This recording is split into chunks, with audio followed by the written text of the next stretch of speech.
1, 1, 1, 1, 1, 1, 2, 3. Ja, tu man dzirdi? Ok, tollbacks. Ok.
There's a lot of beautiful places around Sweden and the nature is amazing. I'm doing my best to blend in today, but there's no blending in for the teams that we'll see out there in the middle because pretty soon we're going to have to make the chop tomorrow night. In fact, well, I'm ready and I'm green. I want to be seen and so do these guys. I'm Mr. Maximo. This is the FanCode European Cricket Series Sweden and it starts right now.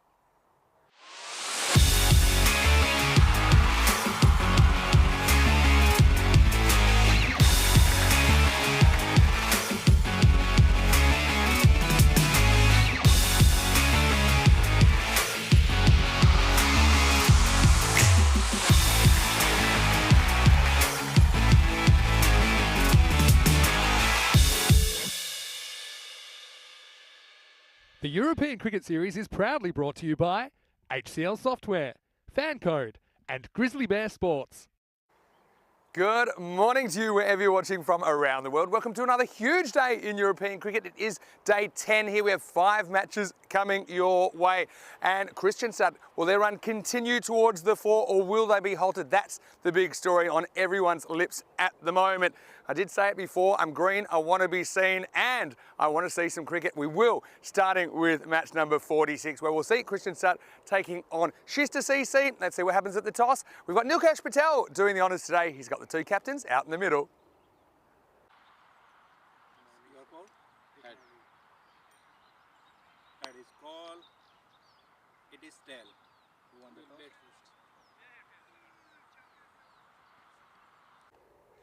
So the news from the toss is that Kristianstad have won the toss and their captain Isanul Wafa has elected to bat. No surprises there. And look, they were 2 out of 3 yesterday, as Meatloaf would say. 2 out of 3 ain't bad, but they can't afford too many losses along the way. Kristianstad with a 3-1 record at the moment. They have really done a good job, I suppose, at getting a lot of their batters firing in that top 6. Didn't happen for them last night against Huddinge, but apart from that, they had a very good day yesterday with the stick, and there's no surprises that they're going to bat first here this morning. As far as Shista CC go, well, they'll finish their campaign today. Now, they're 3-5 at the moment with 2 games to play. Probably a slightly better team than that. I think they did have some issues on the first day of the tournament, going down in a couple of the tight ones, and they've never really recovered to be contenders, but still I'm sure that they want to finish their tournament off with a flourish today, and they'd love to play the role of spoiler against Kristianstad, who can only really afford to lose, I think, 2 more games over the next 2 days if they are going to make the semi-finals on Friday. Let's talk about the weather, and I'm telling you what, the sun is beating down on me right now. That's why I'm trying to blend into nature and get some natural cover here, but I can tell you we're expecting the highest temperature of the series so far today. 27 degrees expected max. It's about 22 to get going, so can't wait to get started. And here's the man. Well, he is always a fantastic bit of company, and I don't know if he's green with envy, but I know he's in the commentary box right now. Andrew Ryan is in the commentary box. Ryan, and news from the toss here in match 46, the first of 5 matches today, is that Kristianstad, they've won the toss. They're going to have a hit. Over to you. Let's have a wonderful day in the sun. Thank you for the introduction, Mr. Maximo, lurking in the bushes down in the ground area just outside this playing field. Absolutely resplendent part of Stockholm here in Muster. Obviously, the field's looking a little bit less than green after the result of a couple of weeks of successive hot days here, but it's also meant that the outfield is lightning quick, which makes for some very good T10 cricket. And I'm sure there'll be plenty of that happening this morning as Kristianstad continue their campaign up against Shista Cricket Club. But before we move on with that, we'll have a quick look at what happened yesterday. And the Kristianstad boys got the day off with a very bright start. A heavy win against Stockholm, trounced them by 75 runs. It was a game that Stockholm, if they had have won, would have almost secured their semi-final spot. But they were absolutely pumped, and in particular for Had Sahak with rapid 46-run innings. They continued the carnage next game. They were on target for 200 at one stage, largely powered by Isanul Wafa, the cross-handed wizard, 69 off 19, but unfortunately fell a bit short. Sikif brave in the chase, particularly Samad Imtiaz scoring a large proportion of the team's runs, 87 off 29, and continued a fantastic tournament for the right-handed bat and wicket keeper from Sikif. Unfortunately, he didn't get a huge amount of support from his teammates in that innings, and good bowling from Shinwari to pick up 3 wickets. Sikif, the next game, well, they unfortunately finished their tournament with an absolute hammering. bowled out for 60 off 7 overs. Abhishek Mathur, 3 for 14, continued his good form with both bat and ball. He also helped the runs along with 31 off 14, and Manoj Tomar came out at number 3, hit 26 off 8. So it was a good finish to Stockholm's group stage games, and that win puts them at 7-3 and in a pretty good position to qualify for the semi-finals, but still some big question marks with Kristianstad well and truly alive in this tournament, although they didn't do themselves any favours in that final game. Unfortunately, it was really only Fahad Sahak who played an innings of any substance, 31 off 11, which gave them a chance. Set Herdinga 92, but the Zuvaks at the top of the order, Amal and Tariq, polished it off. After an interesting start, they were challenged at times by the pace bowling of Kristianstad, but in the end, they weathered that early storm and pumped the run rate up in the last couple of overs and chased that target with ease. So that leaves us with intriguing looking table. So top 4 teams, not secure necessarily. Obviously, there's still the potential for LB Zolmi to lose a bunch of games. Same thing for Master. I suspect that probably won't happen. But Kristianstad is pushing their way up. And if they can keep on winning, get through a bunch of victories today, then they will not only keep themselves in the tournament, but keep a few nervous looks coming from particularly Stockholm Cricket Club, because their tournaments come to a conclusion in terms of the group stages. So they finished 7-3, so their record obviously won't get any better than that. But if Kristianstad can string some wins together, then they will still be a possibility of qualifying for the semi-finals. As a result, this becomes a must-win game for Kristianstad, and they'll no doubt open with the cross-handed wizard, Ethan Olawafa, one of the stars and quickly becoming a cult hero of this ECS Sweden 2023 event. As we said, they've got plenty of big hitters down that innings. The middle order has shown a capacity to score quickly and effectively. And for Shista Cricket Club, they've got some of their big guns in today. Sumsum Khan likely open for them and also get through a few overs. Noman Jan, he bowled for them on the weekend and looked pretty handy. And a few other guys in that group, Makus Badar, Mohammad Ansar, they've made contributions throughout the tournament. And obviously Mohammad Asif, the fiery paceman, they'll need some early wickets from him. But they've got a tough task coming up against Kristianstad. Kristianstad can get off to the sort of flyer that they did yesterday.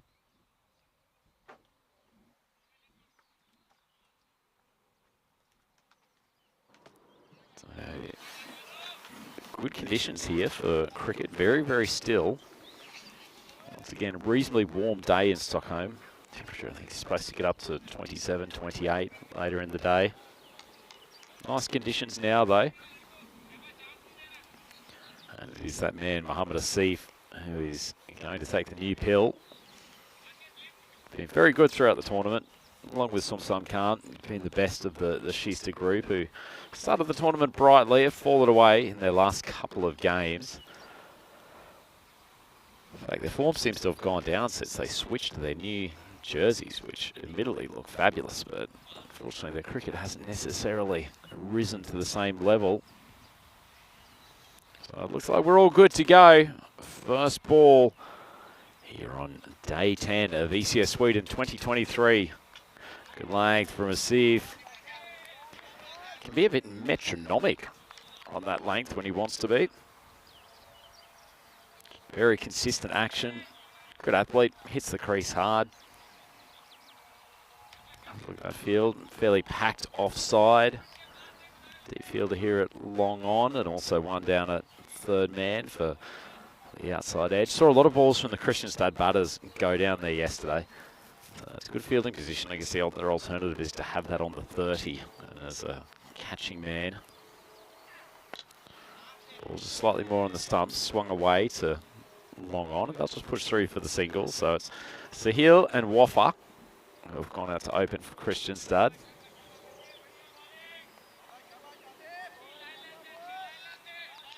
Wafa doesn't seem to ever like to take strike on the first ball. Doesn't take him too long to get that going, though. There's absolutely no fear against this new ball.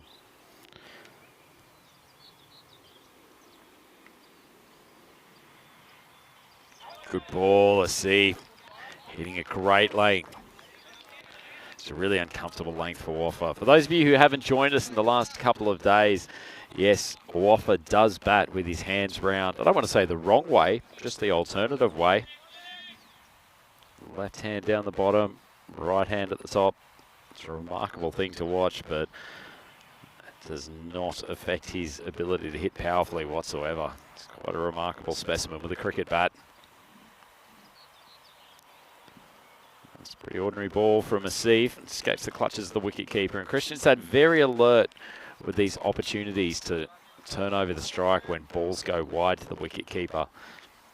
Probably gives them 5 or 6 runs a game. And not be in the margin between winning and losing these T10 contests, so I can't blame them for taking every opportunity on the table.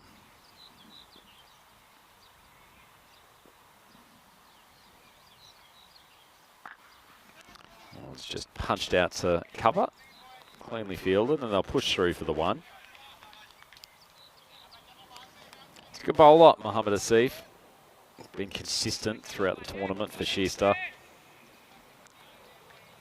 Bowls with good pace. I've said most of the time, very good line and length bowler. Hits the deck hard, gets the ball to just nibble away on off stump occasionally. Oh, it's cracked. Wasn't a bad ball from Asif at all. Maybe just a touch short. But Waffa frees the arms, gives himself a little bit of space, and thrashes it to the cover boundary. Genuinely got some power. The dexterity in those cross-handed arms is something to behold.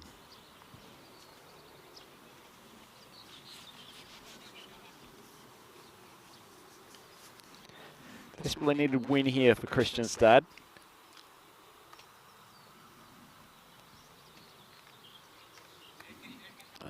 They've had a couple of good wins yesterday, but were pretty soundly beaten by Hoodinger in the last game. So Mohammed Asif's actually 4th on the wicket takers list at the moment. Obviously, it's a little bit all over the place, given we have some teams who have played 10 games, some teams who have played much less. Lovely change of pace, just dialing it down, and Waffa commits to the shot. No run. And that's an interesting start for both teams. 8 for none after the first. Have a look at the bat versus ball wall. Allegedly been off the mark once or twice in this tournament, so expecting at least a very close game. The average runs for and against would suggest otherwise, but maybe the bat versus ball wall knows something that we don't, and really try to question the supercomputer.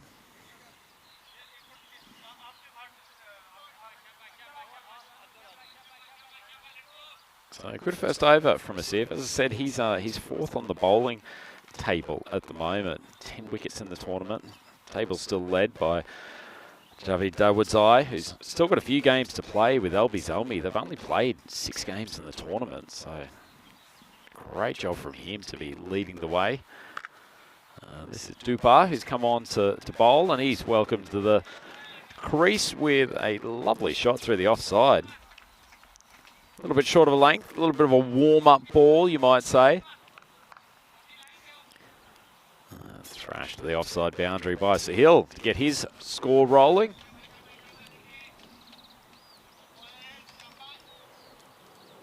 So see, he's had a pretty good economy rate too. He's gone at only 6 runs and over throughout the tournament, which in T10 cricket is outstanding stuff.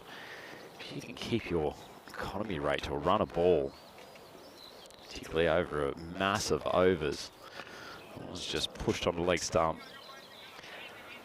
Taking risks. He hasn't got a huge amount of protection over that side. Once again, assisting with the fielder down at long on.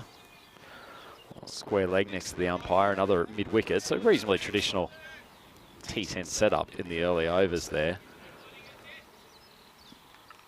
But really wants to get balls pushed to the offside if he can. Bit of space. Waffa hits it to Sumsam Khan. Unfortunately, the ball goes either through his hands or he just didn't quite make the distance with that dive. Good effort, but in the end, Waffa hits it hard, so Any catch is a difficult one in the field, particularly in that infield. Looks like Sumsar might have gotten an edge of the finger to it, the way he's wringing his hand. Could have been a big early scalp for Shista, as it is. Waffa is second boundary. Generally only deals in boundaries. Owen's on a length, cracked again. Khan drops him again. That was a much easier take, straight at his chest. Fortunately, the pace of the shot just made it more difficult than it might otherwise have been. Probably not helped by the fact that he might have injured his finger on that previous catch. So 2 lives for Waffa. Drives down the ground and see if he comes in from long off. Dupar, after being smacked for a boundary first ball, has come back pretty well.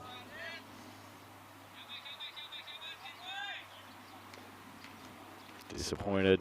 Would have loved to have a wicket of Waffa. Big swing. So some can't. Fields.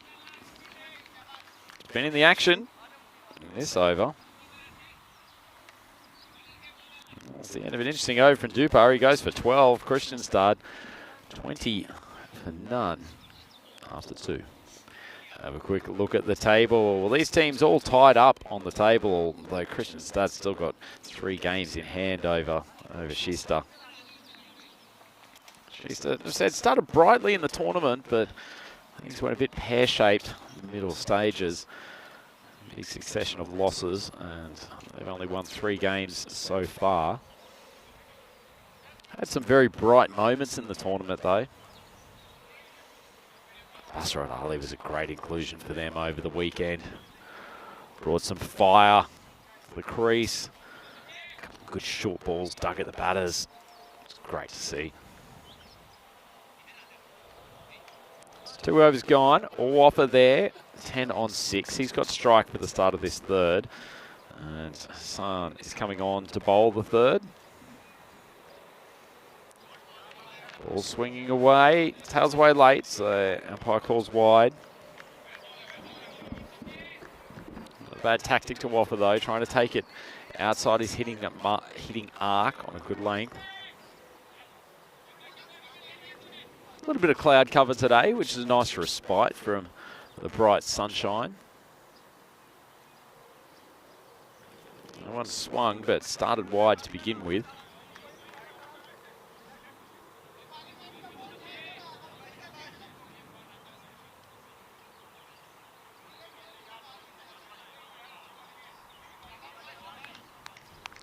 Hassan hasn't bowled a legitimate ball in this over, starting with a couple of wides. Wide of off stump again, hit straight down the throat, and Mohammed Asif, he's got a pretty tight pair of hands, not going to put that one down. Waffa just waits for confirmation that he was inside the field. It's a nice piece of bowling actually from Hassan. That's what he was trying to do on those first couple of balls, just finally got his location right.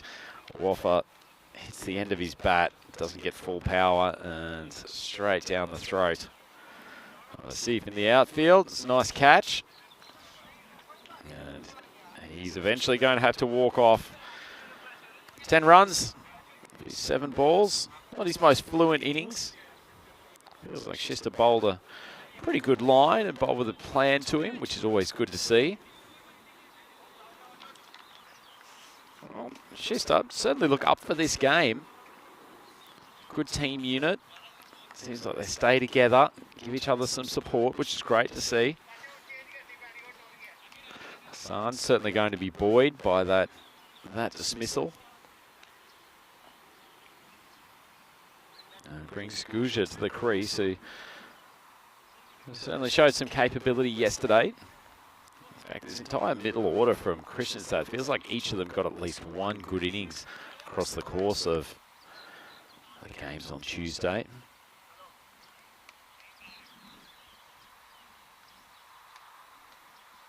Nice ball, once again shaping away, this time a bit closer to the stumps.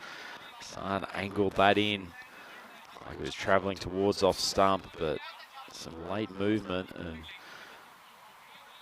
Gusha played and missed. Quite a good seed to get for your first ball at the crease.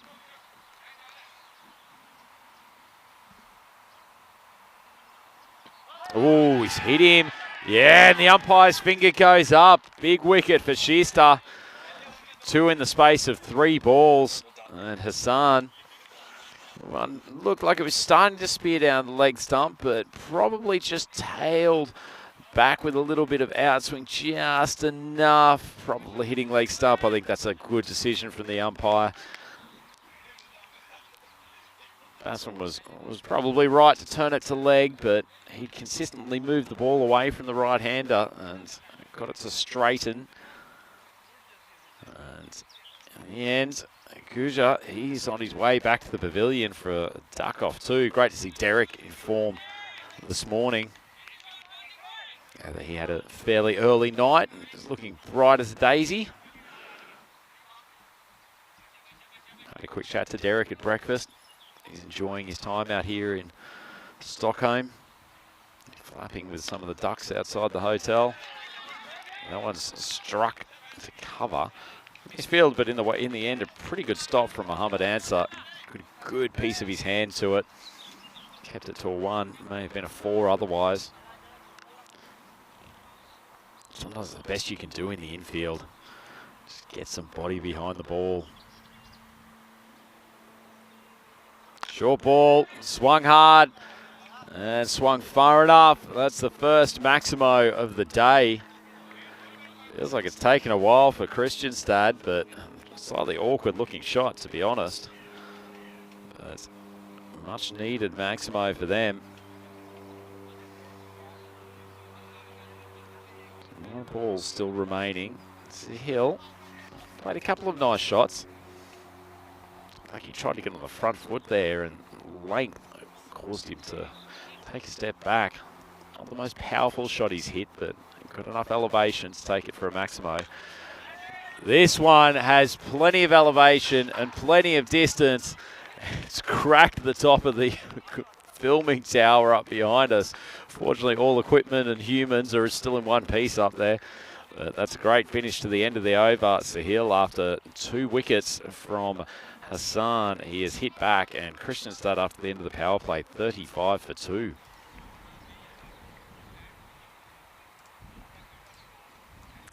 It's slowly climbing the run rate. 8, 12 and 15, the 3 overs. The third over was a pretty good one until those last 2 balls in terms of the bowling side. Just needs sometimes just a single Maximo can turn things around. Speaking of Maximo, still haven't spotted him coming back after his introduction this morning. I hope they haven't done any logging around here in the forest in Stockholm and chopped his legs off. We'll soon see if we can get a status report from him, but sure he's fine, and we'll have him in the box as soon as possible.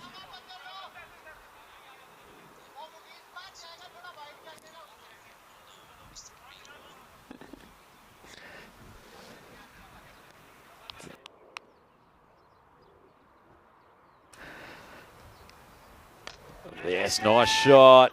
Tell you what, might have been an opportunity for Sumsam out there on the deep cover boundary. Only had probably 5 steps to get to the drop zone. I suspect he might be a bit reticent with that hand injury to really go hard. Good length, but swung away, and well, our SOS call for the Maximo has resulted in him making his way to the commentary box. Vinny, excellent to see you this morning. I was here the whole time. I was just camouflaged into the background. Yeah, good morning, Rhino. Good morning to all the viewers. Great to have you with us again. Day 10. It's D-Day, I think, for Kristianstad today. Bit of a hit and miss start, I suppose. I suppose it's kind of a usual power play.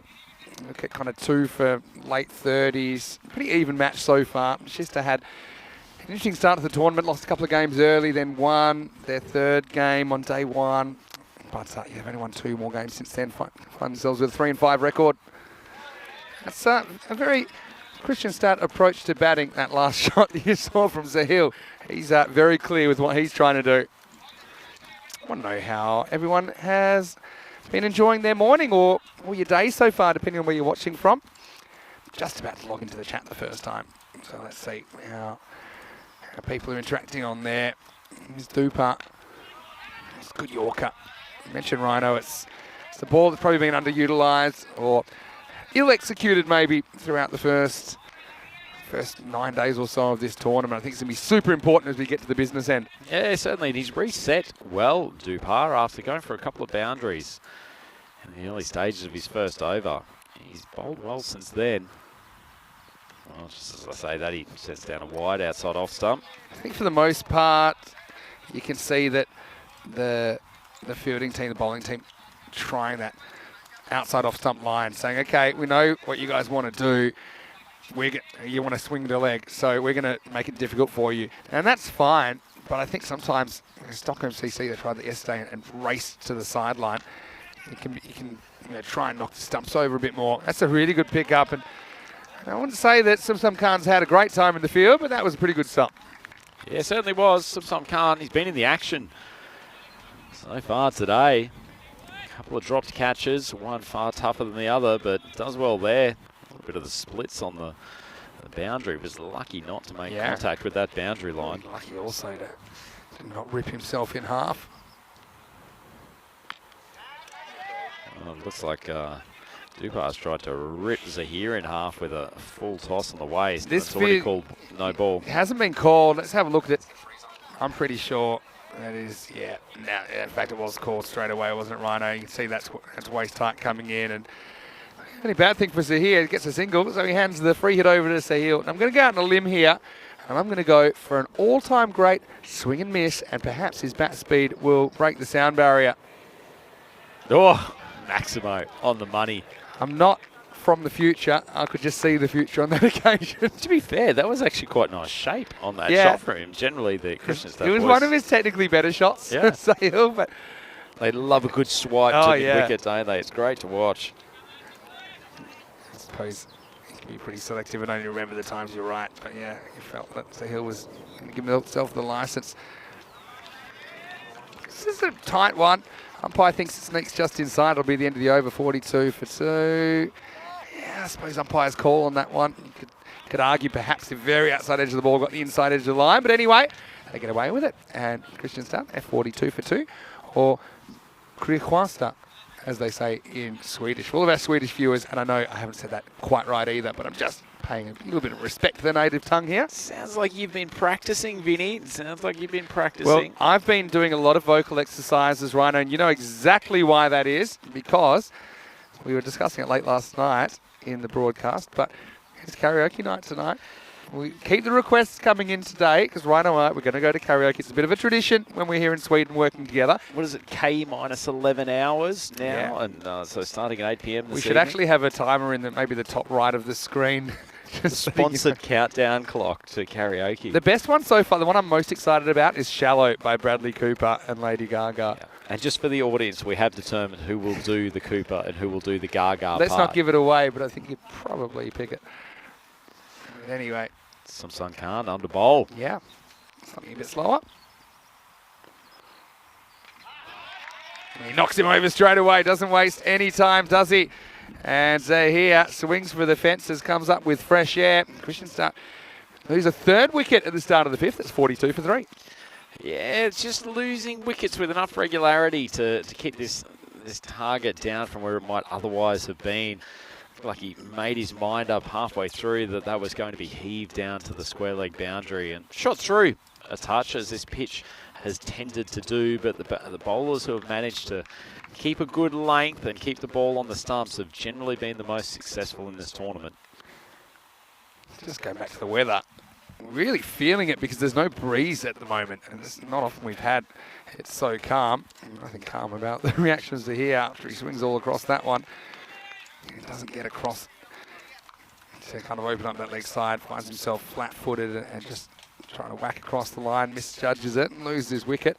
But yeah, the temperature today, it just feels like the hottest day so far, and apparently it will be, as we have another attacker Fahad Sahar to come through, and it's pretty close as well, and that's out. So it's going to be a golden duck, and Sumsum's on a hat-trick. Change of pace working a treat here for Shista. Yeah, and that's a massive wicket, Vinny. Sahak was by far the most successful batter for Kristianstad yesterday. Comes out first ball, tries to heave Sumsum over to the leg side.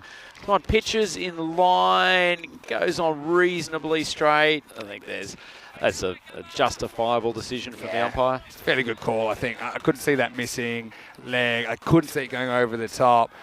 And Derek looking shiny there. And it's trouble for Kristianstad, who can't really afford to lose more than, say, 2 matches in this next 2 days.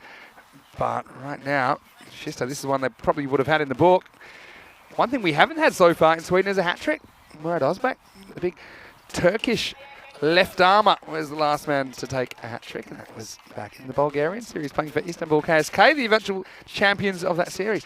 Anyway, all right, hat-trick ball. I've got a feeling, just knowing the way Kristianstad bat, that Muslet, he's not mucking around, he's probably going to go for it. Here's a hat-trick ball for Sumsung Khan.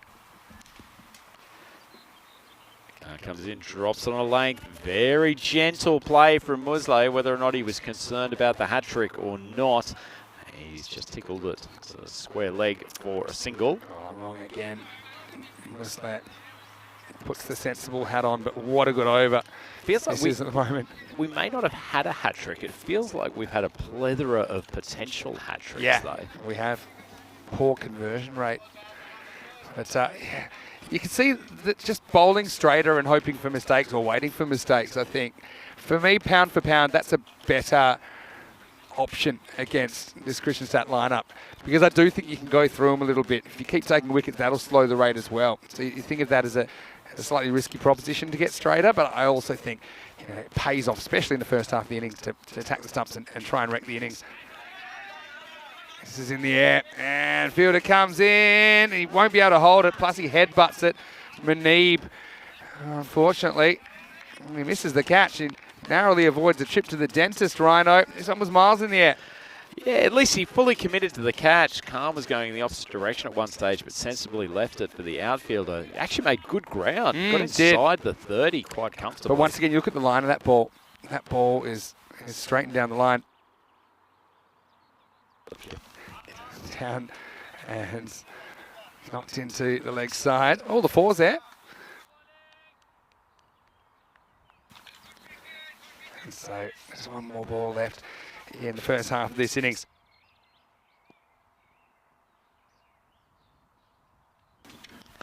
Oh, struck down the ground quite powerfully. Oh, good effort from Asif, diving across. Fortunately, couldn't get a hand on it. It's a great effort from him, though. That is a much-needed boundary from Kristianstad. They've stuttered somewhat in the last couple of overs, Vinny. But boy, they need some boundaries and they need them quickly. Well, you know they're not covering up. They're coming out punching when they're in the corner, aren't they, Kristianstad? Really exciting team to watch. Love watching Shista as well. I know that I suppose not too much has gone their way so far in this series. But I want to say good morning to everyone. Vinny Sandu here, Mr. Maximo, Andrew Ryan with me. And we'll be taking you through day 10. 5 games on the way. It's been a pretty entertaining start. We've had runs, we've had wickets, we've had catches, we've had drops, we've had headbutts. We've had everything you might want to hope for. Positive performance from Shista. They've had a tough end of their tournament, but they're actually digging in here. And I would suggest this is a bit of an upset if they take down Kristianstad, but they've put themselves in a decent position as a little bit of what looks like leg spin coming on, Vinny, which always makes him happy. Yeah, well, I mean, the slow stuff worked, didn't it? And Sumsum with his 2 wickets kind of wrecked the batting, and so now Badar can try slowing it down as well. Really slowing it down. That ball barely kicked off the surface at all. Just a cut shot. Sahil, he's been there from the outset and sort of carrying this batting lineup at the moment. Kristianstad have at least made to the half century. He's tried to go big. That feels like it's potentially holding up. Just carries. Well, the 2 outfielders who were circling around there like a pair of sharks, desperately hoping that the wind might keep that in. It's only a light breeze today. It's a lovely shot in the end. Sahil's still there and he's still swinging, isn't he?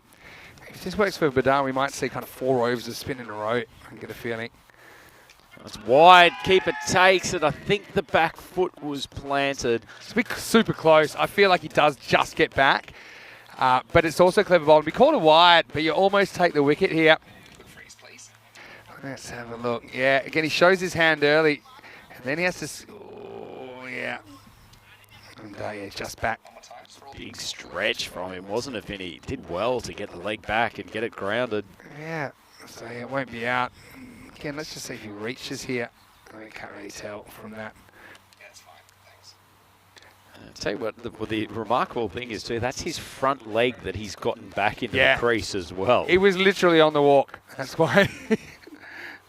Nicely pitched, swung hard, but not great contact. It's like the last foot was the first foot back. That's kind of how it worked out. But, you know, smart work. There's also good stuff from the keeper not to reach in front of the stumps because that was a slow ball, and sometimes you can want to hurry things along by encroaching, but he didn't do that.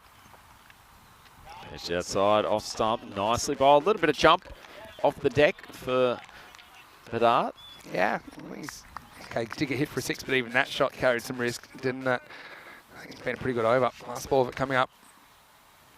Goes down the deck, misses it. Unfortunately, this time the wicket keeper, Umar Khalid, after a great piece of work earlier in the over, fumbles the I'm curious if he's... opportunity. I know he's out here, but where does he end up? When he misses it, again, same thing.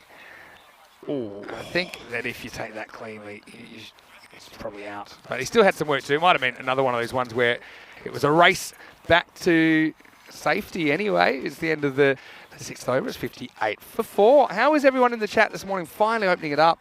Do you have the sun on the screen? And there's plenty of sun around this morning, Rhino. A few clouds around from time to time, but when the sun comes out, it's very, very warm at the moment. This is a good stop, and she look like a team that they've come to terms with the 7 stages of grief that they won't be through in the top 4, but they just want to finish well. Right now, they're performing very, very well. Yeah, sometimes that's a lift of pressure to realise that you're not qualifying for the finals, and it just actually helps the team as Khan comes up with a nice slower.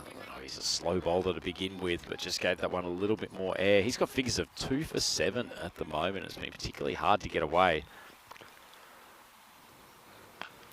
Drops down, big swing across the line. Good contact on this occasion, and Sahil, just like, it feels like every one of these Christian stud batters has had a good innings at some stage, Vinny, and that's how they keep themselves in games, that at least one man stands out. That's what I said in the intro as well. One positive is it's been different batters stepping up. Slap down the ground. It would have been a great grab from Asif, but it would have needed to elevate with about a 7-foot jump. Fortunately, not enough in the wheels for him, and that's a much-needed maximum. Kristianstad just starting to move with those last couple of boundaries. 70 for 4. 2 balls left in the 7th over. Yeah, pretty good shot. You have to judge that spot on, don't you? Not an easy shot to play, to hit the ball that straight off what's a little bit more of a short arm jab with the straight pull down the ground. Made good contact though.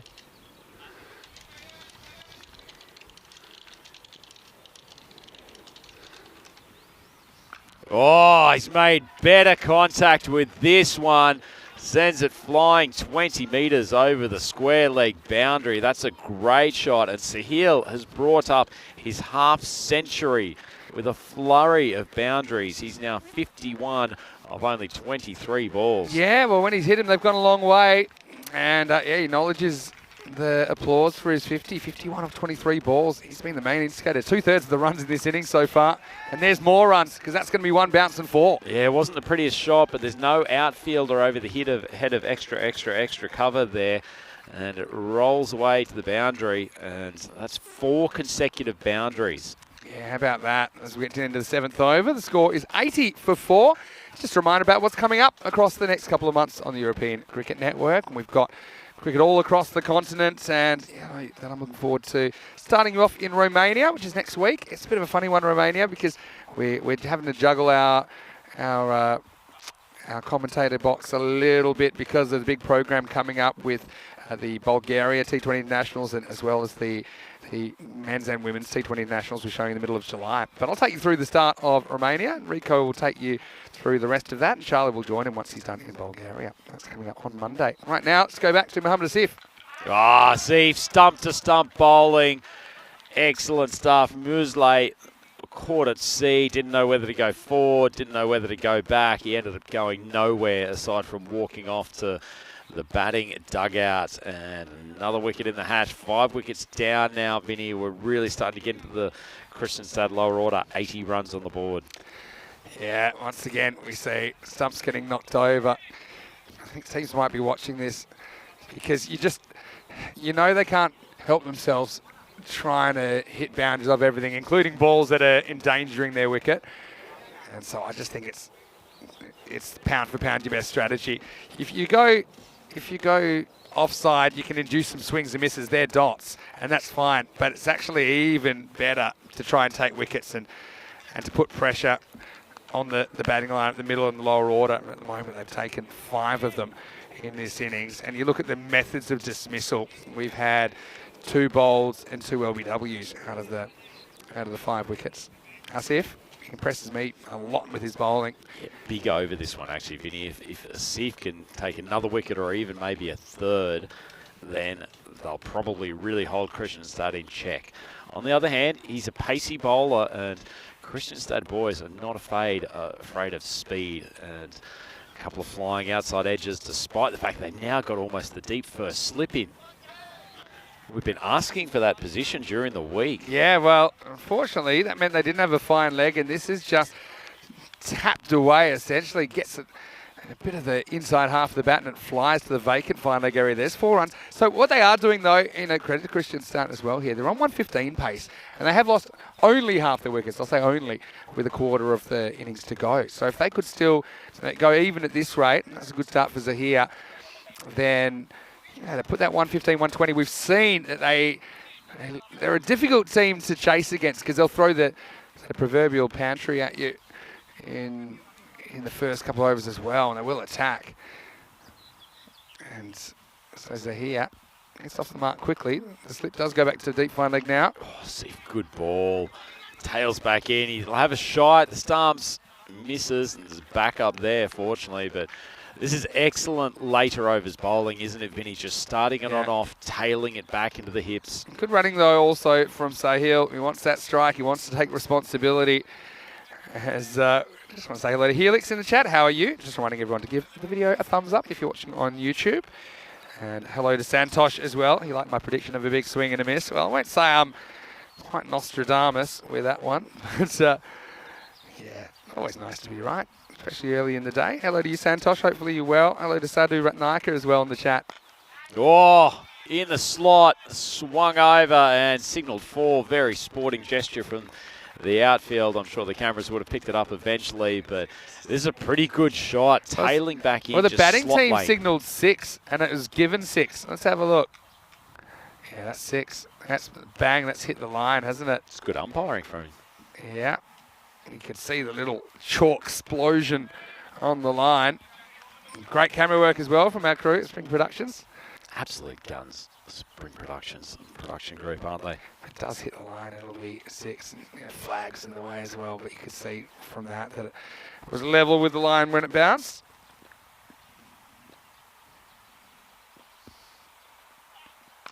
Goes short this time, Asif. Didn't want to put it in the slot again. It is warm, though. I might be dispensing with the jacket pretty quickly today. I want to say a quick hello to Rob Thompson, watching from New Zealand as well. How are you, Rob? Hello to Stephen Kelk as well. And, yeah, all day, if you want to give us some karaoke requests for tonight, for me and Rhino, particularly duets, we'll do our best to record a few and stick them on our social media, maybe overnight. Anyway, end of the 8th over right now. Kristianstad fighting the way through. It's 91 for 5. Yep. Mohamed Asif flying solo in that over, but it was a pretty good one. Quick look at the Worm, which has stayed at a relatively steady pace ever since those first couple of overs. Lost a couple of wickets in bunches. Thanks to Sahil, to be honest. I mean, there's been 7 sixes in his innings, and there's only 7 sixes in the whole innings. So he's hit every single one so far. good innings from him, isn't it? He's up to 61 in a total of 91. They've just done pretty well, maybe with the exception of last night, of someone stepping up and getting those runs on the board, and they can try and defend. Is Bilal Riaz in over number 9. Ball was in the slot, but angled in from wide. Actually, pretty good piece of batting from Zahir. Open up his body, hit it through cover. Nice shot for a 4. Yeah, Zahir showing he's more than a bit player. And just look where he tries to hit that. I think a lot of his teammates have tried to hit that kind of ball over the leg side. Inside out, it's probably a slightly better bat plane for hitting the ball, even though sometimes you sacrifice a bit of potential power. But he got a fair piece of that and got it away from Tupac out on that offside boundary. Good start to the 9th for Kristianstad. Yep. Change up with the lane. A little bit of off-speed bowling, I think. Might be a shot at the stumps, actually. They scoot through. Nice piece of bowling from Gotta say, love this running from Sahil, but there's a fair bit of the road runner about him when he runs. Just look at the little steps coming in. Like, you know how normally the road runner will take a few steps on the spot and then take off? I'd love to have the Benny Hill theme music put to a few videos from ECN cricket. Yeah, it has a bit of that to it, but he does get what he wants and he gets the strike back. No one's on the stumps, manages to get deep in his crease, loses power, but swings it down to long on for 1. Hello to Kroom as well, hopefully you're well. And Vinny's wife is in the chat as well. And yeah, I was unaware that I had a wife, but in the chat I do. Vinny's wife saying, hello, Bradley Cooper. Well, obviously, she's saying hello to you, Rhino. Yeah, that's how I took it anyway. So that one's well fielded. Good hustle as they've had across the game, although that hustle has ended up with a little bit of grass going on the backside of Answer out there coming around from cover, but nice piece of fielding. Great stop by Answer, though. Saves 3 runs, but does sacrifice his coccyx as he hits the ground pretty hard. It's all worth it. 8 balls to go in this innings. What can they get to here? Oh. That sort of ball, dots at this time of the innings, not helpful for the batting side. These ones that just pops low, short of a length, and big swing across the leg side. He missed that by about a metre. Good keeping as well, good technique to at least give himself the best chance of blocking that, keep it in front of him. Nice work by Khalid behind the stumps. Good length from Riaz. He knows where Sahil is trying to go. Pops over the bat after the last one was shot through. Kristianstad 98 for 5. 1 over to go.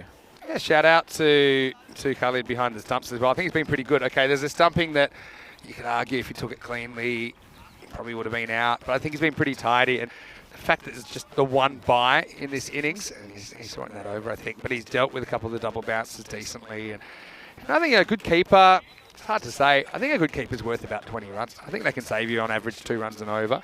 Not to say that if they can pull off that dismissal, that half chance, maybe a stumping or something like that, or a really good catch and remove one of the top order, it can save even more than 20 runs down the stretch. So, not just saying that because it's my position, but I do think it's pretty obvious that if you've got a good keeper, you can save yourself a lot of runs. Very, very true. It looks like Hassan's coming on to bowl this over. I saw Muhammad Asif hanging out at the bowler's area just before that over, maybe thinking he might be able to sneak in a third without the umpires noticing. Nice try. Anyway, 6 to come. And here's Hassan. Short ball, should have been put away, but it's persistence of looking for the mid-wicket boundary. It's probably not helping Kristianstad. Here, dot ball at this time of the innings. Not great.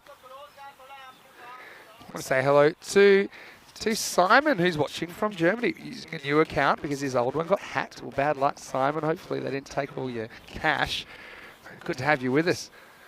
Short ball on the leg side, cannons into the pad, so I'll just scoot around for 1 leg by.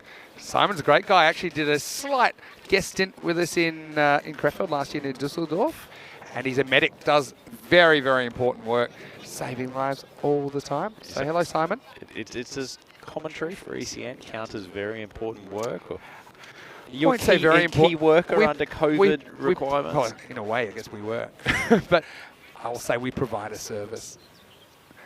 And I think we provide also a bit of company for those people that might need someone to hang out with. We're always here. Swung across the leg side. Good piece of fielding out there on the mid-wicket boundary.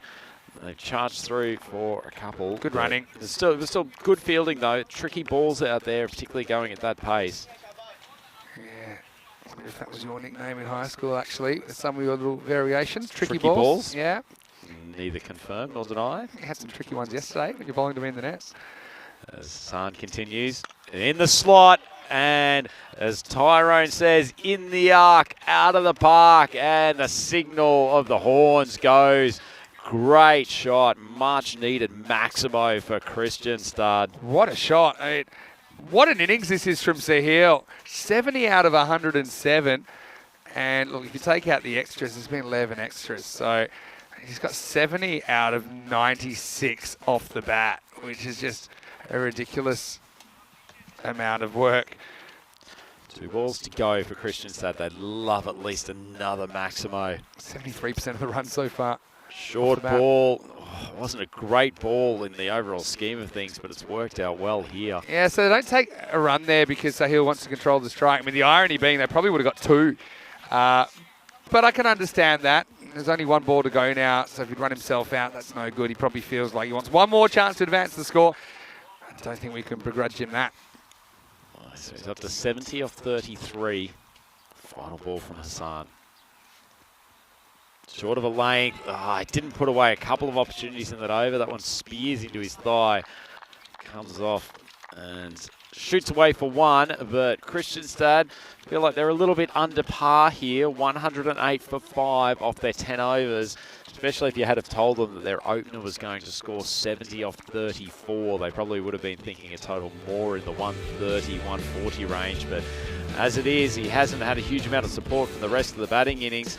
Got off to a bright start, a couple of big shots from Wapa, but Sumsan Khan also gave him some opportunities, dropping consecutive catches for Muhammad Asif. He's got a very safe pair of hands to go with his bowling, and then a couple of LBW decisions in their favour. That was a nice little over from Hassan, but the Kristianstad boys, Vinny, they keep on swinging no matter the situation. Yeah, they do, and on the back of one player, really, they get to 108, and it didn't go so well for some of his teammates. So yeah, pretty much 3/4 of the runs or so.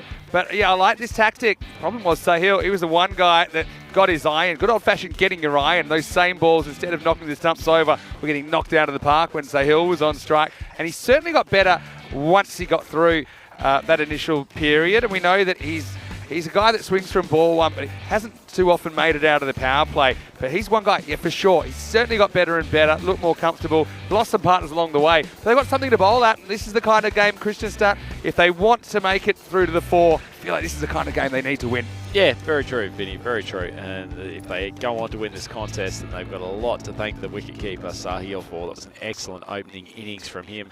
70 off 34 balls, and he really paced this 10-over stint for Kristianstad. Only a couple of other batters made it to double figures. No one's here stuck with him at the end. Helpfully managed to turn the strike over reasonably well. And the skipper is another Whopper. Continues to thrash balls with his cross-handed technique. Always a pleasure to watch. Unfortunately, that middle order, who'd each had some pretty decent innings yesterday, didn't fire at all. 6 runs between the 4 of them, and they need more from that engine room. As it was, though, a lot of the credit has to go to the Shista Club bowlers. Muhammad Asif, he's continued his excellent tournament, 1 for 19 off his 2 overs. I thought Dupar actually carried himself pretty well after having a couple of drops, catches in the cover. Agis Hassan, 2 for 23. Sumsam, 2 for 29. His stump-to-stump bowling has proved pretty effective in this tournament, although went for a few runs. And Bilal Riaz also did a good job down the back end too, only 6 runs off his over. So all in all, Shista will probably be fairly happy with their work there. 108 for 5, so 109, not a particularly difficult target on this ground. The outfield's still absolutely flying, as are the maximums. So we're halfway through match 46. It's the first game of day 10 here at ECS Sweden in Stockholm. It's Andrew Ryan here with Vinny, Mr. Maximo Sandhu for the European Cricket Network. Shista, they need 109 runs to win this contest. We'll be back with the second innings. Just a few minutes. Please join us then.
The European Cricket Series is proudly brought to you by HCL Software, FanCode, and Grizzly Bear Sports. European cricket fans, welcome back to Stockholm. We're here for the ECS Sweden 2023 event brought to you by FanCode, and an intriguing first contest here between Kristianstad, who are fighting to try to scrape their way into the semi-finals. They've still got a number of games to play across the remaining stages of this tournament, and the Kista Cricket Club, who probably not expected to really heavily challenge in this game, but they put in a really good effort with the ball, took some good catches, and essentially put Kristianstad under a bit of pressure. They're only chasing a score of 109 to win the game. It's no mean feat, but certainly very chaseable on this Kista Cricket Club ground. The outfield is flying. It's very hard to defend once batsmen get in. And Kristianstad, they'd love a couple of early wickets, and in particular to get Sumsam Khan out. He's at the non-strikers end to start. Umar Khalid taking the first ball. Nice length. Doesn't really get too much off the pitch. Sahak bowled with some pace yesterday. Interesting contest between he and the Zuvaks, opening up for Hudinger. He was running in with some real fire, a couple of short pitch balls. They managed to weather that Sahak storm and go on to win the game pretty comfortably without the loss of a wicket, but it was a good little mini contest. Balls on the stumps. Mistimed by Khalid, but he will push through for the single. Brings Sumsam Khan on the strike. He's probably been out and out the class batter for this Kista Cricket Club. Had a couple of good scores, particularly early on in the tournament.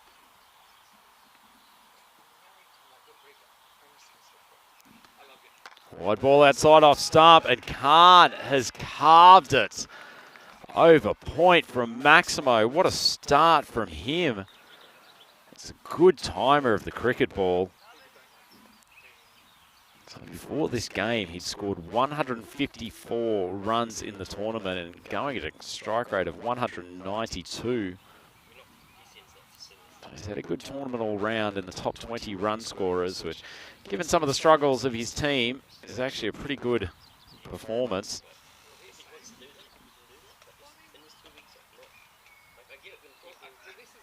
Nice ball, but plays a shot that Maximo would love, just opening up the blade, getting it wide of third man. They'll push back to the two. Really good piece of fielding down there on the boundary to keep the ball in play. It wasn't a bad ball at all from Sahak. Gently guided, and we'll have a look at the replay. Oh, maybe tight. The fielder's knee getting pretty close to the boundary. He's got contact on the ground there when he actually touches the ball. Very difficult to see whether he's touching the line at that point or not. So looks like play is going to continue. It will just be the physical runs. Nice ball. Sahak finally generates a bit of heat. Always good when a bowler can ratchet up the pace as well as bring it down with a slower ball. That one was decidedly quicker. Bit of lift off this surface here at Kista. There's been some slightly inconsistent bounce. Feels the last couple of days that it's played a little bit truer. Maybe just the heat baking out the underneath surface. Nice length ball once again. Khan very adept at that opening of the face, and there's a collision at the batter's end as Sahak flying through. He's a 100 miles an hour player. It's a nice shot. Was getting in there to try to back up his wicketkeeper in a fairly awkward spot, but in the end, collision doesn't cause any dramas, and that brings the first over to a close. 10 on the board, and also brings the fact that we've had 92 games since a golden ball has been featured. It's disappointing for the fans. We all love a good golden ball. Kista Cricket Club, and they'll be hoping to do this in simpler ways than relying on a last ball finish. Certainly Sumsam Khan Lusty blowing that first over has put them in a fairly good position. Shinwari coming on for the second. Full toss, heaved around the leg side. Fortunately for Kristianstad, goes straight to the fielder. Called no ball though, and that's an easy call for the umpire.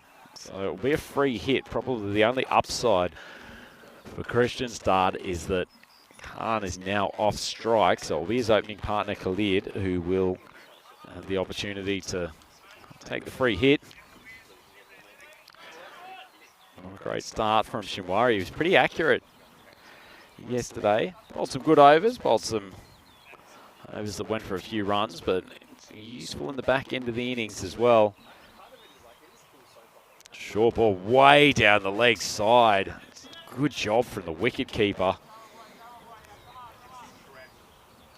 Big wide, and the consequence of that is that it brings Sumsam Khan back onto strike for the no ball free hit, which is still a free hit because of the wide. And that's a much more preferable situation for Shista.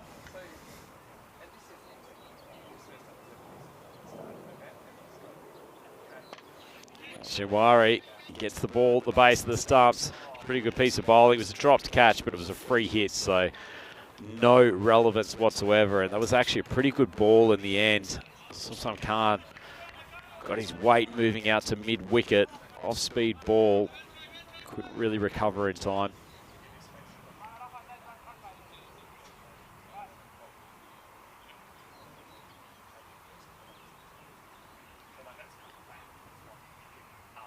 Ball just pushed it across the right hand. A nice piece of bowling. I think he's far more effective, particularly in the early stages when he's bowling over the wicket, Shinwari. It's a little bit of swing. It seems to be able to take the ball just away from the right-hander as much as he does his more typical delivery of coming back in.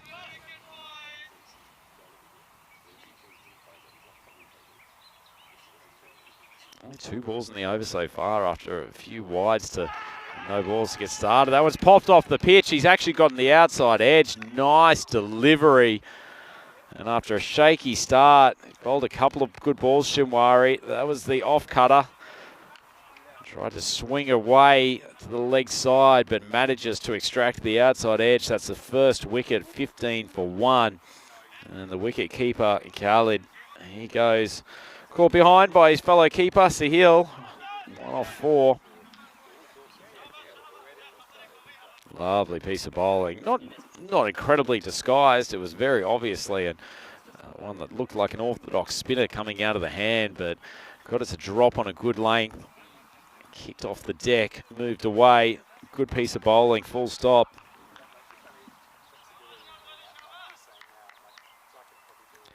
Good time as we wait for the new batter to get to the crease. Just welcome everyone who's on the YouTube chat at the moment. Helix still in there, which is great to see.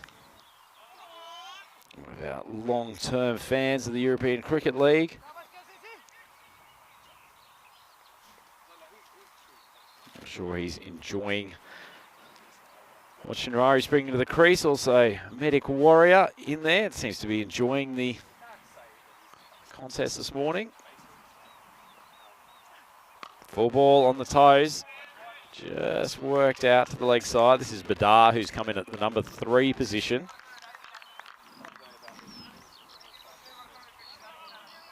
Khan hasn't been able to get on strike much in this second over. He's sitting there 11 off 6. Shinwari's recovered really well after a shaky start. Full ball, full-blooded swing, not great contact, and it's gone down to wide third man for the catch. Not a difficult grab, but where the sun is positioned at this time of day, nothing down in that region is particularly easy, and that's the second wicket of the over. All of a sudden, things going downhill for Shista, 15 for 2. 1 ball left in the second. Poor Makus Badar, it was a short stay at the crease for him. And Shinwari, after delivering a couple of ordinary balls to start the over, he's come back very well. Nice catch down there from Arad Sahak. Absolute live wires of this Christian stud team. And Sultan Khan still there on 11. One ball to go in this over, bringing Muhammad Asif to the crease. And fortunately, we're also bringing Mr. Maximo back to the microphone. Good to be back. Yeah, last ball this over. And that'll just be one. Asif gets off the mark, not 100% convincing. He's certainly a guy that can move the game forward, though, for Shista as we get to the end of 2. 16 for 2. Oh, classic ECN over. Yeah, Chinwari, one ball that probably wouldn't have hit the proverbial barn door. And he comes up and delivers for his side. Look at the table. You can see Shista. The best they could finish is 5-5. They are taking on Albizomi, though, in their final match. That's actually the second match of the day for Christian Start, though. They're 3-2 at the moment, and they can probably afford to lose one more game, and that's it. So they've got a pretty tough program, but I suppose their tournament's in their own hands, isn't it? Yep, they've really got to cause an upset of one of those games in Master versus Albizomi, as they've still got a bit of work to do here. That has gone a long, long way off the bat of Muhammad Asif. He's a talented all-round cricketer. Yeah, we wonderful strike. Called it, didn't we? No, he's a guy that could get them out of this. I won't say out of the hole, because they're pretty much at the rate right now, but those 2 early wickets weren't in the plans. Got Sum Sam is there. Oh, Sum Slam can't. Is the batter who, again, he's had a pretty good series for Shista. At the regular keeper as well, and skipper from earlier in the tournament. But I'm sure that he's watching, and of course, talking about Ghazal Mehdi.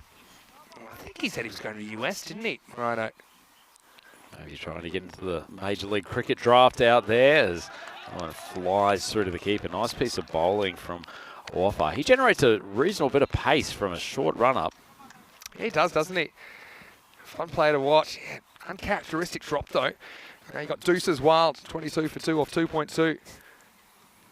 Oh, a short, thrashed. It's going behind point, still in the power play, so minimum of fielders out on the boundary, and you can swing hard as Asif likes to do, and you usually profit from it. It's a nice shot. We saw the golden ball counter in the 90s, right?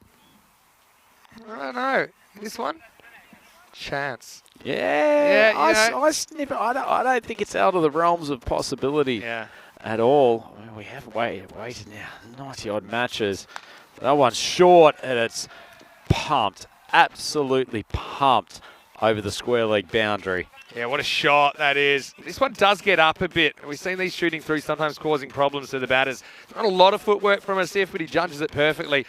And whacks that over everybody. 6 runs. Shista, for me, they're probably slightly ahead in this match now. Yep, that was a beautiful strike from Asif. Right in the block hole. Nice piece of bowling from Wafa. But Asif, because of that almost tennis ball developed technique, he's actually pretty good when the ball's bouncing right under his eyes. Did very well. Had minimal length to work with. We still generated a fair bit with the wrists there.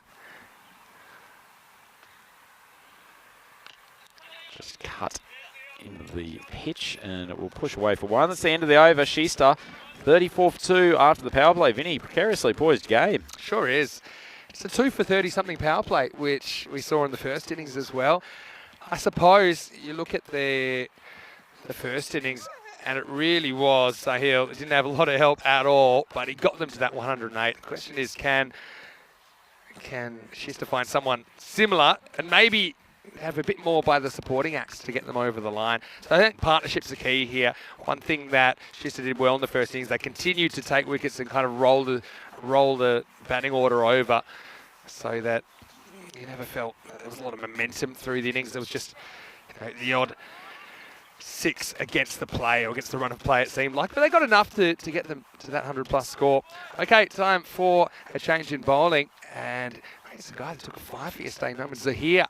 He's going to come on, and he's going to bowl over number 4. Yeah, pretty impressive game from him, that one. On short of a length outside off stump, but Khan just overbalanced as he tries to play the cut shot. Obviously, we're out of the power play now, so 5 fielders permitted outside the ground. They've got one down at third man on the boundary, another in that backward point region. Wafa's actually inside the circle at mid-off. Well, no, he's actually pushing back to long off for this ball.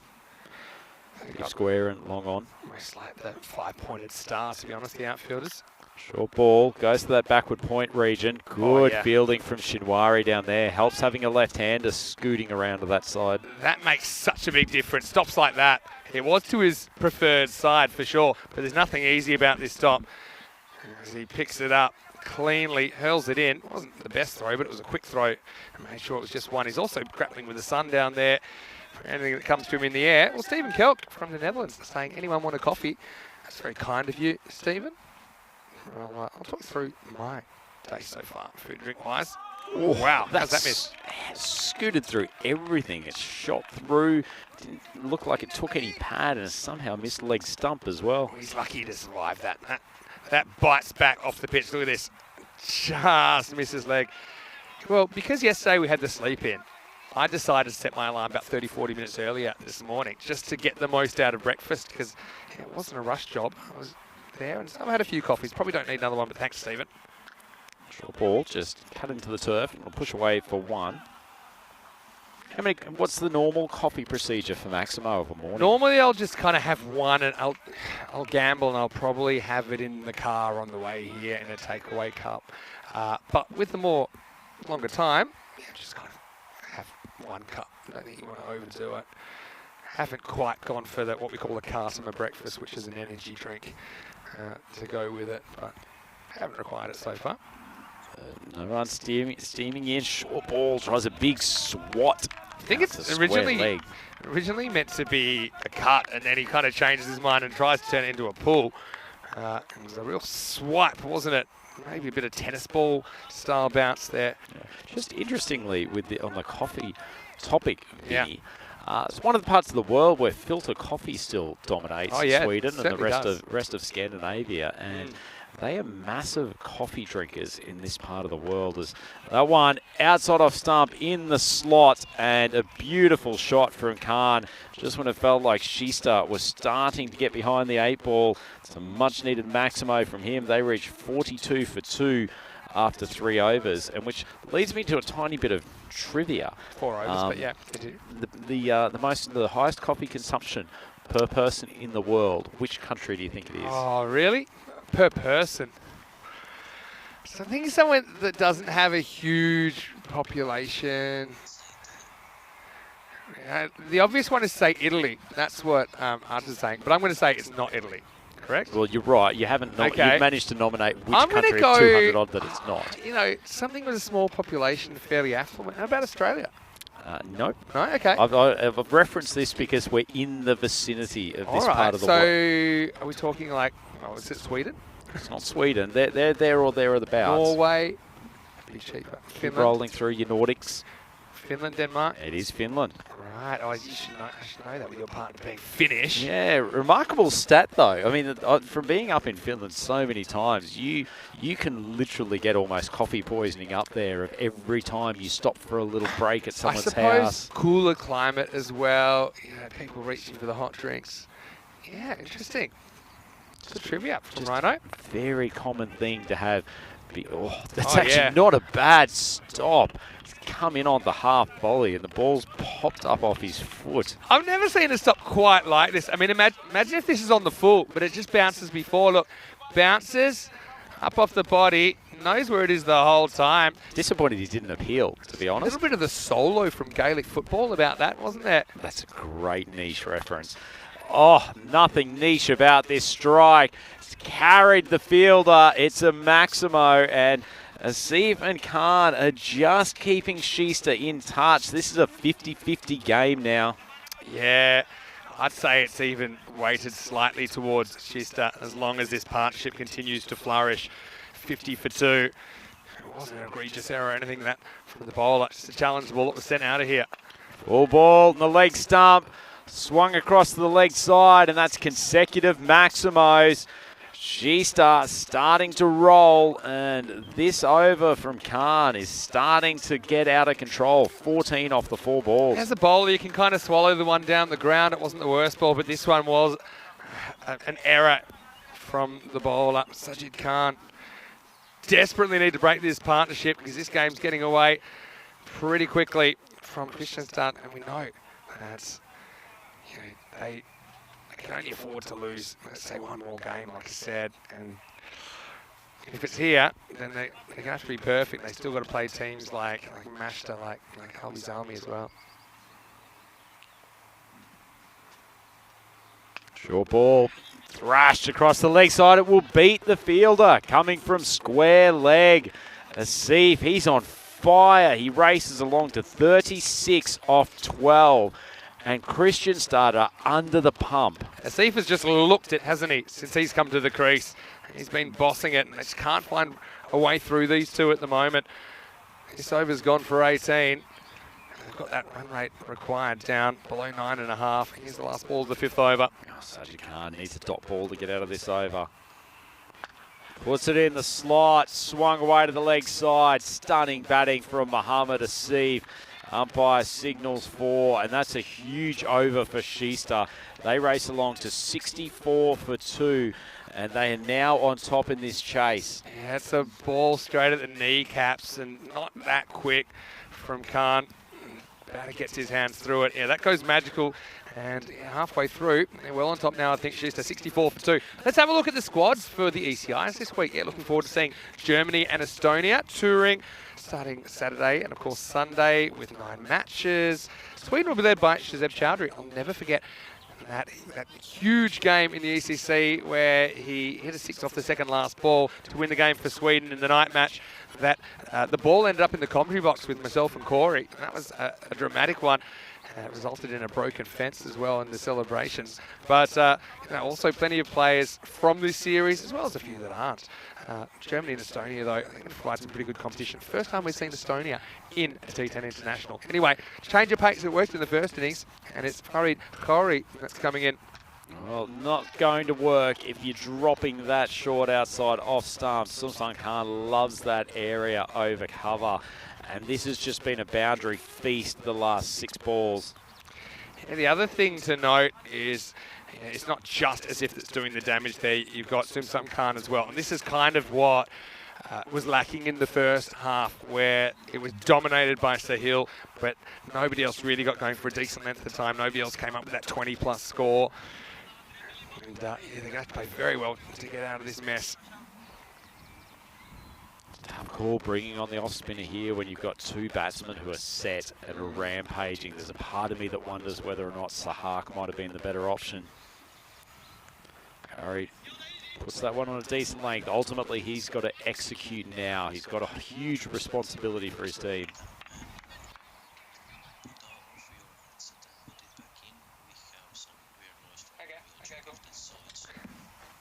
Khoury floats that up onto the leg, flicked by Asif. Thought there might have been a catching chance there, but as it is, he's placed it well enough, probably 10 metres to the left-hand side of the fielder at deep square leg, and it's another boundary. Asif is absolutely flying here, 44 off 14. What an innings. He's wasted no time, really. Last chance saloon. Yeah, I don't mind Khoury being brought in, but yeah, can't ball bad balls. There's just been a couple of them that disappeared. Asif within a maximum of a half century. Oh, big swing. That's an incredible way to bring up a brilliant half century. Muhammad Asif, 50 even off 15 balls. What a display of ball striking. That's a wonderful knock and a great way to bring it up as well. You got the 2 Super Etten teams in the Swedish domestic competition. Only 2 in this competition here in the ECS that are locking horns here today, but it looks like Shista are going to get the better of this contest, down to more or less run a ball now. Oh, Christianstad, their heads have dropped. That one's on a decent length. See if he mistimes the shot, but it'll actually work out okay from them. They'll push through for 2. Desperately need a wicket here, Christianstad. If these 2 are out there, this game will be over. Christianstad are the classic kind of high-risk, high-return side, aren't they? We saw them cracking some very big scores yesterday. Thought it was a good toss for them to win and bat. Oh, drifts on the leg stump. Asif's favourite spot. Swings it away for a maximum to end that over. Shista 89 for 2. 6 overs down. And they now only require 20 runs from the last 24 balls of this game. They are in control. So a quick check of the batting card. Sumsan Khan, he got them off to a bit of a flyer, but it's been Mohammed Asif who's taken the majority of the strike from then on in. 58 off 17. It's probably been one of the best all-rounders that we've seen at the tournament, and the full force of his bat is carrying Shista to victory here in the first game of the day. Sahak probably needed him last over. Good ball and off stump, fielded well. Throw fired in from backward point, but that is safely through. This brings Asif back onto strike. He might be looking and thinking, he's got two choices here. He can either try to finish the game quickly or identify Sahak as the key bowler. Maybe just get through this over and do what's needed off the rest. He doesn't concern himself with that. Big top edge, fielder coming around from third man. Unfortunately, evades his grasp and that flies away for a boundary. Unlucky for Christian Stud. Yeah, everything just rolling away from them pretty quick now, isn't it? So it's going to be a tough one for Christian Stud. They'll have to pick themselves up, and they've got some big games coming up later in the day, and you feel like they have to be pretty much perfect from here on in. We'll see them playing Albi Zalmi and Jinnah before the end of today. Yeah, tough finish. Sahak steaming in. It's a great slower ball outside off stump. Really nice piece of bowling. In fairness to him, he's now extracted a couple of false shots from Asif. I'll go back to that last over, Vinny, where I think you need to bring your spearhead back when things are going downhill. Yeah, true. Had to break the partnerships, just something they've never been able to do. Seeming all academic at this stage now. Just a credit to them as well. You know, they've obviously gone away. They've obviously reflected on the tournament so far. They want to have a strong finish, and at the moment, they've started the day very well. 15 to win. Oh, Sahak finally gets the breakthrough. That ball speared in on the pads of Asif. Collects the stumps on the way through. Asif annoyed with himself, but there's a little bit of fortune from that dismissal from Sahak. Well, that was a nice ball that just jagged back, took the pad, deflected onto the stumps. Good bit of bowling. Nice sportsmanship as well, I think. You know, obviously, it's been a very, very good innings from Asif, 62, and he respects the ball from Sahak. Says, yeah, good one. You got that one on me. Just slides off the back pad and castles in. But he's put his team in a very, very strong position now with just 15 required for victory off the last 20. Excellent innings as he goes. It's 94 for 3. Yep. So she start. Quick reset. They need 15 runs off the last 20 balls from this game. So Sahak, he's only got 2 deliveries left. He's a 1 for 15. 1.4 overs now. Look at that. It reminds me of in baseball when they give you the silent treatment, you know, when you hit your first home run and everyone ignores you. There weren't a lot of high fives being handed out there. Oh, big appeal. Swipe across the line. Sahak pleading with the umpire, probably just missing leg stump. Nice piece of bowling. Probably, but it's pretty close. Yeah, coming back. Yeah, just missing leg for me. Good call. Yeah, good call, especially under the pressure. And they really wanted that, didn't they? I suppose the only way back here, big run of wickets maybe. If you Christian Stud, need to create uncertainty and keep Khan off strike, or preferably get his wicket. Last ball over.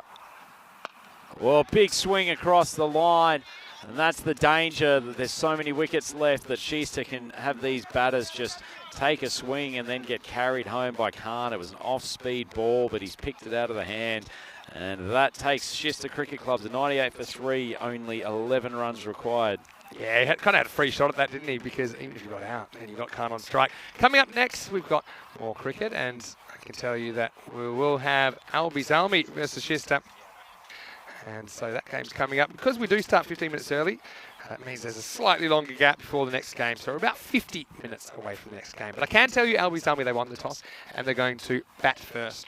Could be some fireworks. Yeah, could be. Second game of the day coming up. And then we've got 5 games today.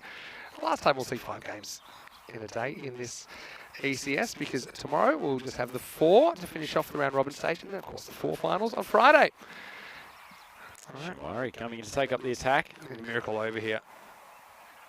That's outside off stump. Hit straight to... Oh! Kauri had the chance, and perhaps the final chance of Kristianstad has gone down with that drop. It wasn't an easy take. It was elevating, but he timed his jump well, had the second opportunity with the parried ball. It was great awareness from Kauri in the first place to know it was behind him. He just couldn't get there, couldn't judge it on the second attempt, and now this one's going to disappear.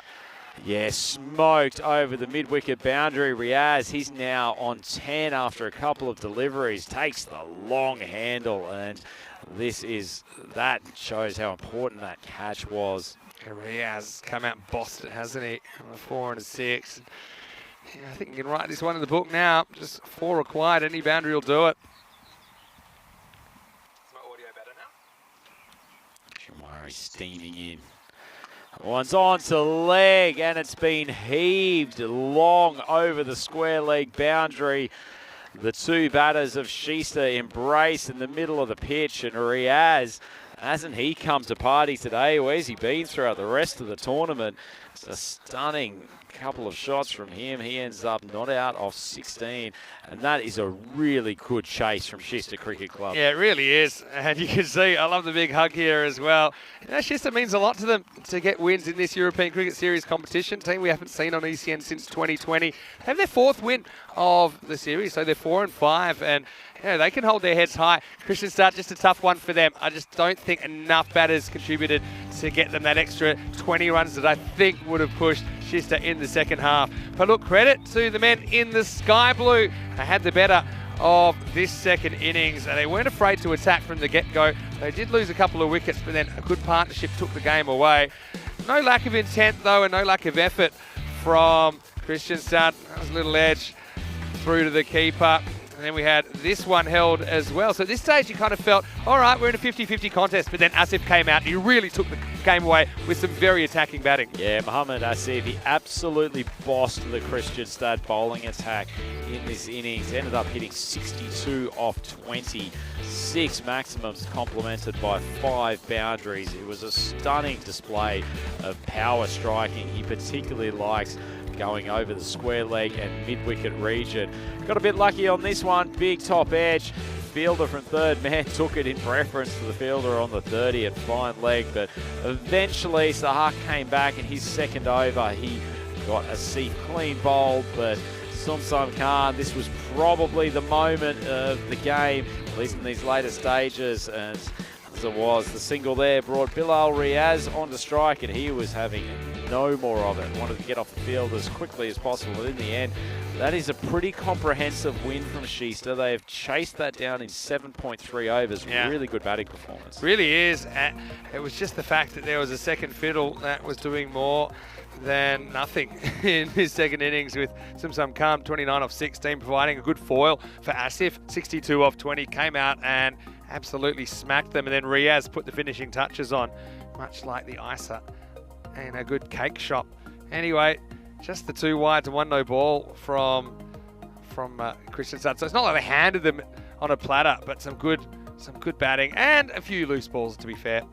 Yeah, plenty of loose balls. In fact, it was probably their weakest bowling performance of the tournament today. Waffa going for 18. It's very rare to see that from him. And then 2 overs going above 20 down the bottom. If you're defending 108, which is a pretty middling score on this ground, you've got to be tighter than that. That's right. Sahak, I mean, we talked about maybe bringing him back a bit early, but I mean, once again, he was brilliant, wasn't he? 1 for 19, and Zahir with a decent over in there, but a few of his compatriots were a bit expensive. Shumari with the 2 wickets in there, but he couldn't keep the game alive in the 8th. So congratulations to Shista, and they've got the chance to do it again. They'll be taking on Albi Zalmi in the second match of the day. It's about 45 minutes away, so we'll take a break. We'll be back very shortly.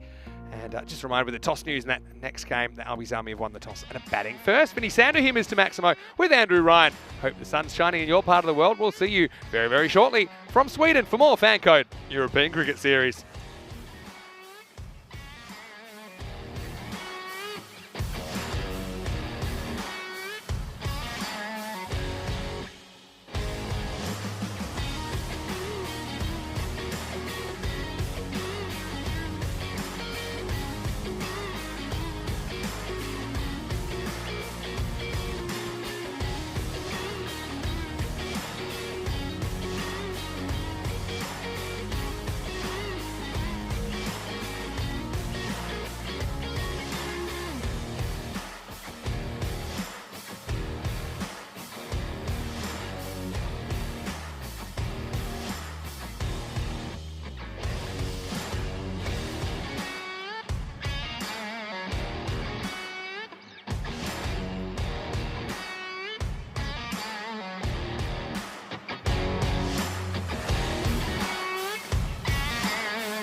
The European Cricket Series is proudly brought to you by HCL Software, FanCode, and Grizzly Bear Sports.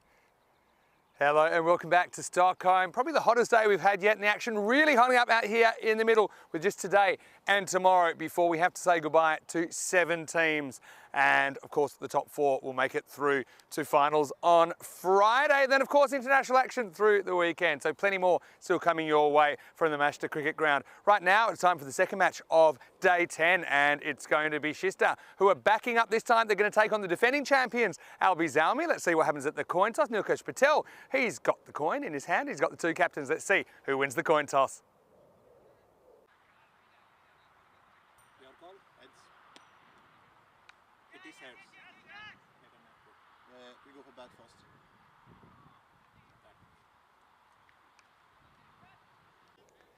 So it is Kamran Rashid actually standing in for regular skipper Azam Khalil. He's at the toss and he wins the toss. He elects to bat, no surprises there. I do think we'll see Azam though on the field pretty shortly. Probably to bat in the number 3 position, but Ismail Zia, he's one of the top run scorers in this tournament at the moment. He's the only century maker so far. I'm sure he wants to continue his good form at the top of the order. And Albi Zalmi, the only undefeated team in the competition now, but they still have 4 games to play. They've won 6 in a row. In fact, that takes their winning streak to something like 16 or 17 in ECS cricket. We'll have to see if they can continue that today. Shista, though, we know not too much has gone their way in this ECS, but they still have the potential to have an influence, and they would love to be giant killers and play spoiler here in the second game of the day. Andrew Ryan will take you to the first ball. Rhino, let's get ready for some big action and watch out because there could be some big hits on the way. Albi Zalmi winning the toss and batting first. Over to you. Let's get ready for the first ball. Thank you very much, Mr. Maximo. Vinny Sandhu out there with the preview on the toss for this game. As he mentioned, we'll have Albi Zalmi going out to bat first up against Shista Cricket Club, who were last start winners with a comprehensive victory this morning over the unpredictable Kristianstad Cricket Club. There should be a nice little contest here. Shista, a little bit of confidence. Same structure as they had in the last game where they bowled first, and they can maintain Albi Zalmi to a score of 110, 120. Feel like they're really in the game, particularly if Asif and Simon Khan can get going again for them. Muhammad Asif was brutal with the bat in that game. Compliment was an excellent bowling spell from him in the first innings. Have a look at Albi Zalmi. They've got a lot of their big guns in there. Ismail Zia, the keeper. He'll be at the top of the order as well, suspect, as we're just waiting for the batters to come out. Sami Khalil. Some of the big run scorers of the tournament. Actually, just before we get started, just having a look at the batting leaderboard, which is available to everyone on the ecn.cricket website. So despite the fact that they've only played 6 games, Albi Zalmi have 3 players in the top 10 run, 2 players in the top 10 run scorers in the form of Ismail Zia and Azim Khalil. So they're both scoring heavily in terms of run quantity and also pretty handy strike rates. 280 for Ismail and Azam at 242. Just having a look, a few changes to the structure for Albi Zalmi. They're well renowned for giving their team a chance, an opportunity in these games. They're sitting pretty on 6 wins and no losses, and what this does do is it makes sure that they've got some depth and players ready to go when it gets to the later stages, rather than just relying on the same 3 or 4 batters throughout the tournament. So it's Nawaz and Kadak to open up for Albi Zalmi, and unsurprisingly for Shista Cricket Club, Muhammad Asif steaming in. Good first ball. Nawaz just pushes down to mid-off for an easy single.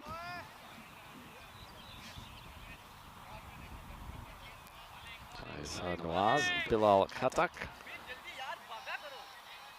at the crease for Albi Zalmi.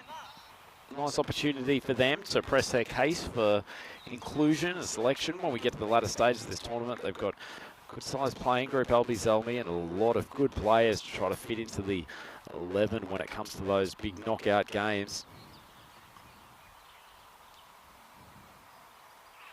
Decent length ball, gets it high at the bat. Oh, it's a stunning catch there at cover I thought it was going to travel just a bit too far, but Archer Dupar has made good ground going back. He sticks the right arm up and takes an incredible grab. Look at that athleticism. Nonchalantly looks around to his teammates like it's something he does every day of the week. That is magnificent fielding, and unfortunately for Kadak, he is back in the pavilion for a first ball duck. And Albi Zelmi, 1 for 1. What a great grab from Dupar. Ball looked like it was, particularly with a new ball just coming hard off the bat, that it might just carry him in that position. Fielding on the 30. Nice piece of bowling from Asif. A little bit short of a length, moved away. Brought the uncontrolled shot. And an incredible start to this game. Well, Shista, they had their problems in the last couple of games before today, but first up win against Kristianstad. Now, early wicket against Albi Zelmi. I guess the downside for them is that it brings a big booming bat of Azam Khalil to the crease fairly early in proceedings. But also, not a bad thing for them to have Asif with the new ball charging in against one of the premier batsmen in Sweden.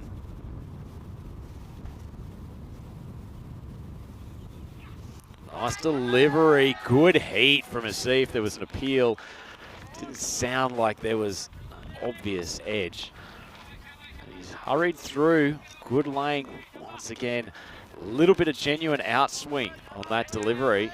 Khalil tried to rock onto the back foot, was through him before he knew it. It's good pace, Asif. He's got a little bit of wind around, probably blowing out to, I guess, long off or thereabouts, coming relatively horizontal across the ground.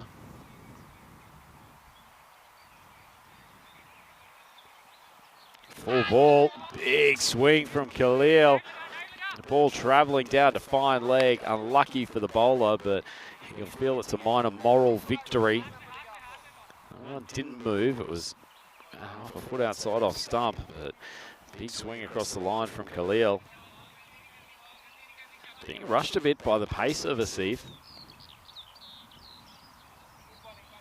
Pretty sharp, he's a good athlete, not particularly tall, but he extracts some bounce from this Mashta deck, and he's been very consistent with his line and length all week. It's a good little battle. Full ball outside off stump. Khalil actually deals with it pretty well. Basically Yorker length opens up the face. Just probe it away for a single. The final ball of the over. It's been a very good one from him. In fact, most of the runs coming off that inside edge from Khalil that raced away down to fine leg. Oz has been watching up the non-strikers end for most of the over. Seeing Kadak be dismissed with a phenomenal catch, and then Azam Khalil having his own problems. Good length, a little bit of movement away. Appeal from the bowler, may want to wait until the keeper gloves the ball cleanly, but in the end, that's an excellent over from Muhammad Asif with the new ball. 1 for 6 and caused no end of problems. Have a look at the bat versus ball wall, the expected score for Albi Zelmi. You can argue there's a fair gap between that projected score and the average runs for in this tournament, but you never know, maybe the depths of deep data know something that we don't. Also suggesting this will be quite a close game. Projected score 83 to 92. Certainly the many fans of European cricket around the world are hoping for a good contest. Let's have a look at the chat. We've had Dave pop up, which is nice to see. Vinny, he unfortunately missed the first match. We certainly missed you, Dave, and great that you can join us for this second contest. Let's got Rob Thompson there. Nick's been in the chat a little bit. Excellent to see. Oh, he's cleaned him up. Huge wicket. Dupar, he took the wonderful catch to eliminate the first Zelmi batsman, and now he's clean bowled the superstar, Hazam Khalil. Dropped it on a good length, maybe shot through a touch. Khalil trying to pull one that wasn't quite there. Good bit of stump-to-stump bowling, and Zelmi in a hole, 6 for 2. Oh, isn't this an absolute turn up for the books? Khalil trying to rock onto the back foot. Doesn't like to be tied down at all. Didn't really get anything in his wheelhouse in that first over, and trying to manufacture a boundary off bowling of Dupar. He's having an absolute whale of a game so far.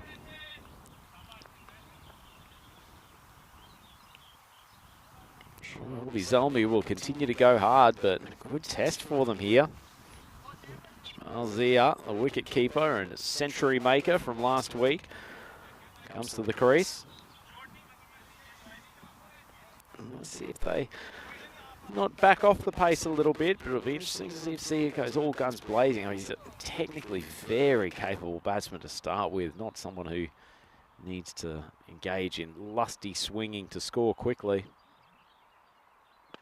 Dupar gets him coming down the pitch, swings it straight up, 2 fielders under it, it's taken. 3rd wicket down. Well, Zia, determined not to get tied down, goes the charge, first ball, and Dupar, 2 wickets off his first 2 balls. He's on a hat-trick. Zelmi, 6 for 3. This is extraordinary stuff from one of the tournament favourites, and perhaps this all-out attack mode is costing them here in the early stages of this game. Derek, the golden boy, trotting across the screen, following Ismail Zia back to the pavilion, and a man who has gone the opposite direction to come into the commentary box, Vinny Sandhu. I do know the feeling of walking off first ball. I'd be lying if I said I didn't. But yeah, Zia trying it on straight away, not getting away with it. And 2 wickets, the first 2 balls from Dupar. What a game. Plus his one-handed catch in the first over. So could he be hat-trick taker number 14 in the season? Well, this is another good test for Albi, because we know they'll lose early wickets sometimes, but they don't change their approach. Here's the hat-trick ball from Dupar. It's bowled to Niazi. Oh, and he almost gets there, although the keeper spills it, but there's no edge. 6 for 3. But yeah, we've seen Zelmi in these kinds of positions before, Rhino. They like to attack, and that's a peach of a ball. Too good to nick. Absolute seed from Dupar. He cannot be disappointed with what he's delivered there on the hat-trick ball, particularly with Niazi just taking the defensive approach, given it was the hat-trick ball. Great stuff from Dupar. Good catch taken as well by Manib Hussain. The second one. Oh, pretty form straight as well, knocked away for 1. Yeah, hello to Dave. Welcome back, Dave. Of course, we missed you. And yeah, if you are just joining us, it's Karaoke Wednesday tonight. Rhino and I were meant to go on Monday, but Rhino got the day wrong, so we'll be going tonight. So send your requests in, particularly duets. Yeah. I still think the Shallow Bradley Cooper Lady Gaga is a good one. Maybe we should try it 2 times and we'll switch roles. I think one thing with your karaoke, you really do sell it with the body and the facial expressions. So I'm looking forward to seeing that. First time I've seen you really have a go at it for 2 years since we were in Lance Corona together. That's been but we did have a nice little open mic session back at the ECL earlier this year. That's true. Which was good fun. That was good as well. Anyway, back to the game here. I need someone to turn this around. Sudden was. Left-hander pushes confidently. He'll get 1. We'll see a few new faces in the Albi lineup as well. This kind of just goes with their, I suppose, overall overarching philosophy about blooding young players. And you can see Bilal Khatak, even though, okay, goes out for a golden, to a pretty ridiculous catch, mind you. But he'll have the gloves today, so another bit of responsibility for him. Ismail Zia playing as a specialist fielder. It's harsh on him. Makes it sound like he's not capable with the bat. That's probably in light of the fact that he does go first ball, but this is short and it's hit well. And Niazi loves these situations. He seems to revel in it, doesn't he? Maximo, the first one of the match. So uncomplicated at the crease. Just a slight weight transference onto the back foot. That back foot moves across. Lovely shot, end of the over. Albie Zelmi after 2, 14 for 3. Albie Zelmi, they won't want to rest in their laurels. They are the only undefeated side in this competition, though. So, I mean, they can probably afford to lose 1 or 2. They won't want to, though, because you want to finish as high as you can. And, yeah, if they win all their remaining games, obviously they'll overtake everyone and be top of the table. But some pretty interesting matches for them still to come. Obviously, you see them playing Shista in this game, but and then we see them playing Kristianstad later in the day. In fact, very next game. Tomorrow they've got a bit of a blockbuster against Mashta in match 51, and then they'll take on Hammarby in match 53. So it's pretty tough ones for them still to come. No gimmies in this competition. Bilal Riaz, it's been a pretty good injection for Shista. He's going to come on and bowl over number 3. Make a couple of nice strokes to finish off that game against Kristianstad this morning.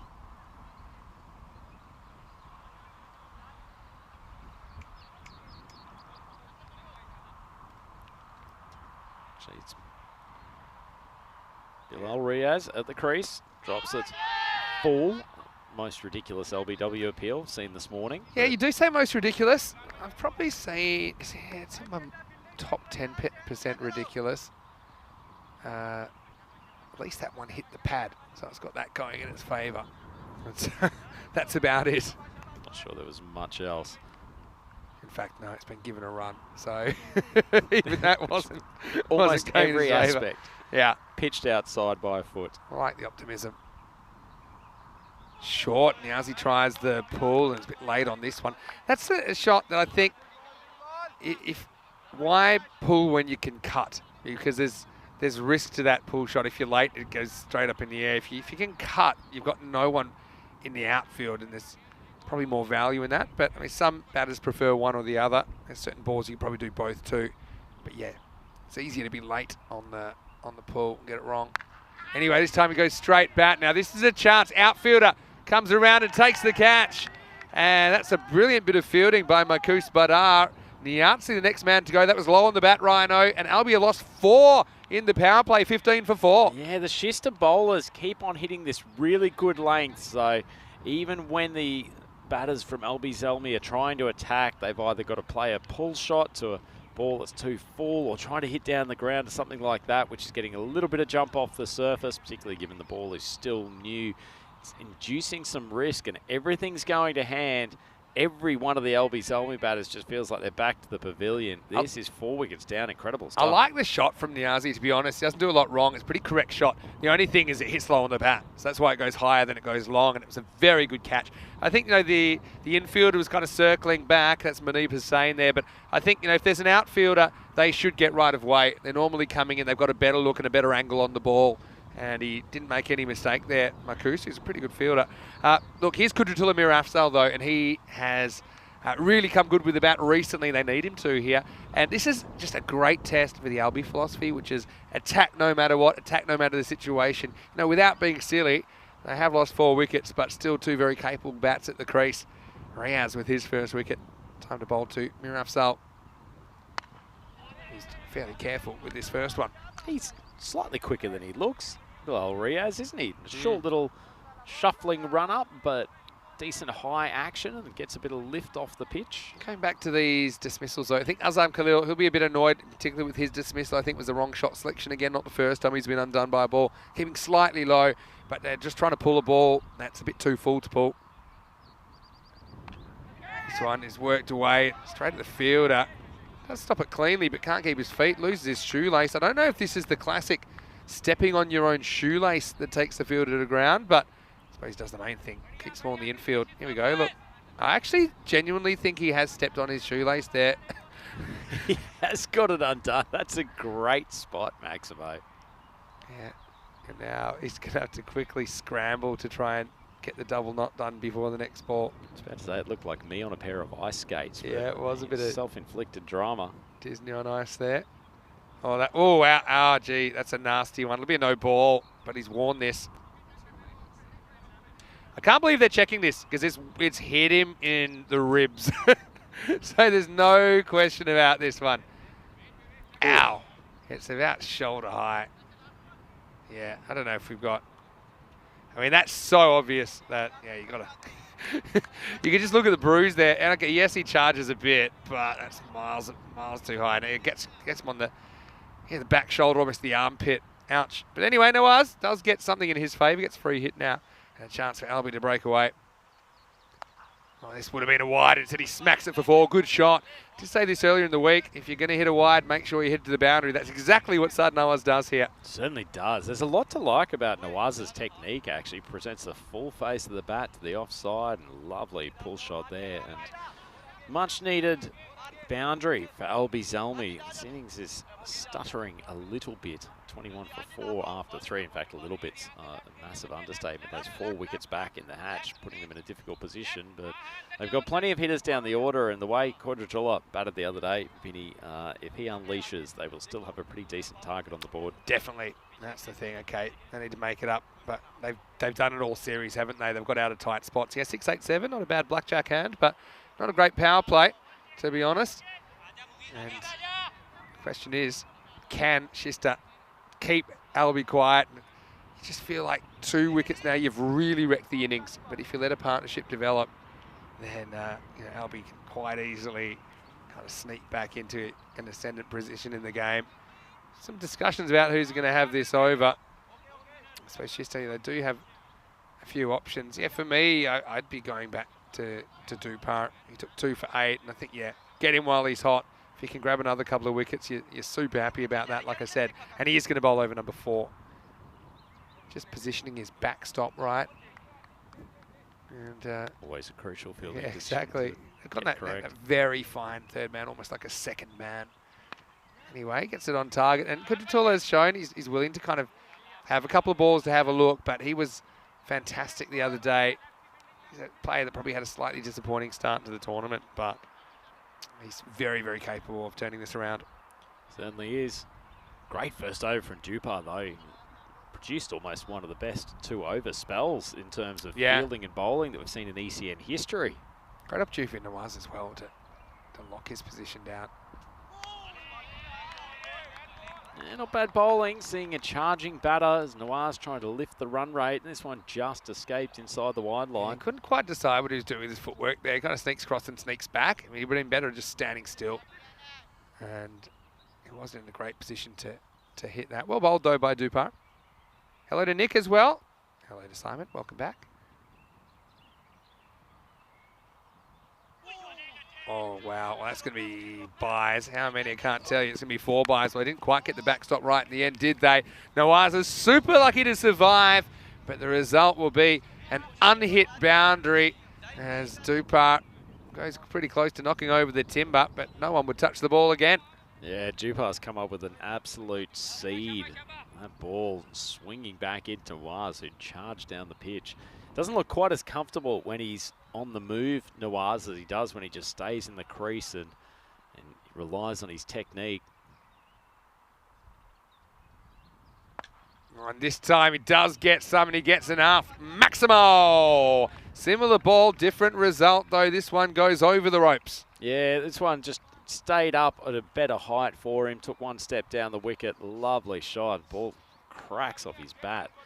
Certainly a clean striker. Yeah. A lot sits on his shoulders now, along with Quadratula. Stays pretty still that time. Yeah, it's different from the ball. A couple of balls ago, yes, it's a different location, but still, just hit the ball. This time it takes a little shuffle and he cracks it through the offside. And that'll get through everyone, including Shub, as Nawaz breaks out. And albeit we're seeing that familiar pattern, aren't we, with wickets falling, but they're still playing their shots. Yeah, certainly are. You know, you've hit the ball hard when you get through the defences of Shub out there in the extended outfield position. Still think that's kind of unnecessary footwork. Yes, he hits it well, but he's making it harder for himself.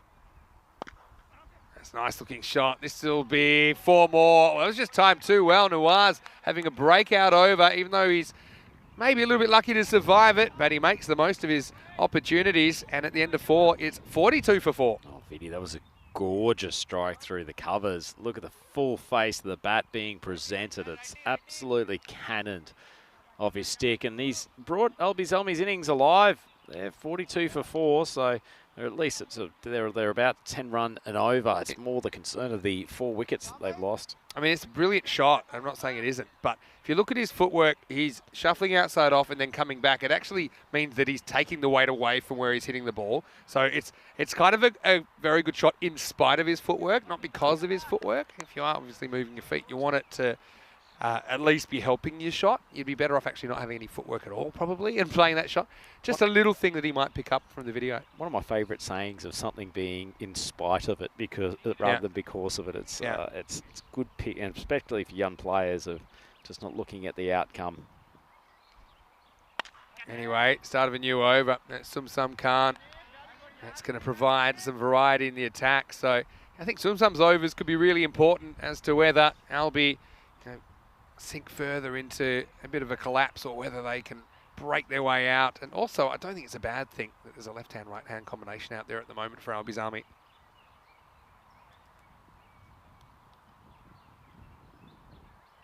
I just think the off-spinner enjoys the left-hander, and the fact the ball's turning away opens up the stumping a little bit. Makes it a bit more difficult to drag it to the leg side, which a lot of players like to do. Anyway, this is going to be a good battle. Kudratullah taking on the Sum Slammer. Probably look to slam him, probably back over his head.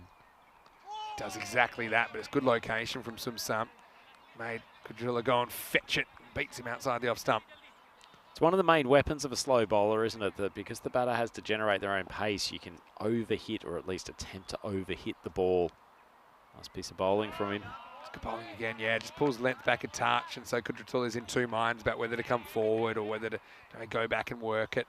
And once you go back, if you're not pulling for 6, it's hard to find that power for a boundary. This time he does go straight, and he is able to get it. So third time lucky, Maximo Kudratullah with his first. Thought that was zeroed in on our camera position up there. Fortunately dragged slightly to the left, but powerful hitter Kudratullah when he gets going. Had a really rocky start this tournament, but has found his feet the last couple of games, and he's a former Swedish national team player, so he's a cricketer of immense quality. Oh yeah, for sure. Back to the wall kind of player. 50's up as well after that ball. Just shows how quickly Albi's Army can turn things around, doesn't it? It was only a couple of overs ago that we thought they were really in dire straits. 15 for 4. Kudratullah rocks onto the back foot. Smacks that straight down the ground, and Munib Hussain fields, keeps it to 1. And that'll take us to the end of the over. The score is 51 for 4. Vinny Sander here, Mr. Maximo for the European Cricket Network, welcoming you to Day 10 action. If you're just joining us, welcome. Where have you been? But that's okay. We still have 4 more matches, including this one.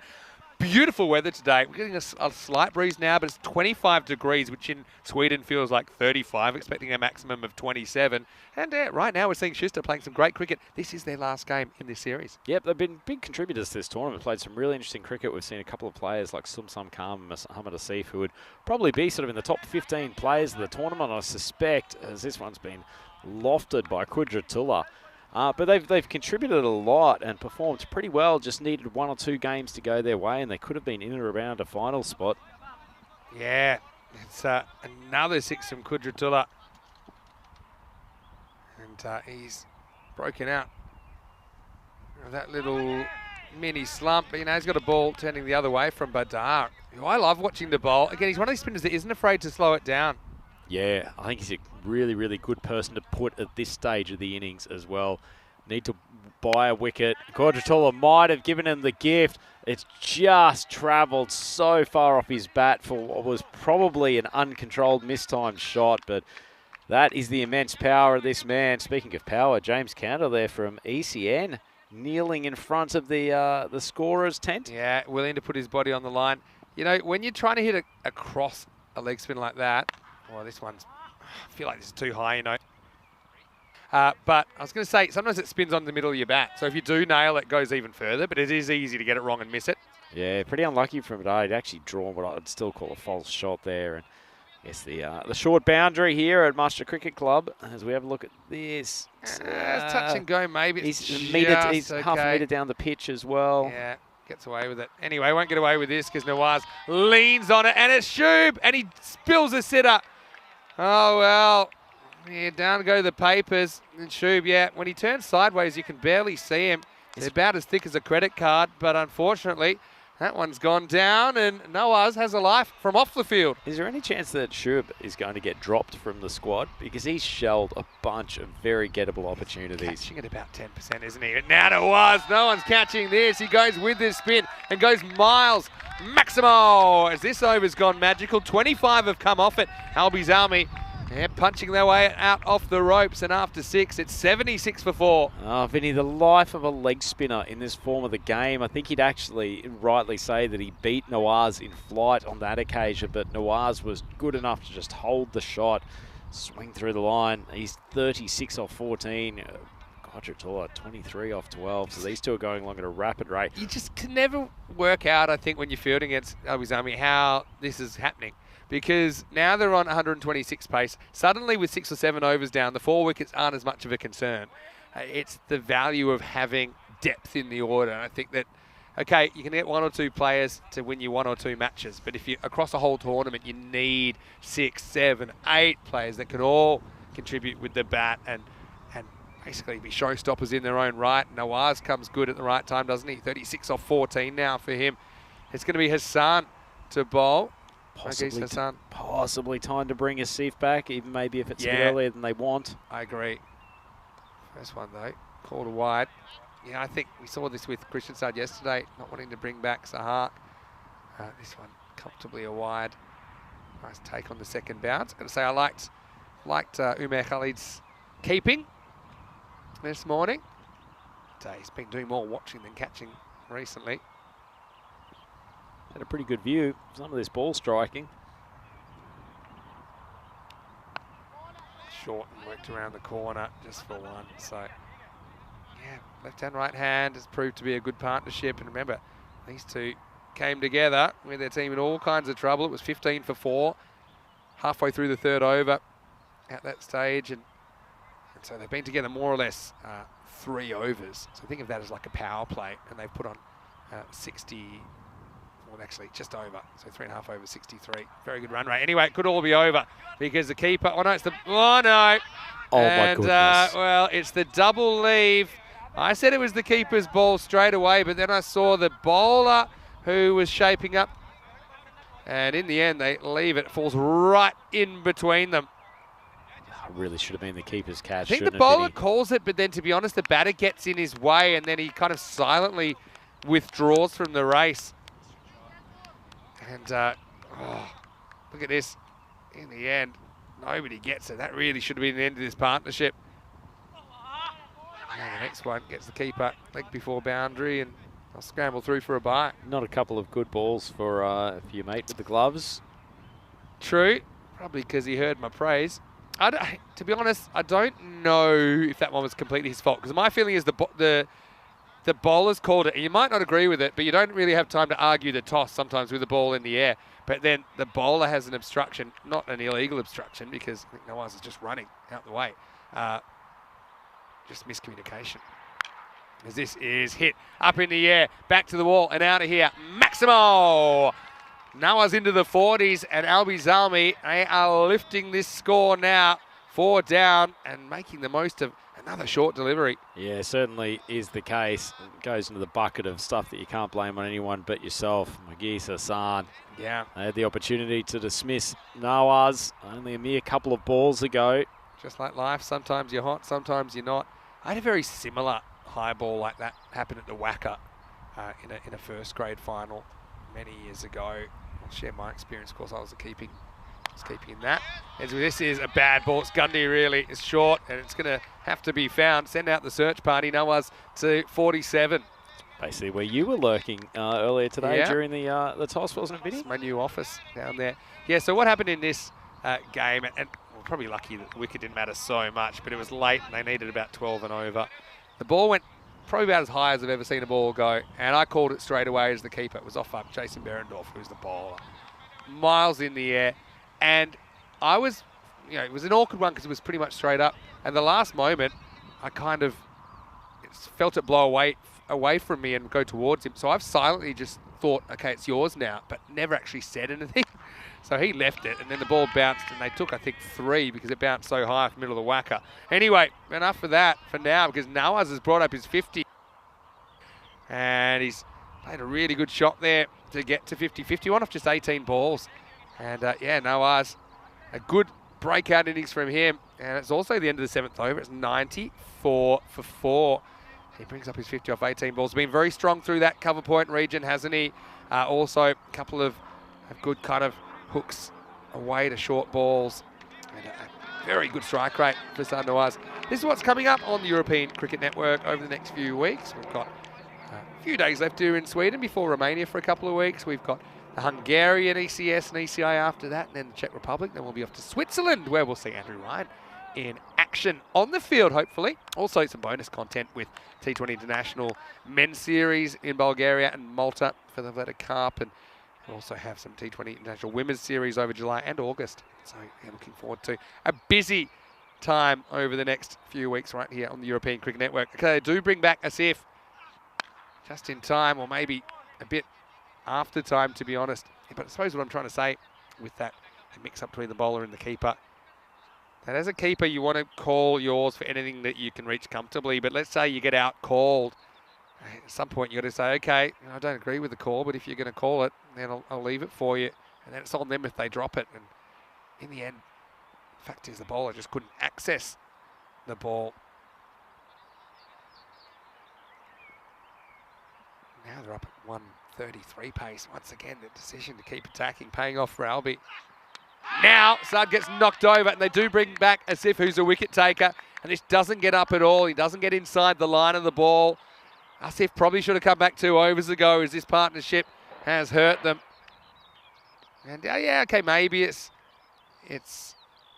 short enough to pull, but he doesn't get across. At least if you get hit in the pads there, it's unlikely you'll be fired LBW. You need that second line of defence, especially if you're on the charge. But Asif does it again, has a second wicket. That makes it 95 for 5. So another kind of flashpoint in the game, isn't it, with the partnership broken. But things get a little bit more complicated for Schuster as well, as Sami Khalil comes to the crease, coming out at 7. Again, he's a dynamic striker of the cricket ball, and he's coming out with just under 3 overs to go. So what do you think of this innings so far?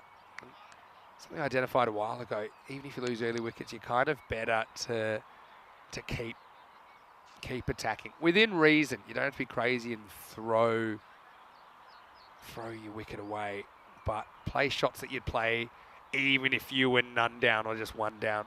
Don't let the wickets affect your mindset too much. All right, Sammy, what kind of mood's he in? Well, it's in the air, and he's going to get away with it. It's going to be 1 bounce 4. It's an unlucky one for Asif, who kind of has the moral victory, but he'll have to wear the 4 runs. It was a very good ball, to be honest. It was attacking the stumps. No third man in place. Well, third man's up in the circle, so it results in a boundary. Yeah, I think I missed some of this conversation in the chat, but the robot just reminding Dave Bod that work stops for nothing. Yeah, we're always working hard to bring you the cricket and keep improving what we're doing here at ECN. Thanks to everyone that supports us. It's a unique sports project. It's a unique world project, really. It's a good ball from Asif, who gets this one through, but this score 99. Even if they were to not make another single run, it's going to be a testing chase for Schuster. They did chase down that score this morning and hit 109, did it fairly easily, but against Albi, who have a winning habit, they'll want to make sure that nothing's too easy. Yeah, nice little whip away. This time Khalil does get his hands through the ball, as if searching for those stumps, but it's a nice leg glance. Just a little leg stump, misses by, I'm going to say 2 or maybe 3 stumps to the leg side. And that brings up the 100 as well for Albi's Army.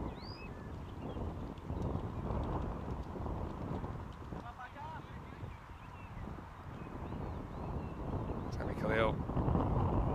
7's very low, but I think the opportunity given to a couple of youngsters, which is just the way they like to do it, to be honest.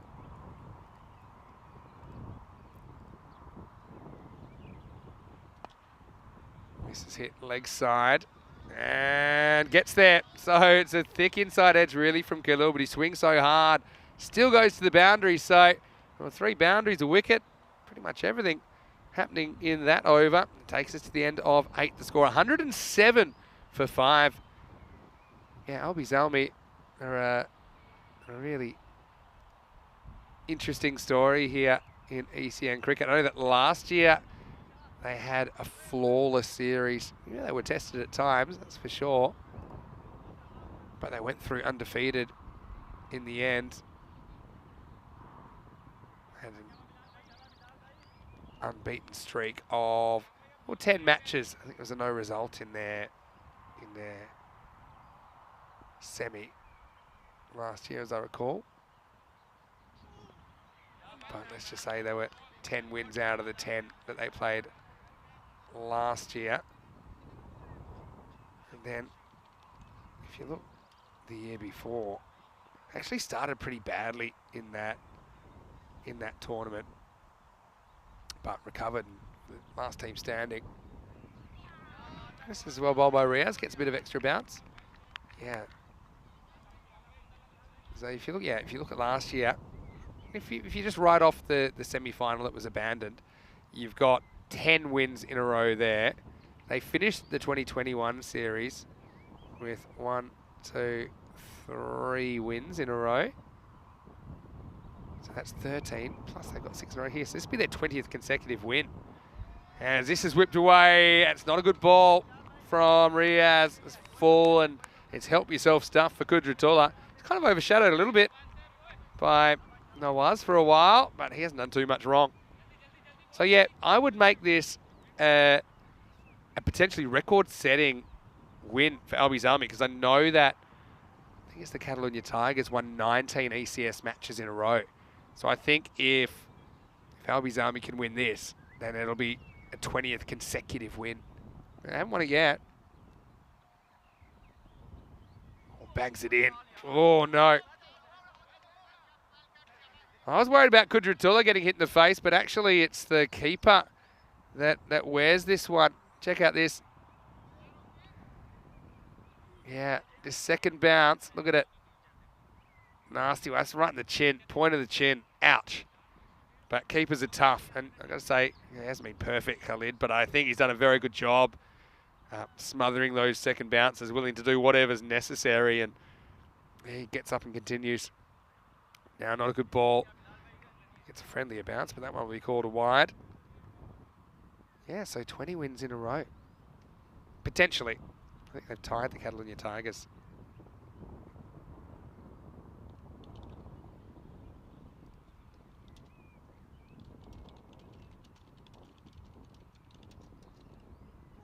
Oh, well bowled. Riaz. Kudratullah maybe could have got inside it, would have got a wide, but he tries to muscle it, misses out. I mean, very good for time. All the teams really in this series. We've seen a fair bit of spin bowled, but yeah, this is about as fine as we've got. They're going to finish with about a minute remaining. Slower ball, well bowled. Right up in the block hole. And that's an excellent over from Riaz, all things considered. Okay, does go for 1-4 in there, but he only concedes 6. And it takes us to the end of 9, the score, 113 for 5.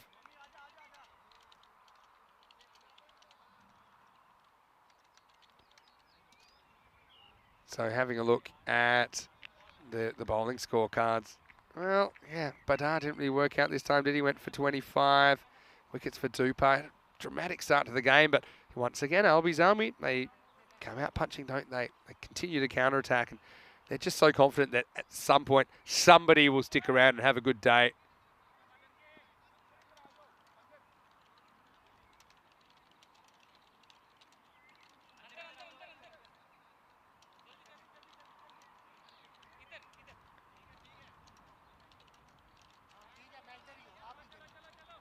Okay, as we say, it all happens in the 9th, and that's done. So let's head into over number 10. And it's going to be a bye first up. Sami Khalil will get back on strike. Good slow ball there from Nomanjan. So now, let me put myself in Sami Khalil's boots. I think that slow ball went well and it beat the bat. So if I was watching that, I'd be expecting a slower ball here. I'd be sweating on it. and just holding back my shot slightly. Let's see what he delivers. I think it was more or less pace on ball. Shoob's going to go back and he's just going to let it go. That's probably smart, Shoob, judging by your fielding so far in this innings. It's kind of a stock delivery, but it's too short. At this stage, you don't really want to be giving length to a batter like Sammy Khalil. Albi's Army hit 120. Don't forget, they were 6 for 3 at one point. They were 15 for 4 at one point.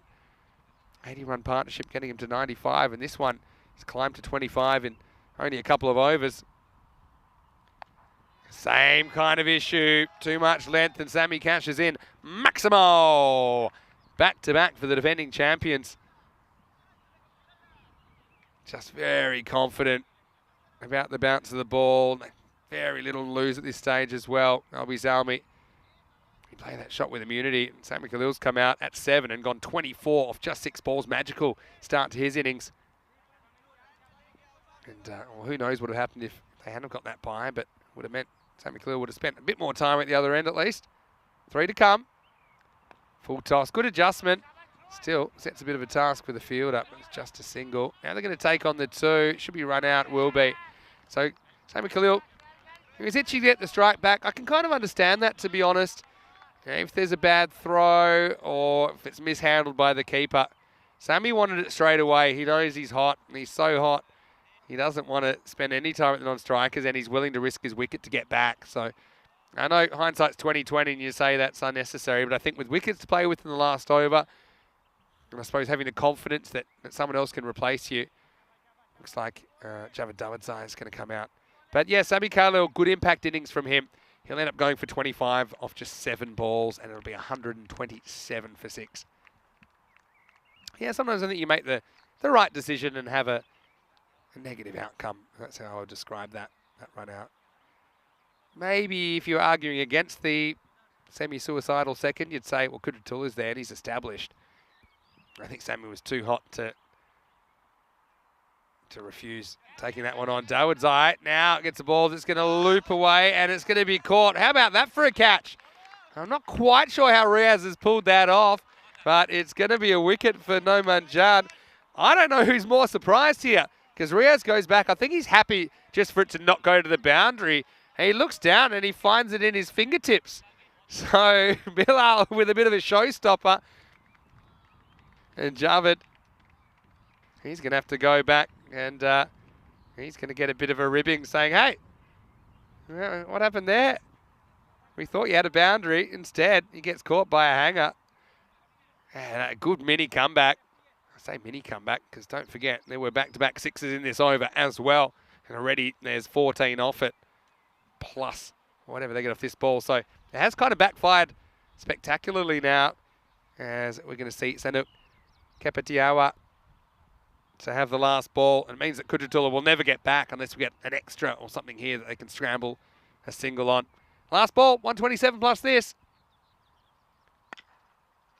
Well, I'll take the 1. Might try for 2 here anyway, because why not? Should be an easy run out. And yeah, no problem there. And so Kudratulla will be running off the last ball. Kepetiawa will get a run for his trouble. Got to be careful not to knock the bails off there. But yeah, no problems at all for mine. And so I suppose they get 15 off the last, which isn't too bad. Look, for a team that were reeling early on, they were 6 for 3, they were 15 for 4. They end up with a very healthy looking 128 for 8.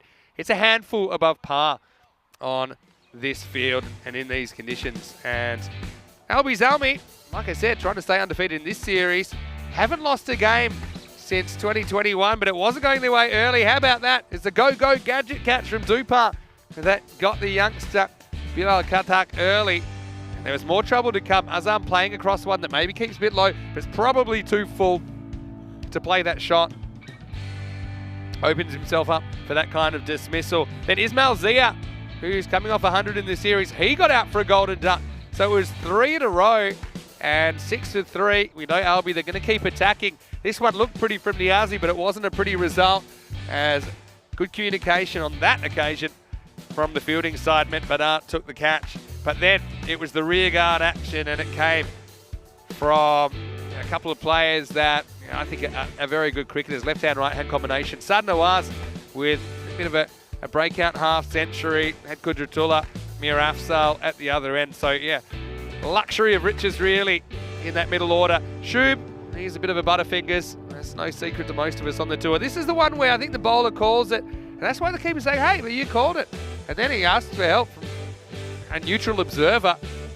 They should have broken it there. Eventually they would get Nawaz, but not before he compiled 51 runs off just 19 balls.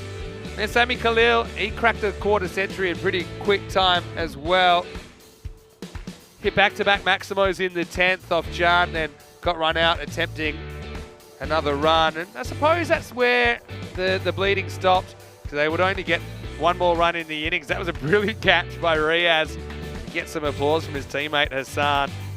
And then, I like this. This is unselfish play. Kudratullah, he knows he's going to be run out here. But just in case there's a fumble or something strange happens, you might get one more run, and there's no real cost to going for that. As we look at the scorecards, 51 for Nawaz. Helped his team out of a tight spot. You saw 4 players going fairly quickly. Had an ally in Kudratullah Mir Afzal, 30 off 22. Yeah, probably not his most destructive innings, but he did come up with the Maximos.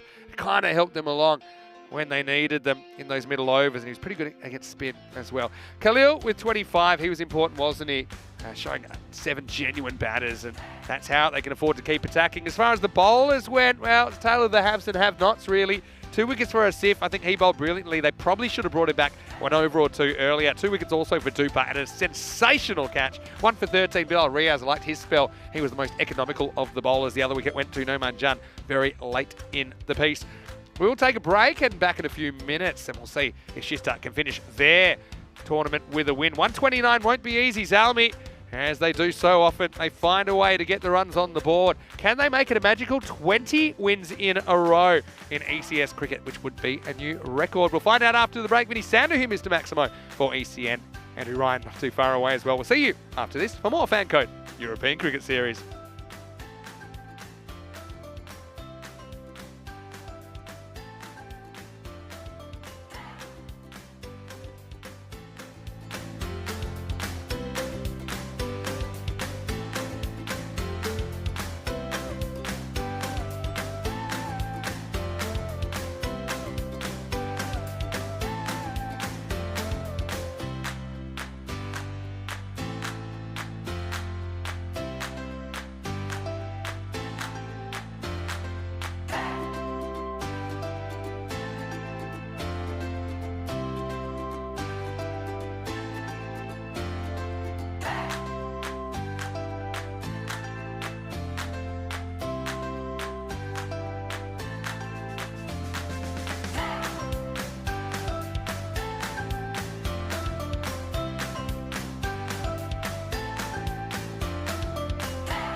The European Cricket Series is proudly brought to you by HCL Software, FanCode, and Grizzly Bear Sports. Howdy folks, wherever you're watching from around the world, welcome back to Stockholm. Great to have your company. Day 10 of this FanCode European Cricket Series. And right now, we're watching the defending champions, Albies Army, undefeated in the series, taking on Shista CC, who are taking part in their last game of this tournament. We know that they won't feature in the top 4. Having said that, they haven't been playing like it this morning. They've been playing well. They had a good win, started the day over Kristianstad. Now they certainly had Albies Army on the ropes before Albies Army fought back, as they want to do in their middle order, with the middle order kind of turning things around. At one stage, Albies Army, they were 6 for 3 wickets and they were 15 for 4 wickets, but then a good 80-run partnership between Sad Nawaz and Kudratullah Mirafsal got them to 95. Sami Khalil helped out towards the end, got Albies Army ultimately to a total of 128 runs. 129 will be the target. Looking at the kind of average run rates in this series, kind of looking at 12.2 and over as the average. And so, like I said, it's a handful above par. And I see some new blood today as well. And Kashif Ali is going to be the opening bowler for Albies Army. So, yeah, let's see what he brings to the table. Should be a fun innings coming up. Albies Army, if they can defend this, that's 20 wins in ECS cricket in a row, a new record. Slides in, but going down the leg side. It's good umpiring. That's Suchi, who is quick to motion that that's going down the leg side. Correctly so. Yeah, Kashif Ali, we didn't see him batting in that first innings. He has a good natural kind of in-swing delivery. You could see that one had good seam position, just doing a bit too much. Need a good start. Openers, Umair Khalid, the keeper, opening up. He's off strike now. Simsam Khan to face up for the first time. Oh, thick edge and 4. Yeah, well, you got to cop those sometimes. Albies Army had a few of these in their innings. Not a bad ball. Simsam gets proactive, gets on the charge, mixes up the length and turns that into a half volley. And the result is 4 runs. It's hard to not... It's hard to chase this down unless you're getting that average of kind of 2 boundaries and over. 2 boundaries and over, I think, keeps you in the hunt. There's one of them.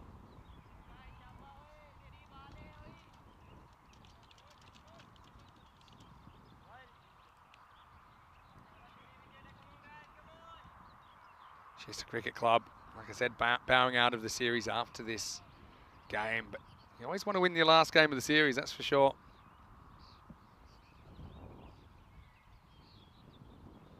Oh, that's well bowled. In fact, it's going to do everyone, including Zia. This is going to be 4 byes. Well, there's your second boundary of the over. I got to say, don't think Ismail Zia does a lot wrong here. Look at it go out and then in on the next bounce.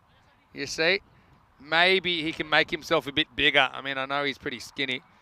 Maybe you can just keep those legs apart, maybe get a bit lower to ground, use some more of the body. It was a very difficult bounce to deal with, though, to be fair to the gloveman. So, unearned 4, but 4 nonetheless. Kashif looking good in his number 30 Albies Army shirt. The one that's just going down the leg side off the pad for 1. Leg by called. Look, if you can get out of this with a couple of singles, you'd say the over's a draw. You'd probably take that when you have conceded a couple of boundaries, including the 4 byes. Yeah, Shista made the most of a target earlier. I think it was 109 they chased down. Made it look pretty easy in the end. This is a few more than that. Yeah, well bowled. Another one keeps down as Ismail Zia is able to make the block this time. Probably what you learn from that is he's just got to step up a little bit, Ismail Zia. Even if he's rushed, taking the ball on the full, there's so many benefits to getting it before that second bounce, including if it gets edged. If it gets edged, you want to make sure it carries. Yeah, Kashif. bowled a decent over so far. We'd really love a wicket to top it off here. Oh, I think there might have been an edge on that just by the reaction. And so maybe Zia does step up a little bit, doesn't give himself that long to look at it. There's 93 matches since we've had a golden ball, but yeah, I feel there might have been a little touch on that, and that might have been a chance for the first wicket. Yeah, well, only a couple of days away from cracking the ton, aren't we? Just going back to that one, Ismail Zia kind of, I suppose, snatched at it. It was a reactionary kind of movement. And, yeah, probably when you had so many uncomfortable bounces, when you get an easy one, sometimes you can take it for granted that you're going to pouch it. That's not how it worked out. Kamran Rashid, though, he's going to bowl over number 2. Good over from the youngster, though, Kashif. It's not the best effort from Kamran first up. I'll get a fingertip on this, but I still think it's running away for 4. So, well, he's a bit of a throwback, isn't he? Kashif Ali, who looked like a big fast bowler the way he went after this. Okay, stretched. Didn't get off his feet at any stage, though. If he could have just made that block. As we see Suchi out there umpiring for us again. I saw her a couple of years ago, of course, in the European Cricket Series. It's great to see female umpires when we do see female umpires on the European Cricket Network. There's been quite a few of them now. This one beats the outside edge, and that's better. This is a bit less of a warm-up ball from Rashid.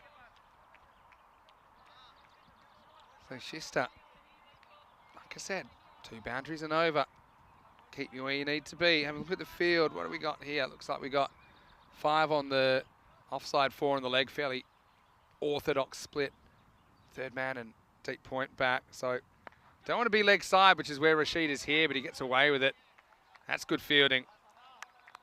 Yes, Nawaz came round to his right. Threw that back in. Also pretty handy off spinner, Sad Nawaz. Yeah, like I said, Albi Zalmi on a winning streak of 19 in the European Cricket Series. If Albi Zalmi could win this game, it would be a record 20th consecutive ECS victory. That's hit him right where it hurts, and your chance of LBW is little, but your chance of pain is high. Oh well, everyone, if you got a bad stomach, don't look at this. And yeah, it's always interesting to see how they deal with this situation. Oh yeah, that's flush. Yeah. Well, if he comes to karaoke tonight, there's a fair chance he might be doing the Mariah Carey numbers, because that's got him right where it hurts. Azam's coming in as an experienced customer. Let's see what his approach is. Yeah, no one can do much. Everyone's standing around offering water. I wonder if we'll see the strange stretching of the... Yeah, here comes the stretching of the legs. This is an urban myth that'll help. If anything, because that's pretty uncomfortable, it might take your mind slightly off the fact that you've just been hit in the lunchbox. Anyways, fine. Now, Suchi, I don't know if she's the right one to necessarily provide an expert opinion, so she's just kind of floating well out of the situation. But, oh, we know it happens. And you have the protector in, of course. It can be a little bit uncomfortable, and maybe even more than a little bit uncomfortable sometimes. But yeah, if anyone can get us some scientific papers on the bendy leg method for dealing with that, then I'd love to hear the science on it. Hello to Babithra Ketawala as well in the chat. What do you think of that one, guys? Rashid now gets a swing and a miss.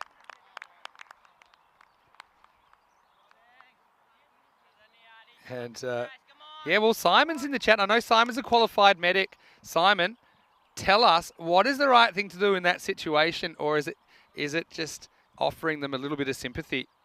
I would like to hear from the medic. Ooh, keeps a bit low. Has a look at it. This one might have just been biting back a bit too much. Have a look at the replay. Yeah. maybe too high, missing leg. It's too much doubt there for me. Umpire gets it spot on as we get to the end of the over. The score is 16 without loss after 2. Albi Zalmi trying to go 7 in a row in this series. They won 10 without losing last year. So that's 16. If you count the 6 there, plus the 10 from last year, plus they won their last 3 games in 2021. In fact, the last time we saw them lose an ECN match, it was the 29th of July 2021 when they made 106 against Hudinga, and Hudinga chased it down with 10 balls to spare. Kashif gets a second over. Let's see if he can break through. Wow, bit of extra bounce. Gloved into an open space, and Zia runs after it but can't get there. Yeah, so I'm still waiting on Simon, if you can. I'm keeping an eye on the chat. What is the right thing to do there? Helix said that they've been working on the second pitch. Looks like the roller has been out. Well, I'm not so sure about that. Just keeping it safe, that's the main thing.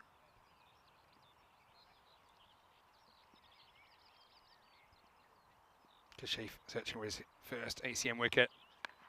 Won't get it just yet, but he's restricting the boundaries. Just got hit for that one boundary that's more an edge than anything else. Also, it was a 4 byes. You can't really blame him for that one in that first over. Hello to Sharif. Hello to all the regulars as well. Sandori is in there as well. Some interesting existential chat in there that I'm spotting at the moment. He's been good here. He might have a throw if he picks it up, but he didn't pick it up. Still, just a single's a good result. This run rate required. Just creeping out a bit. Need that boundary.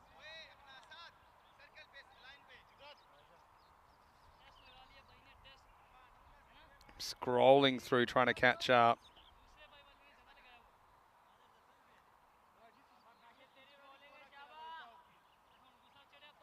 Yeah, I mean, as long as you're not going to charge me, Simon, I'd love to know. Just for next time it happens, I actually got one in that area. I was playing what was supposed to be a friendly back in Australia recently. In the air and away from the fielder. I think this is going to run away for 4. So Ismail Zia is the fielder. And of course, actually, they look pretty similar.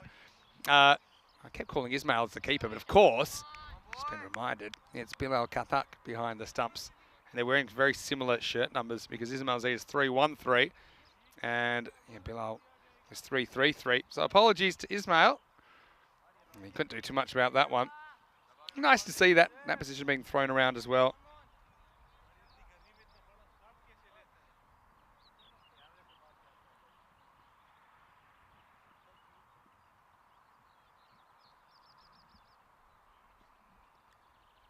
Kashif.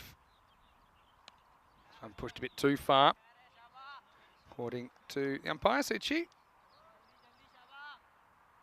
Benedict's asking, where are we doing karaoke tonight? Hello, Benedict. How are you? And, yeah, I was commenting on the Eurogordon women's team's Instagram. That's after they had a golden ball with Albi Zalmi. Well, sorry, they had a tie against Albi Zalmi. There was no golden ball tiebreaker. But, yeah, we're doing it in Mashta at the Anders and Yag. Benedict, we'd love for you to come along if you want to wander in.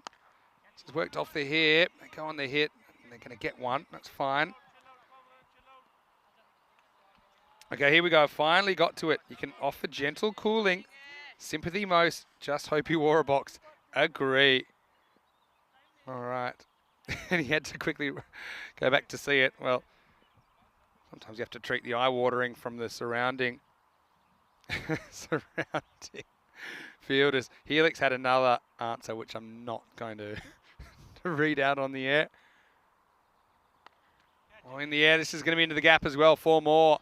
That's the second time he's kind of gone for a boundary in that direction, but I don't think you can blame him for that, Kashif. It's just one of those things.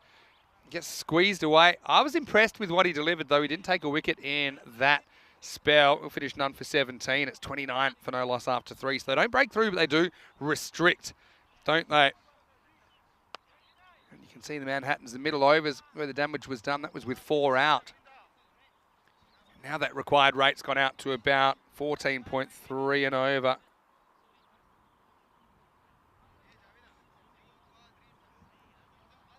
Yeah. Anyone that's in the Stockholm area, I wouldn't say it's a full ECN commentators meet and greet, but certainly available. It's certainly possible for you to come down to Anders and Jagg in Mashta tonight. And yeah, they've told us that there'll be anyone between 3 and 50 people there. So that's a pretty big range, isn't it? Imagine trying to organise a dinner party for between 3 and 50 and you're not sure. Anyway, here's Javad Davidzai, who's a wicket-taking machine, coming out to bowl over number 4. Kind of need a big over, don't they, Shista, to get themselves back into the contest.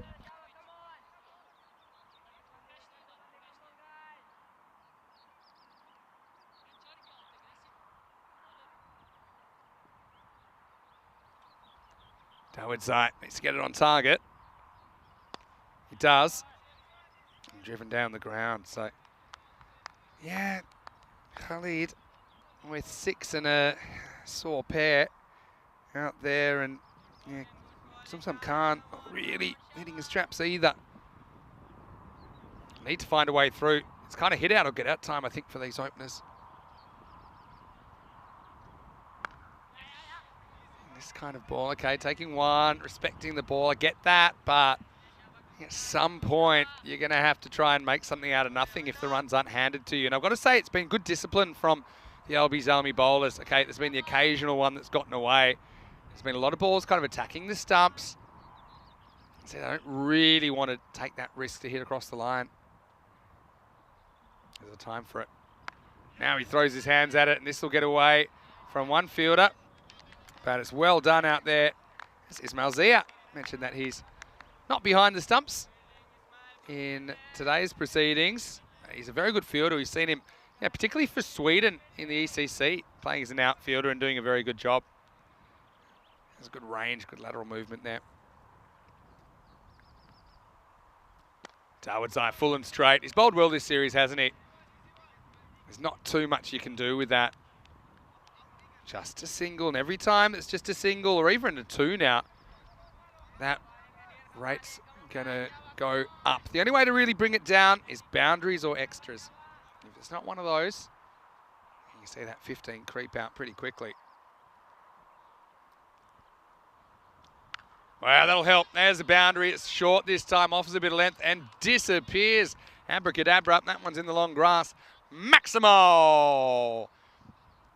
Just what the doctor ordered for Shista, who were trying to fight their way to a win in their last game in this series. And Davidzai offers some length and gets hurt.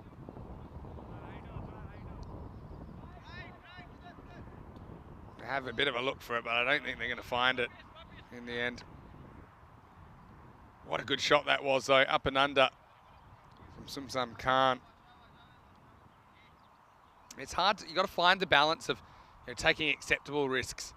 So yeah, you don't want to overdo it, you don't want to gift the opposition wickets, but you do have to find a way to find the boundary, even if they're not being served up on a platter. And this could help, or maybe not though. Sami Khalil takes the catch, as it's going to be a 6 and out situation for Sumsum Khan.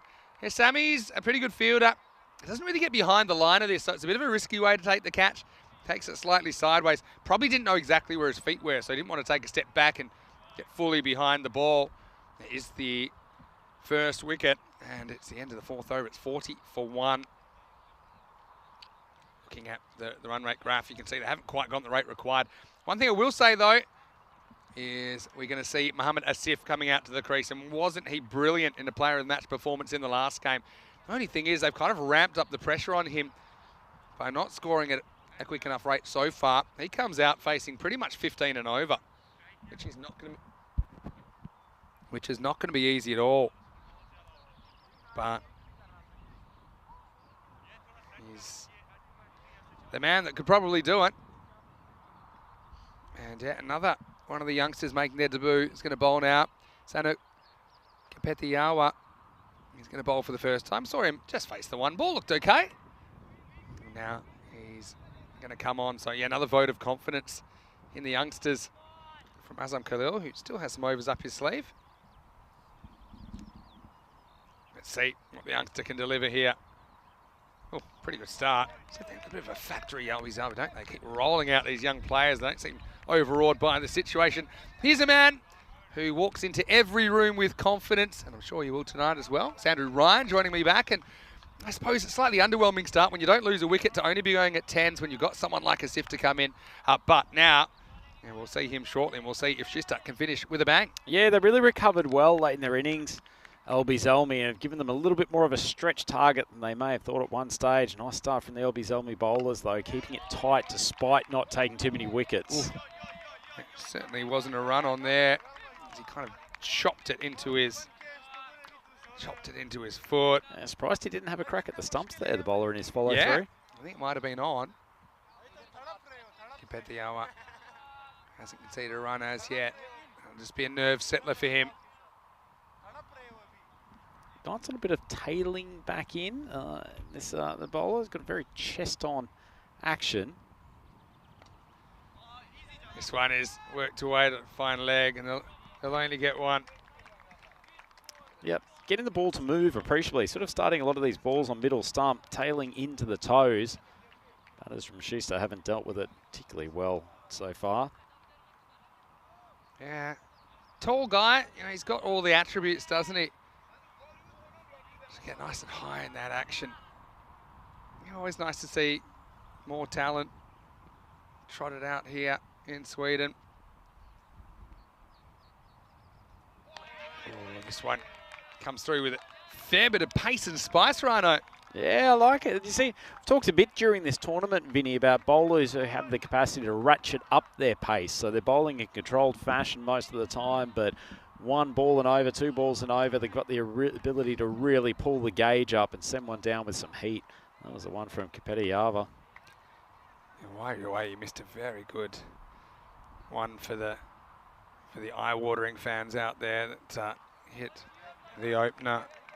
Khalid in a very uncomfortable place, probably one of the best ones we've had yet, but I'm glad you didn't have to watch that. We had Simon the medic in the chat just telling us what he would do. He said offer a little bit of cooling and a lot of sympathy. That was his opinion. Sympathy in droves. Never particularly pleasant for someone to get struck with a hard cricket ball. Pushed on through that pain barrier though, hasn't he, Vinny? Yeah, well, now he's got plenty of time to ice it now that he's out. Oh no, he's still there, isn't he? All right, sorry, Umar. Gave you out before your time. They probably wouldn't mind some come out there instead at the moment. Yeah, that's right. He's struggling to get the runs flowing at the moment. As is Asif, who's started gingerly after his heroics in the first game. Last ball of the over coming up. It's been a good one. And, once again, pretty much on target. I mean, he looked well at home there, didn't he, in that over? Gives pretty much nothing away. And they've left it late, maybe too late. It's still there, though, as we get to the end of the fifth over. It's 44 for 1. And we're super excited, of course, to have some international cricket on the weekend with the Tri-Series featuring Sweden, Germany and Estonia. And if we look at the groups, you can see Sweden and Estonia are drawn in the same group in the ECC, which starts on September 25. Germany in Group F, which Group F looks super interesting to me as well. Just no weak teams or no teams that you think aren't capable of going all the way. I mean, Luxembourg was super improved last year. They've got some excellent players. The TBC should be filled in pretty shortly. I think we accidentally leaked it before we had final approval. So you might know who that is. Isn't it? Yeah. Yeah. Exciting stuff too. I'm not going to leak anything.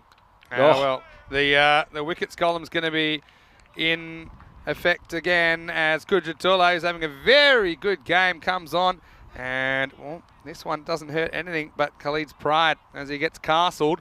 It's 44 for 2. Yeah, just can't stop him, Kujatullah. Some runs with the bat. Now, a wicket off the first ball of this over. Not a bad result in a way, I think, for Shista Cricket Club. Unfortunately, the keeper was just struggling to get going. He'd only hit 1-4 in his 16 balls. So given the opportunity to bring out one of the hitters from down the order, and might actually be Marcus Badar coming to the crease. So I thought it might have been Bilal Riaz after some of his bombs in the first game. Badar's not a bad option. Yeah, it's one of those things where you're always hoping that that if someone is struggling to go run a ball that they can turn things around. And we do see it happen sometimes, don't we? But more often than not, we don't. And we'll see how it works out for Shista. It's an interesting thing, T10 cricket, isn't it? And I know you haven't played too much of it, Vinny, but there's days when you go out in the short form game and everything's just coming off the bat cleanly. You're just playing off instinct. You don't really have to think about it. There's other days where it just feels like you cannot hit one to the boundary. Well, this one won't go to the boundary, but it will go over. Good shot as Asif. Feels like their lifeline, doesn't he? He brings up the 50 with a big Maximo. And look at that. It's all hands. Look at that extension. Yeah, I'm not sure Mohamed Asif has ever woken up and thought, I'm not able to hit one to the boundary. He's one of the cleanest strikers in this competition. Yeah, for sure. If he's there, I'm not going to count him out just yet. Yeah, no, but I know the feeling of, sometimes not hitting him that well. I suppose longer form games, you can kind of battle through that and eventually find your touch. But you just don't have the luxury of time in this form of the game. Well, this is another good hit straight. It's a tough one. And Azam can't quite get there, gets half a hand on it. This will be 4 runs. And so 6 and 4, it's Asif that's on the charge. Yeah, he's striking them well again. He just deals in boundaries, Mohamed Asif. No nerdling around for the odd single. And Quadratella, who can be a little bit gun barrel straight sometimes. It works for him when he's getting a little bit of nibble off the pitch. But when you're up against Asif, that's when he can be in some trouble. But extracts the underneath edge. Asif gets a bit lucky there with a French cut, just a single. It was also a dangerous ball because it did give him some length to work with. It was that kind of challenge length, I call it. Maybe a metre and a half before the front pad. Maybe can drive through the ball for 6. But yeah, Mohamed Asif also has a tendency to try to drag those to mid-wicket. He's capable of playing over covers, just doesn't always do it. Badar goes up and he goes miles over extra cover. Maximo! Well, this is what they've been missing. I certainly hope there's nothing missing for Khalid as he takes off his equipment off the field. But right now, it is the end of the 6th over at 62 for 2. Yeah, lovely shot from Badar. Just comes out second ball, strikes a glorious cover drive and very elegant technique. I'll have a look at the batting card. Khalid, he struggled at the top of the order, 10 off 16, really chewing up too many balls, scoring at that rate. Somsam Khan, he played a nice little innings at the top, but big wicket. And Javid Dawodzai, he continues to run a knife through this competition, just absolutely cleaning up. Yeah, well, Mohammed Faisal Al-Haq saying he agrees about Bell's promotion over Marcus. Well, I mean, Marcus is very capable as well. And, the main thing is that he has that attacking approach. It's hit out or get out the way as Kipetiawa comes on, searching for his first wicket. He might get it, and he does. So, nice moment for the young man. And it's Ismail Zia who's out at deep point. That was a tracer bullet. He couldn't have gotten out the way. He said there might have been a little bit of curve on it, bit of a heat seeker. Yeah, but congratulations to Sanook, who has his first wicket in ECN cricket. And it's a pretty handy one. Asif gone for just 12.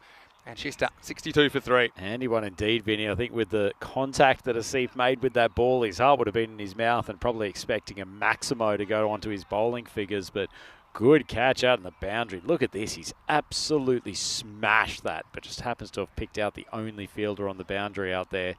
Pretty safe pair of hands in the form of Ismail Zia. Yeah, I often go by a mantra in T10 cricket. Hit the ball hard, but hit it correctly. I think that Asif does both of those things. And I think on another day, if it's 2 metres either side of the field at 6. So his number was up, unfortunately, for him. And it is Riaz now that comes to the crease at 5. Nice catch, though, by Ismail Zia. Capable with and without the gloves. He certainly is. So I'm fielding a fair bit for Sweden in the ECC, doing a good job. Pretty good ball as well. I really like the way that these youngsters for Albies Army have come in and they've settled. I think they've just got a good way of not heaping too much pressure on them or not letting them being overawed by the occasion. Albies Army with a luxury of 6 wins in a row in this series, so even if it was to go wrong and they dropped a game, it's not disastrous for them.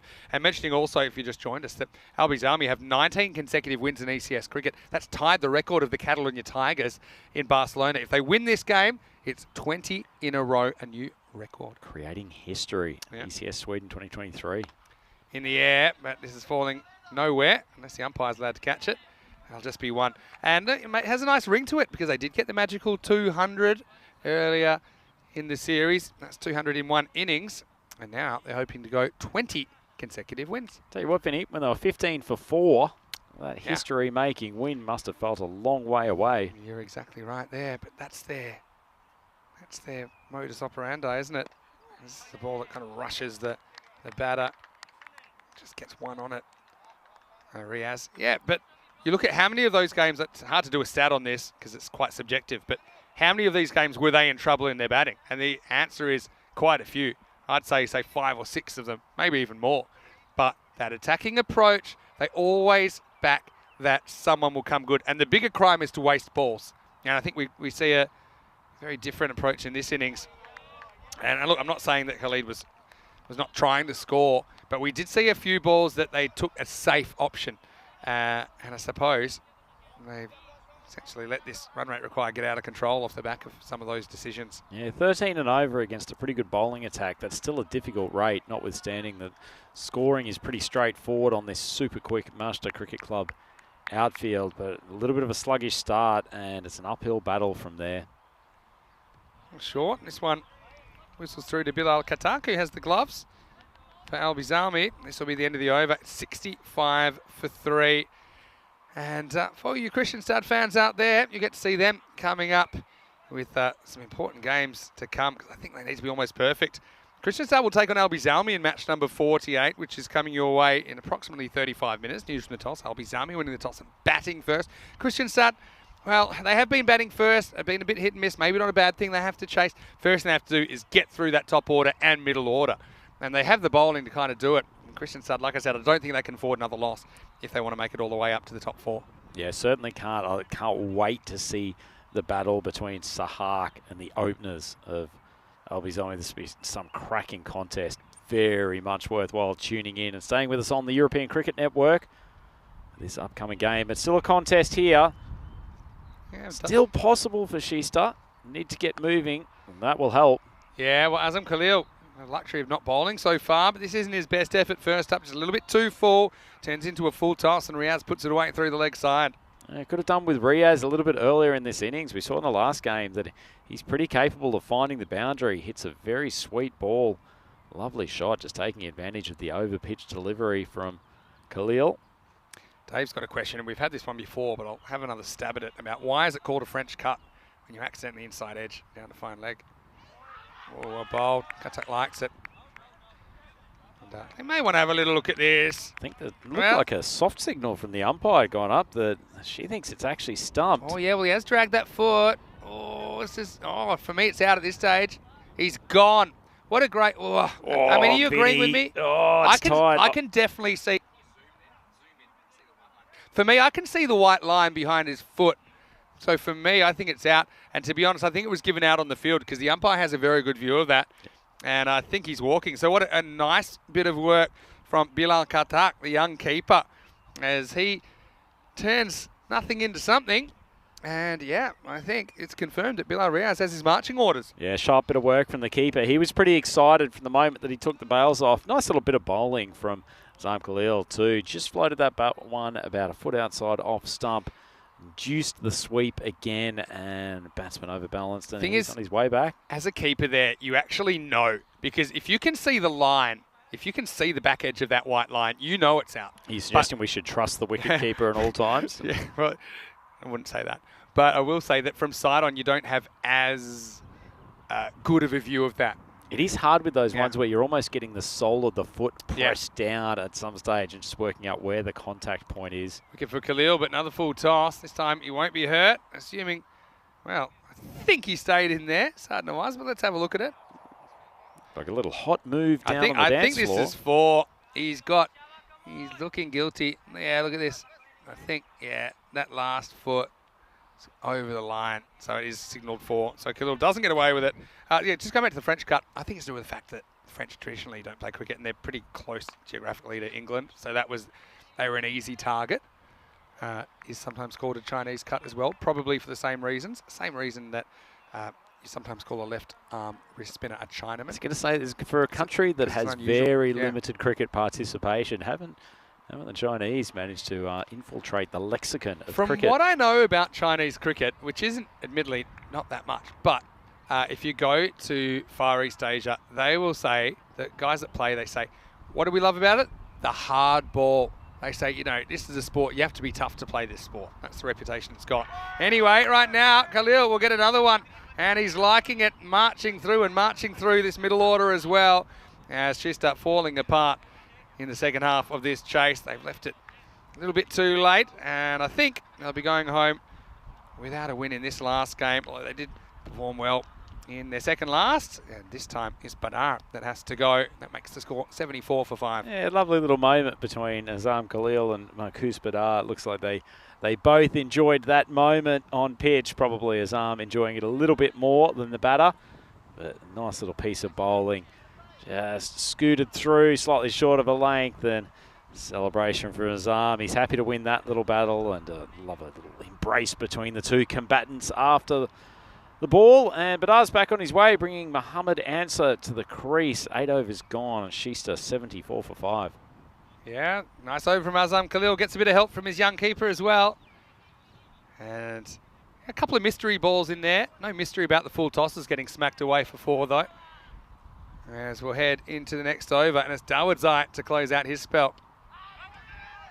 Just going down the leg side. Sitchy's a very good umpire. I think she spotted that stumping as well. I've got to say, credit to all the umpiring crew. And they make more decisions per second, if you had to put it on a kind of index like that, than any umpires anywhere in the world. And I often say to them, you'll make more decisions today than anybody else on the globe. So if you get most of them right, you've done your job. And I think they have done a very good job in this series. We're talking about wide calls, checking fields, things like that. Here's another one, and Dawood breaks through, padding his stats as well. Jan has to go. Not happy, Jan. And he's going to have to go. He's the 7th wicket to fall. Now it's the 6th, pardon me. Losing count, 74 for 6. Yeah, nice bowling from Dawood. I think that takes him up to 17 scalps in the tournament. It's just a wicket taker extraordinaire. Just pretty simple stuff too. Just drifting the ball in from wide of the stumps. He knows that if the batter misses, then he's going to hit. And unfortunately for Jan, no contact with the pill. And Shista's innings is spluttering. 74 for 6, only 10 balls left in the innings. But yeah, Dawood, he probably looks pretty uncomplicated. When you see him stroll in, he's not bowling at express pace, but he just does the little things right. It's accurate. That's why when he bowls a wide, like I think the first ball, his spell was a big wide, it sticks out. Infuriates him. Yeah. Well, I want to say hello to Mohammed Faizan Al-Haq as well, who enjoyed the catch from Ismail Zia on the point boundary earlier in this innings. But, yeah, Albi Zalmi, like a good prize fighter, they can absorb a few punches and still win over the 12 rounds. They've been the better team here over the 20 overs, that's for sure. And Dawood into Manib Hussain, missed out first ball. So, yeah, this is why we don't judge games too early. And there were some comments in the chat, well, looks like this will be the end of the winning streak for Albi Zalmi. That was after about 7 or 8 minutes of the game. But you don't judge these contests too early because they can turn around. Albi Zalmi done well to turn it around here. Now, another swing and a miss. Dawood Zai is really enjoying his work out there. I think he probably wants to go at the stumps now because he can easily turn that 2 for into a 3 for, I think, if he gets it right. It's a frustrating thing when you're a line and length bowler. Sometimes it's hard to get out of that rhythm of just pitching it just outside off stump. I reckon if Dawood's eye gets a Yorker on, he's probably going to have a 3rd wicket. I'm saying. Let's see if he can get off the derrick here. Close. You can hear the frustration from him. He just cannot get off that good length. Yeah, that one, I suppose, came in a bit and maybe bounced a bit too much. Anyway, congratulations to Albi Zalmi. This will be a record-setting 20 wins in ECS cricket. There's a no result in there, which we didn't count. But if you want to talk about their undefeated streak, technically it's 21. But if you're just talking wins, 20 in a row without a loss is a very good effort. Haven't lost since the 29th of July, 2021. And wasn't the world a different place back then, Rhino? Barely remember back that far. But right now there's an over to go, and it's 74 for 6. Yeah, it certainly was, but fortunately we've had a feast of T10 cricket since that date, and there's still plenty more coming up here in Stockholm for ECS Sweden 2023. Have a look at the bowling card. It actually looks pretty good for Albi Zalmi. Kamran Rashid, good to see him back on deck today. The hard running in, fast bowler, gets a good bit of bounce off the deck. And young Sano Kepatayawa, he took 1 for 7 off his 2 overs. Really economical stuff. He was tight, wasn't he? That's what I said. Young players coming in. I mean, Kashif Ali probably bowled better than none for 17 as well at the top. Not overawed by the situation. Not intimidated at all. They've got that very positive culture there. Last overtime is Azam to finish us off. And the first one is lifted up and just out of the ground. Maximo. Well, Ismail, he's the right man for the job down there, isn't he? He is a tall fielder, had the long arms, but he couldn't quite track that one down. Yeah, I thought he was about to make our highlights reel, Vinny. He made good ground, picked up that was an opportunity, moved quickly, but unfortunately just couldn't get the right hand up high enough. And nice start to the over for Answer, smoking a 6 off his first ball. But T. Maria in the chat saying, what about a match between Drew and Albi Zalmi? Well, if the one place you might see that, of course, is the ECL. And in fact, Albi Zalmi did make the championship week in 2022, but Drew were knocked out in the group stage by Tunbridge Wells in the Group A final. So maybe one day, that'd be a good game. In the air, don't think this is carrying to Sammy. We'll just take it on one hop. Sometimes there's a benefit to mistiming the ball. Good example there as Shista move up to 81 for 6. Mohammed Faisal Haq saying, well done to Shista. Played some really close games which could have gone either way. Chin up. Love you guys. Good to see the supporters in there. Thanks, Faizan. And yeah, I agree. I agree with all of that. I think we saw them on day one. Okay, lose a couple of tight ones, come back with a win to finish their opening day. Hasn't really happened for them, but don't forget they're a Super Eton team, which isn't the top division. And they certainly have played well enough to get 4 wins along the way. It's just stiff competition, which you'd expect. Now we have a possible run out, and by possible I mean definite, because there's a miscommunication. And get the counsellor out there, because these two need to work things out. It's going to result in the run out of Manib Hussain. Yeah, that smacked of Hussain being desperate to get back on strike for these last couple of balls. So long walk for him. But he'll go for just 1, and it makes it 82 for 7. Just 2 balls remaining. Yeah, brave effort from Shista. As you said, they've had some bright moments throughout the tournament, probably outclassed in this particular game, although you don't have to go back more than I love it that an hour or so. I love it that he gets 3 quarters, and then rather than turn around, he thinks he has a better chance still of convincing the other batter to run. That's why he keeps going forward. Yeah, wasn't falling for it, was he? I would answer. And then a dot. This one petering out, but Albi Zalmi are not petering out, are they? 7 in a row for them in this series, 20 in a row as far as ECS cricket is concerned. And it's going to finish with a fairly forgettable single. Answer will finish on 8. Khalil doesn't get a 3rd wicket, but he does finish with figures of 2 for 18. And Albi Zalmi, they're in early trouble, but once again, they navigated their way out of it, and they're comfortable winners in match 47. Your final score is Albi Zalmi 128, Shista 82. Yeah, that 47-run victory probably belies how tight that game was at one stage. This next one should be a much tighter contest. Kristianstad, they desperately need a win to keep their tournament hopes alive, and up against the rampaging Albi Zalmi. Definitely. This should be a cracker. I think that game is closer than their numbers would suggest, with Kristianstad really, I think, have to play perfect cricket from here if they're going to survive to Friday. As we go back to the highlights, well, they had a bit of trouble taking wickets early on, Albi Zalmi. They liked the bowling of Kashif Valley, the tall right armour, who opened things up. He had David Zay out there as well, did a decent job. Some good fielding from Ismail Zia was a feature of this innings as well. But their big hits, they were few and far between as Khalid struggled to get going. Sumsam wasn't quite himself either. Same with Khalil with a good catch to his right. And with those lack of boundaries, let's say, in the power play, it just left a lot to do, even though Asif, he was the man that might have been able to do that for them. And he certainly showed signs of his ability, and we know how good he is, but this catch finished him and pretty much finished the chances, I think, realistically, of this Shista team. Yeah, great catch from Ismail Zia. He's got a safe pair of hands and nifty work behind the stumps for Kadak, who took the gloves for this game and came up with a nice dismissal there. Good bit of bowling from Azam Khalil. Yeah. Hot stepping around the boundary. Nawaz, unfortunately, he's going to end up as a meme rather than someone who stopped the boundary there. Reminds me of when you're trying to leave the parking lot without paying and have the tyre slashes that he ended up on the wrong side of the tracks. Dawood Zai, well, he kept it simple for the most part. When he could hit the stumps, he did. Khalil, he came back in for the last over. The game was dead by then. Probably needs a lesson in negotiation. Manib Hussain wasn't too convincing getting Answer to go along with him, give him to strike back. But anyway, look, Shista, let's be positive as far as their tournament's concerned. 4 and 6, had a couple of close ones. If they'd gone the other way, 6 and 4, maybe they're in the frame.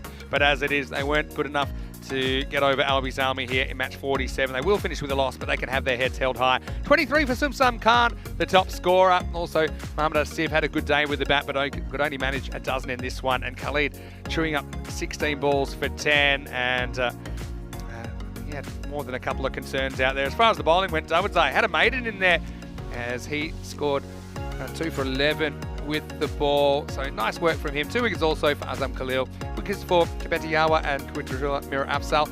And a shout out to Kashi Bali, bowled 2 decent overs. Rashid only required to bowl the 1. Yep, Davidzai with a sneaky maiden, which came in the 9th over, pretty much after it was too much to do. Well, Rhino, we'll take a quick break. We'll be back in 20 minutes with the next game, and we'll see if Albi can make it 21 in a row against Kristianstad. Until then, it's Vinny Sandu, Mr. Maximo, with Andrew Ryan. Enjoy the break. See you soon for more ECN cricket. From Sweden, you're watching the FanCode European Cricket Series.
The European Cricket Series is proudly brought to you by HCL Software, FanCode, and Grizzly Bear Sports.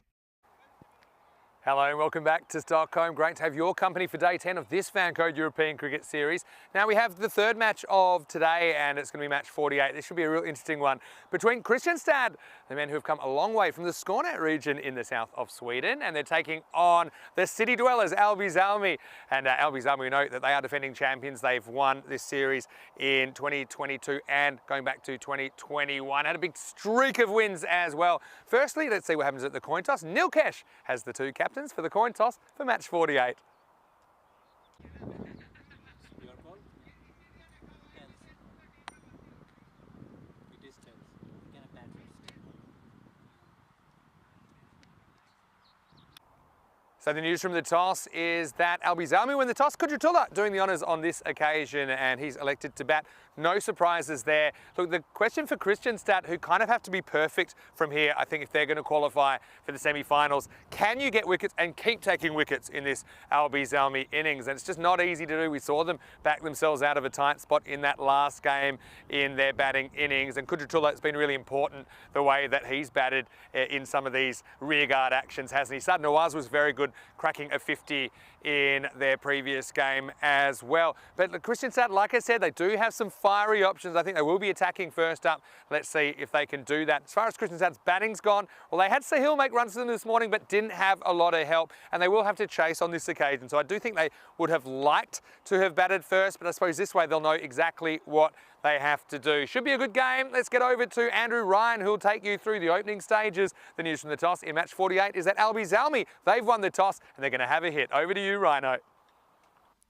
Thank you so much for that comprehensive preview, Vinny Sandhu. Mr. Maximo out there on field, eyeing off the toss and giving us a bit of insight into what's likely to happen in this contest. It should be plenty of fireworks. Two of the biggest hitting teams in Sweden out there on the field, and Kristianstad, they are fighting for their tournament lives here, currently sitting 3-3. A couple of good wins to start yesterday, but consecutive losses for them, both yesterday afternoon and first up this morning.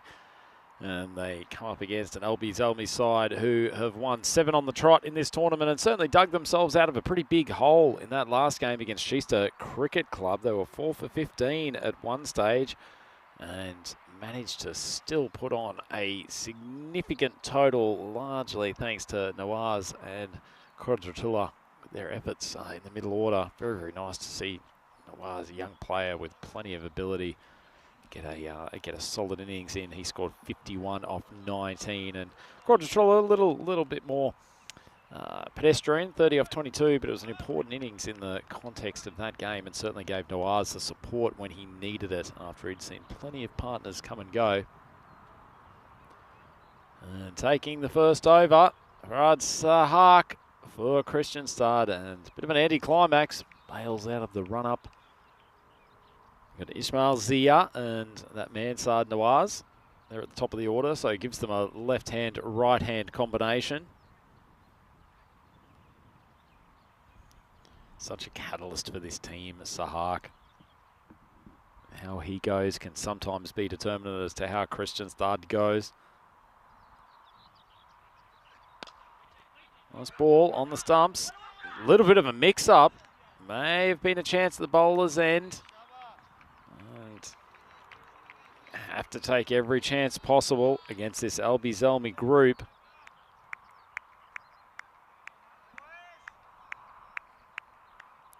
For Reed coming in from mid-on.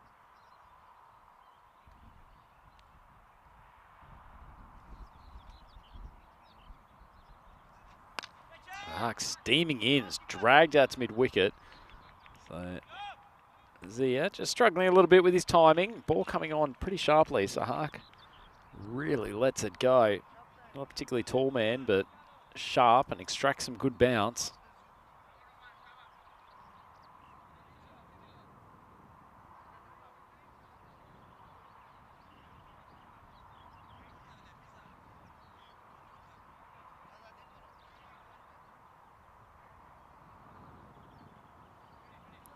For a few manoeuvres of the field. Left-hander coming on to bat, so that's why there's some rapid changes going on in the Kristianstad fielding. structure. Ball down the leg side, beautifully turned away by Nawaz. Elegant shot from the left-handed opener. When he's just standing well balanced at the crease, he looks so, so good. Beautiful and very prominent top hand in most of his strokes. Just use the pace of Sahak. Turn him around backward of square. Lovely shot. Elby Zelmi move along. 5 on the board.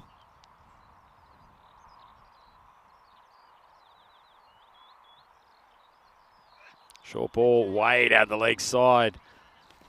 Field has done well to come across from a fairly fine third man to cut that off from going to the boundary. Pretty ordinary ball from Sahak, just occasionally when he's striving for too much pace. Tendency to drag it down. That was one of those occasions.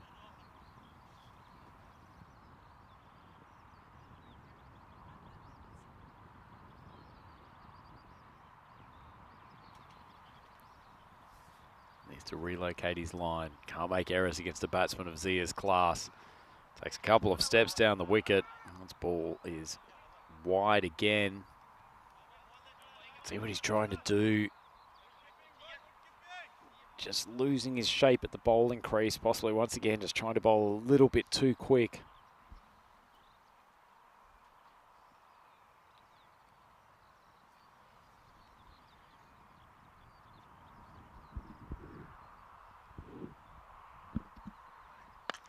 Better rhythm ball, and he's extracted the false shot. And it's a good catch down there from Farid Zahir, and that's the wicket they wanted. Ismail Zia, century maker earlier in the tournament. Much better ball from Sahak.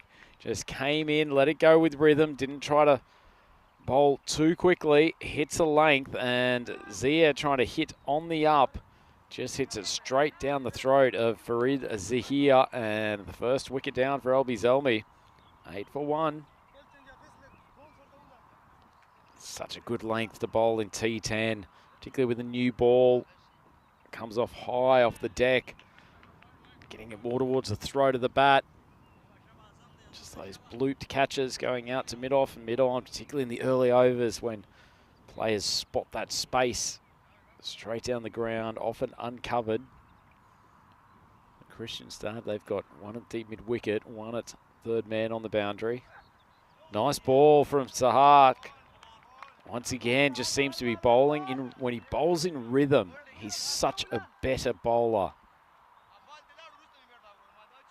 When he's just trying to ratchet up the pace too frequently, his action goes all astray.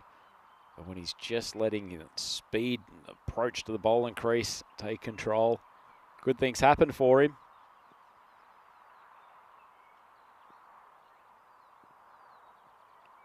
Has to bail out of that particular ball. Final ball of the over coming up. So Elby Zelmi once again losing an early wicket. Khalil, he went early in that last game. Tried to pull a ball that was probably just on a good length. Shot through and took his stumps out.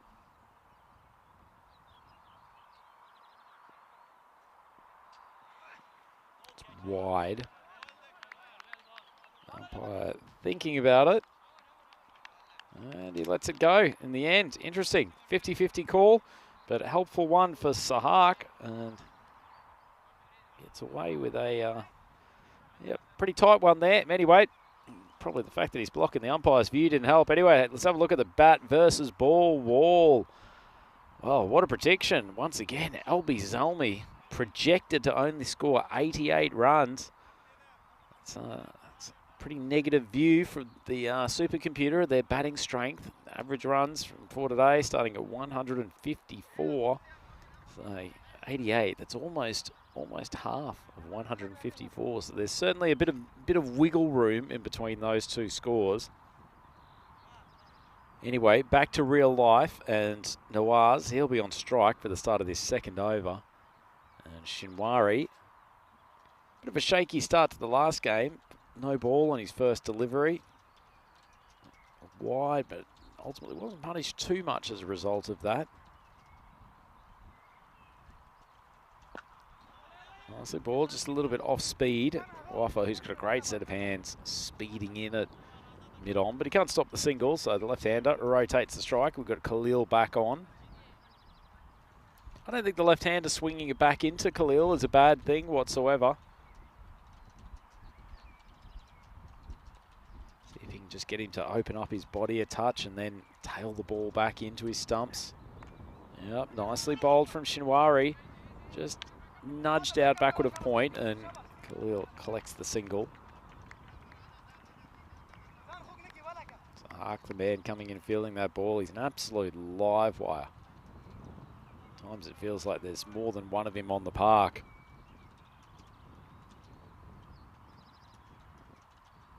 Nice start from Shinwari's ball with good control in this over so far.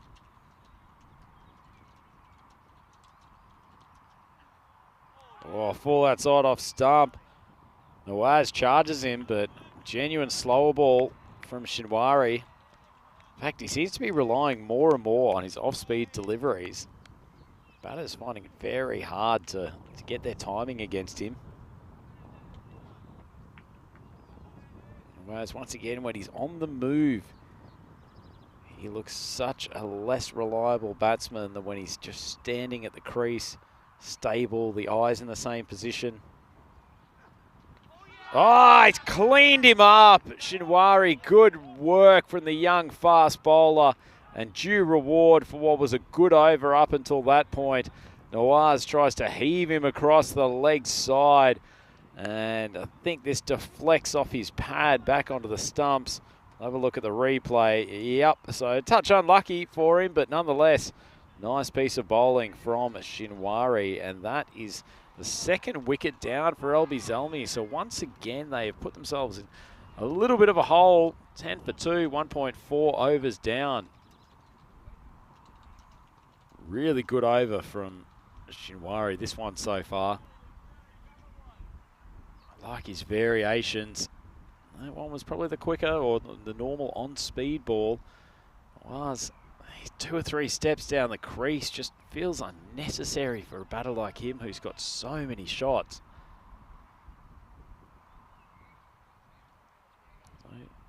Albie Zelmi. 10 on the board, 2 wickets down. We can guarantee they won't stop swinging, and swinging very hard. Niazi has come to the crease to join Khalil.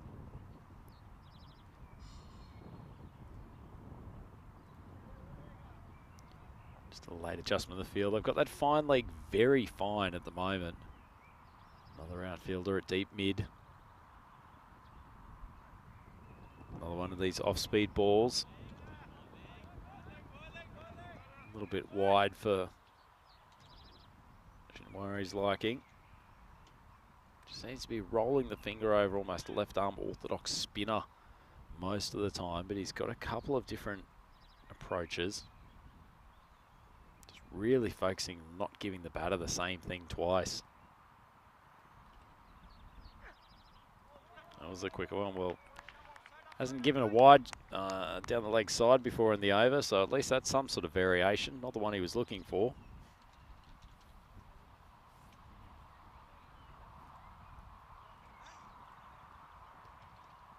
Nawaz, the last man out. Only 5 after his heroics in the last game.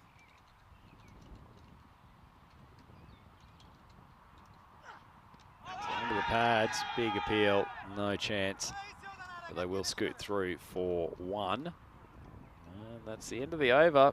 LB Zelmi, another hill to climb. They're liking giving themselves some tests here on day 10 of ECS Sweden 2023. They are 12 for 2, 2 overs down. Sitting very pretty in those standings. LB Zelmi have actually registered a further win from that, so they're 7-0 now. Kristianstad, they need to keep on winning. They've now lost 3 games and need a win desperately here. They've started well, started very well. And the big wicket taker from earlier in the tournament, Elmar Zahir. Good length ball, gets up to an awkward height, and Niazi can't control the shot. Just be a single. So 5 overs left in the power play. Zahir can get through this over and only go for 7 or 8, then even maybe extract another wicket, then Kristianstad will feel right in with a chance in this game.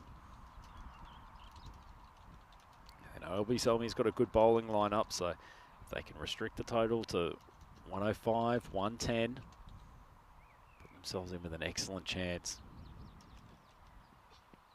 Short ball outside off stump. Khalil, a little bit off balance, was rocking onto the back foot, but also backing away at the same time.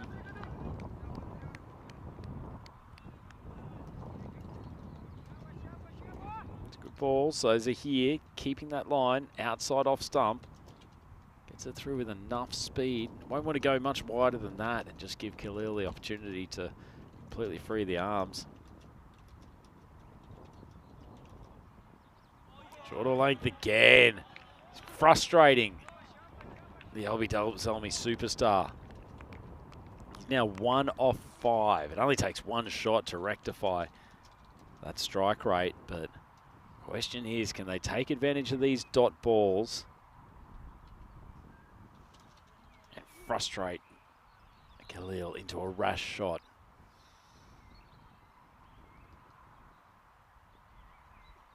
Short ball. Khalil stayed leg side of it. Zahir went for the bouncer. Nice piece of bowling from the young man. 3 dots in succession. Almost always feels like you have something breaks here. Khalil's not just going to push a single here. He's going to go hard.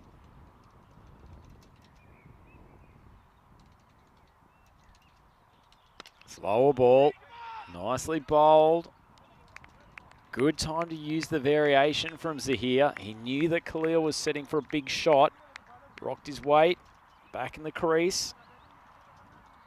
Just lost his timing because of the change-up. Smart play from the young man. This has been a fantastic over. He's bowling in the power play, remember, so he's only got 2 outfielders. He's had 3 go straight through to the keeper, and then Khalil has mistimed 1.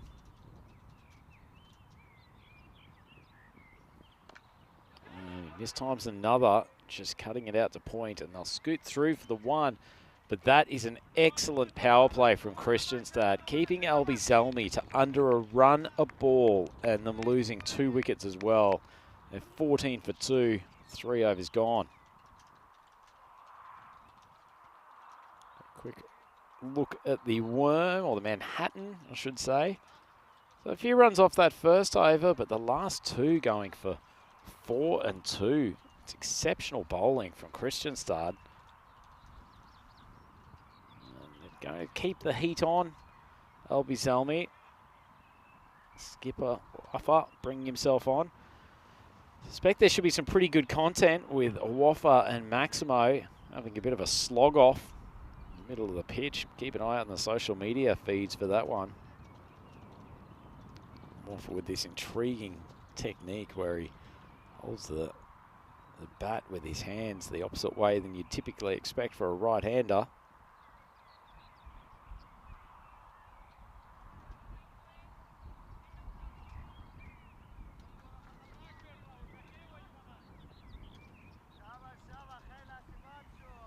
So Khalil, 2 off 8. Took themselves into a hole again, LB Selmy. Have 7 overs to rectify it. It's more than enough for their team, but... Oh, Khalil. He takes 1 step towards doing that. It's just a little bit of a nothing ball from Waffa, floated up outside off stump. And Khalil gets it in his slot, goes straight over long off. Lovely shot.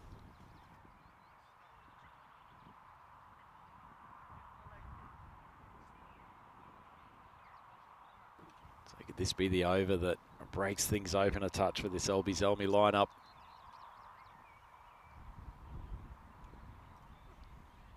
Short, wide, called by the umpire. He's just got to get back on that good length that the other bowlers in the power play managed to hit with regularity.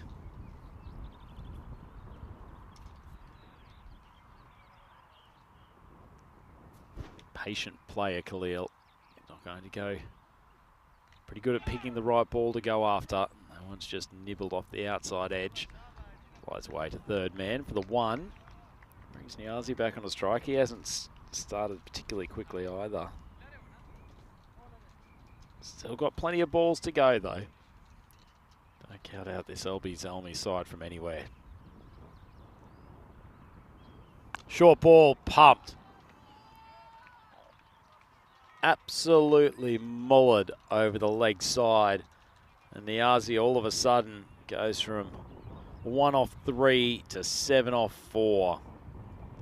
It's a massive strike over the leg side. It's a fine line between a good length and one that, particularly these Zelmi batters who are very quick with their footwork on the back foot, pulling over square. It's a fine line between a good length ball and one that can be deposited.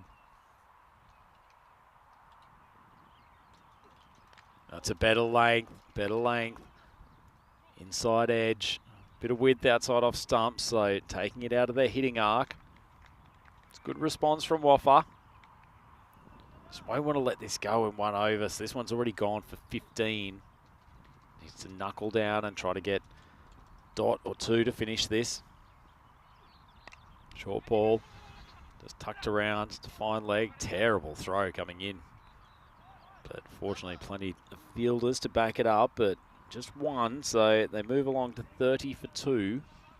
1 ball remaining in this 4th over.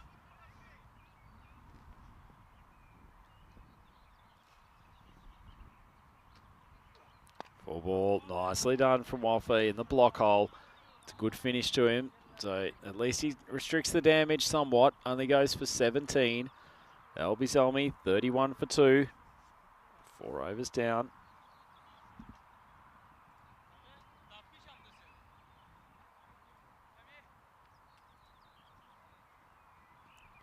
So have a look. It's been an up and down worm so far. Couple of wickets in the 1st and the 2nd over.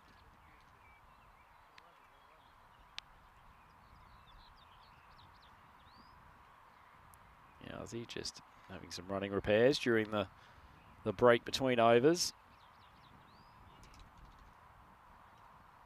So 36 balls to go. Still be aiming for a total thereabouts. Maybe 105 if they can. 110. Current run rate 7.7. Not LB Zelmi like at all. It's been a good fighting start from Kristianstad. Looks like they've turned to Samil Hakuguja to bowl this 5th over. Got a fair few bowling options in their team. Faradilla Kawi has been used as the off spinner. Looks like they're just sticking with pace here for the moment. That's drifted on to leg stump. That's a lovely shot from Niazi. Not a great ball, nonetheless, from Guja. Last 2 overs, it just feels like there's been a couple of warm-up balls.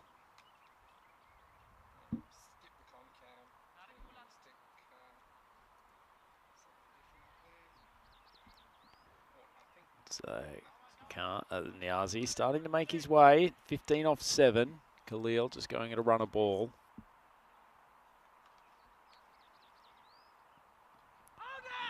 It's an appeal, not quite sure what for, but either way, they will scoot through, and the umpire signals leg by, so appealing for the leg before felt very unlikely.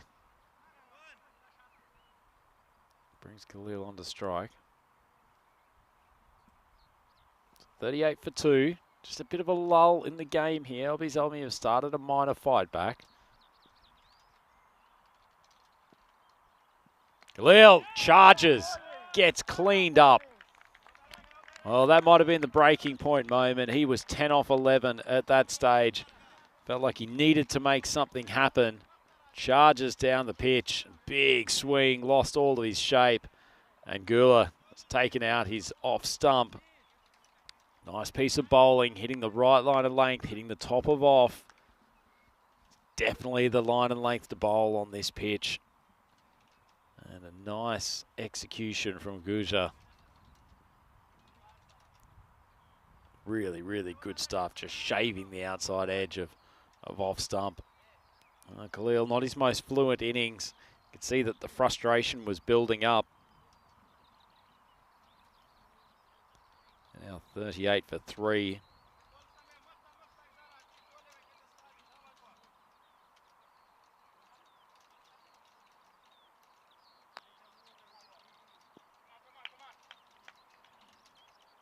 Brings Guja charging back into the crease. He's got 1 for 6. Sami Khalil at the crease. That's a pretty decent start. Hit in the hands from fielder down there at fine leg, Sajid Khan.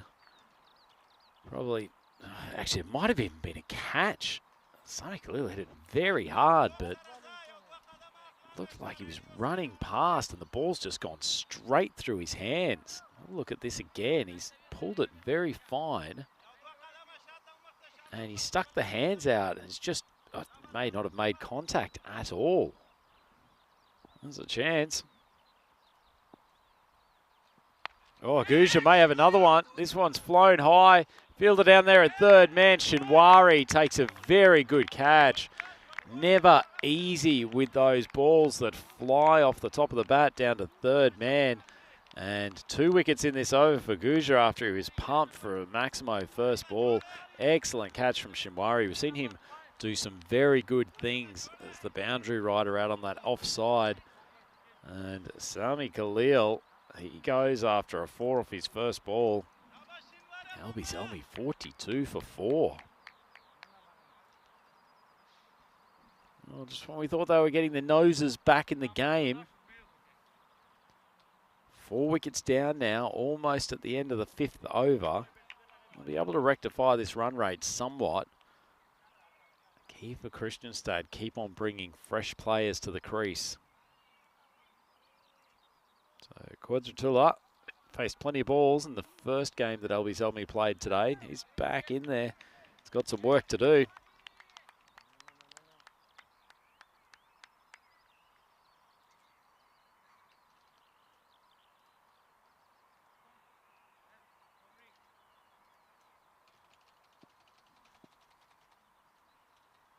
So Guja, 2 for 10. Good comeback from him. It's another decent length ball, well bowled. A little bit off speed. Quadratula's taking a big swing. No contact. They won't stop Albie Zelmi. But they're being prevented from unleashing their fury so far in this game. 43 for 4. We're now halfway through. And Guja, that's pretty good over from him. 2 for 10. Taking out the wicket of both of the Khalils.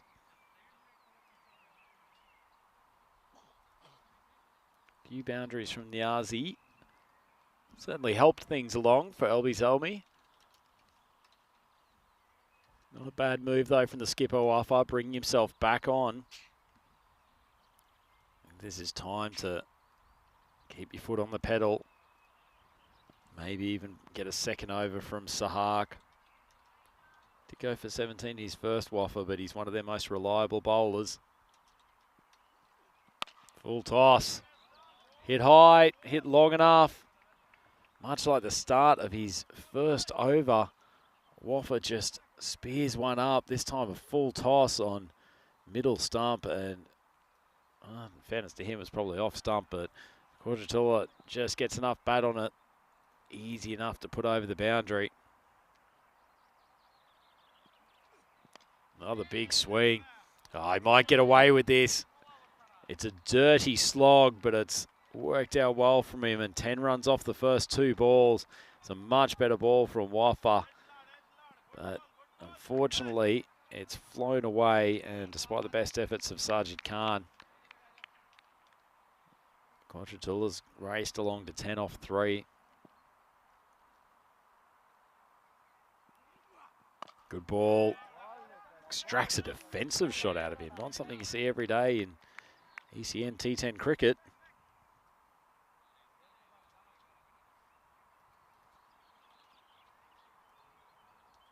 ball just shaped back in late. Pretty well played in the end from Quadratella.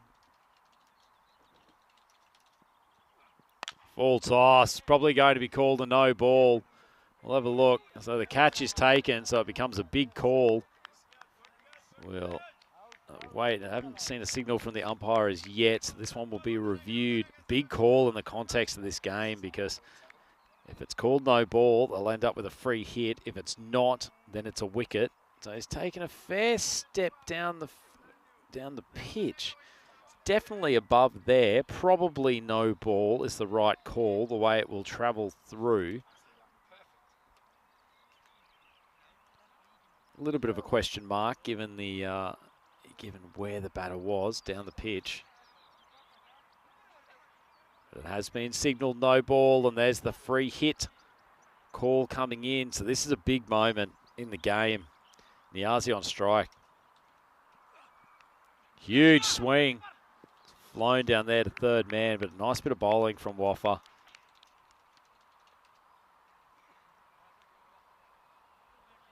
Certainly the right call, I think, in the end. It would have been fortunate for Quadratella to lose his wicket to a ball. Very awkward spot. Short and wide, called wide by the umpire. Now in the context of this game, Waffa, he's gone for 31 off his 1.4 overs to date. Given the total is 57 for 4. Somewhat been the weak link in this bowling attack. Good ball though, he responds, and he responds beautifully. Ball just drifts in from outside off stump.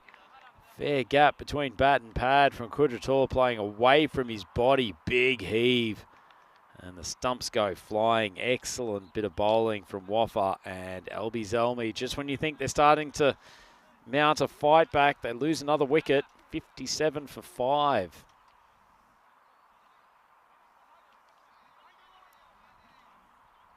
Waffa's got one ball left. Current figures are 1 for 31. So I've got plenty of good bowlers to come.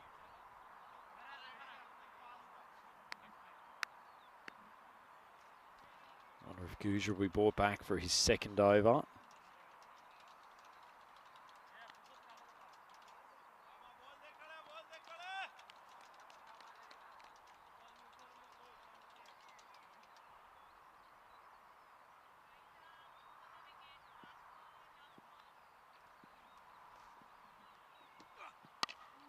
It's just pushed away by Quadratella. Just the single.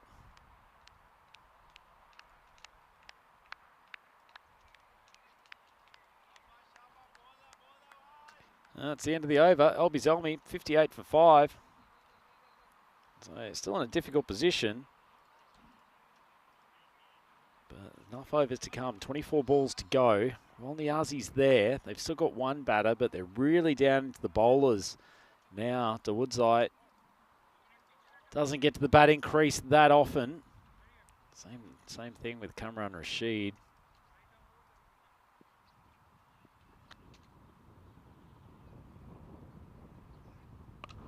Swung across to the leg side. There's no fielder down there at square leg. It's too easy. Short of a length from Sahak. Just dropped it a bit short of a length, and boundary to get the over started.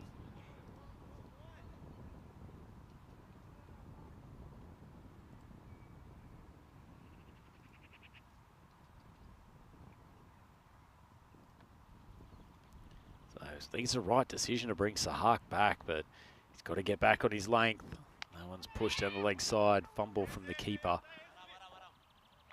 So they will scoot through for the one. It's a nice shot from that last ball to Woodside. Looked very comfortable. A great ball from Sahak, but nice pull shot for a bowler.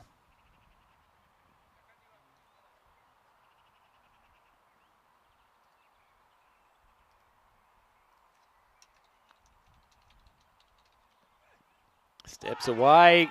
Big appeal, and the finger goes up. Light feather. Not sure if they've sold that one with an extravagant appeal. Niazi doesn't look particularly pleased.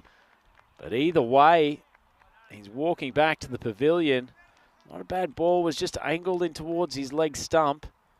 Big swing. I think that might have actually come off his hamstring or the back of his leg. Presumably not giving out LBW because that was going down the leg side. May have been a feather on there beforehand, but I guess we'll never know. And either way, Niazi back to the pavilion, and that's the 6th wicket down for LB Zelmi. He briefly flirted with a revival for them, 16 off 10 with a couple of big maximums. Well, Murtaza Saeed comes out to join Dawodzai at the crease. Challenging times for LB Zelmi.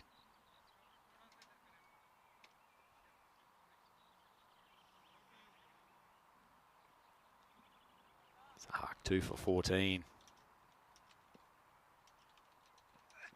Short ball, jams him. Pulls it away. Not sure about this length from Sahak, given the field he's got at the moment. He's got no deep square. Fielder probably a squarish mid-wicket. He's going to persist bowling this short of a length. He's probably going to give himself some additional protection out of deep square on the boundary. That's a better length, much, much better length. Well bowled, young man. To Woodseye. Full length, forced to heave over to mid-wicket. Completely missed it. Skittled the stumps. And that's the 7th wicket. Oh, they're an absolute Jekyll and Hyde team, Kristianstad, aren't they? One game, absolutely struggling to execute their plans. And then the next one, they've got one of the tournament favourites, LB Zelmi, 65 for 7. Usman Jabbar strolling out to the centre. This was a great bit of bowling from Sahak. Pretty nippy delivery. Right on the stumps, great length. And Dawodzai, it's a big risk, swinging across the line at a ball. That length. Kristianstad, are they good enough to close this out? Short ball. Doesn't really carry through. Keeper does a good job keeping in front of him. Sahak, 3 for 15. Sensational figures from him. One ball to go in his second and final over.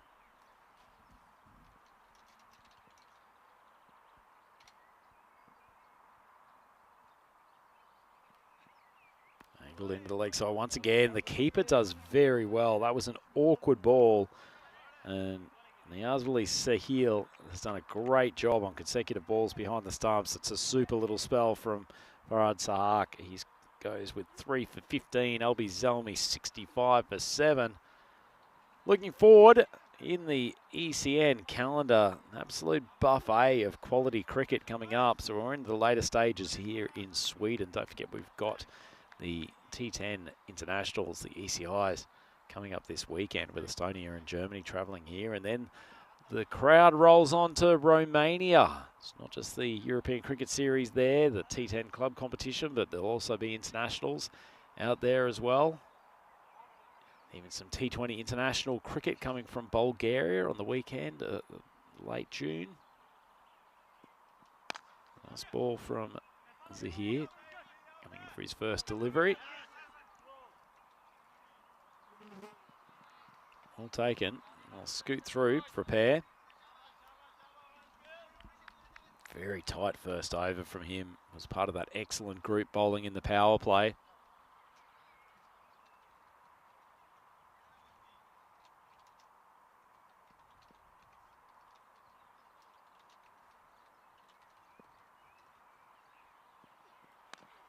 Swing across the line. Might be a run-out chance here. I can't hit.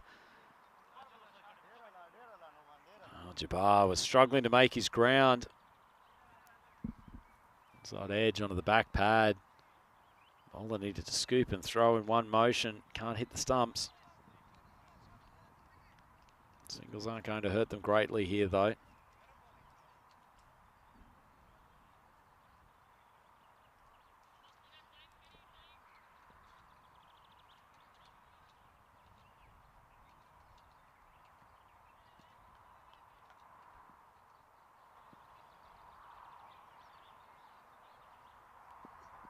Short ball, swung very hard, very high. And that's a much needed maximum for Albie Zelmi. Takes their score up to 74 for 7. I'm not sure that's the right choice of ball at the time. Renomans are here, been so tight up until that point. Basically just gave Jabbar a free hit, chance to swing the arms, and he didn't miss out. Skipper Waffer just having a few words to him. Don't want to let this go and let them score 100. Full ball, much better stuff. Right in the block hole. Well, the keeper takes an incredible wind up to throw down the stumps from 1 metre away. We'll have a look at it from side on. My feeling was he probably got home. It's a dicey single given how close the ball was to the stumps, and there he's well home.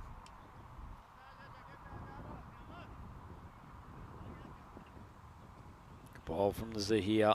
Gets back on his good length.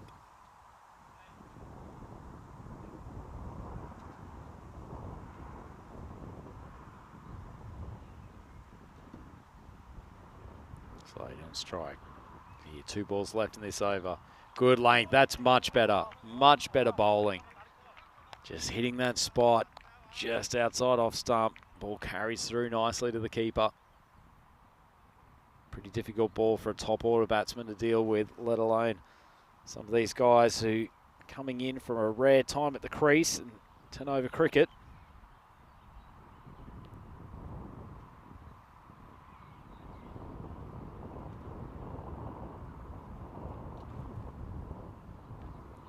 He slowed that one down, missing leg stump by some way, but it will just scoot around for 1 leg by, and that ends the over. So Albie Zelmi, 75 for 7.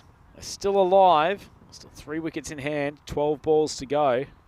Some lusty blows in this latter section, and they could still put themselves into a passable position. Kristianstad be looking to close out this innings. Could scoot through these last 2 wickets, keep them under 85. They have to go in as raging favourites to chase this total down. Have to keep an eye on that countdown clock. It's at 3:44 at the moment. Don't want to be in the situation in which causing some dramas for you by taking a little bit longer to complete this 9th over. Well, that ball is hit high, hit handsome, and it's a much-needed Maximo Saeed. Lovely shot straight down the ground. The ball floated onto middle and off, and he's just launched diving effort from the captain, but it wasn't enough to stop the boundary. Good start to the over. Poor Guja, he's been pumped the first ball of both of his overs. Came back well in the first.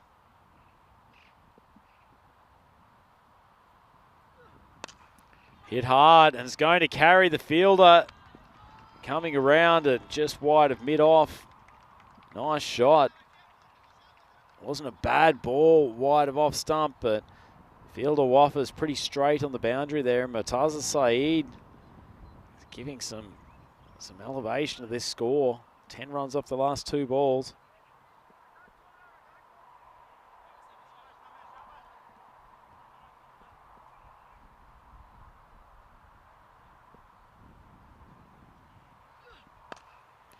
Length ball swung away to the leg side, but they'll get the single. Jabbar.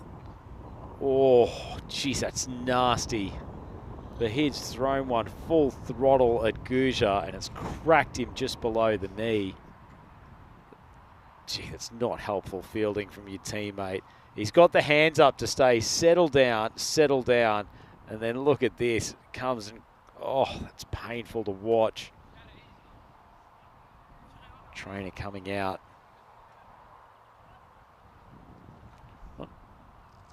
Looks like he's got the magic spray or the magic Coke can.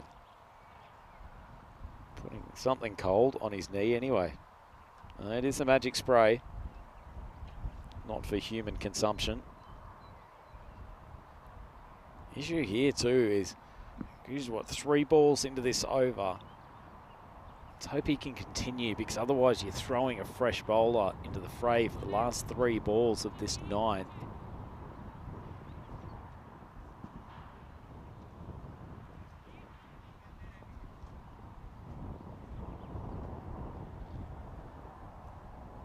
So Jabbar on a strike.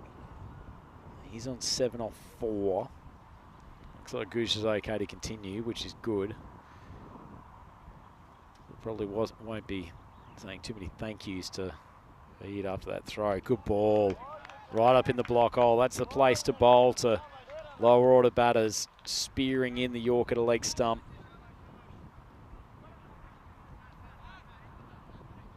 Good comeback after he almost had one of his joints annihilated.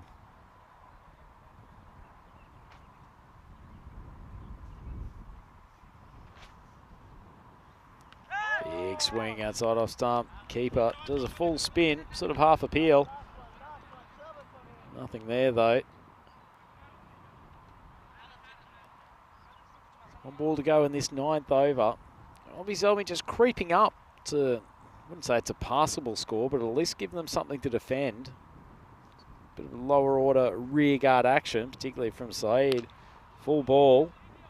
Swung straight down the ground, and once again, Gusha has his hands up. Says, settle down, boys, and get into this last over. So, Albi Zelmi, 88 for 9, 1 over to go. Jabbar will be on strike to start the last. And looks like Shinwari, who's been pretty good at the back end of innings, is going to come on and bowl. So Gusha, 2 wickets in that spell. Went for 11 over, not too bad. Man at the top, Fahad Sahak, 3 for 15.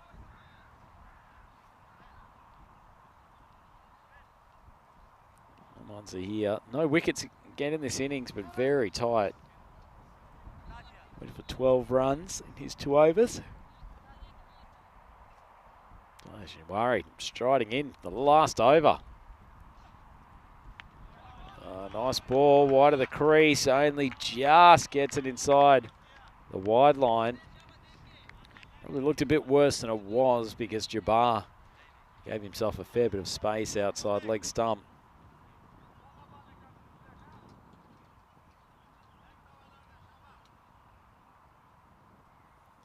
Expect to be rolling his finger over the majority of these.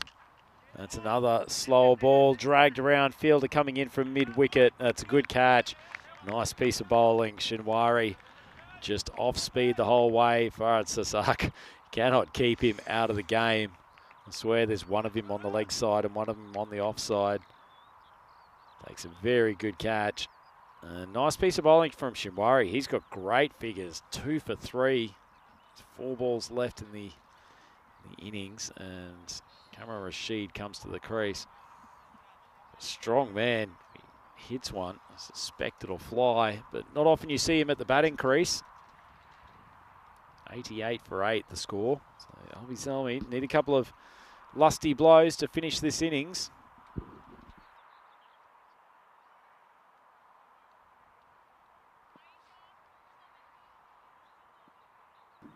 The left-hand Shinwari. Expect this one to be off speed as well. Want to keep Rashid off balance. Executes well. That's the 2nd time in the over. He snuck one wide of off stump, just inside that wide line. Excellent bowling.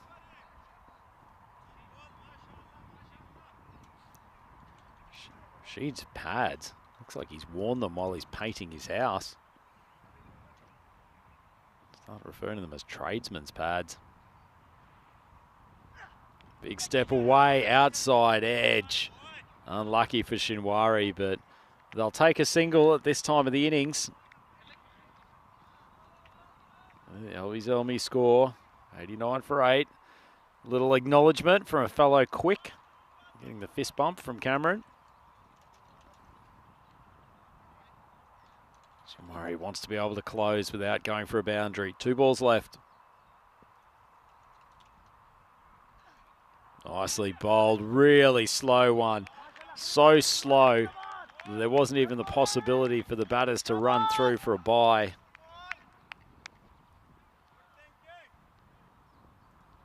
almost lulled them to sleep. He's got great control of this slower ball. Shinwari hasn't bowled a single on-speed ball all over.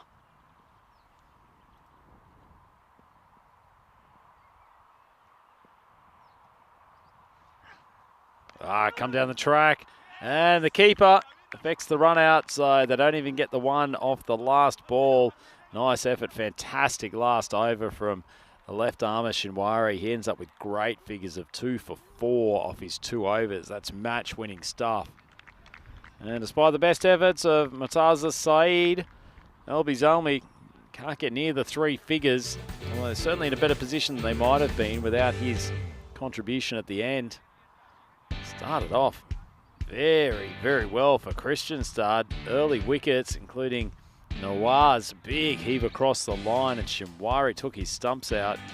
There was a little mini fight back. Azam Khalil took a while to get going, but cracked a Maximo over long off, and then Niazi swinging that beautifully onto the leg side. Really plays with some power there. And then after a few fielding changes, Guja, he'd been whacked already in the over, but he managed to extract the wicket of Khalil with a nice piece of bowling. Takes out his off stump, and that was a major wicket. Sammy could have been gone first ball. Somehow it's escaped through the paper hands of field down there at fine leg, but Shinwari, he was really good in all aspects today. Took a great catch and sent him back to the pavilion. Quadratula threatened to play another one of his rescue job innings, but was done by an in-swing for Waffa.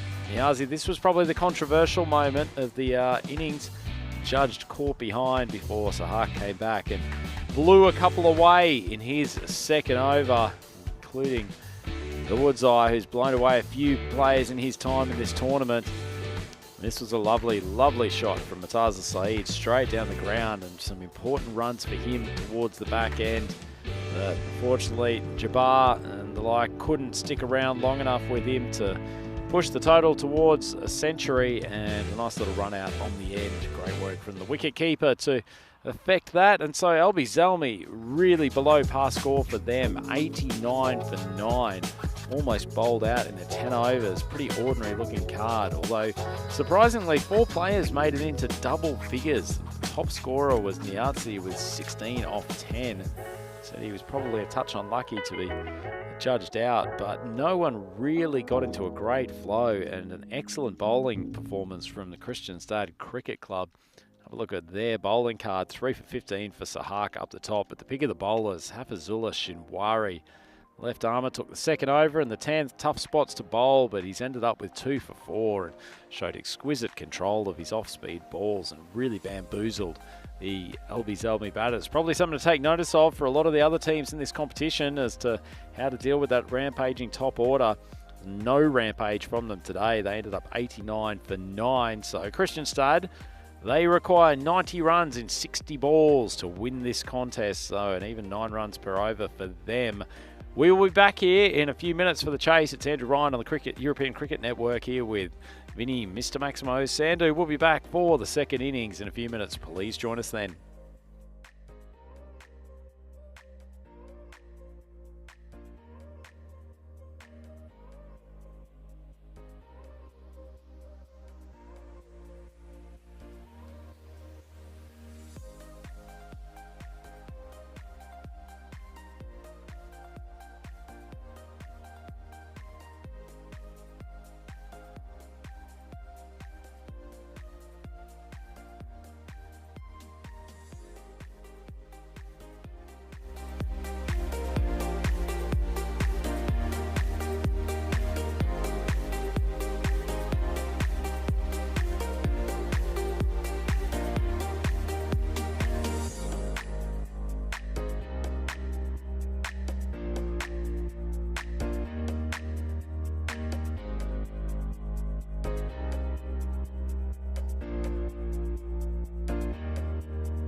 The European Cricket Series is proudly brought to you by HCL Software, FanCode, and Grizzly Bear Sports.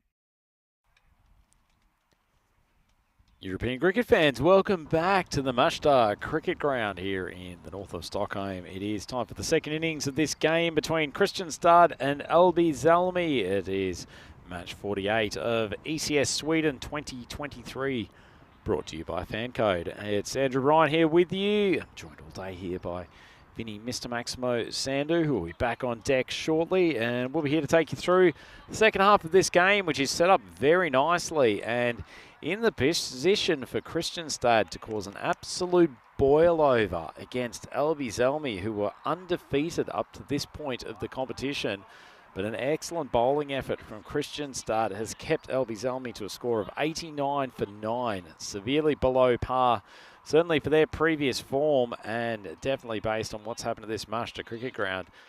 Remarkably, it's actually given some credibility to the supercomputer's bat and ball wall score from earlier in the game. But let's see how the chase goes for Kristianstad. They're not going to back away. They will go hard at this from ball one. And Cameron Rashid, man who in this tournament has been one of the hardest bowlers to get after as far as run rate goes.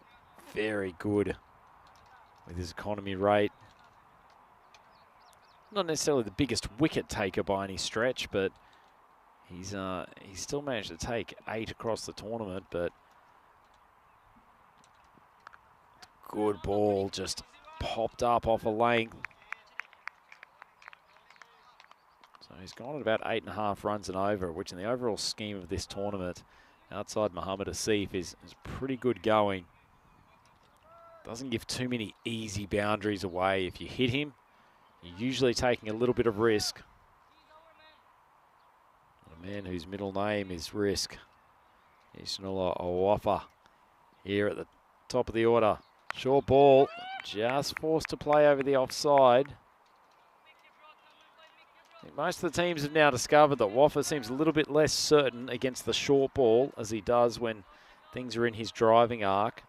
He's pretty reasonable when he flicks one through backward of point, gets the wrists open a little bit, but there's other balls, particularly around his chest, that he's less comfortable with.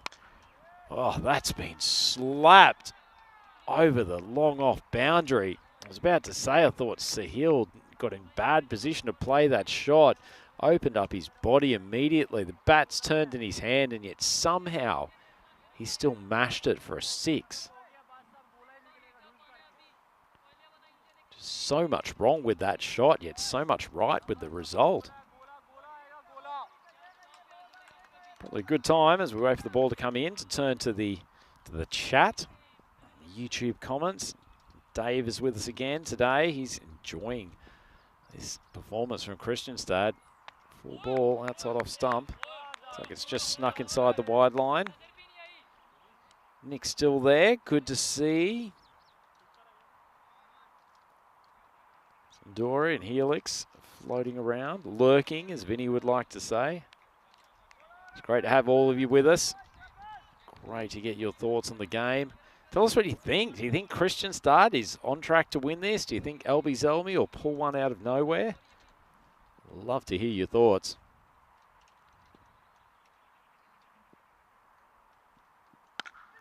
Final ball to the over. So he almost throws himself off his feet, thrashing that out to cover. For all of that drama, it's only 1 run. And so Kristianstad, fairly pedestrian start for them. Normally we've got wickets flying, we've got Maximos flying. What about this? Chance for a golden ball. I got the sense that Vinny thought we were in with a sniff this morning. That game involving Shista and Kristianstad. It didn't happen. Well, it's not a bad little start for Kristianstad. You know, certainly the rate they score at, the actual target score won't be a problem. Their biggest issue is if they lose a bunch of wickets early. Managed to negotiate the first over and keep it at the target run rate of 9 per over. So perfectly on track now. And Kashif Ali, who opened bowling in the last innings, coming on for the second. Slapped out to mid-wicket. Throw comes in. Oh, so much drama on that ball. Looked like it was Sammy Khalil there, who was a little bit on the back foot at mid-on. Maybe thought this one was going further than it did. And then Hill scooting through. Not a great slide of the bat, but either way, he gets home safely.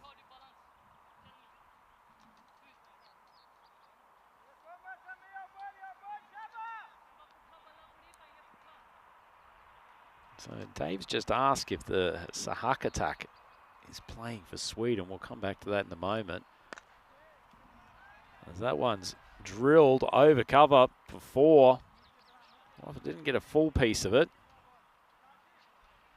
Got enough. The ball just sort of blooped over his bat, but obviously in these opening overs with the power play, only 2 fielders allowed outside the circle. There's plenty more gaps in the outfield, so I'll double check with our international expert, Vincenzo Maximo, when he comes back to the commentary box. I don't think Sahak is in the Swedish setup at the moment, although I tell you what, with some of the performances today and across this tournament so far, he'll certainly be a player that they'll keep a look on.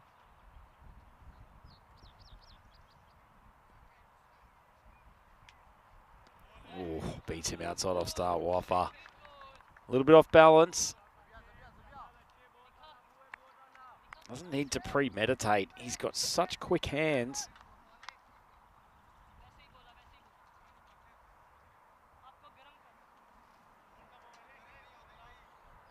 So Kristianstad, 14 for none. Halfway through this second over. Short ball from Kashif.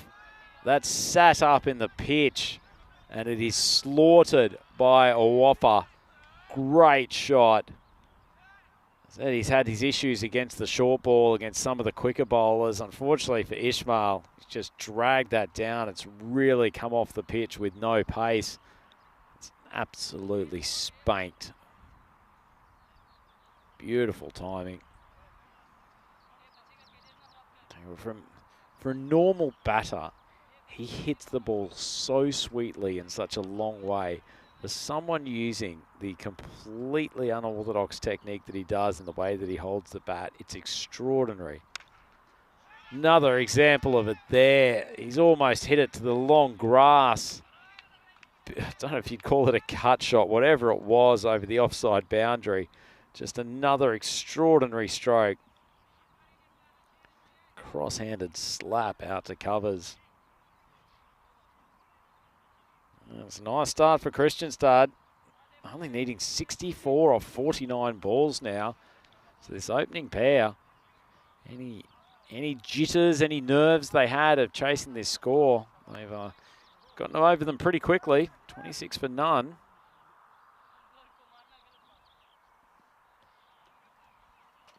One ball to go in this second over. It's in the slot, and it's absolutely obliterated. That's gone 5 metres into the long grass over extra cover. What an extraordinary shot from Waffa.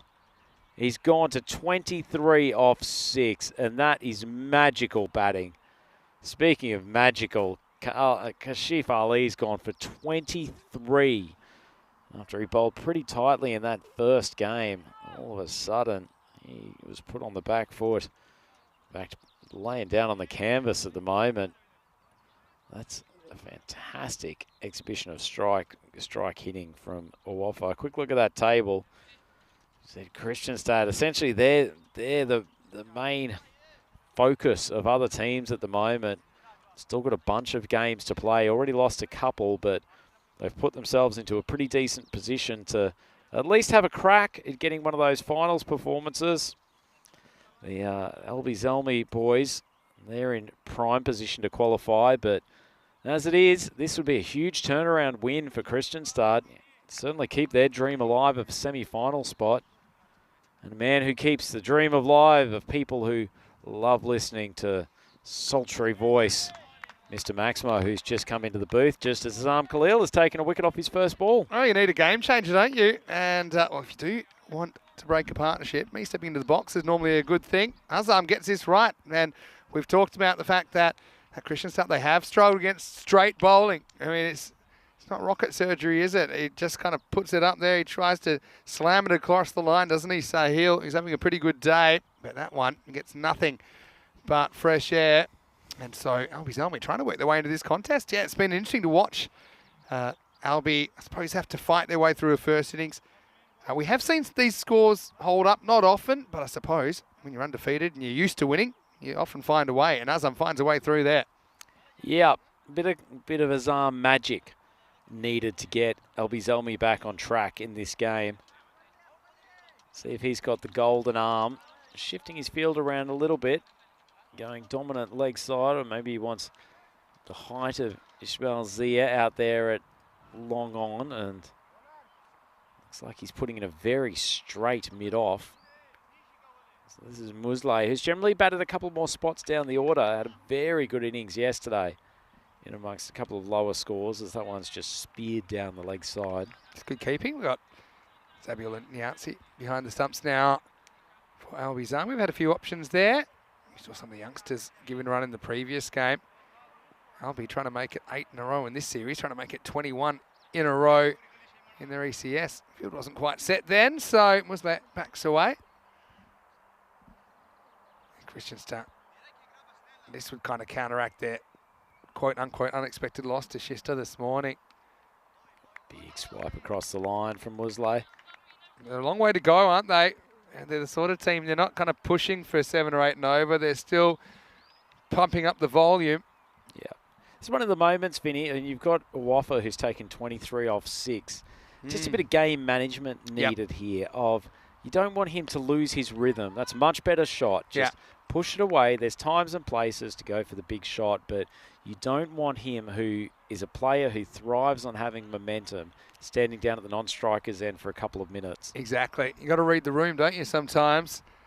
Now, interestingly, Azam was the designated tosser-upper when we did that piece on Waffa in the break.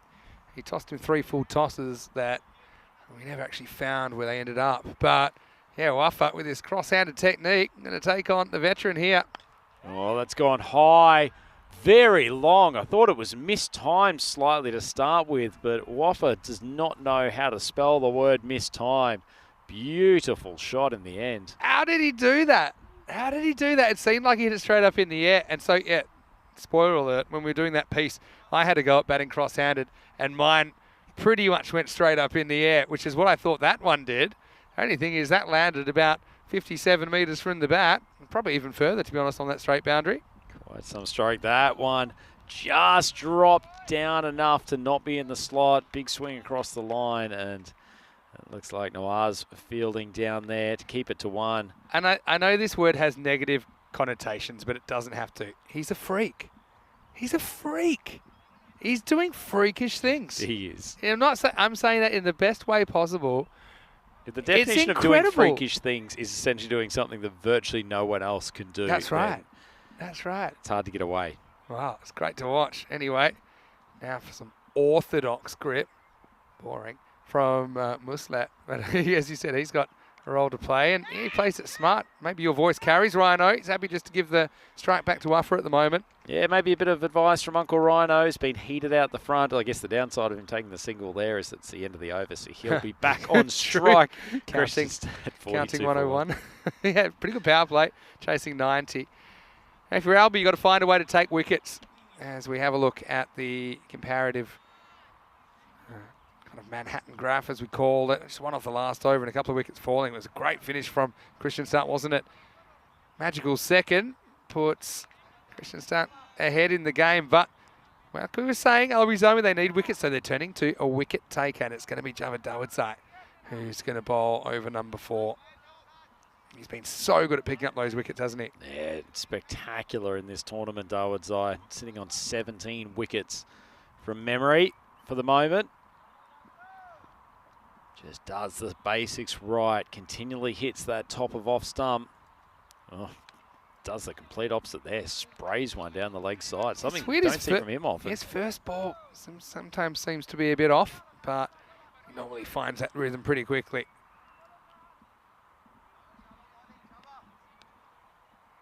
Waffa sitting at 30 off 8. Was late. Got the script in the last over. Started making sure Waffa was getting back on strike quickly. Full ball. Is he played a nutmeg to that shot? Let's hopefully we'll get a look at it from side on. It's jammed the bat down. I have a feeling this one's gone through his legs. Yeah, let's have a look. I don't know how deliberate it is. I mean, let's give him credit. I think it's a cracking execution of a nutmeg. The shot named after England women's player Nat Siver, who's consistently able to jam down on Yorkers. I'm going to go out through the legs. I hate to be the unpopular one. I don't think that was on purpose. Oh, Benny. He jams the Take bat that down back. and he's happy. He's more like he's getting his legs out of the way. But you know what? I don't mean to be the party pooper.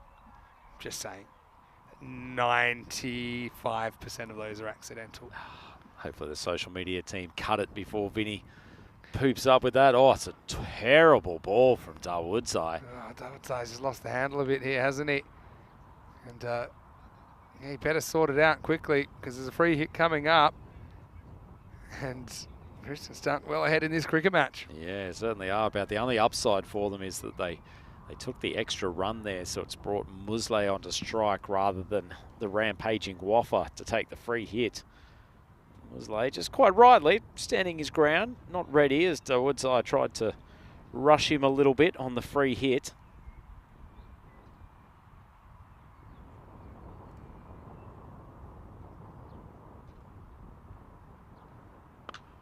Not a bad ball, just tailing back in. Woodside parries it, but can't stop the single. Yeah, he's had a good series, hasn't he? But everyone has their ups and downs, I suppose. You'll know that if you're a cricketer, that's yeah, sometimes you got it, sometimes you don't. Very hard to be consistent in T10 cricket, isn't it, Vinny? For sure. Either with bat or ball. Such little microcosms of play. Full ball, slapped across the line. Doesn't matter that there's a fielder under it because it's carried him by a good 10 metres. And Waffa, he continues to rampage, 36 off 10. Yeah, he's been killing it, hasn't he? And yeah, there's that technique again. You see the cross hand, particularly brutal on those kind of deliveries where he's got a fair bit of height that he's hitting the ball at. And just the way he's able to snap through the ball is quite incredible. 36 off 10.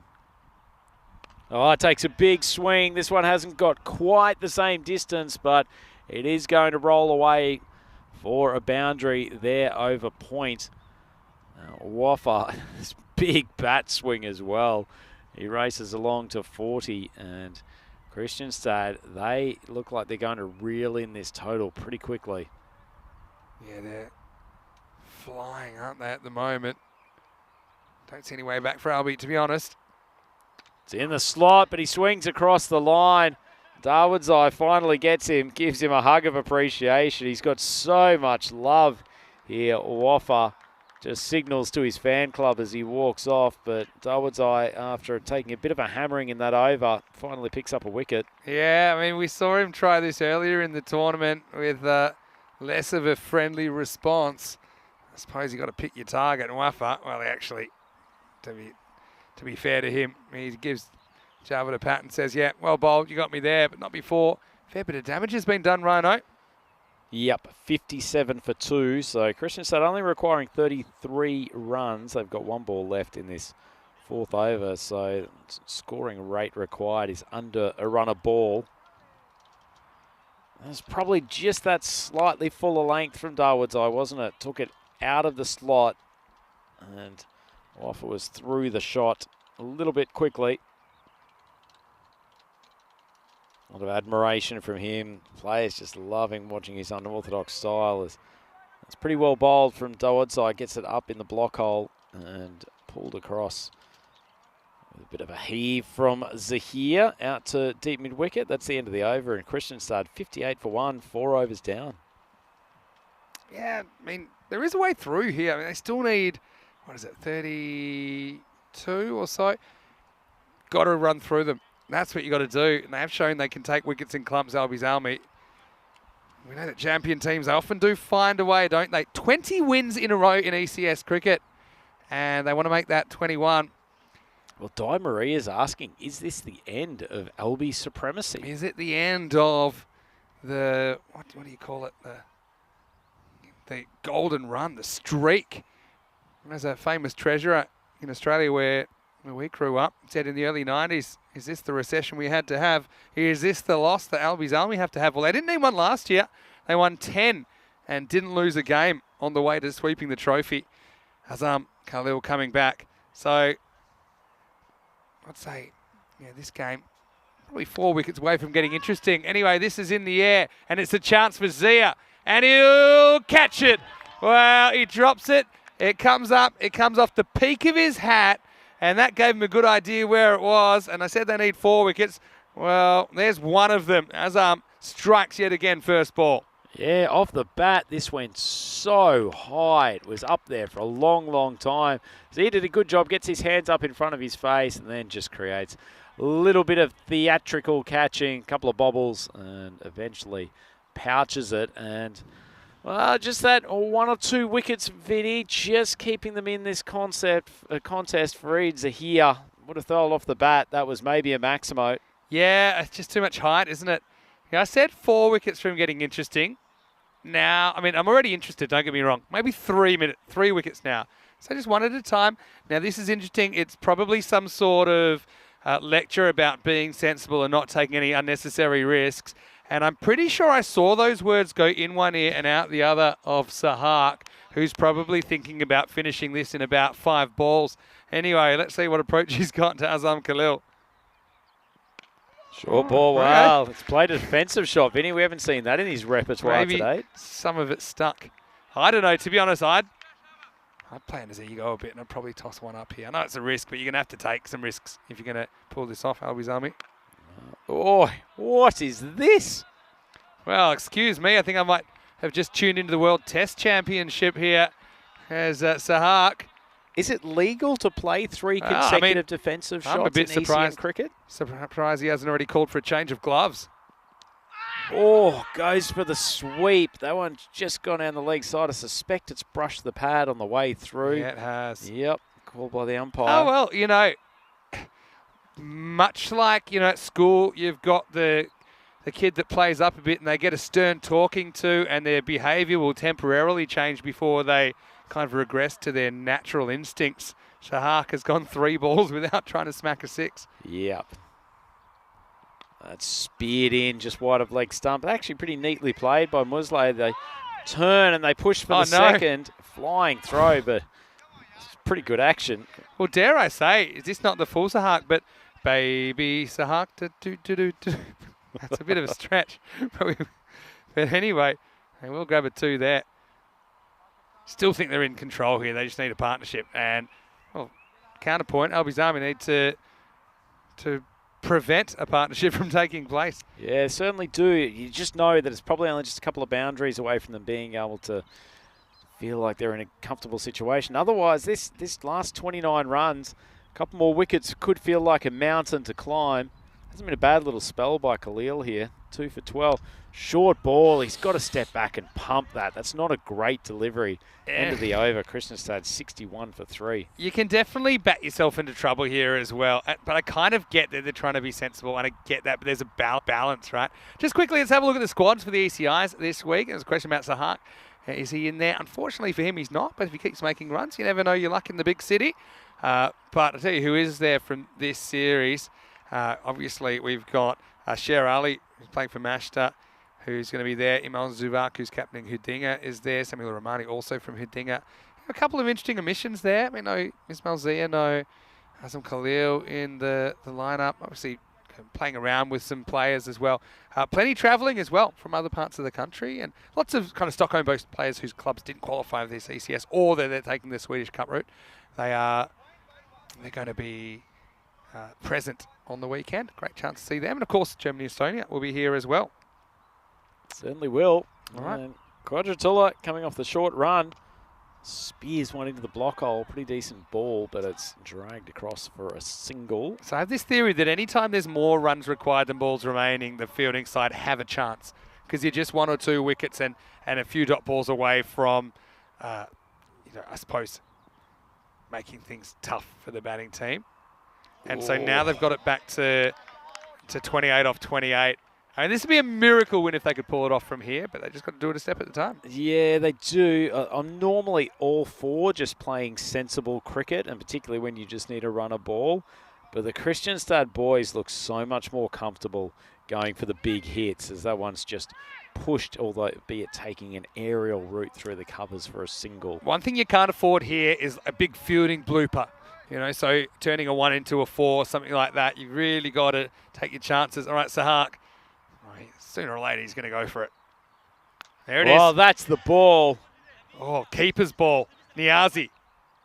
Oh, great catch going back with the flight of it. He looked comfortable the whole way, Vinny. That's exquisite wicket keeping. And Sahak is gone. Big wicket. Such a good catch. And he has to turn. Okay, not the windiest day, but he tracks it all the way. And this is quite a good tactic. Almost lie down horizontally under the ball, even if you end up falling flat on your back. But get it to land on you, and your hands, your gloves will do the rest. Niazi takes a very, very good high ball there. And Sahak, because he takes a while to I suppose, let his natural instincts take over. In the end, he burns a few balls. And while he was there, it went from under a runner ball to over runner ball. As Kristianstad have got the staggers a bit here, Rhino, 63 for 4. Yeah, on behalf of Kristianstad and their very big fan base, I'm starting to get a little bit nervous. 4 wickets down. This can still feel like a long way away, Vinny, and they're going to go back into the shells. It's almost like that innings by Sahak in a microcosm of a few defensive shots, and then one was sort of in the arc. He's taken a massive swipe at it and managed to bloop a catch. Well taken by Niazi. That one is swung around to the leg side. Fielder comes around from square. That's Nawaz to keep it to 1. What do they say? You can't teach a cat to bark. Yeah, I think. Well, I don't know. It's. Is that really a say? I don't know. Look it up. It is now. All right. Game on. I still think Kristianstad should do this, but just got to play a natural game. You know, don't have to be crazy, but there's a balance, right? You don't have to start patting back everything to score some sort of sensible points. I mean, you still got to be what you are. If they needed 40 off 24, I bet you they'd get 25 easily, right? As we get to the end of the 6th over at 65 for 4. Hey, some people think my baby Sahak was me practicing for tonight. It is Karaoke Wednesday. That's why I've been kind of popping out of the commentary, just saving my voice for a little bit later on a few times. But I want to say hello to Amjad as well. And a lot of people know that song very well. We were just talking about that Bluey episode, weren't we? The famous cartoon, Australian-based cartoon. It's kind of gone all over the world now, though, Bluey. It has a cricket episode, which I saw. Actually, a little bit of it during the break. But Sandaru and Disanaka as well. But Faisal Haq thought that Azam had the ability to pull it back. And it's a pretty good option coming on here in the 7th as well with Dawood Zai. 1 wicket to his name. Muslat, it's just one of those innings where Muslat can't get going. Dawood Zai coming on. He's been the wicket taker for Albi Zalmi. I think this is a good call from the skipper. Yeah, Mohammed Faisal Haq saying, I think Kristianstad should continue to play aggressive. That's their game. Yeah, look, like I said, there's a balance, right? I still think if it's in your zone, you go it. I think there were some balls that they were kind of already, a bit in baseball when you decide you're taking a pitch no matter what, you limit yourself. Well, it's helpful to get the odd charitable donation from Dawood Zai. That was a little bit loose in his first over, wasn't he, compared to what we've expected from him. But Muslat is a funny one because sometimes he's come out and he just cracked the ball. Other innings, he has been bogged down, especially early. This is one of them. Full ball and off stump. Actually plays it pretty well. It's good fielding from Kudratullah, who kind of had to throw while he was still heading backwards. Wanted a quick throw. But you see the power of running straight away. I think even with a perfect bit of fielding there, because Kudratullah was off balance, I don't think he would have run him out. So, okay, counterpoint to the other strategy, the going for sixes. Okay, if they're there, try and hit a boundary. But no dot balls. Dot balls is the only way you get into trouble here, right? So concentrating on getting at least one. Bat on ball and run. Plenty of ones out there. And that's what they do here. So I'm not saying you're not looking for boundaries, Rhino, but I'm saying you don't get yourself in trouble by big swings and misses for balls that probably aren't there. And then suddenly you've got a gap again between runs required and balls remaining. Yeah, completely agree. And also, say, know your personnel as well. Darwood's leading wicket taker in the competition. Pushing him for a 6-run over at this stage, that's fine. There's others that are easier to hit off, but they like the look of that ball. Wide outside off stump, and Musley, he's woken from his slumber. Just a little swing across the line, and hasn't that released a bit of tension? Yeah, he's alive. And yeah, Darwood's offering a bit of length there, and it's a pretty good cricket shot, isn't it? Straight through the line, and that's a settler for Kristianstad. And look, Albies Army, I suppose the difference is they can afford to drop this game. They don't want to drop it. But Kristianstad, to be honest, I don't think they can afford to drop this game. No, certainly can't, and particularly after the position that they've put themselves in, they should and would deserve this victory. 16 off 20. Oh, Darwood's just pushing about. Is there a run out? Well, there certainly was a possibility. He's gone for the old indoor cricket reverse flick. I think it's a good option, but it's a classic hit on the pads, run to show you're not bothered. We know you are bothered. Even though he puts up the stop sign, he forgets his own instructions and runs anyway. What's his partner supposed to do with that? He's got the hand up, and then he just starts sprinting. Yeah, he was confused. I see this happen so many times when people get hit in the pad, even though we can say it's not close, he's not sure. You know, he doesn't have such a good view as we do about where he is. And so they take off to act all cool, but almost cost him his wick on that occasion. Didn't just take off. He sprinted a third of the way down the track. He took off while saying no. That's what made that quite an incredible piece of cricket. Anyway, last ball of the over. Darwood's spears it into his pads and sprinting through. Guja obviously recovered from that blow to the knee in the last over. And the umpire goes to signal leg by. That's the end of the over. Kristianstad 74 for 4 off 7, still needing 16 runs. Well, if you're a Wilson Phillips girl group in the late 80s or early 90s, I'd be saying just hold on if you're Albies Army in this situation. Kristianstad will play Jinnah in the next game, match 49, coming up in 30 minutes right here on the European Cricket Network. News from the toss, Kristianstad winning the toss and batting. I think it's probably a good toss to win. I think chasing got the yips a little bit in this one, which should be quite a winnable game. But Question really, for you, Vinny. yeah, go ahead. Do you think Wilson Phillips have ever been referenced before during an elite sports broadcast? That I don't know, but I know it's a fantastic song. And I couldn't remember if it's late 80s or early 90s. I'm going to go 1990, That's kind of what I maybe thought. 91. Obviously got a bit of a revival as being part of the Bridesmaids soundtrack. It is 1990. Well done. There you go. I said late 80s, early 90s. They probably started working on it in the late 80s. Here's Kudratullah. Oh, great seed. Right in the block hole, and Musley's played all around it. Excellent bowling, and they've just opened the door to Albies Army. Now 5 wickets down, still 15 runs required. Picture perfect Yorker. Look where this bounces. Right between the feet. Bang. You see, knocks him over. And not a lot of footwork, just tries to jam down, can't do it. His best case was knocking that for a 1 or even a 0. Better than getting out. I said they needed 4 wickets from the point a little while ago. There's 3 of them, and that's the set man, if you want to call him that. But Musley never hits his traps. Bit of a one-hit wonder in that innings, goes for 15 off 15. And this game continues to hold our attention, Rhino. Well, it's also increased the possibility of a golden ball, Vinny. Oh, imagine a golden ball. Okay, Albies Army, they'll want to win it, but Kristianstad, I think they need to win it. Popal comes out at number 7. He must be feeling the pinch as well. Well, it's pretty slow stride out to the crease. Haven't seen too much of him at the batting. I mean, he's probably saying, why can't somebody just whack a few sixes and we're out of here. Get ready for the next game. Anyway, Kudratullah, if he can bowl that one again, it's going to take some handling. Oh, just pushed out to the offside. Pretty sensible batting from Popal. Obviously, most of the fielders, aside from Darwood's really back on the 30. So anytime they can push the ball out to the infield, there should be a single. This is an awesome game. This is what we do this job for. I love low-scoring thrillers. Yeah, it is as well. Kudratullah, that's a nice ball. Hits that length, and that's why they've got Darwood's in that short cover position. They've brought him in tight. They'll know, okay, these guys probably want to just sneak away with a 1, so let's make it more difficult. Kudratullah, he's attacking those stumps every single ball at the moment, isn't he? Yeah, certainly is. Tight situations, just getting some irritating good length, medium pace is difficult to deal with. That one's squeezed down behind square. Fielder sprints around. Nawaz, pretty quick. Excellent fielding, even though he's too strong for the keeper, but he does prevent the boundary. They do get 2, so that's good running. Yeah. Funny, isn't it? Like, you're so used to, and particularly in this tournament, just seeing runs flow with ease.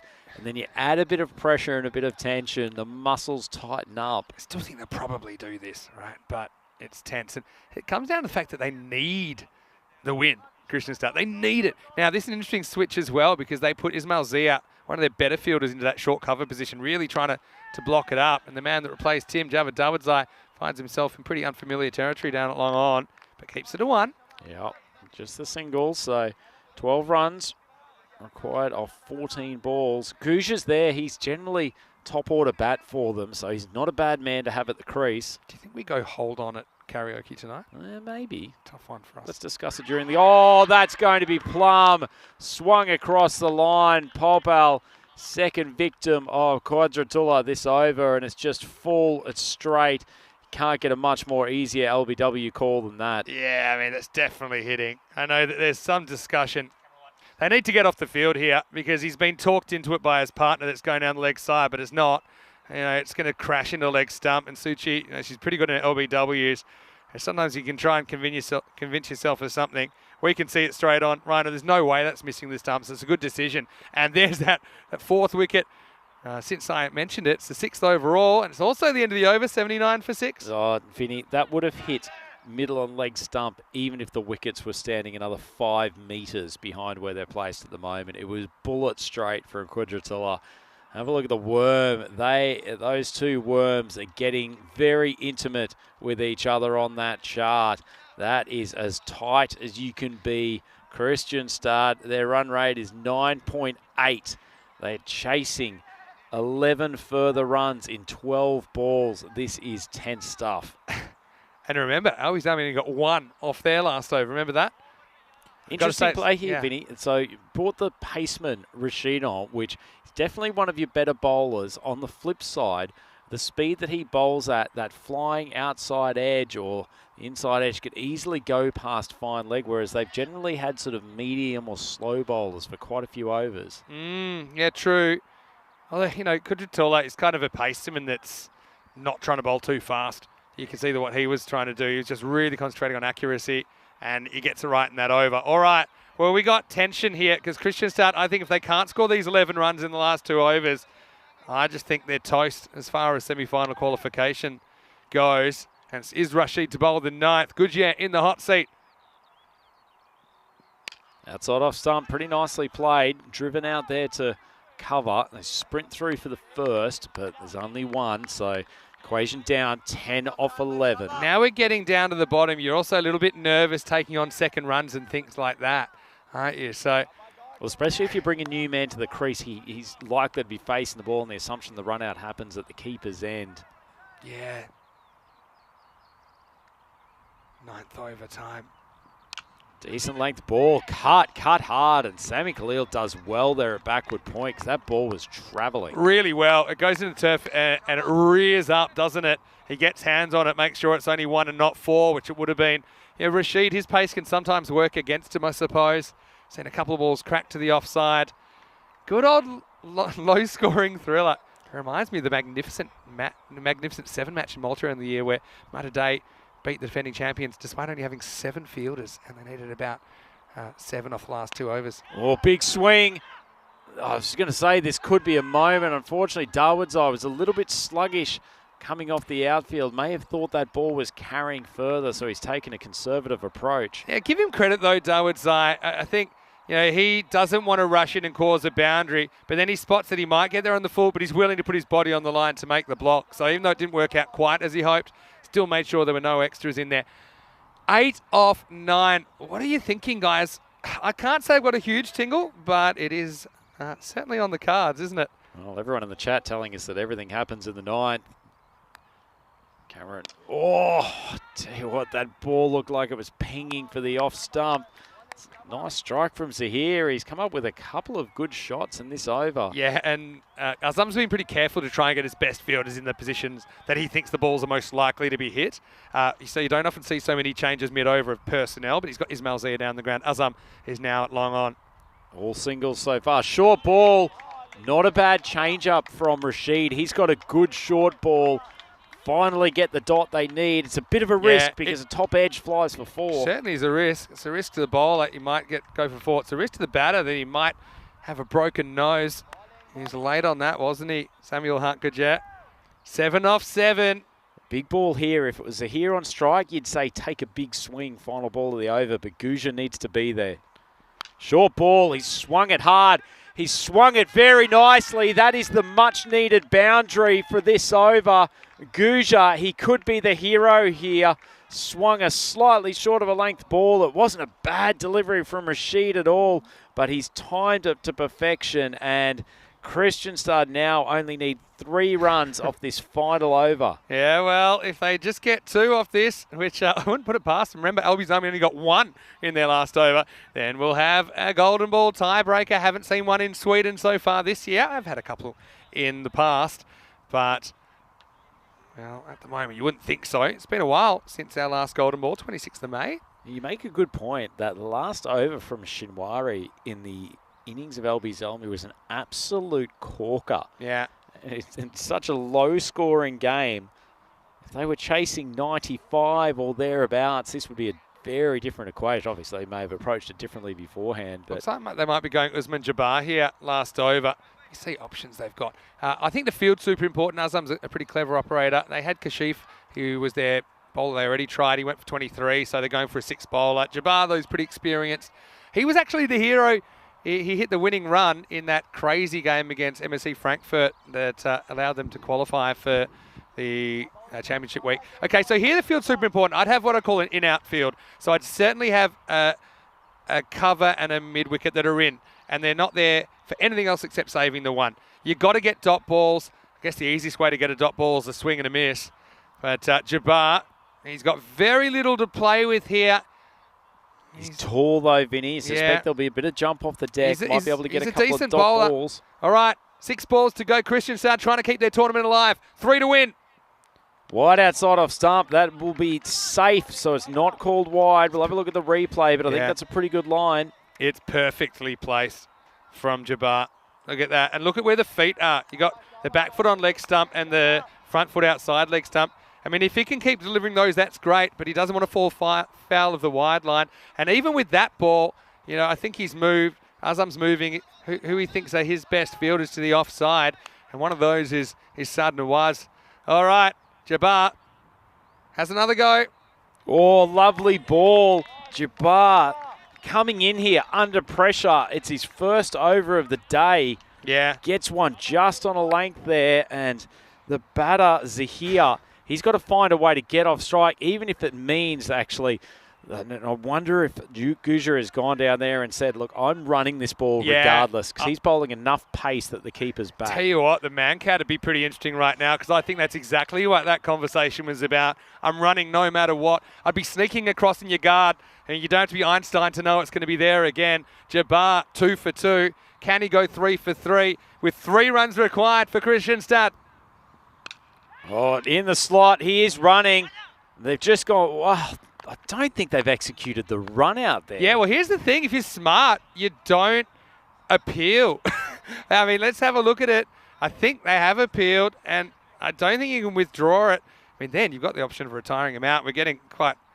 Azam's angry that he's thrown this because he noticed that they go back. And let's have a look if he's out. He is... Oh. I think he's home he's there, just Vinny. home. Yep. It's a weird one. It's between frames, and I think he's just in. But if you ask Albi Zalmi, they're happy with that. And again, it's nothing against the batter, but it's just he's struggled to deal with this matchup. You could always have someone come out and smack it. See, I don't think the bail's completely off there. Just about the worst result on that ball too, wasn't it, Vinny? I don't think you can give that out. I mean, if it's different if they're crossing and they can get a run. He's just simply got to get Guja back on strike. Yeah, So Albi's 3 Army, balls to go. They're ready to go. And Jabbar maybe didn't know what was happening behind him, but I suppose Niazi probably should have known. So 3 off 3. Oh, half a maiden. And what a time to do it for Usman Jabbar. Tall paceman coming in. Fantastic over so far. It's up in the slot, cracked out to cover. They'll have to rush. It's gone to the boundary.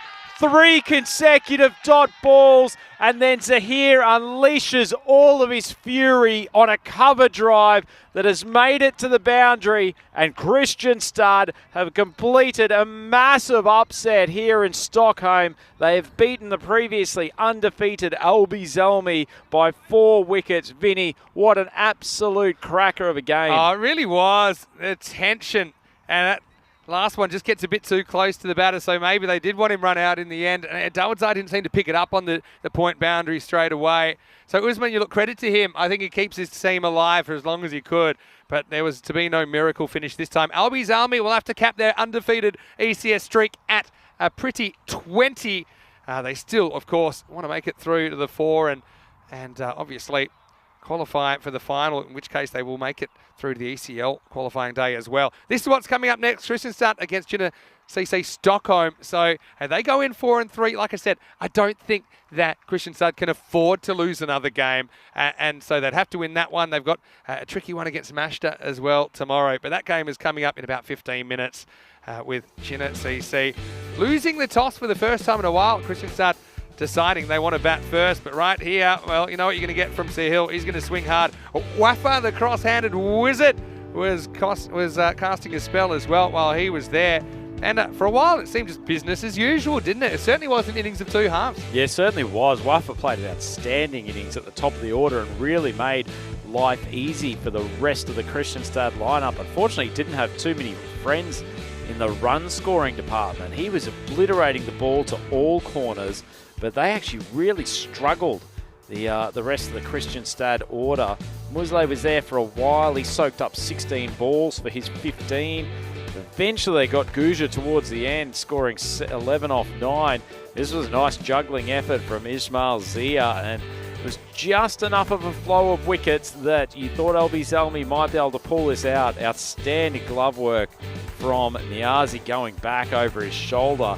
But just when they were under pressure, and that wicket from Quadratullah was a huge one, a great Yorker and a fantastic over from him, full stop. Got the LBW big swing across the line from Popal. Yeah, you need a good lawyer to get off that LBW decision, wouldn't you? And I think he had an ambulance chaser trying to say, hey, I think you've been hard done by there. This is an interesting one, isn't it? Niazi wanted it. In the end, it wasn't out, but well, come the moment, come the man. And they were able to pop that last one through. Pretty exciting finish to the game, if you ask me. But yeah, despite that good start, they make hard work of it. But they have kept their tournament hopes alive here, Rhino. Yeah, certainly have. Kristianstad batting card, it was all around Eastern Nullawafa, the captain at the top, 40 off 12.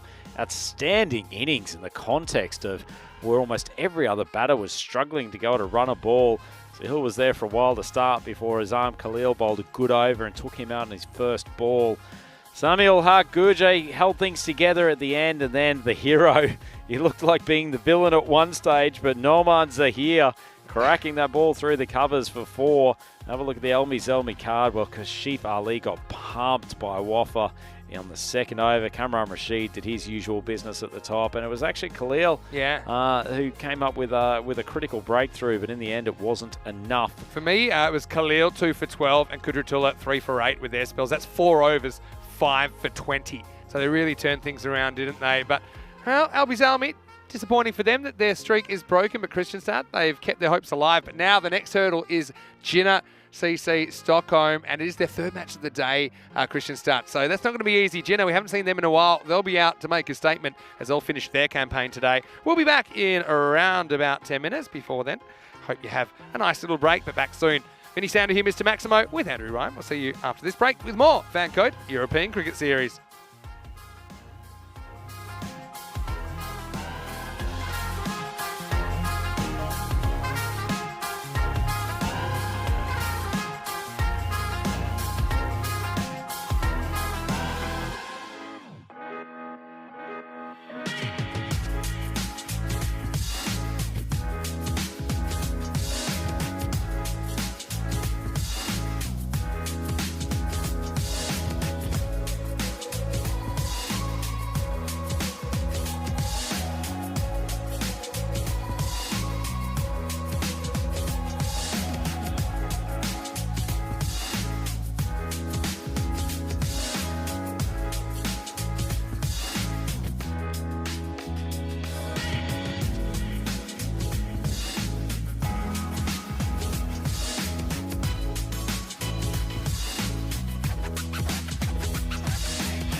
The European Cricket Series is proudly brought to you by HCL Software, FanCode, and Grizzly Bear Sports.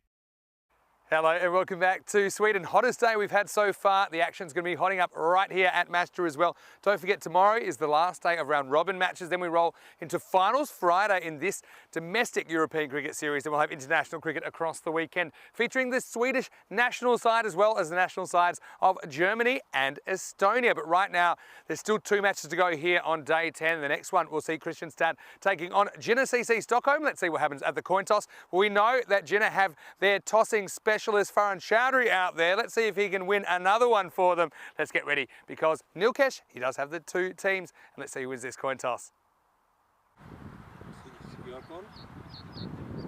Tails. It is head. We'll bet first. So he hasn't won the toss on this occasion, Farhan Chowdhury of Jina CC, maybe losing his touch. It means that Kristianstad have won the toss and they've elected to bat first. No surprises there. Look, they're just trying to keep their tournament alive, aren't they? It's one of those situations they've got to beg, borrow, or steal as many points as possible as they try and work their way up the table. And they're certainly a bit of a Jekyll and Hyde team, but at their best, they can beat anyone. We've seen them really mix it with the big teams here in this Stockholm tournament. Having talked about the Kristianstad side a fair bit in the last few days, we haven't talked too much about Jina CC Stockholm, and they're a side that are very talented. That doesn't look like they'll be able to push their way into the 4, but they'll certainly want to finish with a couple of good wins. We'll see them close their campaign out today. And Farhan Chowdhury, that you saw there at the top, he's a real key player for them. A very good fielder, but also he loves to give the ball a whack. Andrew Ryan will take you further in this one. Using the toss in match 49 it is Kristianstad that have won the toss, and they're going to have a hit. Over to you, Rhino. Let's get ready for the next match. Many thank you, Mr. Maximo, getting up close and personal with the camera on a couple of occasions. Exactly what the viewers have chimed in to see here on the European Cricket Network. It is Andrew Ryan here to take you through the opening stages of this 4th game. It is match 49 here at ECS Sweden 2023. The contest between Kristianstad, last game winners with a massive upset of LB Zelmi. Man at the top, Eastern Uluwaffa, the cross-handed wizard. He was absolutely magical in that last contest. And we welcome back Jina CC Stockholm. Placed at 4-4, even if they win their last 2 games. Unfortunately, they won't be making it through to the final stages, but still, they would love to finish off their tournament with a couple of wins. They're actually a very good side, and probably one of the fancied outfits. At the start of this tournament, that man Farhan Chowdhury that Vinny has mentioned, he's been very good, but his opening partner, Nazim Amin, has probably been even better in recent stages. Came up with a very impressive 50 over the weekend. It took some good catches out in the outfield, so I'm sure they'll be looking to him to continue that rich vein of form. Slight change. They've been used to opening with Tas Hussain with the new ball, but it's going to be Bilal, to take up the attack. Just pushing Chowdhury back, so they're going to have the 2 outfielders at long off and long on. It's the usual opening partnership of Sahil and Uluwaffa to get us underway. Kristianstad with the bat. Full ball from Bilal. Comes into what's basically a shuffling little run, but can change up his pace quite a lot. Gets the odd ball to swing. Short ball flashing outside edge. It's going to run away, and despite the best efforts of the outfielders, that goes for 4. So not a particularly fluent start from Sahil, but all the runs count in the book. So a little bit of a different looking side for Jina today. They've got Imam Din into the side. Jina Asif and Sami Khan. Ahmed Awais is in there as well. Still a lot of the key guys. Jamal Nasir. Obviously Bilal with the ball now. Sharjeel Sadakat, he's had an up and down tournament. It's onto the stumps. High. Fielder going back. Should take this. Oh, he's unfortunately only been able to parry it backwards. Skips over the boundary. I think that might be Nasir out there at cover. Normally a very good fielder. Looks like he might have picked up a small injury to his hand. Made good ground. Seemed to be reasonably well balanced. Maybe the ball just travelled a touch further than he expected. Bit of a break for Kristianstad. Say they're playing almost sudden death cricket from this point in, but helped a lot by that win against Albi Zelmi. Another bit of good fortune. Ball flying away uncontrolled off the outside of the bat. But somehow he's managed to place it over the top of the head of the fielder at backward point.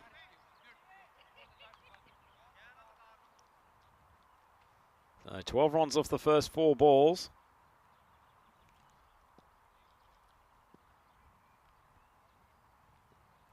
Not a length, cracked. Chaudhry won't be able to catch up to this. Wants 3 boundaries on the trot for Sahil. That was actually a pretty good shot. The ball was on the up. Played it well.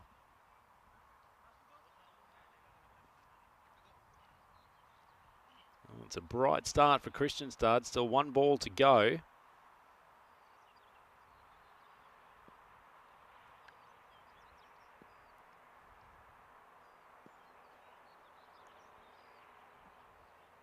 On off stump, smashed.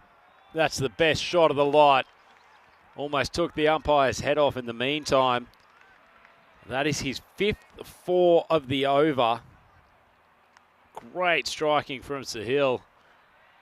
Those last 2 shots right out of the top draw. 20 for none after the first. And Kristianstad, they're the team that desperately needs to win this game. And the supercomputer giving them a little bit of a nibble in front. Interesting, the average runs for both these teams very even, as are their average runs against. Everything pointing to a very close contest. Great start from Sahil. He managed to soak up all 6 balls in that over. Did a lot with them though, 20 runs. And now it's our first look at the cross-handed wizard. Isanola Wafa. Swinging ball into the legs. He starts a fair way outside leg stump. And that's a very disappointing piece of fielding.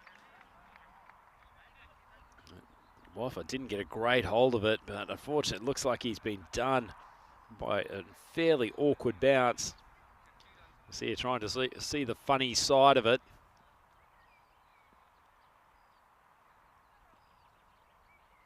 Short ball, cramps Wafa. Trying to give himself room to the offside. Probably hasn't picked that Nasir loves to bowl the big in-swinger. Nice cool breeze picking up this afternoon. We haven't felt that for 4 or 5 days. It's been decidedly warm and quite dry out here at the Master Cricket Ground. Short ball, very short. And Wafa does his best to try to pull it, but no contact. And they'll also escape through for the extra 1. Brings the heel back onto strike while he's feeling it. Probably not a bad thing for Wafa to get him to face as many balls as possible.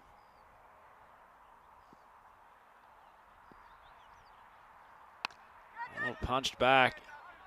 Oh, possibly could have gone through for the single. But perhaps Sahil just a little bit surprised. Nice ball from Nasir. These 2 boys struggling a little bit with the big in-swingers.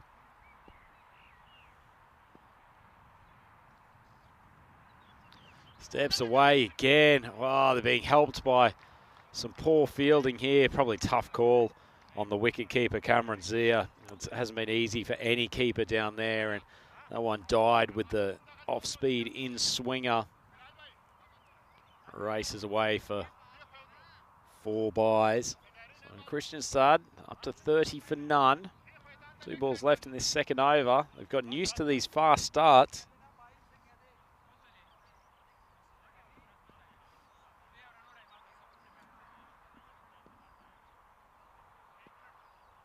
Heel 20 off 8. Really wants to field ball on bat again. Short ball just punched out to the offside. All those fielders around point or backward of it. They're on the 30, so a little dab there will always be a single.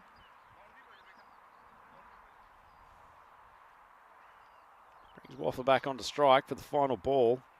Interesting to see what he does. Hasn't looked particularly comfortable against the in-swing of Nasir. Doesn't want to lose his wicket here. Let's just strike across, and they will, thanks to the misfield, go through for the one. Iman Din just unable to take the ball cleanly, and that's the end of the over. Kristianstad, 32 for none, 2 overs gone. Just a few words between Nasir and Awafa, just discussing the intricacies of in-swing bowling. Have a look at the standings. CC 4-4, Kristianstad, courtesy of that last win, they go to 4-3. They're starting to rack up, almost catch up to most of the teams in terms of games played. Shows what a hectic schedule they've had over the last few days, but a win here takes them to 5-3, and then they end up with a little bit of a shootout. That's a nice ball from Sadakat. He's bowled pretty well throughout this tournament.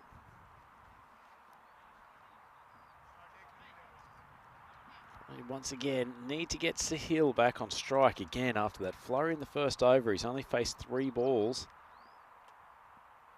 Off up, big shot, manages to somehow just get it over the head of cover, and Chaudhry can't catch up with it, and it's raced across the boundary for 4. Wasn't the most convincing shot from Waffa. Got jammed, got it high on the bat, but fortunately for him, squeezed it over the top of the infield, and from that point on, there's not a huge amount of lush grass stopping the ball, so it is flying along this outfield.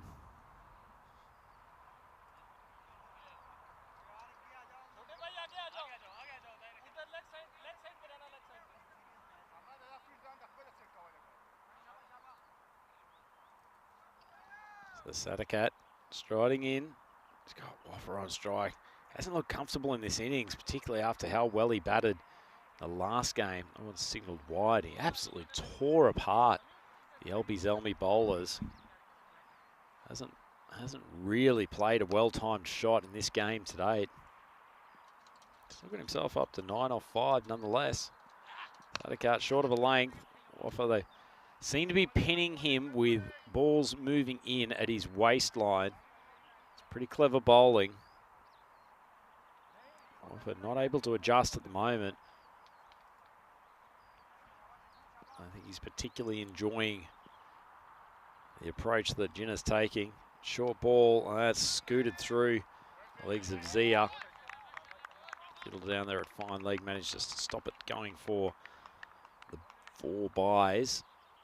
Tough start for Zia. He's had a couple of balls that have grubbered their way through to him.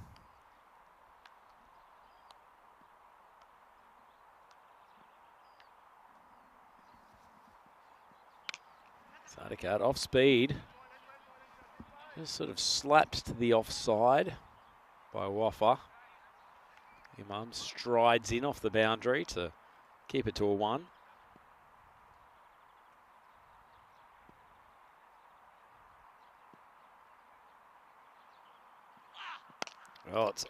Beautiful shot from Sahil. It's the second time we've seen him take aim at the umpire, who was ready to scoot out of the way pretty quickly. Let's see how these reactions go.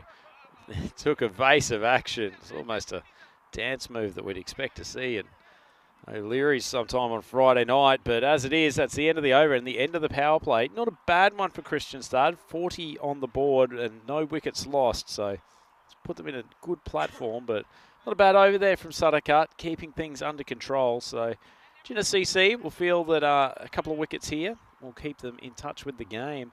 And a man who always keeps in touch with the game, Mr. Maximo, Vinny Sandhu, welcome back to the commentary box. Back. It's only fair that the bowlers end stumps get a rattling once in a while. That was smashed. I think that's umpire kneecap territory if the stumps aren't there.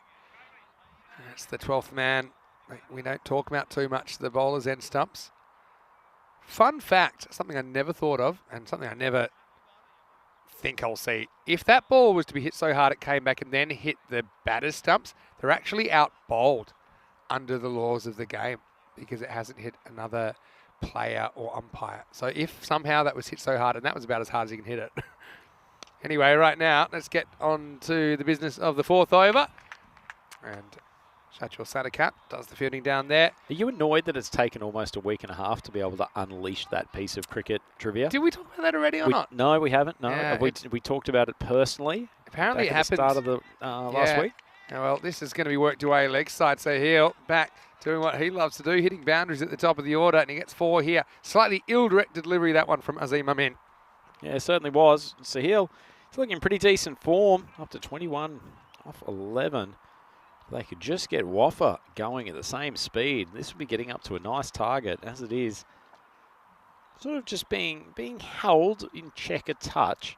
13.5 run rate, certainly nothing to sneeze at. Oh, he knocks him over, and he does get it right the next ball. Sahil, he does have a bit of a weakness, anything that's on those 3 vertical sticks sometimes, doesn't he? And when he hits them, it looks good. When he misses them, not so much. And this is straight, and he plays down a parallel line. So an entertaining innings, but all too brief as far as he's concerned, as the wicket falls, and it's 45 for 1. It's quite a damning coaching indictment from Mr. Maximo. He has a general weakness with anything on the 3 stumps. I think he's probably just gone too defensive there, hasn't he, Maximo? He played a couple of nice straight drives already. He tries to give it respect. One thing that's annoying is when you get out blocking in this game, not having played too much of it, but it is a pain. If you're going to get out trying to take a shot, at least you feel there's an upside. Anyway, Sahil, he's one of my favourites. Unfortunately, he goes on that occasion. It's almost 2 in a row. As Zahir swings all around, this is just the bounce that takes this over the stumps. Yeah, Zahir gave that an almighty swipe. He's been sent out there as somewhat of a pinch hitter.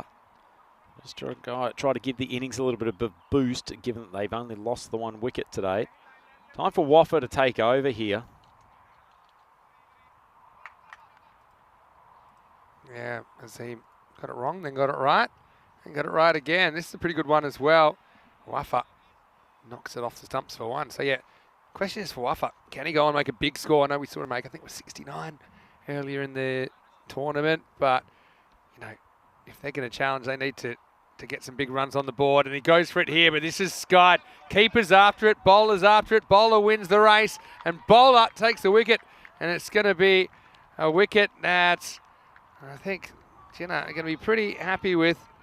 As we know, the danger of all of these guys, this time as they're here, he goes without scoring, and it's 47 for 2. Yeah, nice piece of bowling from Azim Amin. He's a pretty cagey cricketer, and given how solid his hands are, I don't blame him for calling for that catch over the wicketkeeper. But nice piece of bowling. He knew that Fareed was going to try to launch him over square.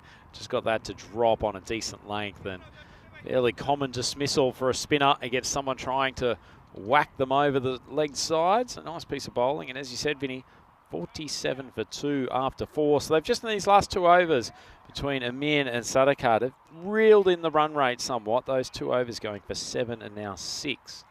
Yeah, I mean, look, you don't mind getting out if you haven't used up too many balls. He makes the second ball, like that's the way it goes. Steps aside. Muslat, who was right in the thick of the action last game, he's coming out to bat as it's the end of the over, and it's going to start a new over with a boundary. It's 4 runs to Waffa, who likes the left arm spin of Mohamed Awais here. Puts it away over the offside. So he's got the range of shots, doesn't he? Certainly does. It's a much needed boundary. So Awais doesn't want to let go of this position that Jinnah CC of Stockholm have got themselves back into. Might be time for Waffa to launch. Now he gets full toss and puts it away. 1 bounce 4. So, yeah, Waffa certainly making the most of things. Christian start past 50 and motoring. It certainly is. That's full and in the slot for Waffa. Yeah, Waze just has to get the location right. Struggling a bit with it at the moment. Still time to turn it around. 2 balls, 2 boundaries. Yeah, I know that there's a bit of a shortage of cricket balls at the moment, so they're spending a bit more time searching for them, which I just think sensible. But yeah, they've got a replacement one this time, I think. I'm checking it out. Yeah, all good to go. Yeah, and Awais. Yeah, I mean, left arm spin, normally a pretty effective weapon. See if you can make those adjustments. I want to say quick hello to everyone in the chat as well. Hopefully you're well. A couple of games to go today. It's a much better ball. It's going to set another difficult task. In fact, it's going to sneak away from Chowdhury for 4. Well, it's good effort, to be honest. He slides in and We know he's a very good fielder. I think he may be a little bit fatigued from trying to find the ball for the last 3 or 4 minutes. This one just sneaks out the back door, doesn't it? Yep. Crept underneath those big thighs. Chaudhry thought he would have been able to stop that ball, but as you say, had to do some work already. This one's come straight to him. Quickly checks his legs. Yeah. He's just in the boundary. Does well. Makes sense. The way Doesn't the feel last like one he went. does anything in a rush for Chaudhry, does he? When he's at the batting crease, very unflustered, even there. Casual look back just to make sure he's kept himself in the field of play. Tossed up. This is driven down towards wide long on. The fielding's done by Azim Amin. Just looking at the run rates today, yeah, a bit slower. 10.7 and over so far. I mean, yesterday was 11.5, the day before 11.5. So if anything, it's slowing down. It's well bowled, but it gets through everyone, including the keeper and the backstop. And now, well, there's 3 human beings that can't deal with this fairly gentle left arm offering from Awais, and the result's 4 byes. This is incredible. It's snuck through the legs of Zia, and then I'm not quite sure how the fielder at third man has managed to let that go through his legs. But anyway, I'm sure we'll get an explanation afterwards. And Kristianstad, 65 for 2, 5 overs down. I want to welcome everyone into the commentary box. Beautiful sunny day, although we've got a few clouds around, but the temperature's certainly right up there, isn't it? About 26, 27 degrees. Welcoming you into the commentary box. Yeah, I can't wait for the next few days because tomorrow, I think you might have the day off tomorrow. That's okay, I'm sure you'll be lurking. We'll have the final 4 round robin matches. Finals on Friday, internationals on Saturday and Sunday. It's going to be a great finish. It's a packed program, and we've also got Maximo Karaoke Wednesdays tonight. So thank you for all of your contributions, giving some ideas. Me. Do, re, mi, fa. No, anyway, we won't go any further with that. Thank you for all of your contributions because we've got plenty of titles to choose from. With a bit of luck, we'll be able to dominate the karaoke Don't register forget today. the list. And look, if you do want to throw some requests in, please do. We won't get through all of them. I don't know about that. We might, though. Anyone between 3 and 50 people. This is up, and I think this is getting over the fielder. It is Maximo Muslet. It took a while getting going last time, didn't he? This time not as much pressure of the target. He just has a little bit of a fake shuffle down the pitch and hits through the line. Yeah, that's what my old mate from Redcliffe City Cricket Club, Simon Perkis, would call a good old-fashioned tonk. Just a big tonk, step that's a down great the word. pitch, swinging across the line. No intention to keep the ball along the ground whatsoever. Yeah, he tonked him. Oh, wow. Keeper's been tonked in the head. That's why you wear the helmet. I mean, Zia, to his credit, gets something behind this. It's the good old-fashioned neck stop. He got something behind it, just a part of the body he probably didn't intend to use for defensive purposes. Oh, maybe the carrom ball, but he's popped it up in the air. Sadakat gives it a bit of a thought, then bails out at the last minute, but he does concede 2. I've ever told you about the only time I was silenced as a wicketkeeper? I was playing a 50-over game in first grade cricket. It was actually the state wicketkeeper at the time, Michael Johnson, not the sprinter, that decided to reverse ramp with the medium pace and hit me straight in the throat. Hit me in the voice box. That is not nice. And you don't really have protection there. I think hockey goalies, field hockey goalies will. And it got me squarely there. And he's a keeper himself as we get to the end of the over. It's 75 for 2. But he's like, Vinny, are you all right? And I tried to say, I'm fine, but no sound came out. Temporarily, yeah, I lost the ability to talk, which as a keeper is one of your biggest weapons. But anyway, I was fine. It's not great. I didn't have anything that big, but playing Australian rules football back home, I did cop an elbow to the throat one day, which is a similar sort of thing. It's amazing how quickly your voice just disappears. As Amin continues. Yeah, good old-fashioned throat punch with the ball. It's not comfortable, is it? Yeah, I mean, you also think your neck's pretty important, just judging by what I've learnt, which isn't very much about the human biology. But it's 74 for 2 after 6 overs right now. Sahil with 25. Wafa, 26 still there. Hasn't had a lot of the strike, to be honest, through the first 6 overs. And Muslat, 10 off 6. So here going for a 2-ball Derek. 10 byes.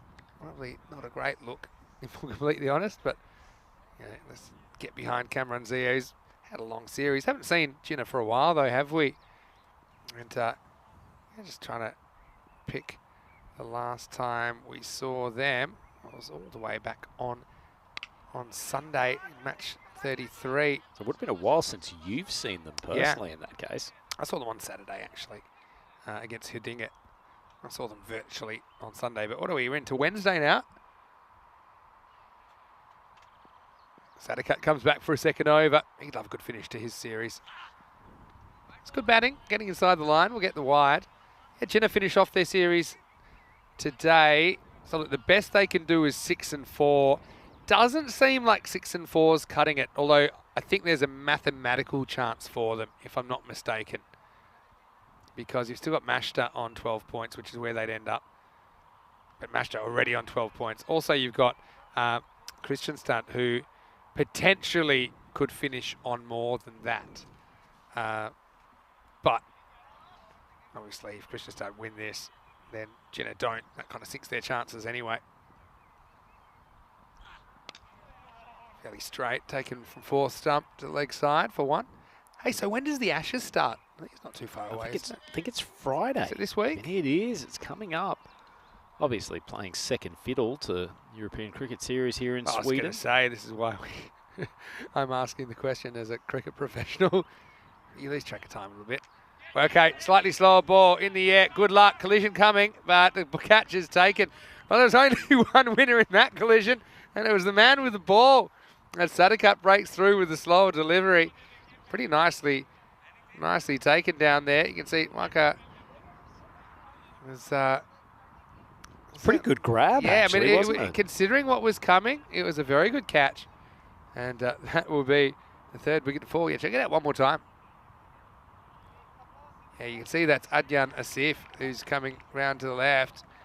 But it's Waka Hassan that says, no, that is mine. It's curving towards me.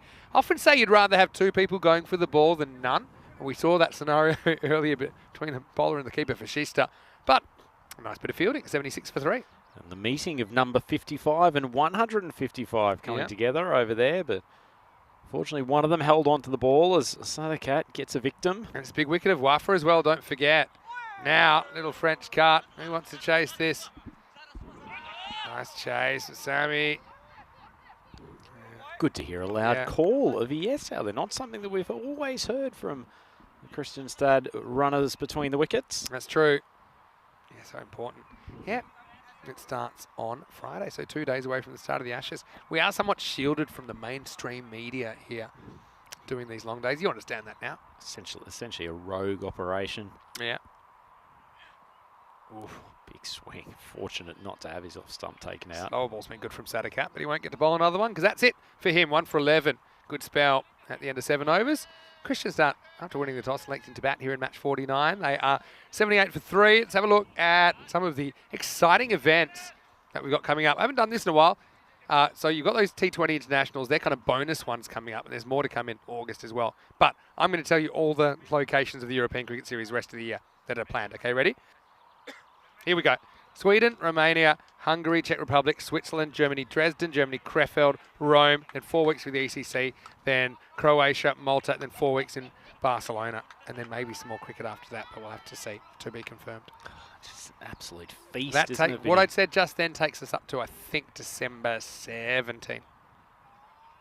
And then we Surely it doesn't stop. I mean, what do we do for the last couple of weeks of the year? More cricket, probably, and I think we may. Well, one thing we'd like to get up and running is the women's ECC. It's not confirmed yet. That could happen straight after that. Anyway, this is up, and it's drilled from Muslet, who gets 30% stronger. Hassan having a bowl here, but the first ball disappears out of the ground. Muslet, he's an unusual creature at the batting crease, isn't it? Depending on which ball you see, you think he's somewhere between a number 11 and one of the best strikers in the competition. When he frees the arms, and just then, I mean, that ball came down with not much pace, but he's just waited for it, stroked it over the long-on boundary. But there's other times in that last game when he got under a bit of pressure, was really struggling. Timing is everything, Rhino. The timing was good there, wasn't it, from Muslet? He's a bit of a Jekyll and Hyde proposition, isn't he? Well bowled, though. This one, if anything, goes away from the right-hander. I've got a theory with Muslet, then. You give him 8 balls, and if he's 10 or more, he stays. Otherwise, you get him out of there. Because he has these innings that are It just doesn't work, and he rarely turns it around. But when he's good from the start. So, yeah, a bit like picking the right piece of fruit at the grocery store. You have a quick look. If you like what you see, and you'll take it. Otherwise, you put it back on the shelf. And, well... Feels like shelf. Could be the option here. Now, although, to be fair, he's well, this is... 17 off. I was trying to say this is one of those. those ones where it does seem to be going, because he is going at, whatever, about 150 a second ago anyway. Yeah, I like this shot. He's proactive, isn't he? He knows where it's going to be, and he chooses his own line, doesn't he? As he moves into the 20s. Maximo! 6 for Christian Stunt. Yeah, it probably didn't take a genius to know that after those last 2 balls that Wakas was going to give him another high one outside off stump. So, as you say, good work from him, recognising that, taking a couple of steps out and swinging across to square leg, which makes him very comfortable. Oh, yeah, tosses it up. Does him for flight, doesn't he, Hassan? Well, Nick has described us, saying we're outside the mainstream media. As Vinny and Rhino, 2 likely lads operating under the radar. You'd say almost ECN's the vice media of the cricket world. Had Vice not gone bankrupt already? Yeah, I was going to say, aren't they in some sort of Yeah. trouble?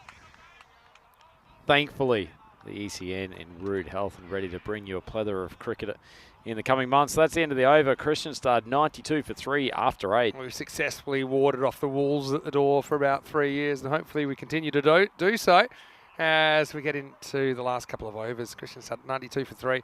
It's going to be an interesting one. Chase-wise, Jinnah just, I suppose, playing for a mathematical chance in the 4. I can't see it happening, but if they win their last 2 games well, you never know if other results go their way. Farhan Chowdhury is going to bowl over number 9. I don't mind his bowling, actually. You don't see him bowling too often. Just a few regular options, not on the side today. Seems to be happy to spread the bowling load. Interesting one from Dave in the chat, noting actually that the ICC World Cup qualifiers start tomorrow as well, which is a big series for a number of quite high-profile teams, actually, in and amongst those that tend to ply their trade at the second tier. I'll give you a country that we were in fairly recently. They're super excited about that. Austria to be there. They've been doing some prep in England, just trying to acclimatise to conditions and things like that. In Scotland, if I'm not mistaken, the World Cup qualifiers, which probably means it'll rain. Anyway, that looks too high to me. Not sure. Kanzia was particularly ecstatic about getting a full ball while standing up to the stumps. Yeah, too high. Too high. Hasn't missed the stumps by much, though. Yeah. That really dropped. Yeah, I mean, it probably is bail height, but it was wide of the off stump. But it's a good call. I have seen balls that are clearly over the waist hit the top of the stumps. All right, here we go with the free hit. And it is hit along the ground. Disappointingly technically conservative. Well, he went straight bat. He wanted to elevate it, but he was just a little bit late to do that. You know, I played with the idea of, instead of waist high, no balls, what if you judge it at the stumps and say anything that's over the top of the stumps? But it's a bit hard because sometimes it's hard enough to judge at the crease, never mind where it would be imaginarily at the stumps. At the end of the day, what you're trying to judge is what discomfort the batter has been put in from having that full toss. And ultimately, for me, that should be judged at the crease is a pretty good place to judge that from. Those kind of balls, to use the old adage, it's just not cricket. It's garbage. That's another way to put it. Oh, fake grunt, but real 6. That's out of here. Maximo! Chaudhry pulling off the old uncle at the barbecue trick of grunting off a tossed-up delivery. But the real power came from Muslet, who muscled it out of the ground. Yeah, just had a correction from Dave, who's just let us know that it's actually Sunday that the ICC World Cup qualifiers start. Yeah, so I thought it was a bit early. Yeah. Yeah. It's the last time we take info straight from Dave in the chat. Come on, Dave, check your watch for the date. I am often checking my watch for the date, not necessarily just the time and obviously the day of the week. All the days kind of blending together now. Oh, it's called a wide, but I thought he might have nicked it. I think that's what Chowdhury's saying. Maybe he's just trying to claim. I think he's claiming that he moved over. I'm not sure he did, to be honest. There was that too. Thing is, did he move before the ball was released? I think it misses by a lot, though. So you're not doing yourself any favours. Bowl that one again. Now this is hit, and it's hit fairly high. Chowdhury has to get around 2 batters, but he will take the catch. in the middle of the Master Cricket Ground. And, well, a little bit like Kate Winslet in Titanic. He ends up in a suggestive pose. Masculine nonetheless. It's 105 for 4. I will make no suggestions of who his Leonardo DiCaprio is, but that's seductive stuff from Chaudhry with the ball and with the catch. Nicely taken. Never easy to get those skyscrapers. He's done very well, and that's the end of it. What was actually a pretty useful partnership for Kristianstad after a few little sluggish overs. Guja supported Musleh, although he didn't really score a huge amount of runs himself, but he goes for 3 off 5. Musleh there, 32 off 18. So it's Kristianstad batters. They've still got some balls to play with, 7 to go, and they need to make the most of this last part of the innings. A few too many plays and misses. Sahak, he got into a bit of a struggle in that last game, playing too defensively. So Kristianstad end up 105 for 4, 1 over to go. Look, they should end up with more than they had first game of the day against Shista, but it won't be a lot more. The first game of the day, they were able to gather 108. Wasn't enough though, was it? And so, Gina, for me, yeah, the batting's still looking okay. Maybe not the depth we see from them sometimes, but you've got some big hitters in there. You've got Chaudhry to open up. You've got Azim Amin probably opening up. You've got Nasir listed at 3. He's a good hitter. Sadakat at 4, likewise. But I think for me, you get through the top 4, you can perhaps just sneak this one in. Anyway, Asif getting a bowl in over 10. First one is pretty high. This is going to be borderline. I think of coming back again. They're going to check this one for height as well. Remember, if it's waist high or above, it'll be a no ball. Let's have a look. Oh yeah, I think you got to call that one. Just on yeah, bowler. He's almost like a taller version of Yassine Khan. Yeah, a similar sort of action. Yeah, and it's exactly the one we're talking about. It hits him in the belt at the crease. So anyway, hopefully it doesn't bother the youngster too much. He's going to come in. He's going to have to deal with a free hit though. And the free hit is muscled out of the ground. It's the Sahak attack. He's back, and he's back with the Maximo, his first runs. Yeah, good to see him back on deck. He's a thrilling cricketer when he's at his best. This one was in the slot, the free hit. Almost, I was about to say he played that very nice, balanced fashion. As it was, he still rotated his body and almost threw himself off balance. That's true. Hit it in the right spot. I'm happy to see Adjan Asif getting a bowl here, but Kristianstad might just smell the opportunity to get this up to high 120s.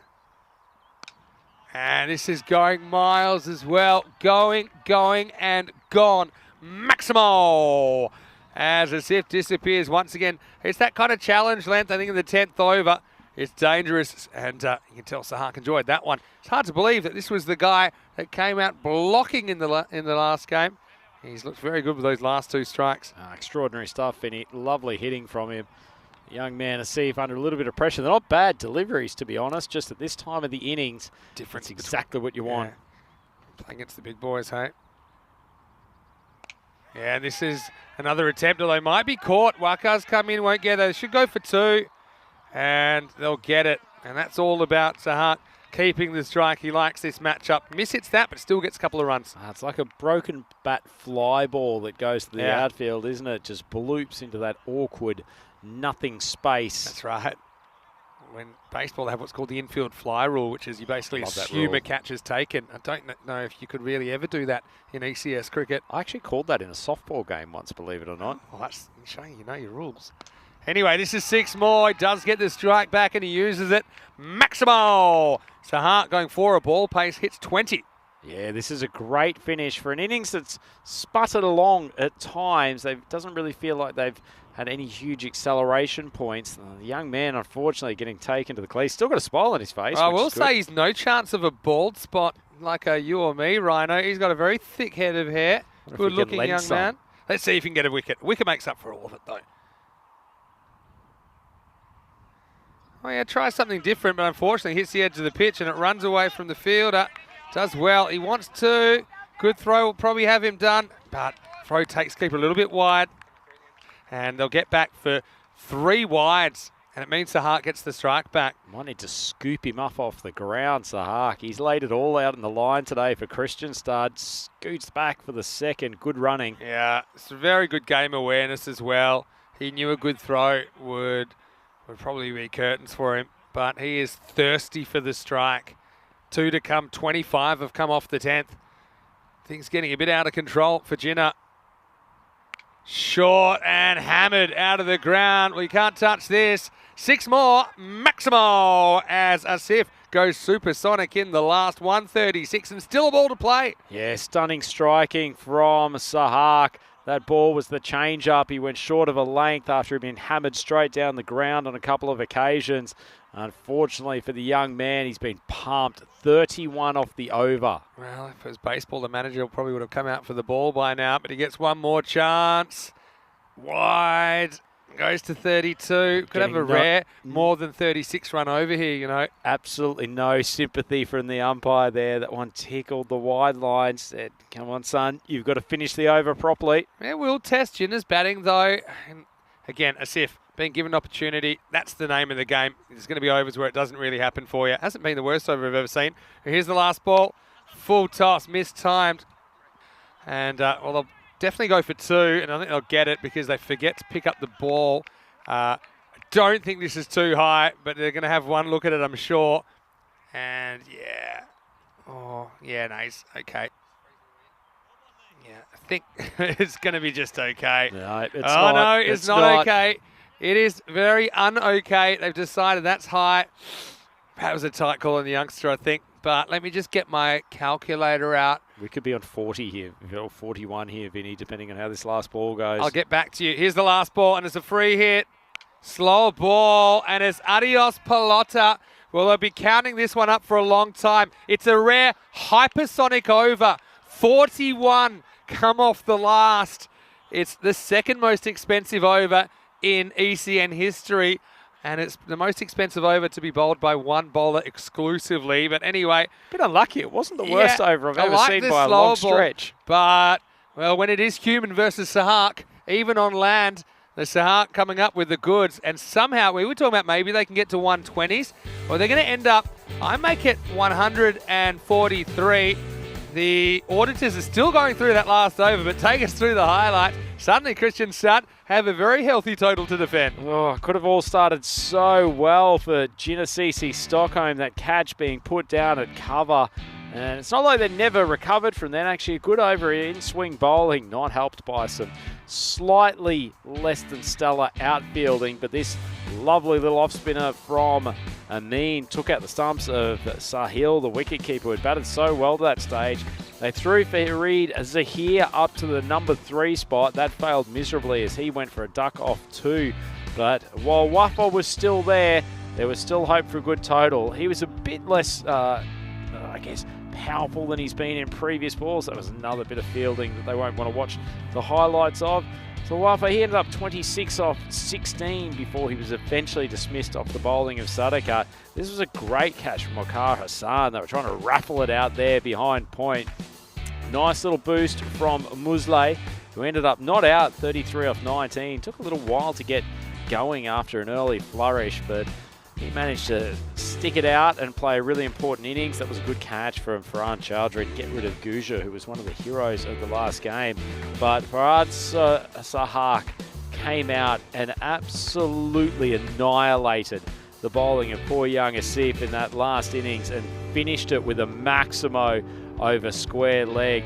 It was just brutal hitting, and unfortunately a lesson that the young man is hopefully going to learn from, getting smacked for 41 in an over, second highest over of ECS cricket. So unfortunate for him, but it's all learning experiences, and Kristianstad, they've now ended up with a pretty good total here. 4 batters contributing material runs. Sahil 25, Wafa 26, but it was really that acceleration from Sahak at the end with 34 off 8, which enabled them to go to 146 for 4, which is a pretty good total in the overall scheme of things with their bowling attack.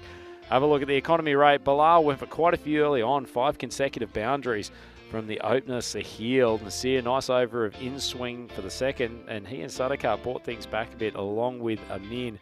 And it was really sort of just tickling along at 12 to 14 runs and over for a while, and then Ardiana Seif being brought to the bowling crease for the first time.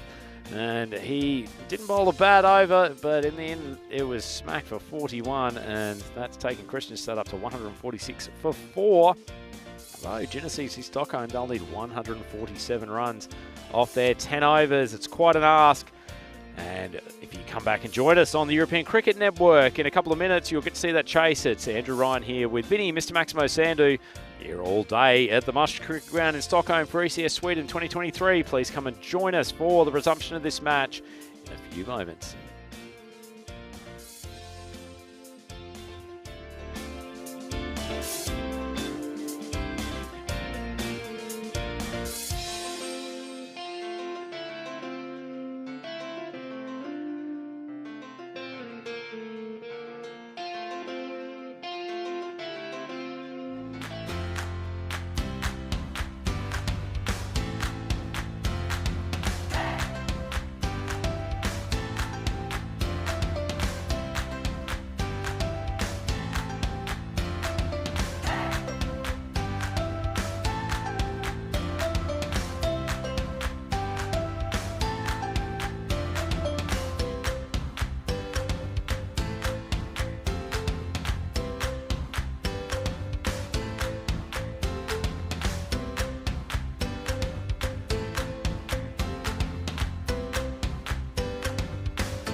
The European Cricket Series is proudly brought to you by HCL Software, FanCode, and Grizzly Bear Sports.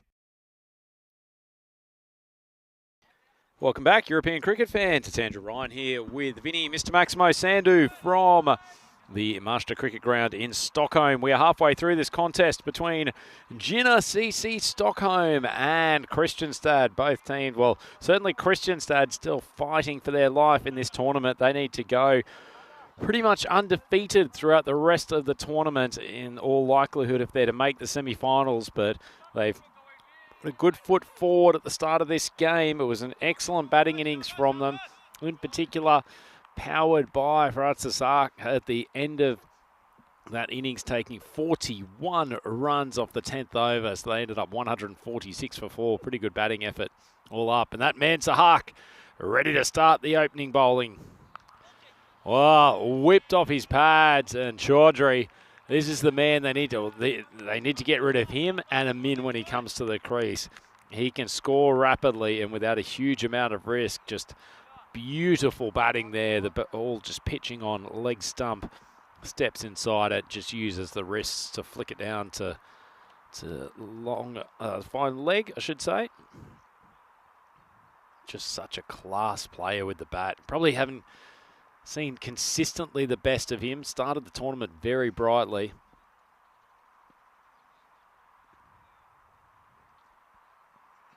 Short ball. Just moves back. Tucks it away for one. I think this is why he's such a hard player to bowl to. I think you've bowled a good ball and he's still able to adjust. And even if he's just taking it for one, he looks in complete control. It's only when he really tries to go into forcing mode that you feel like you've got a decent chance of getting him. So, Sadakat, he's had some good innings in this tournament. Haven't seen him open the batting before, though. Interesting move. Short ball, bit of zip off the deck. Does generate some pace, Sahak. Said in the last game that he looks better when he bowls in rhythm rather than trying to bowl express speed, but either way, he can really send it through to the keeper.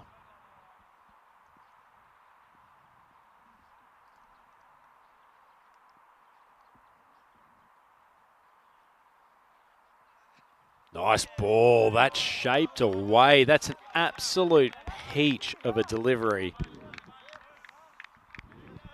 See this on the replay. Angling into off stump and then decked away and bounced. That's just about unplayable.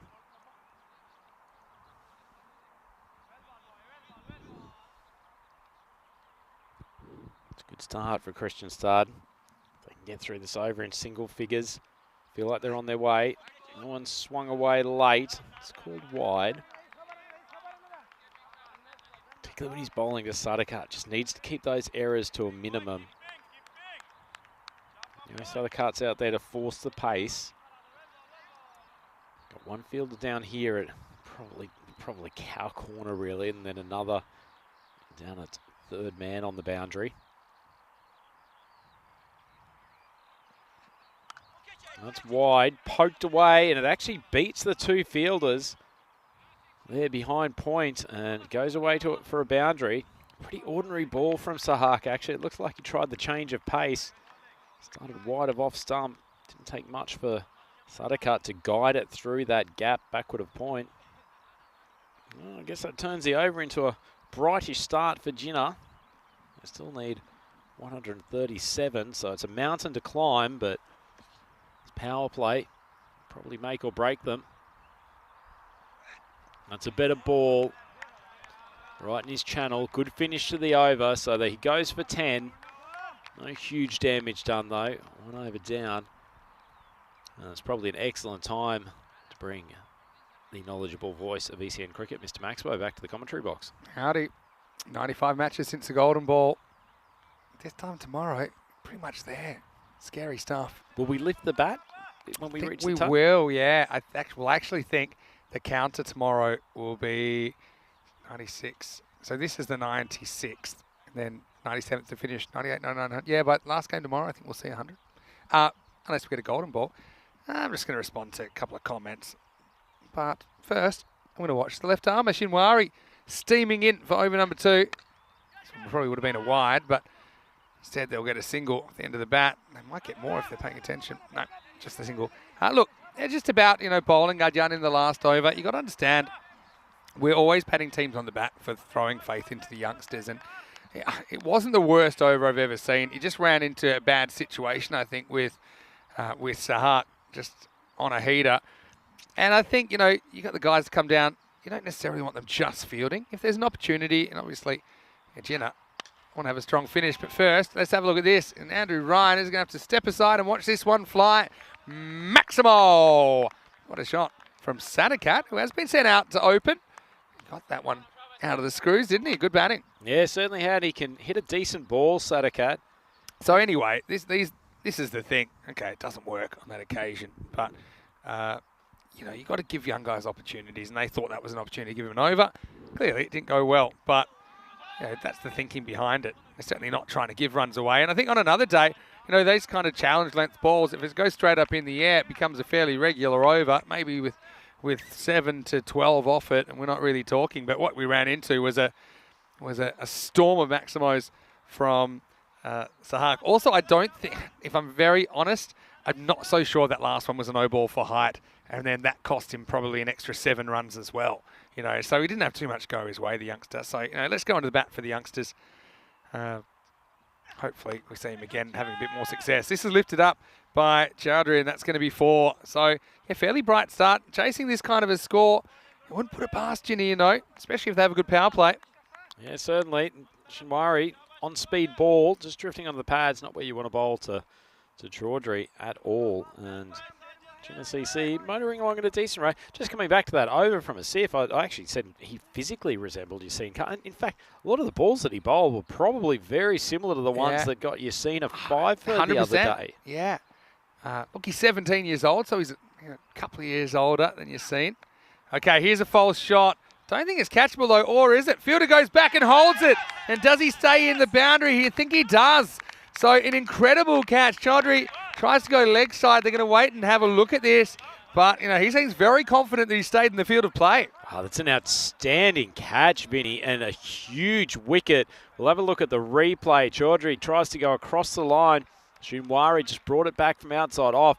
I think that's Sahak down there. Of course it is. Just hightails his way around the boundary. Hopefully we might be able to get another replay, but the finger's gone up. I think that's a clear catch and a brilliant piece of fielding. Yeah, it's very, very good. And watch him slam the brakes on here. So these steps there where, he has to really walk the tightrope, but he stays inside the field of play. I love the way he's dragged that second foot to ensure that he could settle his momentum down. Yeah, getting the friction right is important when you're trying to pull up. And that's exactly what he's done there. Sahak on the attack in the outfield, and Chowdhury goes in quite incredible circumstances. It's 22 for 1. We can probably also have a conversation about most expensive overs. Now we've put that caveat on it. But first, might have to wait for Imam Din to get going. But I've seen some, obviously I've seen one bigger than that in ECN. This is whipped away and the fielder can't get there. This will run away for 4 as well. So Din gets off the mark immediately. Nice little clip. Probably not the greatest ball. Slightly ill-directed by the bowler, Shinwari. And nice hands to get in front of the front pad and whip it away into the over. The score is 26 for 1. Obviously we had a 45 run over before. That was in Barcelona last year. Just having a quick look at the table. These two tied on points, although Kristianstad with a game in hand. Jenna will finish their campaign against Mashtut later on tonight. So, to have any chance, Genesees would have to chase this down and hope that a bunch of results go their way. But, still yet to be seen. Top 4 going through to the semi-finals. So I'm going to ask you this, Rhino. I think I've seen a 40 run over in the English game domestically with like a kind of 7 sixes. One was a no ball, which would be like 43, or it was 44 or something like that. Do you know the highest scoring first class over? It's a bit of a strange one. Is it 49? You're way off. Am I? Okay. But he, Pulled pretty nicely by Din out to square leg. But anyway, Vinny continues. So I'm obviously way off on the sound of your mirth.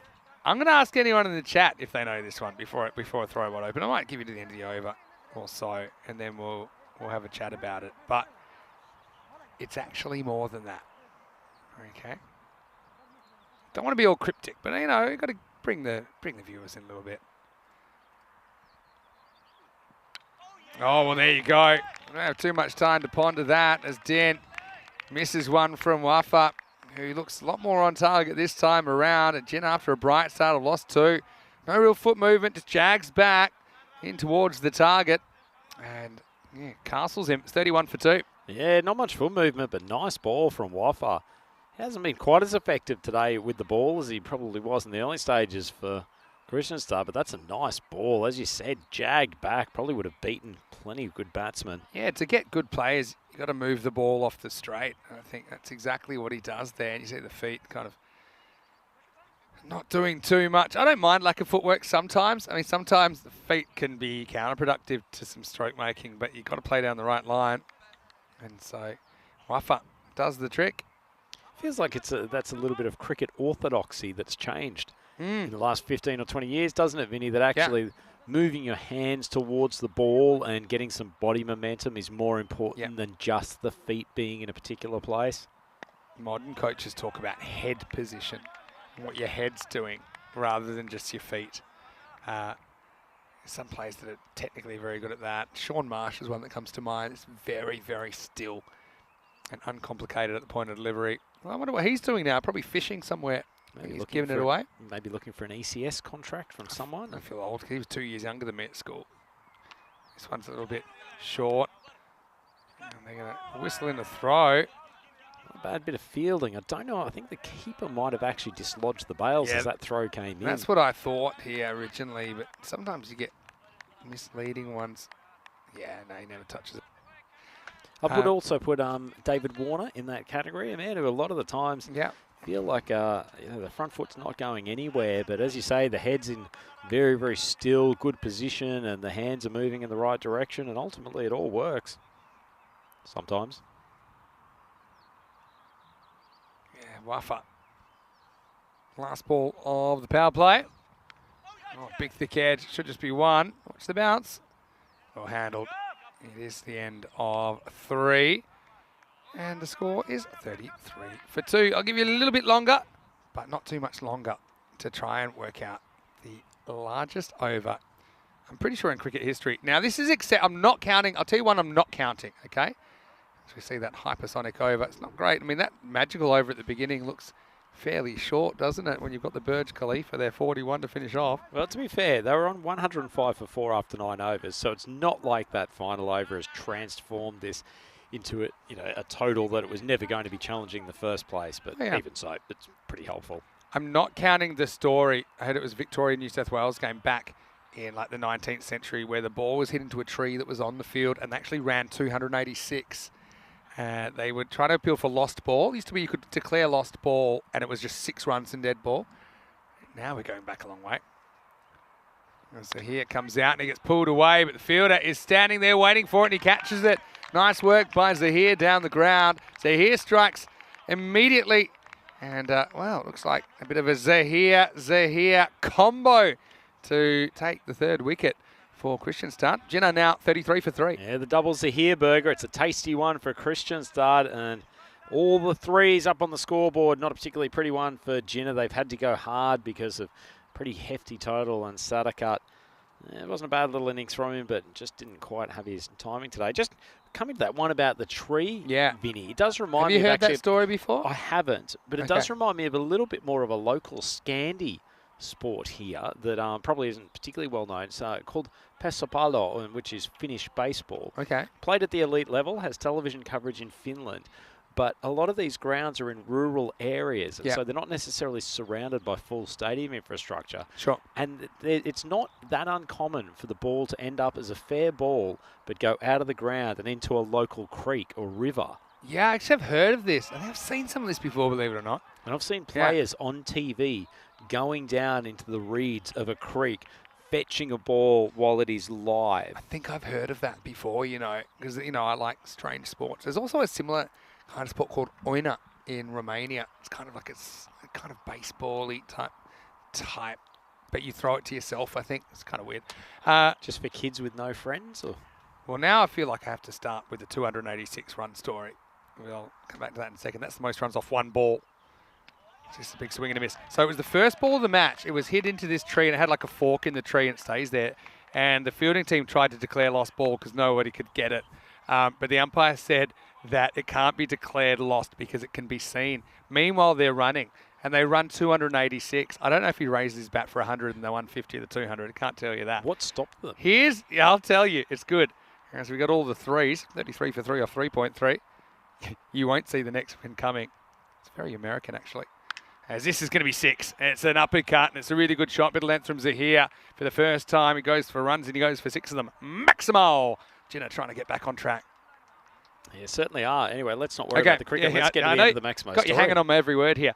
Someone produced a shotgun, and they shot the ball down. It wasn't caught, so it wasn't out. 286 runs were scored, and immediately the innings was declared. My heart goes out to the guy who didn't hit the ball, that had to run, 286 times 22 yards, and he ends up on 0 not out, and that was the end of the innings. All right. Now, okay, might as well cut straight to the over, as this is hooked away, and I think that's gone for 6 as well, or maybe it's just gone for 4. But coming back to your story, Vinny, we were talking earlier about players who are not the main star out there with the bat, and they're just sort of carrying their partner. That's about the ultimate of it, isn't it? That you've literally had to run as far as your partner, but you've ended up with not a single score contribution. You'd want half them. Yeah, that was a clear 4. It was just a long way away from us. So still handy runs. So the biggest. Do you want to have one more guess? Just pick a number. Highest scoring over. 3 figures? No. 79. Close. Really close. Anyway, his last ball of the 4th, and it's hit straight. Don't think it's got the legs. 2 fielders converge, but it's taken by Waffa. Well, the captain pulls rank, and he grabs that one. Amin looked okay out there, but he's going to have to go. Jinner staggering in the chase. It's 43 for 4. Yeah, Amin, he's a really class bat, and we've gotten to see a few good shots from him today, but ultimately having to continue to press the pace, and he ends up holing out. Good catch from the skipper, Waffa, because he had the other fielder coming around from a long off who could have easily provided a distraction, but he's got a very safe pair of hands. Nice catch. And, well, had a question from Fahim Farabi. What's the best scoring over in ECN? It's 45, and that was late last year in Barcelona. Thanks for your question, Fahim. As you can see, they're a fair bit behind where they need to be. So, everyone quite excited about the hypersonic over. Hello to Kitty as well. Hypersonic overs are 40 plus. It's only the second hypersonic over we've ever had. The 45 run over was in the highest scoring match ever, 229. But it actually was a team that scored 229 that conceded the 45 run over in the last one of the day. So it went from 129 to 174. But it also dragged the run total over 403 runs in the game. Okay, I will get to it. Promise. It was in New Zealand. It was a first-class match, this 77 run over. So it's not, oh, wow, wait for this. Corey will back off and won't allow it past.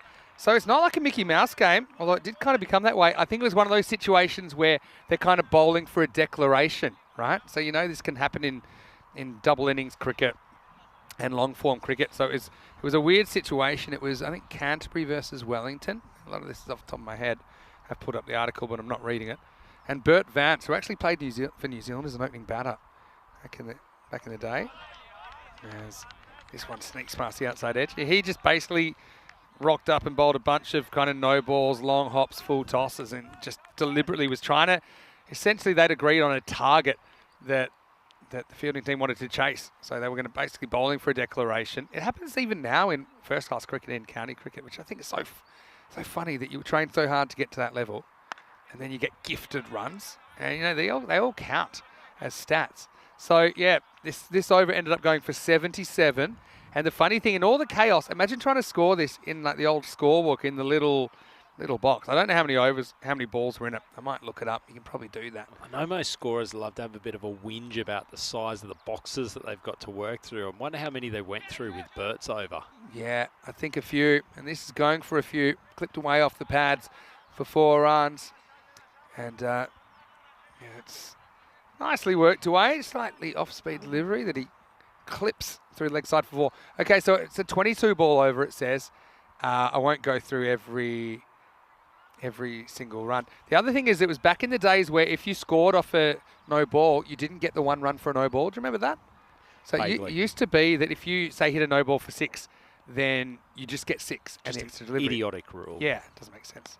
So it used to be that you only get a run for a no ball if it's essentially not scored off. So even when you used to run one off a no ball, you actually run, if we try to run a single, you're actually not getting any more runs. Anytime someone trumpets the MCC as the home of rulemaking, that you hear stupidity like that, and you just wonder how they've retained so much credibility. At least they fixed that one. Here's the kicker with that 77 run over. This is what I remember anyway, when I read the story years ago. As we get to the end of 5th over, the score is 50 for 4, leaving themselves a bridge too far. I think Genesee Stockholm at the moment. We'll probably put up the ECC and you can have a look at those teams. Pick your favourite group. Maybe let us know in the chat what your most exciting group is in there for you. A lot of people looking forward to Group E with England 11. A lot of our viewers in the UK seeing if England can get the trophy back after they lost the final to the Netherlands last year. And yeah, you can see Sweden in Group C with Estonia and various other teams, including neighbours Denmark. Bit of a Baltic bash in that Group C, isn't it? Exactly right. Italy will be around the traps as well. Shinwari to start the 6th over. Once quarter wide, probably grab some of the tram line. Nisha saying the most expensive T20 over is 38. Sounds about right. I think I've seen something like that. He's asking where does that over stand in T10 history? It's the 2nd most after 45, which we had. We've had a few 39s, but we've never had a 40 exactly. So it's outright 2nd most expensive we've ever had. Eventually, I'm going to give you the kicker. I'll give it to you now. That Bert Vance over, because of all the chaos and the confusion and everything, they actually miscounted the balls and there were only 5 legal deliveries in it. So for all of that, yeah, it wasn't even a 6 ball over in the end. So that's it. That's an extraordinary part of the story, isn't it? And future New Zealand captain Lee Jamont was one of the batters that was featuring at number 8. I'm guessing fairly early in his career. He would have loved that. Anyway, this is cracked away. Corey does well to knock it down and keep it to 1. Just today when you hope the selectors aren't physically present at the ground and you can drop them a little note afterwards, just noting that you've cracked a pretty rapid score, deserving of national honours. Jamont ended up 160 not out of 143. Give me a break. What was he on beforehand? Yeah, not sure about that. There's the next ball knocked away for 1. Sounds like chaos anyway. Yeah. So if anyone, no, look, we have some strange things happen in our cricket, like overthrows there.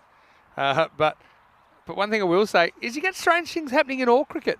Think about, top level of cricket, some of the incidents we've seen, the controversial incidents, like the underarm. Remember Pakistan being accused of changing condition of the ball and walking off in protest, despite being ahead in the game significantly and then being determined to have forfeited. Remember that one? Yep. Maybe that's a topic we could use. But first, let's have a look at Hassan cracking this one through the offside for 4. Nice shot. Lovely shot indeed. Shamwari just coming up with his off-speed stuff as he tends to do in his 2nd over, but stayed down well on that. I would put forward a view. I'm surprised sometimes that there aren't more insane things that happen in the game of cricket. I mean, when you think about it, it's a complex version of baseball where there's so much more that can go wrong. The ball's hitting the ground, people are running into bowl, they're hurling something down with a physically unnatural action. In a way, there should be more ridiculous stuff. Well, baseball bloopers is one of my go-tos on YouTube as well because there's some very good ones there. There's so many weird situations that can happen.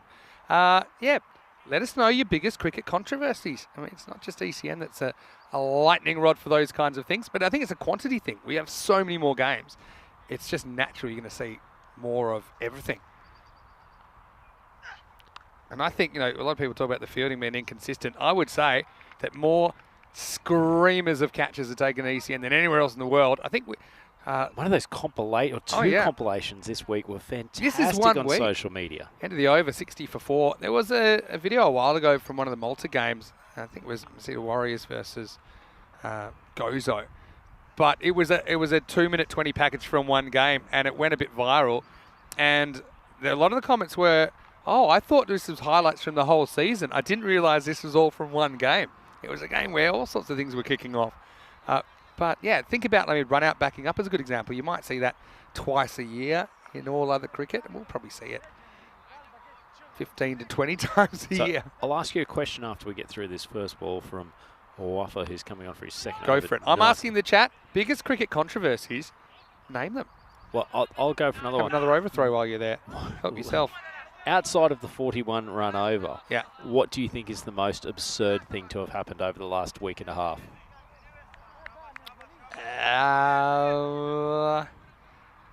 Do you have something in mind? Yep. The most absurd thing to happen. A guy batting with his hands around the wrong way, cracking 50s. Actually, fair. That's I mean, that should be obvious. from the Actually, it wasn't the sublime to first thought ridiculous. that I had. okay, that was my first thought. I'll be interested here. And by the way, he's bowling now, doing a pretty good job. So this one's highish. Might get the umpire's attention.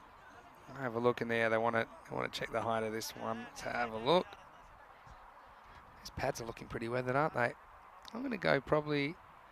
I mean, I think you got to call that if you're going to call the last ball of the last innings. You know, I think that Steve would be piping up with an opinion. But I bet he gets away with it. Step out of his crease. Yeah. To be Oh, fair. yeah. I'm saying you could. On balance, I don't think that's a no ball. But to be honest, I think that the last ball, of the last innings was lower than that. We'll agree Anyway. to disagree on that one, but that one's been skied. Unfortunately, no one within about 100 metres of it. So They're going to get 2 here as well, I think. Oh, can you call it wide on a fielder? They should get another one, but he ran too far through. It's just quite chaotic cricket at the moment. Okay, what was your chaotic one? So we had a player going back quite a few days ago now. Player batting with a broken thumb, cracking the ball everywhere. Another strange one, and then somehow taking a catch with that broken. Anyway, no, we had a player come out who, with batting with no pad, didn't realise it for what must have been 10 or 12 balls, was actually batting really well, and then eventually did have the second pad brought out, proceeded to miss, I think, the next 3 balls and then get out. Couldn't handle the extra weight. Yeah, I hadn't forgotten about that, but it wasn't top of my mind. And these are things that I suppose we're kind of desensitised to the action. But this is why, it's taken in a whole spectrum of the viewing public, the European Cricket Series, because, you've got your cricket lovers, and most people do, and those that are just getting introduced to it. It's a great way for them to get into the game.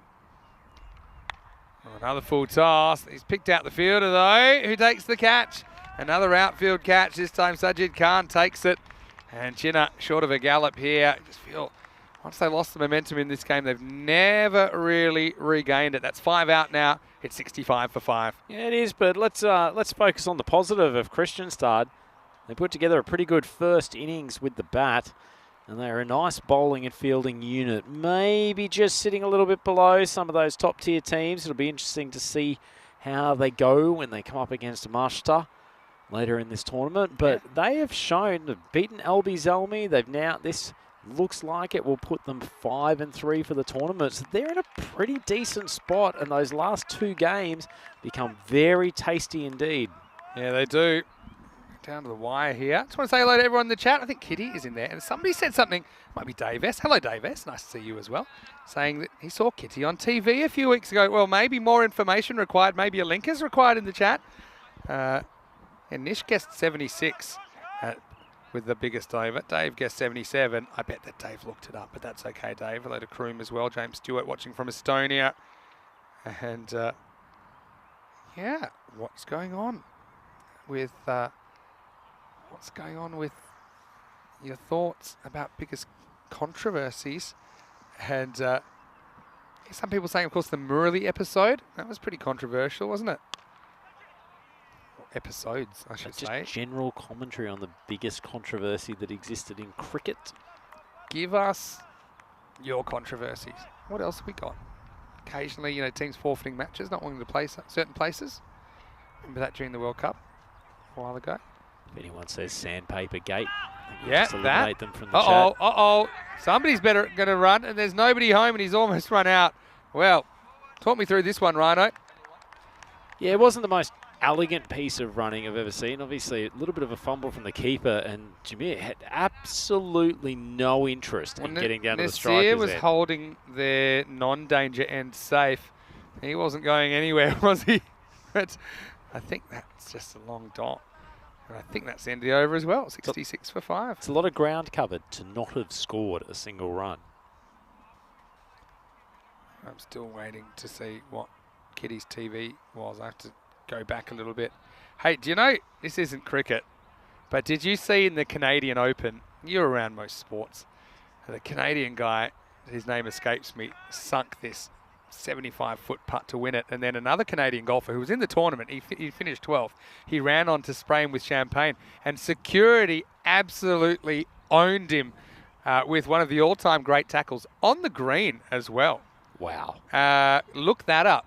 And the guy took it with good humour. There's some talk he might have dislocated his shoulder, which isn't great for a professional golfer. Not really. Yeah, look that up. So he kind of emerged from the crowd, just trying to get in the celebrations for his countrymen and I suppose his teammate in a way, although it is golf.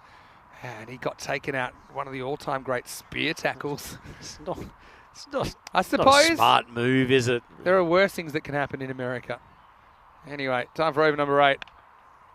Does remind you of the obvious example. Oh, There should be a no. run out here. Oh. Unfortunately, the throw was a bit wild. Well, monkey see, monkey do, and Cameron Zia's just kind of kept in the back pocket. I think he might have actually winked at Nasir here, as Nasir was looking for the run. He said, hey, remember 30 seconds ago?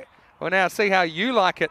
And they both survived. Retaliation in running between the wickets. That was a great moment. Sahak is second over. Knocks him over. So Nasir does get back to their end, but doesn't last too much longer. Sahak with the slow ball. It's the sneak Sahak attack, as it'll be all the sixes. 66 for 6. Good variation here. Yeah, really nice ball. He's been such a big player for them, hasn't he? Sahak, an excellent finish to the batting innings, which really put this score not unassailable position, but not far off it. And his bowling has been top draw. So we've said earlier in the coverage that almost how Sahak goes is how Kristianstad goes. And last 2 games, he has really stepped up. Yeah, clever bowling. He's not a one-trick pony, is he?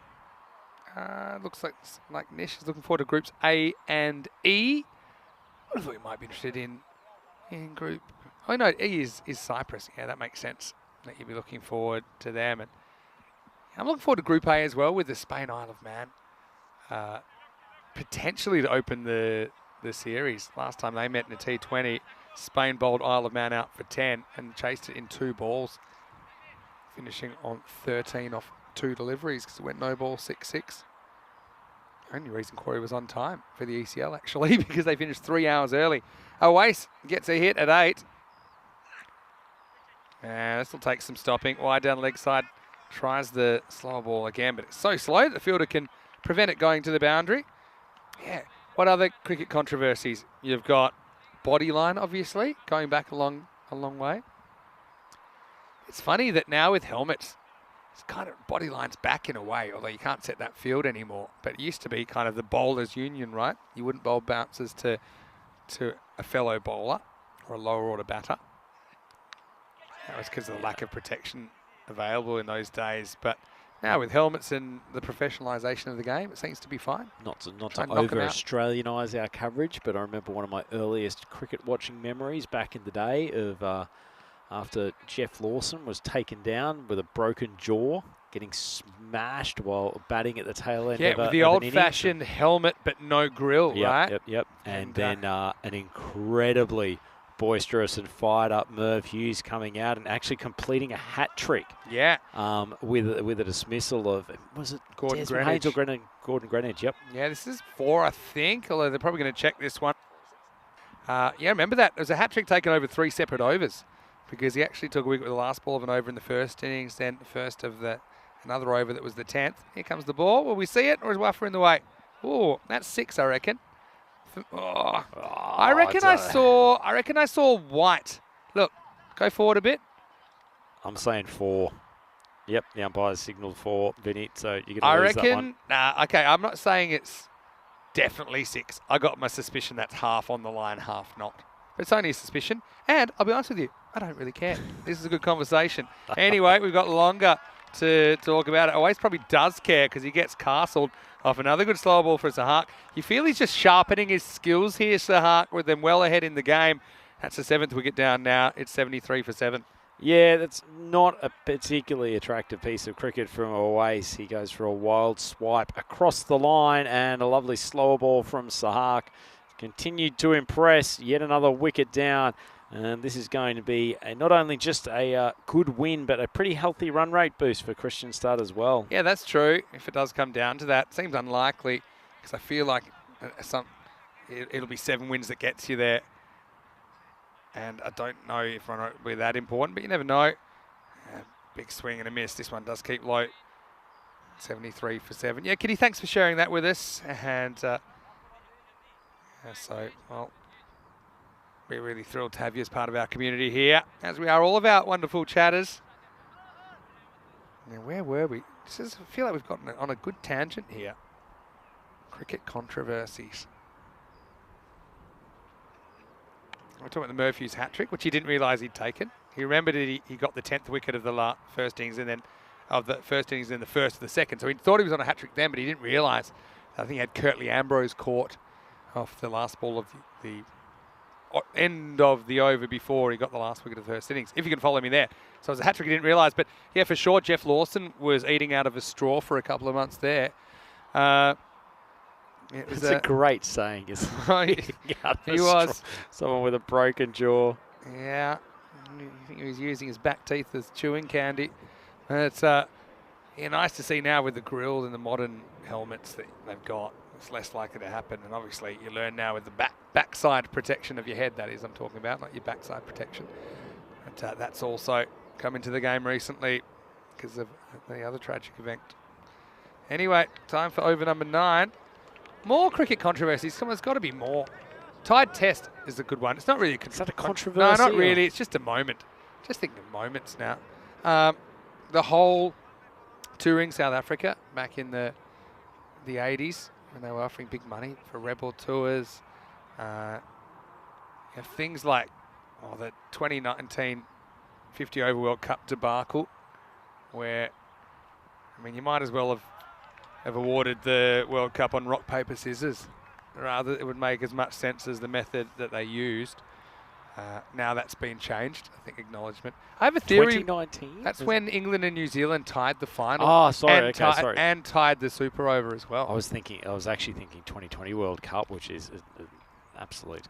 No, nowadays you have World Cups like every year now. You can't get, it used to be. Speaking of insane World Cup endings, 2007 World Cup, Australia playing Sri Lanka in the final, and the final actually not being completed to the full number of overs because of bad light. It was in the dark. Yep. And literally, it was a lot darker than it looked. I mean, we could do a whole other World Cup thread.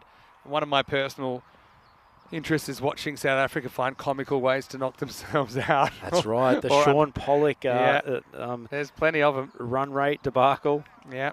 Misreading the sheets. Herschel Gibbs dropped catch debacle. The hideously unfair old run rate rules for when it rains that saw them bustled out in 1992. The Donald Duck dropping the bat debacle against Australia when Damien Fleming went 10-pin bowling to tie the game in 1999. I could go on, and I will. Give me a second. Here's the here, searching for a third wicket. Won't get it here, but it almost does. But that's a separate thread. Well, I want Herschel Gibbs. I mean, that isn't too controversial for me. Even add to that early game in 2007 World Cup, where I think South Africa were chasing down a score by Australia, started with an almost 200-run partnership, managed to get a run out from Matthew Hayden from the boundary, and they just completely collapsed. And then later that tournament, I think was it the semi-final, the quarter-final, in which they were basically bundled out for nothing. Andy Bickle then stepping up? Love Andy. Or was that 2003? That was 2003 World Cup South Africa, the Queensland hero, taking 7 Was it 7 for 24 against England, Yeah, maybe? and that's after making some runs. We've gone off my main topic, which is controversy. Lots of things are controversial in the day, but they're not anymore. The idea of limited overs cricket at all was controversial. And we're talking 60-over cricket around about 1960s. What was it? Was it Sunil Gavaskar who protested? Oh, yeah. It should have been a That's specky catch. a good example. So, now we've got an ambitious piece of running. End of the over. The score is 76 for 7. And over to go in this one. So let's talk about that. So I can't remember who they were playing, but whoever they were playing made like 330 or something. These days, and that was in 60 overs. It wasn't even run a ball. And Sunil Gavaskar was so annoyed that he basically said, well, this is a joke. You know, there's no way we can chase this. I'm just going to be a pain, and I'm going to block it out. And I think he batted through the 60 overs and scored 35 not out. Hashtag cricketainment. Oh, yeah. Yeah. And actually, he was involved in controversy maybe slightly after that in Australia when he was given out LBW. Dennis Lilly wasn't happy with the decision. This is a little known one, actually. Just cracked through the offside. This should be 4. Nice shot from Sajid Khan. No, it's not Sajid Khan, of course. That is Sami Khan. Get my S Khans mixed up. That's a nice shot through the offside. Gets a boundary. So Sunil Gavaskar was out to Dennis Lilly LBW. Didn't like the decision. Thought he got an inside edge. Walked off. Came back, and basically said to his partner, "Well, you come off with me." It was Chowan, maybe. I'm not quite sure who it was, but he basically tried to say, well, that's it, we're not playing. He got 3 quarters way off, comes back, and Gavaskar was the captain. He says, come on, you come off with me. And the kind of player kind of sheepishly walks off. Then the manager met him at the race and said, hold on, you come off, you go back. And there was all kinds of controversy about if that would constitute a forfeit, for example. And Dennis Lilly was very helpful, I think, as well. This is a decent piece of bowling. Not quite Dennis Lilly pace, but it's good enough. This is Sajid Khan that has come on, and he's taken a wicket, and he's enjoyed that one, Rhino. Pretty popular wicket. Sounds like his teammates were pumped. It looks like an off-speed ball, actually really well bowled. Big heave across the line, and a nice piece of work. And yet another wicket down. 8 back in the pavilion. Jinner only up to 81. Only got a few balls left, Vinny, so let's get through this. Speaking of DK Lilly, what about when Javan Miandad picked up his bat and started almost playing swords with him? When they went to Fight Club. Yeah. And Dennis Lilly actually, he gave him a little kick in the pads before that, right? And they ran into each other, quote unquote, accidentally. You said this was an off-speed delivery. I feel like this is a normal speed delivery for Sajid, but I would also call it off-speed. But it was accurate. That's probably more important than the pace. Indeed. So only 3 balls left in this contest unless they nut out the last 2 batters. Wow. It's a good seed. See, I reckon that's his quicker one, Vinny. Swinging the ball around corners now, isn't he? All right, so if you think of any more controversies, put them in the chat. There's probably plenty more. Sandpaper Gate, I won't talk about that. It's been in the news for a while. We haven't had any of that in ECM, which is good. The main reason you can't talk to the ball is because there's no point. You probably lose it in about 30 seconds. Anyway, couple to come. And another dot. So you don't really see too much ball doctoring in this Don't really form have of the game. time. You don't really get too much time to form a lasting attachment to a ball here. 81 for Jinner. Hasn't worked out for them second innings. And it could finish with a wicket. Corey won't quite get there. It'll go for 4. So that's a nice moment. Adyan Asif will get a boundary. And look, let's give him a good moment. Yeah, give him a round of applause because he had a bit of a rough time with the ball. But Adyan does get 4 here, gets a boundary. And you can tell that he enjoyed it. And that's really what this is all about when it comes down to it. Great nice to see him with a smile on his face. 100%. Yep. Only 17 years of age. And wishing him, obviously, more success. Should we see him in the last game of the day? Speaking of the last game of the day, this is what we've got coming up. And it is Jinner CC that will be taking part against the host Mashta. So Mashta winning the toss, electing to bat. Chaudhry, the designated tosser, he has lost both tosses today, and I do feel like his position could be in jeopardy. Look at the top 3, or top 4, or 5 even.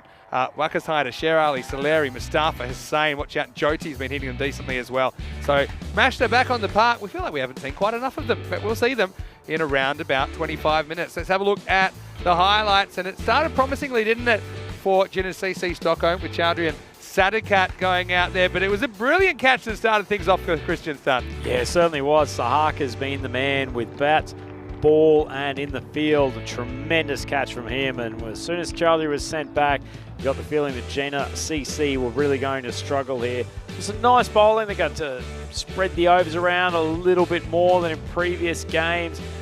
Man, he batted well for a little while, played a couple of glorious shots. He's got a wonderful technique, really stylish batter.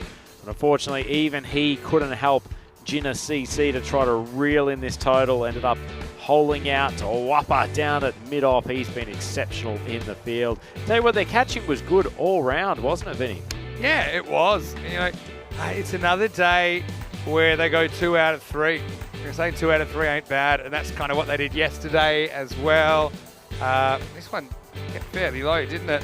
David, how much might this Kristianstad team look back on that first up loss to the Stockholm Tigers when they just hit the Master Cricket Ground, a game that they probably think they would have won if they were slightly more into the tournament? Yeah, true. Just quickly, let's go back to Asif, who plays a nice shot there to finish his team's innings with the boundary, but it's a fairly healthy margin in the end. 61 runs between the two teams. Chasing 147, they're only able to get to 85, and no one gets more than 13, although 5 batters hit double figures, but no one able to stick around for a decent length of time. I suppose Cameron Zia was there, but he couldn't quite go run a ball pace. And look, fairly workmanlike job from Kristianstad. Sometimes third games of the day have been a bit of a problem for them, just with the fatigue factor, kind of sticking with the 11 players, no real backups available because of the distance that they have to travel to get here, and they end up doing a bit of a number on Jenna. So they keep their finals aspirations alive. They'll have a big game against Mashta tomorrow. I think that might sort out whether they can make it or not. Everyone gets amongst the wickets and some pretty similar looking figures. We've got twins there, Waffens and Nomans are here with 2 for 13, 2 for 17 for Fahad Sahak. I like his slower ball and what he's doing with it. Wickets for Shimwari and Sajid Khan with a bit of a cameo at the end. We'll take a break. We'll be back in around about 20 minutes, taking you into the last game of the day. Kristianstad will get a well-deserved break. But Jenna won't, and Mashta, well, they're chomping at the bit to get out there as well. Let's see what they bring to the table. Vinny Sounder here, Mr. Maximo with Andrew Ryan. We'll see you very shortly for Game 5. So we'll get the randomness going here at the Mashta Cricket Ground. You're watching the FanCode European Cricket Series.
The European Cricket Series is proudly brought to you by HCL Software, FanCode, and Grizzly Bear Sports.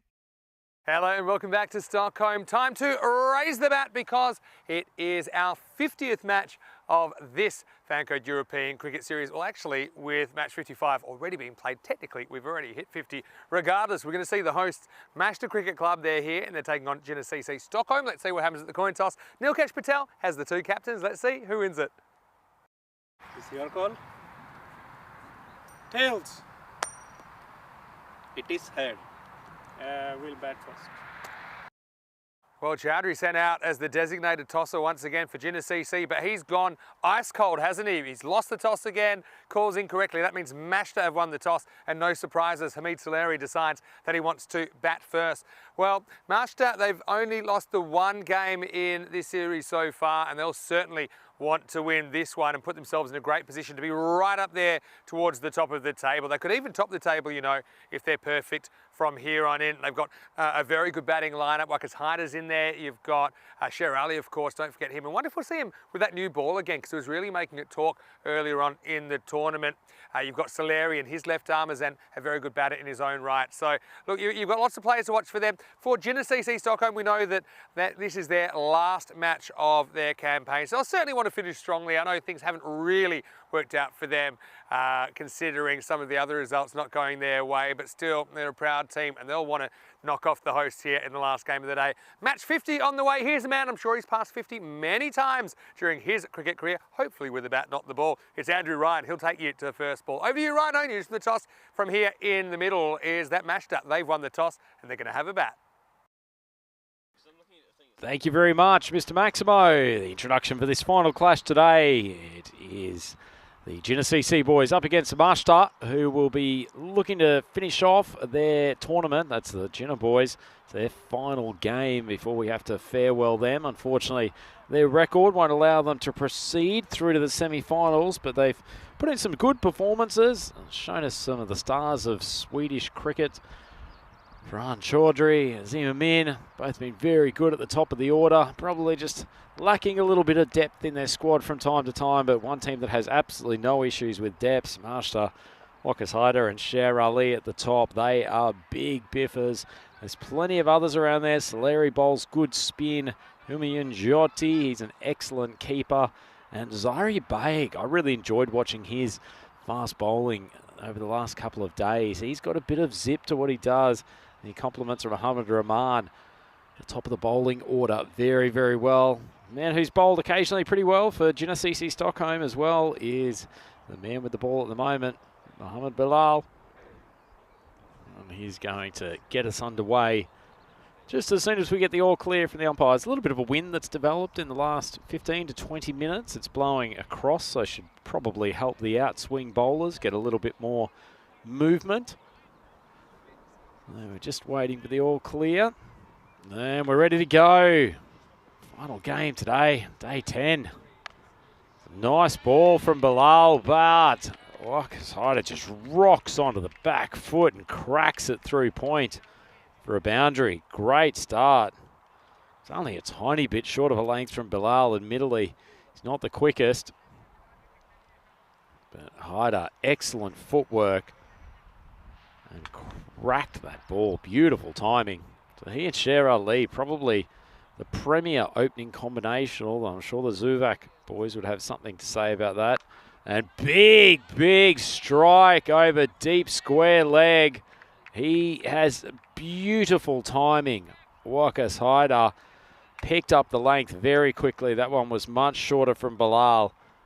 He's got to get the ball up, got to try to use the facilities, a little bit of this swing, create some uncertainty.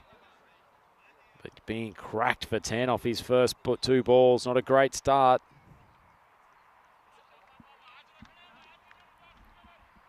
So Hyder looks like he's in a mood. This Mashta team, feels like we've just seen them intermittently throughout the tournament. As one's not particularly well timed, but it will beat the fielder out there. And that is the third boundary in succession for Mashta. It seems that every time they turn up after a bit of a break, they're just ready to annihilate their opposition. what some of these bowlers do. There's really just no way to stop them until they make an error. Bilal finally induces a more conservative shot. Ryder was looking to shift out to his off stump. Bilal started that one almost on or about leg and just curled away, probably with the help of the breeze. He's 14 off 4. That one's slottish, but at least it's pitched up. Drew the false shot. Misfield out there at mid-wicket, but either way, it wasn't the worst piece of bowling from Bilal. What a waste, just having a few issues there at mid-wicket. The ball's gone through his hands and up to 18 off the first over, 1 ball to go. Short from Bilal, cracked, and Jamal Nasir will field it on the cover boundary, and that's probably going to irritate Sher Ali because Hyder's able to monopolise the strike. He's back on and marched to 19 for none after 1. Not exactly anything out of the ordinary for this team to get a fast start. Something also not out of the ordinary is probably a massive underestimation of what the expected score should be. So the supercomputer, it's really, really not having a huge amount of love for the Genesee Stockholm batting, picking them to score 72. Master, they could have 83 after the power play the way they go. So we'll see how the supercomputer's prediction rolls out. It hasn't been the most accurate week and a half for it to date. But Jamal Nasir's got the ball. He'll be looking to use his in-swingers to try to stop these rampaging Munster batsmen.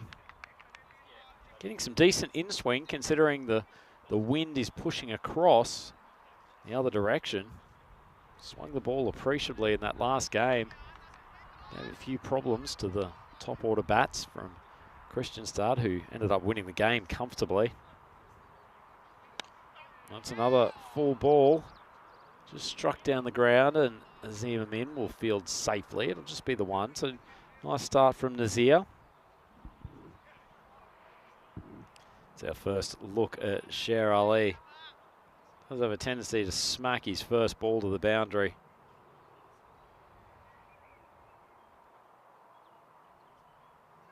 Short ball just drifting down the leg side, so Ali lets it go through to the keeper.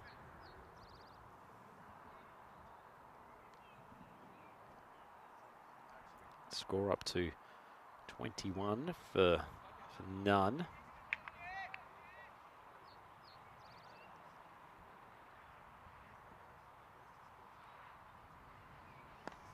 Another one that drifts onto the legs. Ali adjusts late and squeezes it out to deep square. That's a young man, Adyan Asif, who's down there. Tough game for him last time. Hopefully we'll see him back at the bowling crease this game.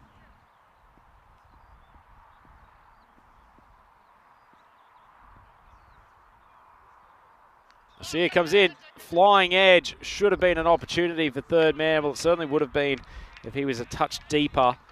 But as it is, it goes flying over his head. And unfortunately, one of the first false shots that they've extracted from this from this Master lineup, goes flying for a boundary. And Hyder continues on his merry way. 24 runs off 9 balls. Master 26 for none. Been a good over from Nasir. Had his in-swinger going.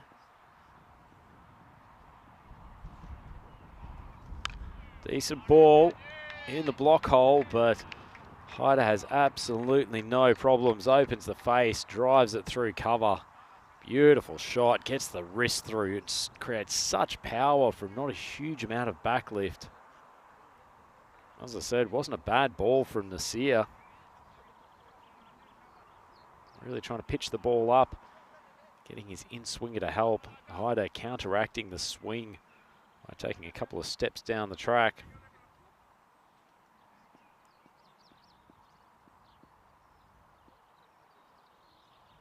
Ah, beautiful ball. Gee, that came out of the hand nicely. Swung in late. Castles Hyder. That's a wonderful piece of bowling and just reward for a pretty good over from Jamal Nasir. That's an excellent ball has swung appreciably. Great stuff from the paceman from Genesee Stockholm, and Marsh to lose their first wicket. They're 30 for 1. And well, the man who had been doing most of the damage.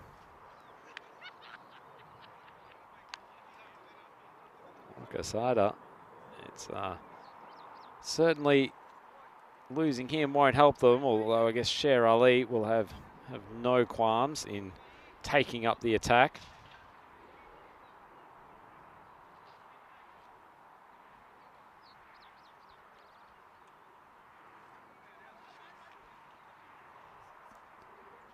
So first wicket down for Kristianstad. Sorry, for Master, as I should say.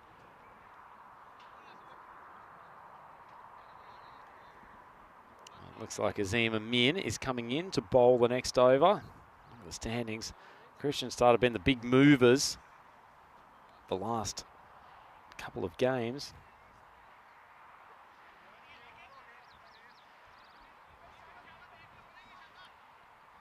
And it looks like Hussain has come out to join Sher Ali at the crease.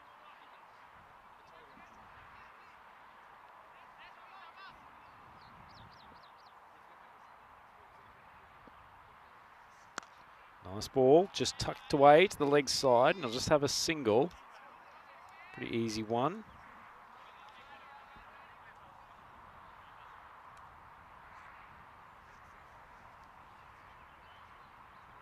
Ali just dealing in singles at the moment. Taking it easy.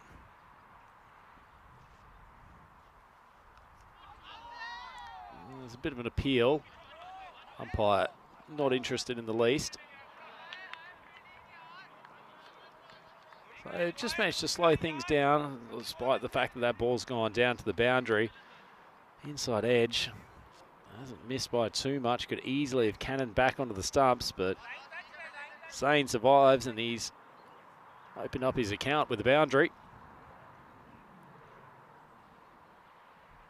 Nice ball, floated onto off stump by Amin. Unfortunately for him, he's been heaved over the mid-wicket boundary.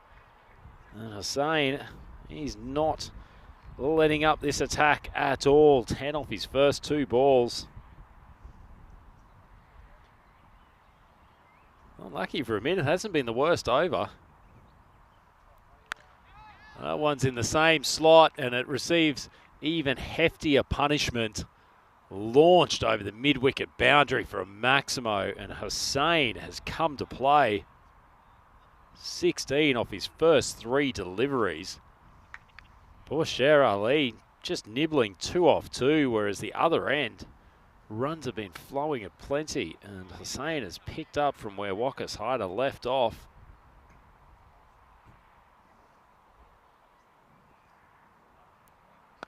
Loaded up on off stump, drilled, beautifully played, another maximum.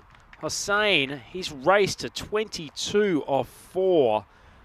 And if they thought they were having any respite when Wakas Hyder went out, he has absolutely quashed that notion. 22 off 4 to start his innings. And Amin has landed a few of these off spinners pretty well, but he's been slapped to all parts.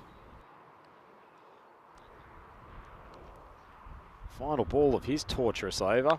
Well, it's gone to the same spot, but he's extracted the false shot eventually.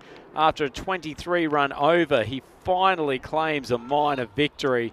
Just floated this up a touch slower, spun off the pitch, and a mistimed shot from Hussain, and it ends up in the incredibly safe hands of Mohamed Owais. And second wicket down for Master. I wouldn't say they're in any particular danger. 53 for 2 after the power play, but certainly be happy to have second wicket down.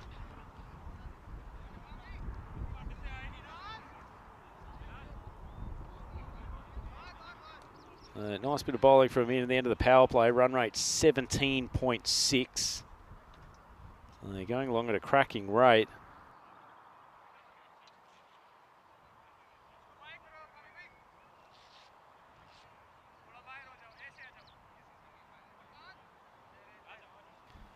So about time for the start of the 4th over. Fareed Chowdhury one of his limited appearances at the bowling crease. Big opener. Bowls pretty well, not just a part-timer by any stretch. A man who's absolutely not a part-timer, Vinny, Mr. Maximo Sandhu. Definitely not a part-time commentator. Anyway, yeah, cheers, Chowdhury. Flavor number 4. Short, wide outside of stump, called wide by the umpire.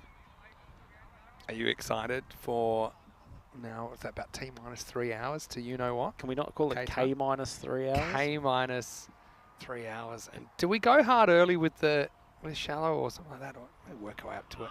Wouldn't mind a quick warm-up, to be honest. The ball's just pulled, and the young man, Arjun Asif, he's shown some dexterity out in the outfield. Does well. I'll also say, this is ECN cricket, and Arjun's day could yet turn around. See, maybe if they brave him with another over and see if he can maybe get that confidence back. But going with the slow stuff at the moment for Farhan. Yeah, may want to wait for 1 or 2 of these big strikers from Ashton to be back in the pavilion. Yeah, well, yes and no, although this is a fumble and it's going to go over the line. So Christmas has come early for the hosts here. And yes, I know it's not the easiest field to grab the ground balls on. Maybe a slight Tortuga, but it spills over the line. Yeah, bit unlucky. Took a superb catch in the last over. Muhammad Awais, a little bit of a fumble there. Chowdhury continues.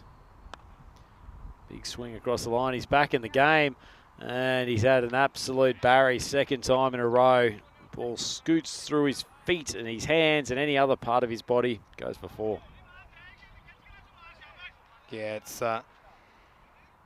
case of the more things they change, the more the things stay the same. I don't think that came out as cleanly as it was formed in my head, but it mashed up. I always feel like we've just seen them for the first time in ages, but they've always impressed us in this series, haven't they? Never look like they're coming in cold, and that is once again dragged towards the leg side. Third time, no, he's done it again. Third time unlucky for more for Muhammad Awais. That one's just dragged the leg side. None of them have been particularly good strikes, but he's having a nightmare time out there. Yeah, and now I think we'll see. Yeah, I think once bitten, twice shy, 3, you're out. And we are going to have the switch. You'll see it happening right now. Well, Farhan Chowdhury, he's got a big smile on his face. If this was a more competitive contest, he might be thinking a bit differently. Look, they do say consistency is important, and I'm going to give it to always there. He has been consistent. And guess where this one's going? But no one's fielding this one. And Shub is going to go back and take a very good catch, two-handed, which is... I suppose the easy way to take it, but there's no doubt this was miles over the boundary. Maximo, 6 runs to Sherry. Yeah, I think he's in one go doubled the number of catches that he's taken throughout the tournament there, Shub. Good catch. That one went a long way off the bat of Sher Ali. He's up to 22 off 7, helped along by some less than stellar fielding, but he's cracked that. God, he plays that square cut hard. And it's following poor Muhammad Awais. At least he didn't get near that. Muhammad Awais has to go fetch that. He's covered more ground than Forrest Gump in that section of the movie at the moment. It'll take us down to the 4th over. Almost magical pace at 78 for 2 after 4. Yeah, they're going along at a rate of knots a master. Look at that run rate, Worm, climbing up to almost 20. Been a pretty brutal start, admittedly helped along by some less than optimal fielding from Genesee Stockholm, but they've got a few boys out there who are ready to enjoy their final trip on the ECN bandwagon for this time in Sweden anyway. You've got to enjoy it, that's the thing. And it just hasn't been Ginna's week. I think he might have hit this. Whether it was the right line or not, I'm not so sure. I think he well outside the line regardless, but I mean, wasn't a bad over the last one for one that got slapped for 23. Eventually took the wicket of Hussain. That's nicely swept and has gone straight through the hands of Arjun Asif. Still going. Yeah, well, I'm kind of happy that he didn't get quite behind the line of this ball because I do want to see him live to adulthood, and that was a flat smack. And I mean, it was actually a pretty good fielder, but he can't be everywhere. He watches that one disappear. Tell you what, that was hit hard, wasn't it, Vinny? It got from go to woe very quickly. Drifts it onto the leg stump and just make it way through for a 1. See the signal? Yep, leg by, called by the umpire. So Soleri, he's 6 off 3. Sher Ali going along at typically fast pace, 26 off 8. Seemingly, he's had a bit of a challenge getting a hold of the strike. Oh, tries the little nibble. Might have got a bat on that. We'll have a look at the umpire's signal. And yep, that's run. So a dropped chance from Cameron Zia. Yeah, let's check it out. I mean, could he have done anything differently here? I don't think so. I mean, he gets the line right, it jumps on him, and this one's jumping out of the ground, jumps all over a full toss, and Mashta with a spring in the step. But it is Nasir that plays the role of steeplechaser. Soleri cashes in with 6. Yeah, a bit of hitting practice there from Soleri. A rank full toss from Nazim Amin, and unfortunately he's been pumped, absolutely pumped. And this total's in danger. I reckon the 200 is potentially in danger. You've called it early. I know I've called it early. Oh, big swing across the line. They're ahead of where Albizami were when they scored 200, because Albizami only got 90 in the first half, 110 in the second. Mashed up there. 92 for 2 after 5. Vinny Sandu, him is to Maximo. I'm with Andrew Ryan. Welcome, Rhino. It's been great to have you on the tour. And the last few days, I suppose. I know that you'll be doing Saturday, Sunday. You'll be actually having some playing commitments in Oxfordshire in England. Am I right? That sounds far more impressive than it actually is. No, it's an old boys game out in the lovely Warburton Shillingford Club. So hello to everyone who I'm sure is tuning in on the ECN network at the moment from that part of the world. Yeah, I'm just realising then that we'll only see you on finals day on Friday and for 5 ECIs, but it'll be your first taste of ECI cricket. I bet you're looking forward to that, hey? Absolutely. The international cricket here on the weekend should be fantastic. We've got Germany, who are a very, very good team. Obviously the Swedish, we've seen a lot of their gun players this last week. And Estonia, I think they'll be the surprise packets. There's some very good players from that part of the world. Well, this is a very good shot, and I think that Oasis is going to get his step count up again here on the charge, and carved away by Sher Ali. I mean, this guy hits the ball so far. It's scary, the level of power that he has, isn't it? And with minimum amount of effort. I mean, you watch the way the Christian Stud boys, for instance, will smoke balls over mid-wicket, but there's such a violent swing that comes with Ali. Just minimum effort, but hits the ball so hard. Ali Boumbaye. As he'll face up again. Oh, glorious shot. In fact, I'll say that's one of the shots of the tournament. That's a beautiful stroke. Nobody moved to get that because for me, it was literally out of sight. I lost it. So how far back was that? I had no... I wouldn't even know where to start looking for that one. I think it's gone into the long grass. That is an extraordinary shot. That was slammed, wasn't it? Okay, bit of commentary roster chat then. I was just thinking, have you ever done an ECC match? I know you've been at the ECL in Khartoum. Have you ever done ECC cricket? Never I don't had the think good you did, fortune right? of ECC. Yeah, so we've seen you a couple of times in the ECL. You weren't available for the ECC last year, so unfortunately we couldn't get you there, which was the emergence of Rutt in the autumn. Oh, hasn't he picked up that ball and run has. with it? Anyway, this is more, and well, get your metal detectors out, guys, or your grizzly ball detectors, because right now they're disappearing thick and fast. Okay, so this will be the first time you've seen a T10 International live, am I right? Huge moment in my commentary career, indeed, Vinny. International commentator. Really look forward to it. Looking forward to Switzerland as well, which will be, I think it's the first, maybe it's just the first half of August, I'm going to guess. Am I right there? And I know you'll be having playing duties with Costinate. We'll probably get you on the microphone now and then while you can. I believe that me and Rico will be in Switzerland now for that one. I don't know if Switzerland's ready for Rico Full, and Vinny said, oh, tragically for Chaudhry, he's got his foot on the line. He's made what was a cracking stop. Yeah, Chaudhry's going to be unimpressed. I mean, it's a good stop, but it's going to be 4. So we'll wait for this one. And yeah, see, it comes from outside the boundary. So that's definitely going to be 4. Yeah, unfortunate. But Chaudhry, I suppose it's just another way to leak a boundary. I love his hustle though. But you know what they say? Big feet. Hard to stay inside the boundary. Incredibly. Big socks. Tell you what, that was an athletic bit of work. yeah. That ball took a wicked bounce and phenomenal work from him to actually get a hand on it to begin with. So I want to ask you something. I feel like I'm going to ask you the problem here, but it's not that.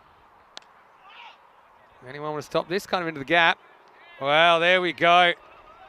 Well, Bilal showing why he Yeah. was promoted over that side of the field, although they've managed to run an extra anyway. Yeah. Well, Messi, Ronaldo, Bilal as uses the instep of the knee to keep that one in the field of play. Saves a couple of runs and then gives away a run. Easy come, easy go. Do you know, they might have a few bruises, both physically and metaphorically, by the end of Needs a this 6 to get to 20 and over pace. Oh, he smashed it. Actually, probably didn't even time it that well, but he just hits it so hard it doesn't matter. And he's brought up a half century. Just immense hitting, Vinny. Yeah, Sher Ali, he's having a good series. He's a player we will see in Swedish colours. And you can see here, slams it. He knows that one's gone. He placed it well. And then he receives the applause of the crowd. And, yeah, well, he's got 50. Doesn't look like he wants to stop anytime soon as well. End of the over, 120 for 2. So, on that 20 and over pace. So, what I was going to ask you is, okay, end of Switzerland will finish with ECIs. Now, assuming you're not picked for the Swiss national team, Be an extraordinary decision. can we free you up? Can we free you up maybe for a day of commentary, maybe on the Sunday? We'll have to see. Those who know my secondary life as a member of the FIBA media team. Excuse me while I just missed a 6. I was too busy asking you a question, but put that with the rest. Maximo time, 126 for 2. Already getting into a fairly elevated total. Thought that was a replay, then realised it was Hamid that hit it. Now a rare dot ball. Getting awfully close to the Basketball World Cup there, so we'll have to see. But it'd be What great to be position able do you play, centre? point guard. What can be that important? Come on, Ryder. I'm giving you another international call up on your home soil. No, I can write you a note. Well, I mean, the Vinny Maximo note, we have talked about already this week how effective it is, particularly for school kids who are trying to stay and watch ECN instead of going to class. But no, I'd love that to get the chance to call the Swiss team. Really good set of young players in and around that national squad. I wrote a note to Adjan, SCF's geography teacher, to get him out of class. But He's ended up basically going for taken 41. around the world in that oval, wasn't he? Anyway, all right, well, we'll see how we go. I know that you're a busy guy. We're so happy to have you here on ECN. Does that mean we can talk about who is coming on the international front to the Swedish? I would happily tell you if I knew off the top of my head. I don't know if they're all locked in yet that far ahead. But who would you like to play? Here's a question. Who would you like to play? Kind of neighbouring countries? What about Swiss, Germany? Seems like an obvious one. Oh, wow. That is pumped so far. This Grizzly Bears that will unfortunately never be seen again on the basis of how fast Sher Ali is hitting them. Grizzly Bears in the woods. That is absolutely crucified by Sher Ali down the ground. And I hope Valentines doesn't get whiplash there on the main camera, because that one went straight over his head. Oh, Got to be at 140 to be on magical pace. They won't be that far. They will be on 134. See how hard that 200 is, right? And, I think I just saw Adjan warming up actually at that deep backward square as we get to the end of the 7th over.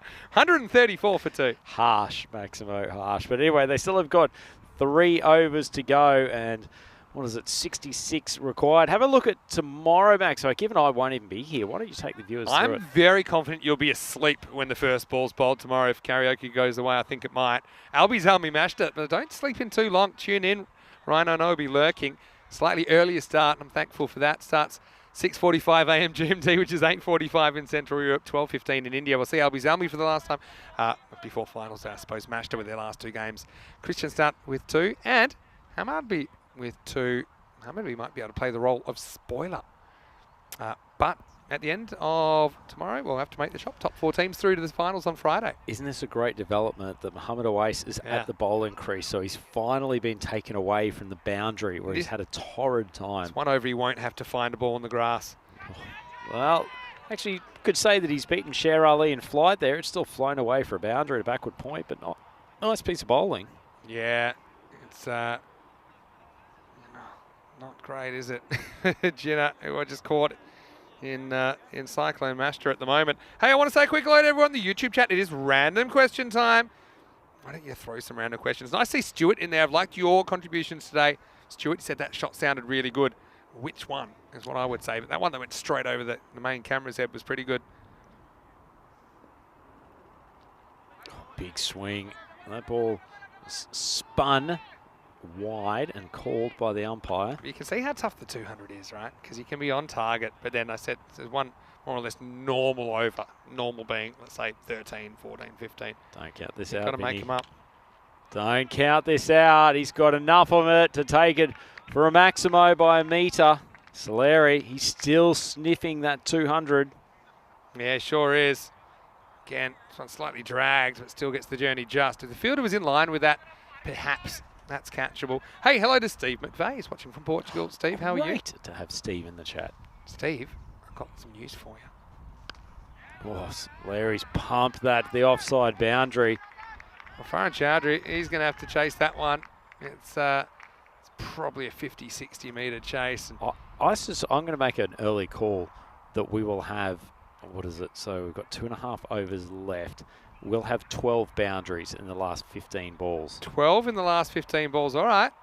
I'm on boundary watch now.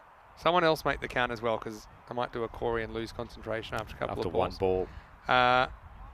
Dave's asking, why such a change in the schedule? Do you mean the 15 minutes earlier?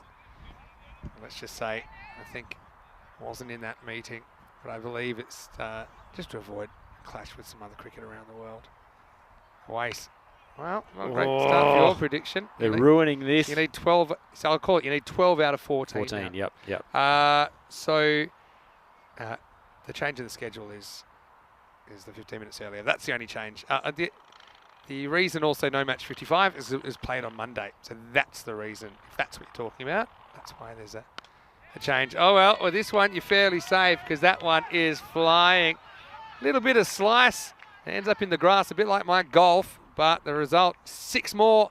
And that means you need 11 more to be good on your word. Bit of a mishit from Sher Ali. It's only carried the boundary by about 20 metres. Okay. He's up to 72 off 19, Vinny. That's an extraordinary score. Well, if they get as many boundaries as you're talking about, then perhaps he could get the you-know-what. What is, remind me again, what is the century record in terms of balls? 27 balls. Oh, So Jesus. you need 28 off 7 to beat it.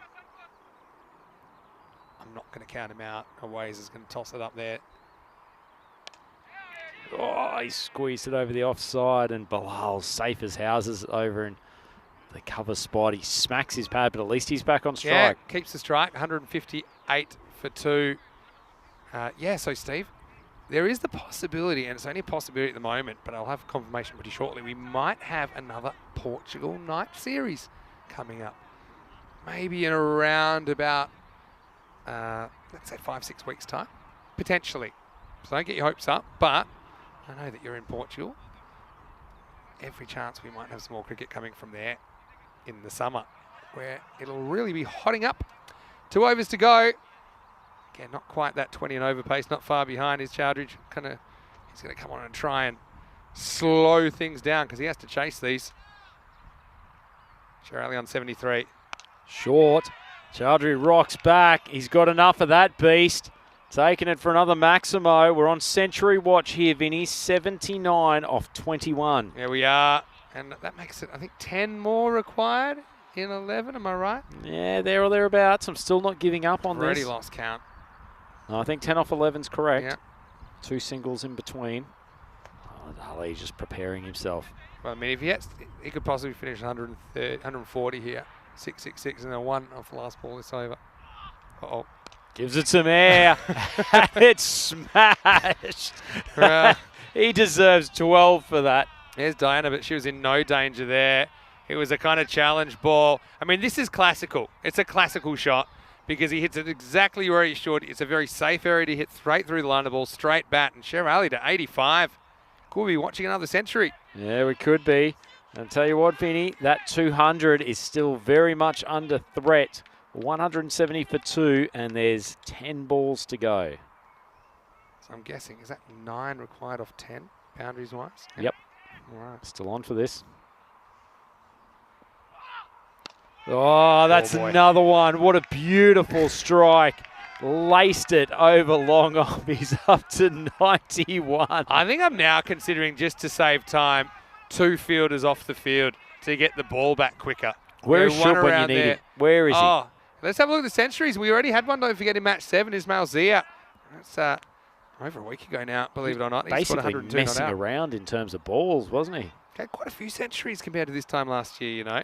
We had Karanbir Singh in there, 5 and 6, back-to-back innings scoring centuries in the one day. That was pretty special for the Vienna Eagles. Funny thing is, when he scored 119 off 42, they made 163 and lost. It was the biggest chase ever. But and that, for me, gets him into the 90s, and he's not looking too nervous at the moment. Mehboob Ali at the very top.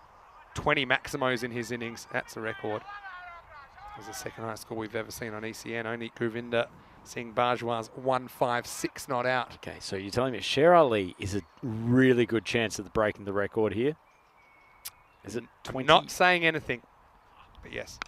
Oh, he's mistimed that, but it's gone for 4, so he goes to 95 off 24. We are so close then. Okay, so he's got 2 balls to bring up. He needs 5 runs off 2 balls for the quickest century we've ever seen on ECN. And this is a record that you rarely see going down. Nabi held it first up, 28 baller. A couple equaled him. Muhammad Ihsan at the moment, 27 baller. At the moment, like I said, he's got 2 balls to do this. 2 to come in the over. Gives him some air. He's popped it up. Will it carry? It will! It's the fastest century in ECS history. Sher Ali, 101 off 25 balls. Vinny, what an extraordinary masterclass of power hitting. Yeah, incredible stuff from Sher Ali, and you can see it means everything to him. He's going at over 4 a ball, so in well over 3,000 matches, the fastest 100 we've ever seen. And he brings it up off 25 balls. It'll be a long time before we see that record broken, Rhino. Oh, extraordinary stuff. Chaudhry's gone for 53 off 1.5. Oh, this could be a record as well, 57. It's the biggest biggest thing it's He's gone as been well. pumped for a record. 2 of them in 2 balls. And Chaudhry, who, to be fair, has tossed up the ball in the search for a wicket, has been pumped for 59. Well, someone get me the IDD dialing code for Turkey, because Gökhan Alta of Zeytinburnu Zafer in the ECL 22, he went for 57. And Chaudhry, who has dished out some beatings with the bat sometimes, but he's copped one there. He has none for 59 of his 2 overs. What's the score? It's 192, Rhino. And I'll tell you what else, overs. Vinny, my ridiculous call of 12 boundaries off the last 15 balls. This is on. I need 5 off the last 6. Look at Chaudhry going for 29.5 and over. Oh, wow. Unbelievable stuff. Soleri, what's his approach now? Hassan, you're next. Wow, let's drill down for a single. And away, he keeps it in. So the dream continues. I just need Ali to hit the next 5 balls for boundaries. Hamid knows the score. Toss it up, Waqar. Toss it up. Oh, I don't think you can get 223 here. He gives it some air. Oh, it's drill. Oh! Oasis has come up with a great piece of fielding to deny. And look at this. This is Oasis, who couldn't field anything earlier, and he's just come up with one of the great pieces of ground fielding we've ever seen. I mean, they can see the funny side, Chinna. I think it's Sher Ali that's enjoying it at the moment. Oh, Waqar gives that some air, swung around to the leg side. It's a boundary for Soleri. Basically walks to 35 in comparison to Ali and Mashta. They are up to 198 for 2, so it seems absolutely certain that the 200 mark will be breached. So Albi's Army, highest ever ECS score in Sweden, 200. Looks like that's going to go down as well. And Mashta could be just the 7th team. It looks like they will be to join the 200 club. Oh. Hassan, he's only gone for 6 off his 3. Pretty good over in the circumstances. Bit of air. Soleri palms him down the ground. It's boundary 4. That brings up the 200. Records just tumbling here at the Master Cricket Ground. And this group in front of their home fans on their home turf. an extraordinary batting performance. Yeah, well, that'll mean that we'll have to add them to the highest team totals Hall of Fame. Oh, Solari's gone big. Sorry to interrupt you, Vinny. Shub, it's gone straight through his hands. The paper's gone down. What else has gone down? I think that there's a small child behind Shub that actually, look, they're not even watching. Shub's got one job to protect the youngster, and Shub was suddenly... He was almost on a negligence and maybe a third-degree manslaughter charge there potentially. 2:08 with the ball to go. Good luck. Where's this going? He's heaved it across the line. Bit of an anti-climb, but of course it's been misfielded and it goes for 4 to leave Muster 212 for 2. Well, wouldn't that have put a bit of a dampener on if a young child had been whacked by one of these missiles? Yeah, well, that puts them clear 4th in all-time ECN highest score in innings. And never mind then. And, well, Sher Ali, let's just watch him. He'll get a good ovation from his teammates, no doubt. I mean, Solari, he's actually going to finish a little bit cruelly on 49 off just 17 balls. Doesn't get his 50. Sometimes you just got to sit back and admire the batsmanship. And, you know, Sher Ali in particular, with the lion's share of the strike there, he was incredible. The power, the technique, and just the attitude, and He's getting the guard of honour from his teammates. The second century in this tournament. The highest score we've ever seen in a Swedish T10. And yeah, like I said, when we slot them in, they will be clear 4th, 212. Yeah, we'll tell you what, Sher Ali wears shirt number 786. His strike rate can't be that far off that number. That was some of the most unbelievable hitting. It's actually beautiful, a bit like Brian Lara's 400. It's a strike rate of 400 exactly for Sher Ali, 108 of 27 balls. And don't forget, he brought up his 100 in 25, the fastest 100 ever. It's 2 balls quicker than the previous fastest 100. And I need a chamomile tea to settle down after that, well, Vinny. Talk us through it. There was... Well, it was Walker's Hyder yeah. who really took him to the cleaners early on. A couple of great shots, a couple less certain, but he was flying. Remember, Ali, I think, was on 2 when Hyder was dismissed, cleaned up by Jabal Nazir. And then Hussain came out. He was the one going.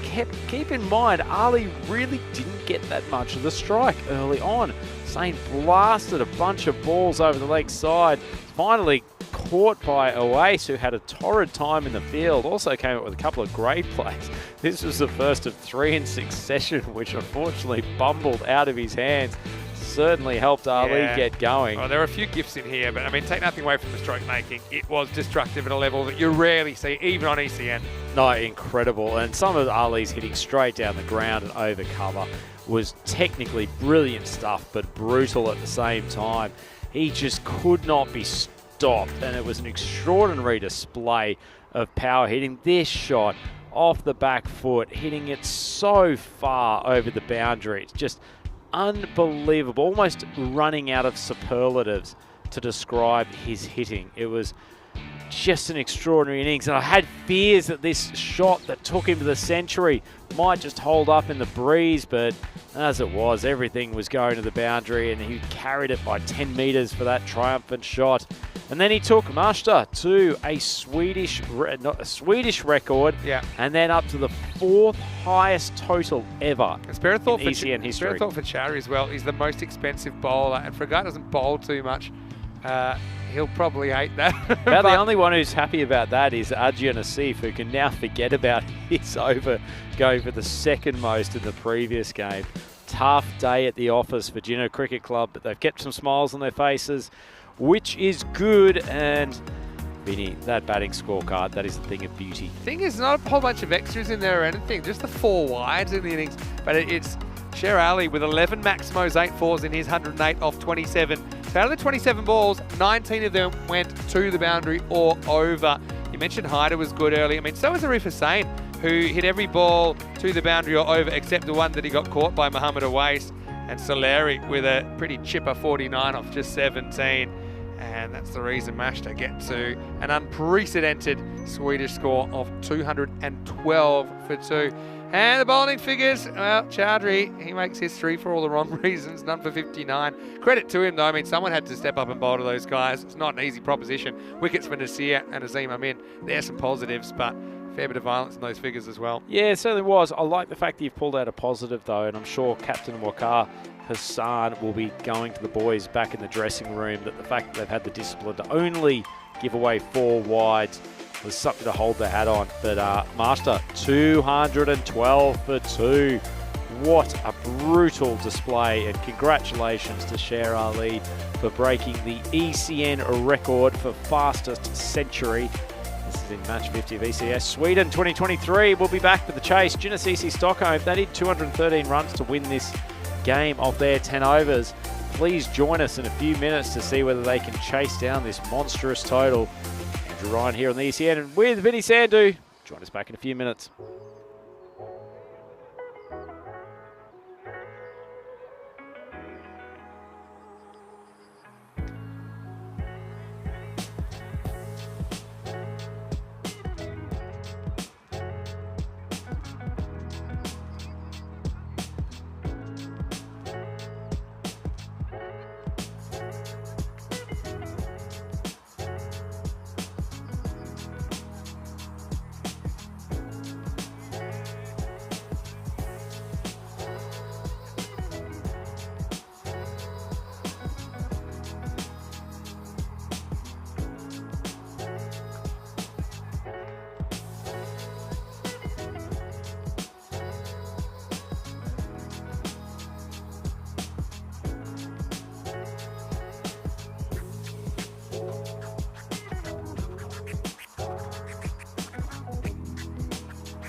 European Cricket Series is proudly brought to you by HCL Software, FanCode, and Grizzly Bear Sports. Welcome back, European cricket fans, and it is a return to the Master Cricket Ground, which has been the home to some immense history, at least ECS history, over the last 20 minutes. Sher Ali from Master Cricket Club breaking the record for the fastest century in ECS history. 108 he ended up off 27 balls, brought up his century in 25 balls. An incredible exhibition of power hitting. Master, the 4th highest total in ECN history. And Paul Farhan Chowdhury, less pleasant one for him. He's gone for the highest analysis with the ball in ECS history. 59 runs off his 2 overs. Just extraordinary stuff that we were witness to here. But Genesee, they've got some powerful bats and they've got an uphill task, but particularly these two, in the form of Chaudhry and Azim Amin, if they get going, they may not get to that 213 target, but they will certainly put some free-flowing runs on the board. And these boys from Master will have quite a job trying to stop them once they get going.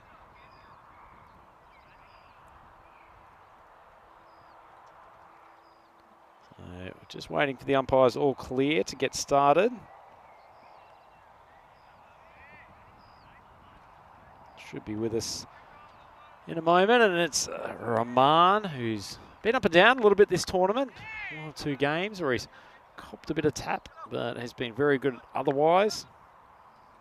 Actually, I'm sorry, it's actually Zari Beg. There's a bit of similarity between the two. Fair bit of hair, long, slender physiques, but I was very impressed by this man the other day. Glad he's been given the new ball. 4 ball, that's on off stump. Would have been an incredible catch. Humayun Jyoti, one of the best keepers in Sweden. So if anyone was going to take the grab, probably him. Flashed away, just went between the 2 gloves. Diving effort. As it is, 4 to get going.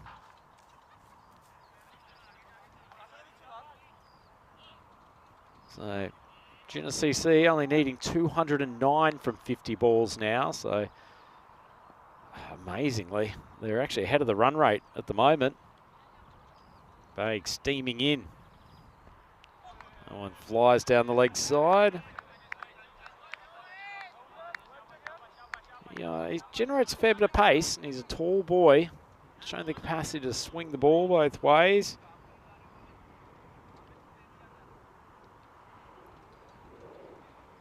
And he's been very impressive, actually, for this Genesee Stockholm side. As the tournament's gone on, it almost feels like he's taken over from Chaudhry a bit as their premier bat. Chaudhry's had a few starts, hasn't been able to go on with it in the latter stages, whereas Amin, he's picked up the baton at the top of the order. Big swing.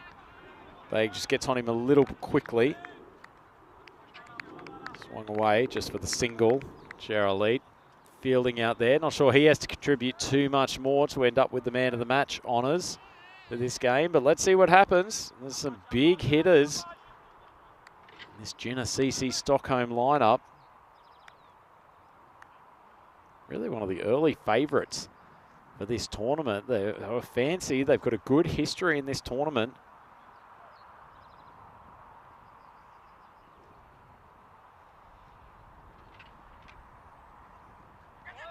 Right outside off stump. The umpire calls it. The Bag just losing his direction a touch.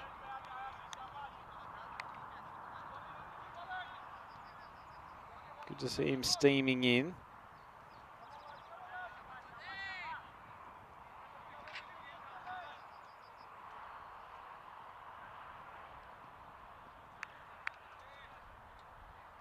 In on 5, Chaudhry yet to face a legitimate ball. Genesee 7 for none. Short ball way down the leg side. Well, Bag, he's been bowling more regularly in the middle overs. Different thing taking the new ball. Amazing how it's just a bit of a different feel in your hands. no roughness to work with, to get your finger grip. Some bowlers who love it, some bowlers who struggle more with that new ball. Perhaps testing him out here, but perhaps best leaving him for some of the middle overs. Short ball, hurries Chaudhry, who just fends it across, shy at the stumps. Might have been close if it was a direct hit. Good ball. Nice to see the occasional bowler going for a proper short ball in the last few days. We've seen quite a few of them from Sahak as he's tried to drive a few of the openers back. Be interesting, especially a team like Hudinga, who like to charge down the wicket. Having a bit of express pace is pretty handy. Better length ball, pretty hard to heave that to the leg side. Nice piece of bowling from Baig.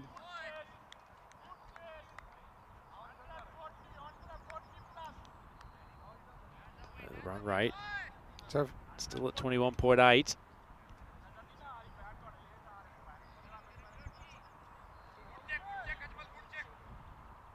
Baig 2 balls to get out of this over. 9 runs off it so far, so not a bad one in the power play. Short, swung away to leg side. Great shot from Amin. Goes for a Maximo. Nicely timed.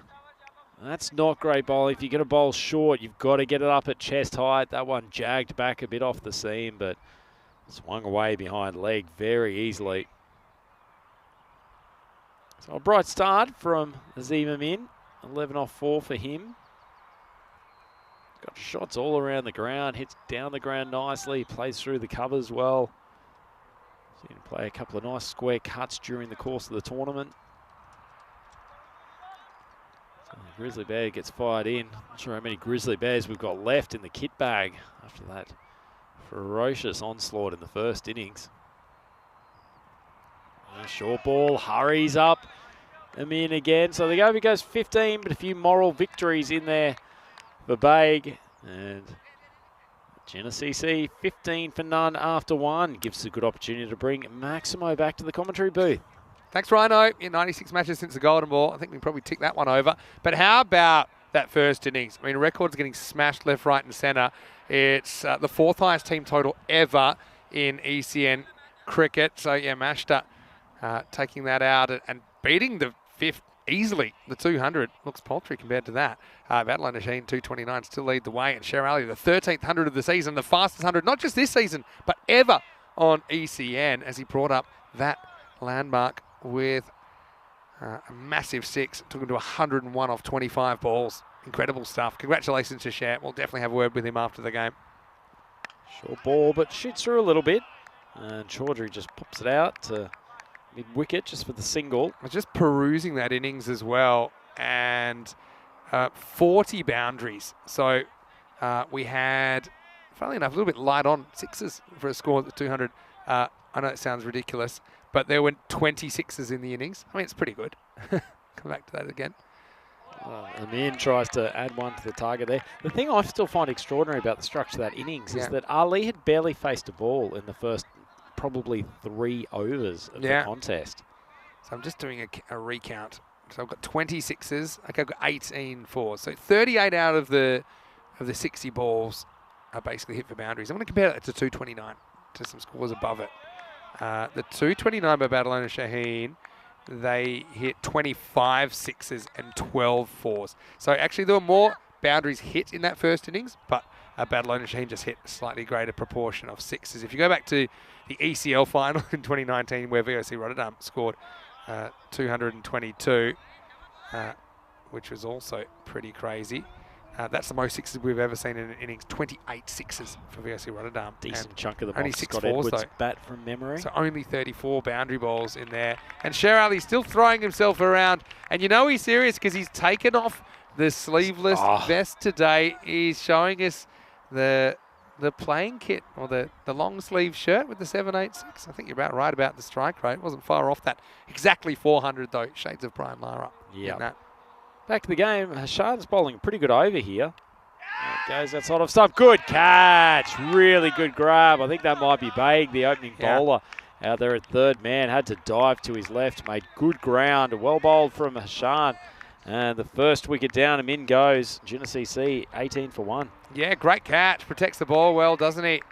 And yeah, Zahiri takes a good one. Cameron Green could probably learn a few things from the way he kept the ball off the ground there. Wow. But anyway, it's the first wicket to fall, and the score is 18 for 1. Have a look at the way he protects the ball here like this. Obviously, slightly different catch, but yeah, see, he lets that non-ball hand hit the ground.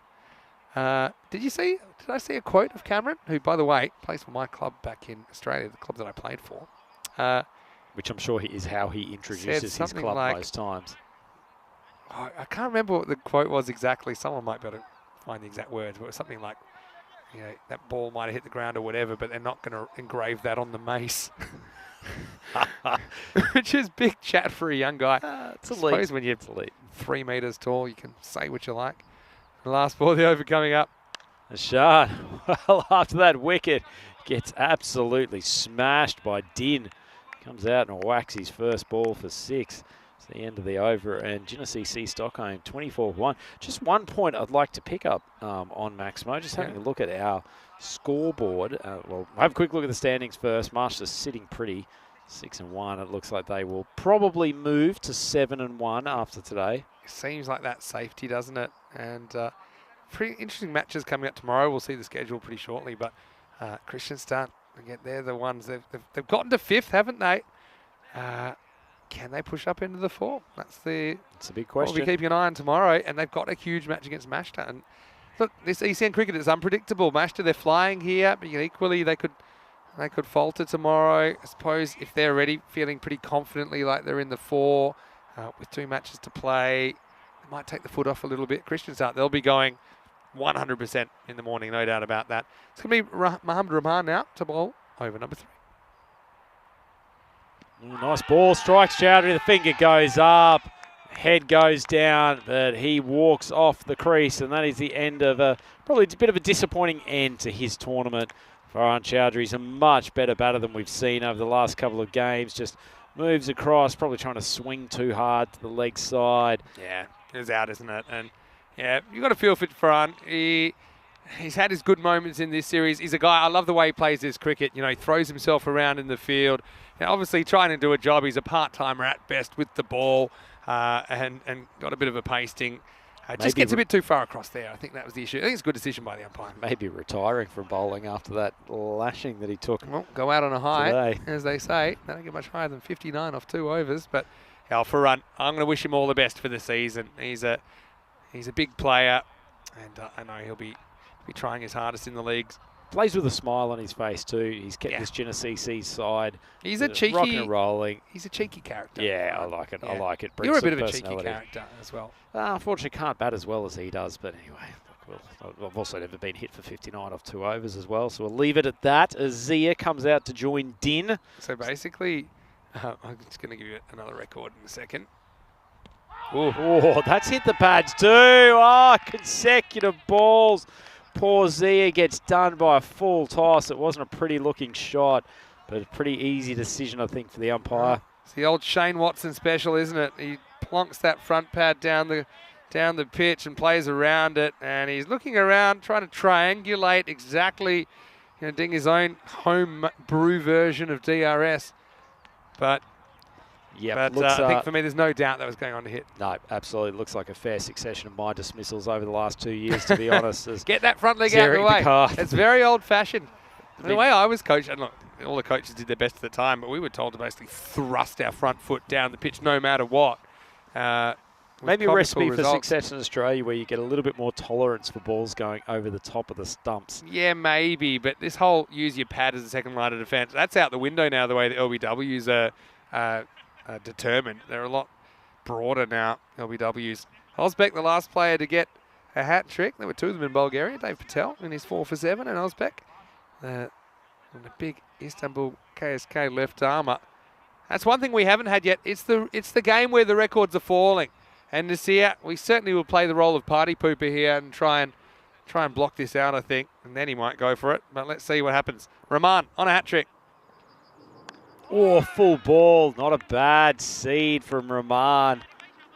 Could have had a hat-trick in his first 3 balls of the game too. That would have been quite special, Vinny. That's a nice ball, but Yeah. see the first of the 3 batters to get their bat down in time. Yeah, I mean, tough one for Jenna. That's all you can really say about it.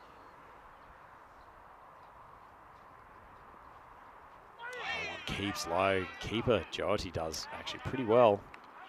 Yeah, Jyoti. Is he going for a stumping here? Well, you know what? He's kept the ball alive there. The question is, firstly, let's determine if he's out. Well, if he's never gone back, he's got the obligation to get back. Jyoti spots something. Still hasn't moved. Oh, I think he just gets back. To be honest, he's spotting it, so he's kind of acting like the ball's alive. We'll have to have a look. I have a feeling he just spots it last minute, gets the heel down. Let's have a look. Here it comes. Well, maybe not. We can hard to tell until we see the ball. Oh, missed it. Try again. Well, play's going on, so he's not out. All right. And Rahman's terrific over. Well, they did call for it, and then they said, all right, we've seen enough. Yep. So, fair enough, actually. And Jyoti just certainly... I'll tell you what, Rahman's on for a maiden here, which in the context of having the biggest score in Swedish T10 history in the previous innings, be quite something. Oh, he struck him, he's gone for the appeal, but let's go and get that ball. And Rahman completes a double wicket maiden. Unbelievable from Rahman. Well bowled. We'll just be disappointed he couldn't get the 3rd one. This one heading over the top, I think. Yeah, comfortably. And yeah, score going nowhere. Batters are going places. It's 24 for 3. So what I was going to say is that's a huge first innings. Let's say they did have a great second innings here with the bat. It's not really panning out that way after that over. But the highest scoring game ever on ECN, they need to get 191. Look at these overs. Magical, magical, magical, magical, supersonic, magical. That's 6 that are 20 or above. There's a 19 in there. Doesn't Nasir's 11-run over in the second look like an absolute piece of bowling wizardry in the circumstances? Yeah. Now Raza gets a bowl over number 4. Oh, left armour. Nice angle on that. Just gets dragged away to mid-wicket for a single. Well, this looks like it could be a painful few overs to finish the day. So let us be your anaesthetic. Chat to us, ECN European Cricket Network, and let us know, what do you think of what we've seen today? It's been some crazy stuff. Oh, that's a decent strike. Oh, that's absolutely smashed, isn't it? That's gone miles over the boundary. So credit to Jenna. I mean, nothing to play for except maybe some personal highlights, and that's a very good shot by Nasir, who hits it clean, you know. He does. He reminds me a little bit of the Wild thing from Austria. Joey Zadran. Joey Zadran. Just in both his batting, he's not quite as quick as Zadran, but he does get that ball tailing in a lot from an athletic action. He's just got such whippy hands creating power. Yeah, that's actually a really good comparison. Hey, I've been meaning to say this as well to Kroom. I think you're still with us, Kroom. Let us know if you are. First, let's have a look at Ajmal with the comeback ball. It's a slower ball slightly, but it's also very good batting from Nasir. It shows a bit of touch, cuts it into the gap. It's an intelligent shot for another boundary. Certainly was. Anyway, what's going on with Kroom? Yeah, Kroom. I noticed at the end of the first innings that he did his usual. He gifted a membership for the 100, and he also gifted a membership for a 200-plus score. Oh, that's lovely. Kroom, that's wonderful that you've done that. We appreciate it. That's just building community, isn't it, Vinny? That's what it's all about. He's a lovely guy, Kroom, and it's a lovely shot as Nasir. He gets some applause for his teammates. That's actually one of the biggest sixes we've seen. That was in the long stuff on the full. That's a huge hit. I mean, we saw some big strikes from Sher Ali, but that's a ginormous hit, Vinny. I actually have to go out and say we haven't seen too many hit the long grass on the full. And that got his team up and about. Like I said, they're only going to be in this ECS for another 6 overs, Gina, so they might as well enjoy them. Yeah, well, Nasir keeps launching big ones like that. There'll still be some entertainment in these late stages. Kitty's got a question. Could Mashta become the champs of Sweden? Quite possibly. And let's not forget, on Friday, so the next games you do after this one, because you've got tomorrow off to rest your voice after you steal the karaoke tonight. The semi-finals, if you win the semi-finals, then not only are you through to the final, but you're through to the ECL qualifying day here in Sweden. Sure ball. That's the first one to see it hasn't timed for a little while. So how that's going to work, and I know it's hard for some people to understand, but because there's so many clubs in Sweden, not all of them have taken the ECS route to try and qualify for ECL. You can either choose the ECS route, which is the teams you see here. They're the top 11 of the 33 teams that chose that route. The other teams that want to qualify for ECL, they go through what's called the Swedish Cup, which is another T10 tournament run parallel. All right, who wants it? Keeper's ball, really. Jyoti calls everyone else off, and he takes it. And that's the confidence of having a good wicket keeper. Everyone knew it was his ball. They kind of hovered in case there was a rebound. But Humi and Jyoti makes no mistake, a wicket for Ajmal Raza. Yeah, he's pretty handy with the gloves, isn't he, Jyoti? I thought it was going to get spoiled by a few of these fielders coming in. Almost looked they wanted to raffle it at one stage, but smiles all round as Jyoti takes the catch. And unfortunately, it's the end of an entertaining innings from Nasir. Gina Stockholm now 42 for 4 at the conclusion of the 4th over. Yeah, so I thought the other fielders might have got done for loitering. They were just kind of hanging around, weren't they? Have a look at that run rate. How many? They were 92 off the first half. They were 120 off the second half. So they were going 4 a ball pace. Maybe the day will come we'll see a team get 240 or something like that. That seems to be the highest you can score for a length of time, I think. I think maybe one day we'll see a team beat the 229, but not today. Close though. Jyoti, again, good keep and keeps this in front of him. But yeah, so just going back to the ECL qualification. ECL, obviously, Champions League of European Cricket, the winning club from Sweden, or the club that gets ECL qualification, gets an all expenses paid trip to Spain to play in that in 2024, early 2024. So if you win the ECS, you'll play the runner-up in the Swedish Cup in a kind of semi-final on ECL qualification day later on in the season. As this one is going, and it's gone. Maximo Nasir keeps the hitting spree going. He's been good. He has. I actually thought it was Nasir who was out in the last over, to be honest with you. Slightly distracted by all of the bombs that have been struck around this ground, but good to see he's still there. He's playing a cracking little knock. Yeah. 23 off 10 now. Been really good. Yeah, so top 2 from the ECS will basically play the top 2 from the Swedish Cup in a one-off day in a few weeks. And whoever wins both matches, so straight out semi-finals final. Yeah, really good shot, this one from Nasir. And he's just going to keep on going, isn't he? He moves to 27. Yeah, but just finishing up what I'm saying, the winner of this ECS will play the runner-up in the Swedish Cup, and I think vice versa. So there'll be 3 matches on that ECL qualification day involving the top 4 T10 sides in Sweden. So the top 2 from this series will be involved in that. And to be in the top 2, you have to win your semi-finals. So those first 2 matches, there's a lot on the line, arguably even more than the final. There we go, a 5-er. Yeah, he's hit their helmets. So, yeah, no need to run. Yeah, they won't get a run for this. It'll just be 5 runs, so cross back.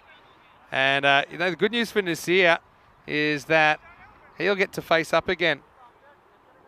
It slightly disappoints me that you can't add to the 5. So the ball's just cannoned off the keeper's gloves or whacked into the helmet. But it does disappoint me, that rule, Vinny. I'd love to see fielders or runners be able to take extras after a ball has hit the helmet. So, yeah, it works out well for Nasir. To be honest, it might have gone for 4 buys anyway. You know who loves that? Jyoti, because it doesn't go down as buys. It goes down as 5 penalty runs. Wow. So, yeah, this is one time he probably deserves buys, and it used to be buys before penalty runs were a thing. We talked about the fact that buys have crept in. But, yeah, the thing is, it's definitely hit the helmet before they've crossed. They need to have crossed at the moment that the ball hit the helmet. They weren't even close to crossing. So, yeah. In fact, if they were crossing, they'd probably be entered in the 100 metres for Sweden. Yeah, this is a pretty easy call because I don't know if we got the replay, but we don't really need it, to be honest, because they hadn't crossed at the point of the ball hitting the helmet. So, yeah, Nasir will definitely be facing up here. It looks like we've got the structure right at the moment. Umpire just waiting for clarification. Yeah, I mean, they'd barely taken off for the run at that point that the ball hit the helmet. Once again, Vinny, if they had have managed to cross in the time that it took to get to the keeper's glove and then get knocked onto the helmet, this would be world record sprinting pace. Just probably having to score the 5 penalty runs. It's not easy. You got to find the box. You got to click all the buttons. It's a pretty rare thing to happen. And it does go down as a dot essentially to the bowler. Yeah, so I think you could say any runs in progress should be counted. That might be a fairer rule because they were going to get one. But I suppose you're getting 5 anyway, right? You're already getting a bit of a bonus. So yeah, there we go. 5 penalty runs, ball hit helmet. Yeah, that's what we saw. So, well, just something which is slowing our karaoke run down, but that's okay. Jyoti, give him that one. Priorities. Found a leak in the fence. All right. Oh, cracked. Absolutely cracked. That's another massive shot. Well, that's why it was important, I think, that he was on strike because, yeah, I mean, like I said, if it had gone for 4 byes, which I think it would have if it hadn't hit the helmet, then it would have been on strike anyway. Tell you what, Rahman, 2 for none off his first over. He's copped it a bit, this one. There's a certain sound off the bat, isn't there, when Nasir hits it.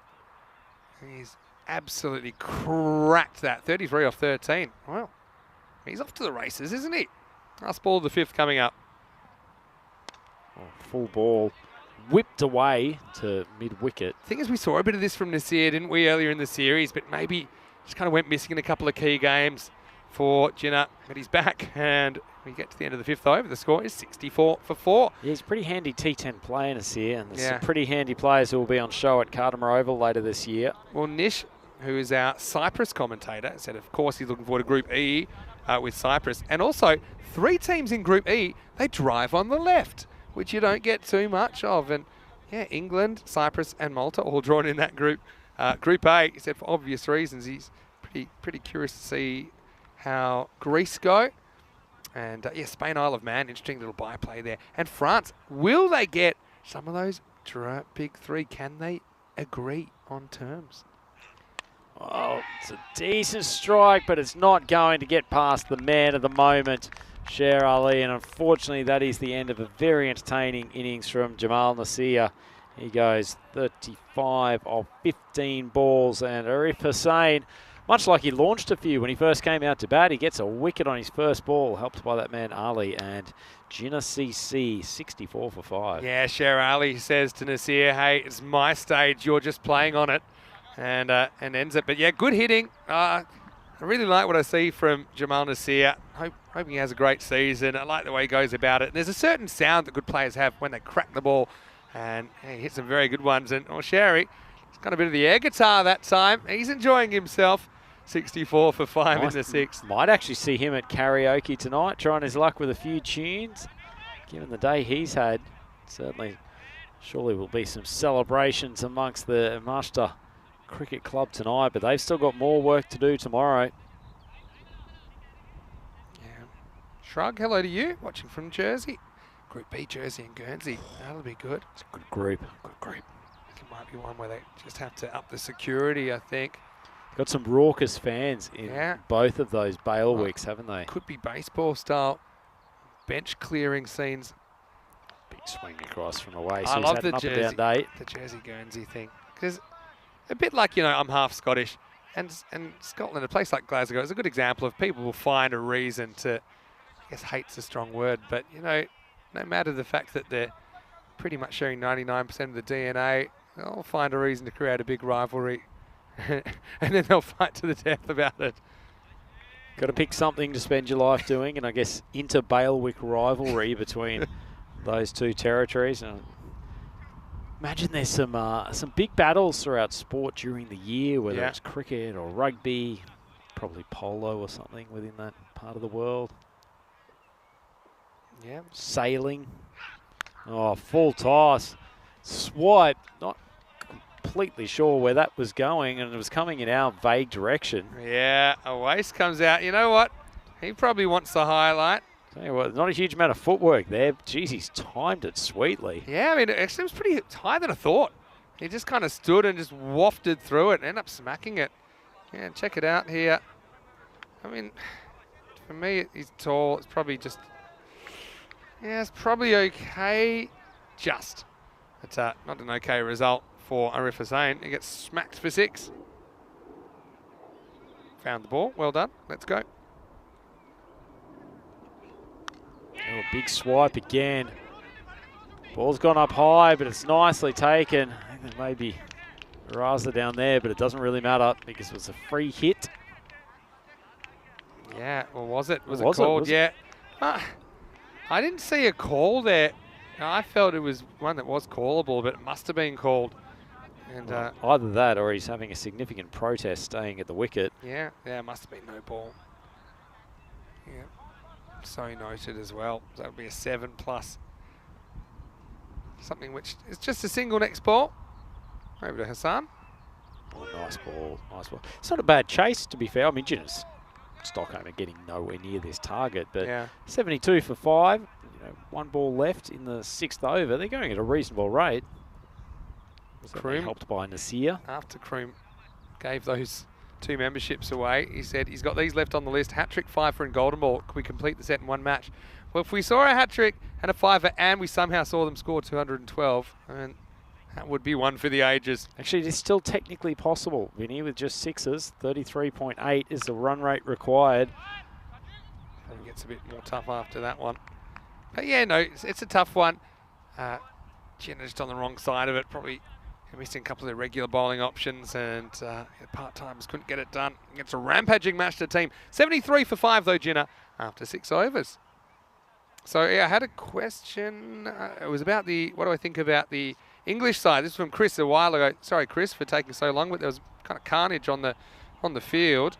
What are my thoughts about the England team for Friday? Edgbaston, Duckett, Crawley, Pope, Root, Brook, Stokes, Bairstow, Ali, Broad, Robinson, Anderson.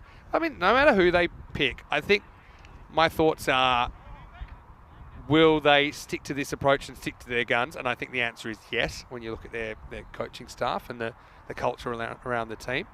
As we see Hashan coming on, starting with a wide, and Jyoti can't deal with it. This is going to be another 5. Okay. Not off the helmet this time. This reminds me, I had an issue which I wanted to raise when Hashan bowled his first over. Having a look at his profile photo on the ECN website, he has the most magnificent, long, flowing hair, almost Fabio-esque. What has he done? I just saw that he's had a haircut. I can't believe I didn't see it till now. And well, a bit like Samson, you can't even find the pitch first ball. Bring back the hair. This is what happens. What's going on here? Nazmul just... Oh, Jyoti finds it pretty hard back as well, as it cracks him in the ankles. Like, it's just, why would one you do day that? you will not realise how much you would love to have that much hair. Oh, well, disappointing. Well, maybe it's one of those things when you cut it, it grows back longer. But Maybe. still. I'll come back to the England side in a second. I feel like we've got to get him and have some words. Like, who is that? Oh, lovely swipe over the leg side. So Hassan smokes a Maximo, and Jinnah CC continue to power along. Yeah, well, they're loving that. That's their captain, Hassan, getting 6. And Jinnah just trying to have some fun with this. I mean, yeah, cricket is meant to be fun when it's all said and done. Yeah, so the England side, I want to see them take on the Aussie bowlers. I think it's going to be a super interesting Ashes. I actually want to see them get dismissed for 36 or something like that. That could happen. And see if they continue on with that. They will for a period of Stick to your time, but guns. Yeah. lose 2 tests and let's see what happens. Hashan really needs to go back to the barber shop and sticky tape some of that hair back on his head, and the way he's going. But anyway, we'll have give him the benefit of the doubt there. I always get quite nostalgic about the Ashes in England, because when I was first getting into cricket, and I was kind of self-taught. I don't really have a family background in cricket. I read it in a book actually originally when I was 7. As this is hit down the ground, this will just be one to Solari. How good was he with his 49 not out as well earlier on? Yeah, so I saw at the tail end of the 88-89 Australia-West Indies series, which also the Tri-Series involving Pakistan. Back then they used to do the Tri-Series in the one-day internationals. Great outfits in that series. Amazing. Yeah, some of my favourites. They should bring those back for a retro. Couldn't agree with more. The kind of the italic font. It was almost baseball-like. Yeah, baseball. It's a good point. And so I saw bits and pieces of that, but the first kind of full series I ever followed was the Australians in England in 1989, when they were big underdogs and they ended up winning 4-0. and it was. What was you? Did you watch much of that on TV? Yeah. Or, yeah. So I had a slightly better time zone than you, True, being true. over east. Because by that point, I was 8 years old. Had my 8th birthday, and it actually started at 6:30 p.m. in Perth. And they didn't normally show the first session, but they would show from 8:30. They'd show the second session, and my mum would let me watch. And this is for an 8-year-old. This is a big deal. I mean, we're not in Spain or anything. I could watch the 8:30 to 10:30, even on school nights. Poor Jyoti is back to the drawing board. This is gonna be another Minimo. We'll gloss over that one because Hashan, he's completely lost it, lost his hair, lost his line, and Jyoti can't find the ball at the moment. Yeah, serves him right, Hashan. So I had a less complimentary time zone than that. Yeah. And so I think I 8:30 remember start, I'm guessing. seeing some of that on TV, but we'll pause for a second because just the 4 matches to finish off tomorrow because match 55 was preponed to Monday. So at the end of match 54 tomorrow night, we'll be able to work out semi-finalists. Join us for day 11. Oh, high ball. Is anyone no. under this? Oh, Yeah, good catch. That's Hyder. What a good catch that is. He makes it look easy. Counts his fingers, makes sure they're all still there. Brilliant fielding.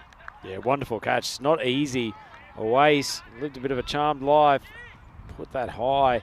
Hyder's taken a nice grab. Just sat in the end of his fingers, just giving it a little scratch before it went in. Yeah, so it was 6:30 start in Perth. Where you were would have been 8:30. So I was pretty lucky I got to watch that 8:30 session. Yep. Whereas I was about to say that yeah. my main memory of that series was waking up every morning and hearing on my mum's radio station the news report of Terry Alderman has taken another bag of 5 wickets, Played which for my just club as seemed well. repetitive. Was he really? Yeah, Subiaco Floria. Yeah, good guy, Terry. Bit before my time, to be honest. But sometimes we'd see him around, and he was very good in English conditions, wasn't he? Bowled those outswingers and the old one that would nip back. Very successful. I think got Graham Gooch out about 24 times in that 6-test series. And I remember it came back the next summer, I think, or the next time England were out in Australian conditions. And I think Michael Atherton spent about 3 months trying to lay bat on ball and just couldn't do it. Like, literally could not play an outswinger to save himself. Yeah, well, that's the thing. He was an interesting bowler. He was a different sort of bowler when he came back. Remember, he got a shoulder injury from tackling a pitch invader in the early 80s.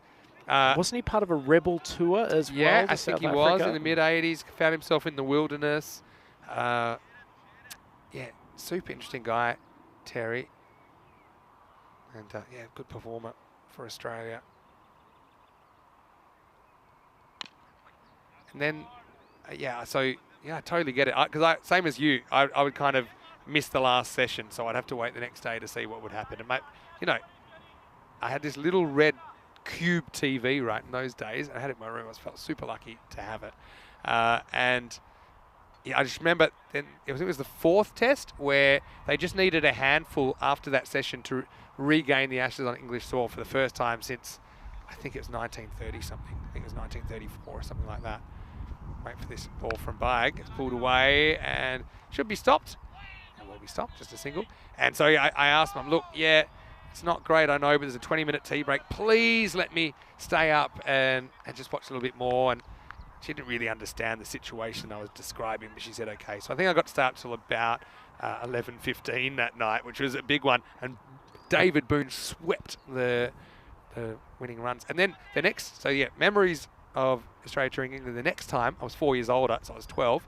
Same deal. Got to watch the 8:30 session. Did you watch the Warren ball That's live? what I was going to say, yeah. So this is going to be a full toss, and it's called no ball as well, I think. Yeah. So I think this will be a free hit coming up. I don't know if they want to have another look at this one or not. Yeah, no ball called. So yeah, I watched the Warren ball live, and after that, I remember there was a catch at slip as well, pretty soon after that, and it was just electric. We'd seen a little bit of that in the 92-93 summer against the West Indies, showing his flipper off. Was it the year before he was pumped by the Indians in his debut series? His debut, he took 1 for 150. Ravi Shastri hitting on 150, I think. He hit 200 plus, 200 and he was caught by Dean Jones, a deep cover. That was Shane Warne's first Test wicket. But what I didn't see, because it wasn't shown that much, is even before that West Indies series, the first full summer of cricket that he played in Australia, he actually pretty much won a game that was almost unwinnable for Australia in Sri Lanka. Tour of Sri Lanka. You're right. And then, carried that form through and never really looked back. In the 94-95 Ashes in Australia, he took that famous hat trick with the Tony Gregg commentary. And the keg on legs again. The keg on legs, David Boone, yeah. It's funny, there's certain ages, and I'm not sure it's whether you've got just less going on in your life at that time or just there's certain times in your young teenage life where things are just crystal clear in your memory. And there's been so much cricket from that point, but I don't think there is an era of cricket that I remember better than probably the 6 or 7 years from the start of the 90s through to 97, 98. Yeah. Well, I'm going to come back to a comment in the chat now as well. It's 97 for 6 after 8. Yeah, Steve saying Terry wasn't so good in 1981. Luckily, that's the year I was born, so I missed that one. And I know that the Australians had 2 disastrous tours of England in 81 and 85. Who cares? But that's why no one really expected too much of them. And in that series, it's interesting. I think Australia played 12 players across the 6-match series. England played 28. Oh. So, yeah. And they were doing the club-style ring around by the end and seeing if anyone wanted a game. Maybe a bit like Gina Stockholm on the weekend. It wasn't great. But, I mean, all respect to the English side as well because, it's good for cricket when they're strong and it's an exciting time for them. And I'm a bit more neutral, I suppose, in my views these days than I was. Obviously, probably still lean the Australian way. But I just want to see a good competitive series and see interest in it and see people enjoying it. That's probably what I've turned into in my old age, and of course working in the media. But it should be exciting. Always excited to see the Ashes in England. So, just an interesting tidbit here for you, Vinny. So, and to give you some insight as to what I have to put up with at home when it comes to the game of cricket with my Finnish partner. Okay. I sent her the vision of Sher Ali bringing up his record 100. Yeah. And she's replied to just surmise what was such a momentous innings as... One of the biggest moments ever on ECN, Absolutely. Oh, where are you going? What is going on there? So she's replied, so the guy hit all the balls past the line and ran sometimes. And that was her assessment, of which is technically actually true, except for the fact he didn't actually run that often. But the sometimes is probably a bit of an embellishment, but yeah. Yeah, this is why she doesn't commentate on ECN cricket. But yeah, there you go. You could put that in the paper tomorrow. I mean, I don't know if the Finns have an understated sense of humour. But anyway, this will be one as it's Sami Khan trying to build a bit of a score. I want to say quick goodbye to Kitty, who's leaving us for the day. Kitty, I hope you are well, and I hope you have a wonderful rest of the day. Hello to Stephen Waddell as well. And if you are leaving us, don't forget, come back tomorrow. Rhino will be sitting out tomorrow. What are your plans tomorrow? Might touch on that as we wind down day 10. Is Ajmal. Oh, big swing across the line, although there's a fielder at backward square. So tomorrow, I think it's a trip into a couple of things, Vinny. Trip into Stockholm City. There's actually a really gorgeous old food hall in Stockholm, which if you get the chance to get into the city at another time, and I know you're busy in the coming days. That's true. It's fantastic. It's quite a typical thing in Scandinavia. There's one in Helsinki as well, but this is probably, along with maybe one in Copenhagen, is the actually, in fact, I'll say this is the nicest one that I've okay, come so across. like variety of food kind of thing? Just a whole heap of vendors under the one roof. As that is struck straight to the man at cover, and it's fortunately the end of Khan's innings. And that is a pretty easy catch from Rahman, who's had a nice little game in the field. So anyway, so that's the that's part of the plan to go Sounds to good. the food hall. A little bit more of a trot around Stockholm, and then one of two options. We have talked about trying to rekindle our experience in Helsingborg of having a sauna near a beach side or a lake. I am going to try to do a bit of research tonight to see if there is something similar there. Yeah. If not, there is a gorgeous lake about 3 kilometres from our hotel. So we might take a little bit of I won't say maybe a jog out there. Beautiful. And go for a dip That afterwards. was our idea when we were unsure about the rescheduling of the program. It looked like we might just have the 2 matches on Monday. And I did some basic research and then quickly handballed it off to you as the sauna specialist. Very generous. I feel like even Sher Ali's getting a bowl and he's bowling spin. And he's going to get some of his own medicine. Well, Sher, we haven't seen him bowling too much, have we? But he's been one of the better bowlers. He was swinging the ball both ways earlier in the tournament. But I suppose. He's just the alpha dog that bowls when he wants at the moment. Well, it looks like he's generously just coming off a couple of steps and giving Hassan an opportunity to get some punishment going back the opposite way for Jinnah CC. So 5 balls left in this contest, and I say that in inverted commas. This has been a pretty substantial victory for Marshall, but they've tried hard, Jinnah, and they've shown a great attitude throughout this tournament. So it's good to see them finish off with a few big swipes. That one's drilled through to the cover boundary, and Hassan rockets away to 21 off 15. Yeah, consolation runs, but yeah, I suppose you can't begrudge them that. Jinnah just never really happened for them in this series. Even sometimes when they won, it wasn't convincing. Remember Sikir from the first game, they kind of eked it out by 3 runs. But yeah, they're a good team. They're a team that have made the final before in an ECN tournament, and I know that they'll come back stronger. Here's the leggy from Sherali. It shows he's got all the tricks. Nice bit of side spin, to be fair. That's one of the better leg spin balls we've seen in the tournament. Definitely. Yeah, but what a game for Sher. Fastest 100 ever on ECN. He might get a wicket here. Well, what a way for him to finish off his day. It's one to remember. Goes up and hugs the batter. He's a happy man all round, and nicely taken out there at point. After landing a couple of good leg spinners, he's gotten a wicket with a rank full toss on leg stump. But anyway, Jinnah CC, they are 111 for 7 with 2 balls left in the innings. Doesn't he love it? He gives it the big X formation and then gives Hassan a cuddle. So, yeah, credit to Hassan, leads his team well, but they're not going to get close here.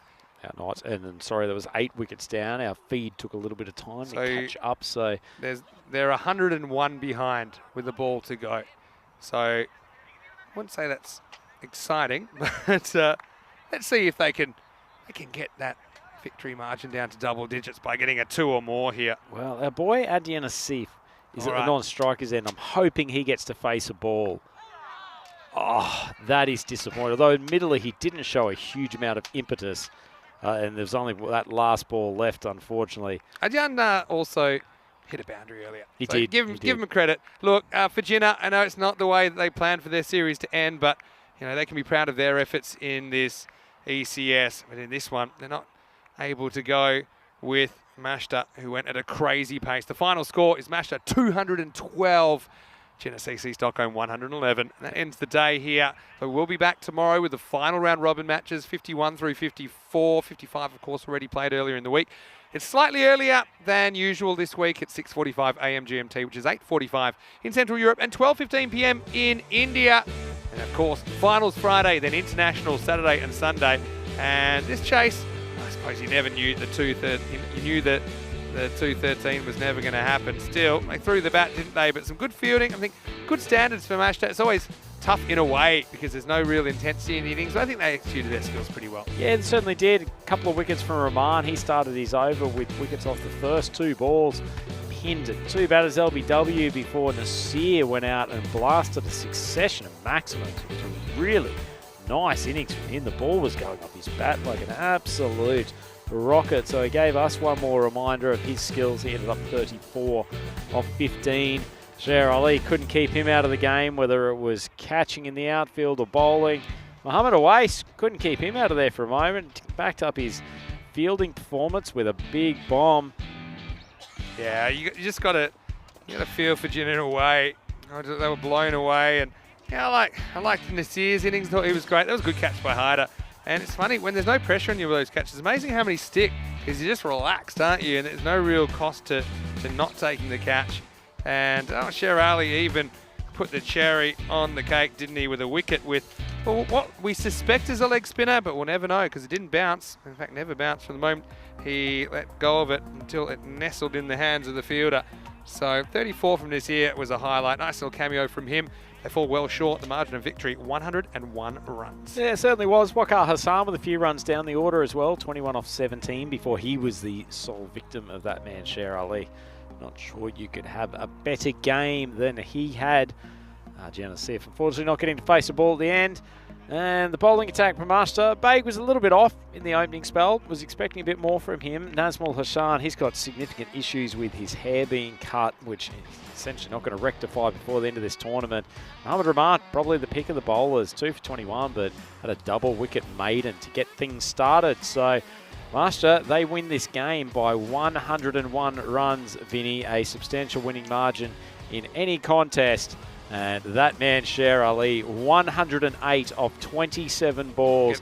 Yep. It was a record for the fastest century of 25. We also had the record for Farhan Chowdhury going for 59 of his 2 overs, a Swedish record for T10 score, and the 4th highest T10 score of all time. We've got company here. We've got company coming, guys. Congratulations. You are only the 7th team to ever hit 200. Go get behind us here. I don't know how many we can get in the camera here, but yeah, have a look at these guys. And where's Cher? Is he around? Can we fit his head in the tent? I don't know. Well, he's over there, but he'll be here. Probably got his agent talking for him at the moment. And we've got Jyoti behind us as well, looking cool. Yeah, look, congratulations, guys. The 7th team to ever score 200. And actually, it's the 4th highest score we've ever seen on ECN. It's the highest score we've seen this year. So congratulations. Yeah, give yourselves a round of applause. Well done. And make some room. The big man's coming in. Watch out. He's coming in hot too. Let's get Sher Ali here. You know, maybe, Rhino, why don't you give Cher your headset for a second? Let's have a quick chat to Cher on the air. And we're live at the moment, Cher. I just want to say, we've got your favourite trusty vest on there. Congratulations on your century. Did you know it's the fastest century that we've ever seen on ECN? Yeah, fastest century we've ever seen.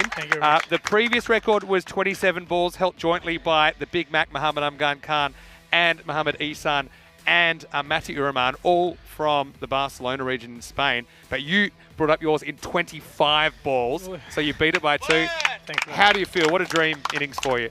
You know, it feels good. It's all about the Meshta team. You know, they give you confidence, and every single player can do big runs here. So it's all about my team, who sports every time in every single game. Yeah, so I appreciate them. Yeah, well done, Cher. You know, you certainly deserve all the credit. I'm really excited for you guys as well, because there's a lot on the line, isn't there? Because, of course, first you got to get to the 4, and you'll try and do that with some good performances tomorrow. If you can make the top 2 teams here, you have that ECL dream alive, and that must mean a lot to you. I know you've been to Kartma with the Swedish national team, but what would it mean to you to share that with your Mashta teammates? This is our goal for past 4 years now, 3-4 years. So this year we are pretty sure we can go for the finals and win a Swedish SM weekend, then come to Malaga and meet you guys there. Hopefully, and inshallah we'll be there. Well, guys, love watching you guys. It's great. You've been great hosts as well. I'm going to give you a round of applause as well. We'll get Rhino back then, the Mashta guys. I'm sure we're going to have to shoot a video, I think, for the social media, so don't go anywhere. Sher Ali and the Mashta side romping home by 101 runs in the last game of the day. As we wrap things up now, Andrew Ryan rejoins me. Well, Rhino, how was that? I mean, he's a lovely guy, very humble. I mean, for a guy that can whack the ball so far, he's actually quite softly spoken, but there was nothing quiet about his bat today. No, his bat was absolutely roaring, and you made such a good point there. It was interesting to hear him speak that actually getting to the European Cricket League has been a goal of the club for the last 3 or 4 years. It really shows how much it means to these guys, and they are focused. And I'll tell you what, when it comes to finals day, I get the feeling they've not only got momentum, but they've got the depth in the team with both bat and ball that they could really give this tournament a shake. They can beat anyone, that's the thing. Okay, we're wrapping up super quickly. We're over time. Reminder, subscribe to our YouTube if you haven't already. Like and tell your friends. Make sure you like the video, give it a thumbs up. Go to our social media at European Cricket. And don't forget our website, europeancricket.com. Rhino, I'll see you for semi-final number 1, and I'll see you also tonight in the karaoke bar. Thanks for those requests again. From everyone here at ECN and the European Cricket family, have a safe evening. I'll see you here tomorrow for the final day of round-robin matches in this FanCode European Cricket Series. Hasta mañana. Good night, everyone.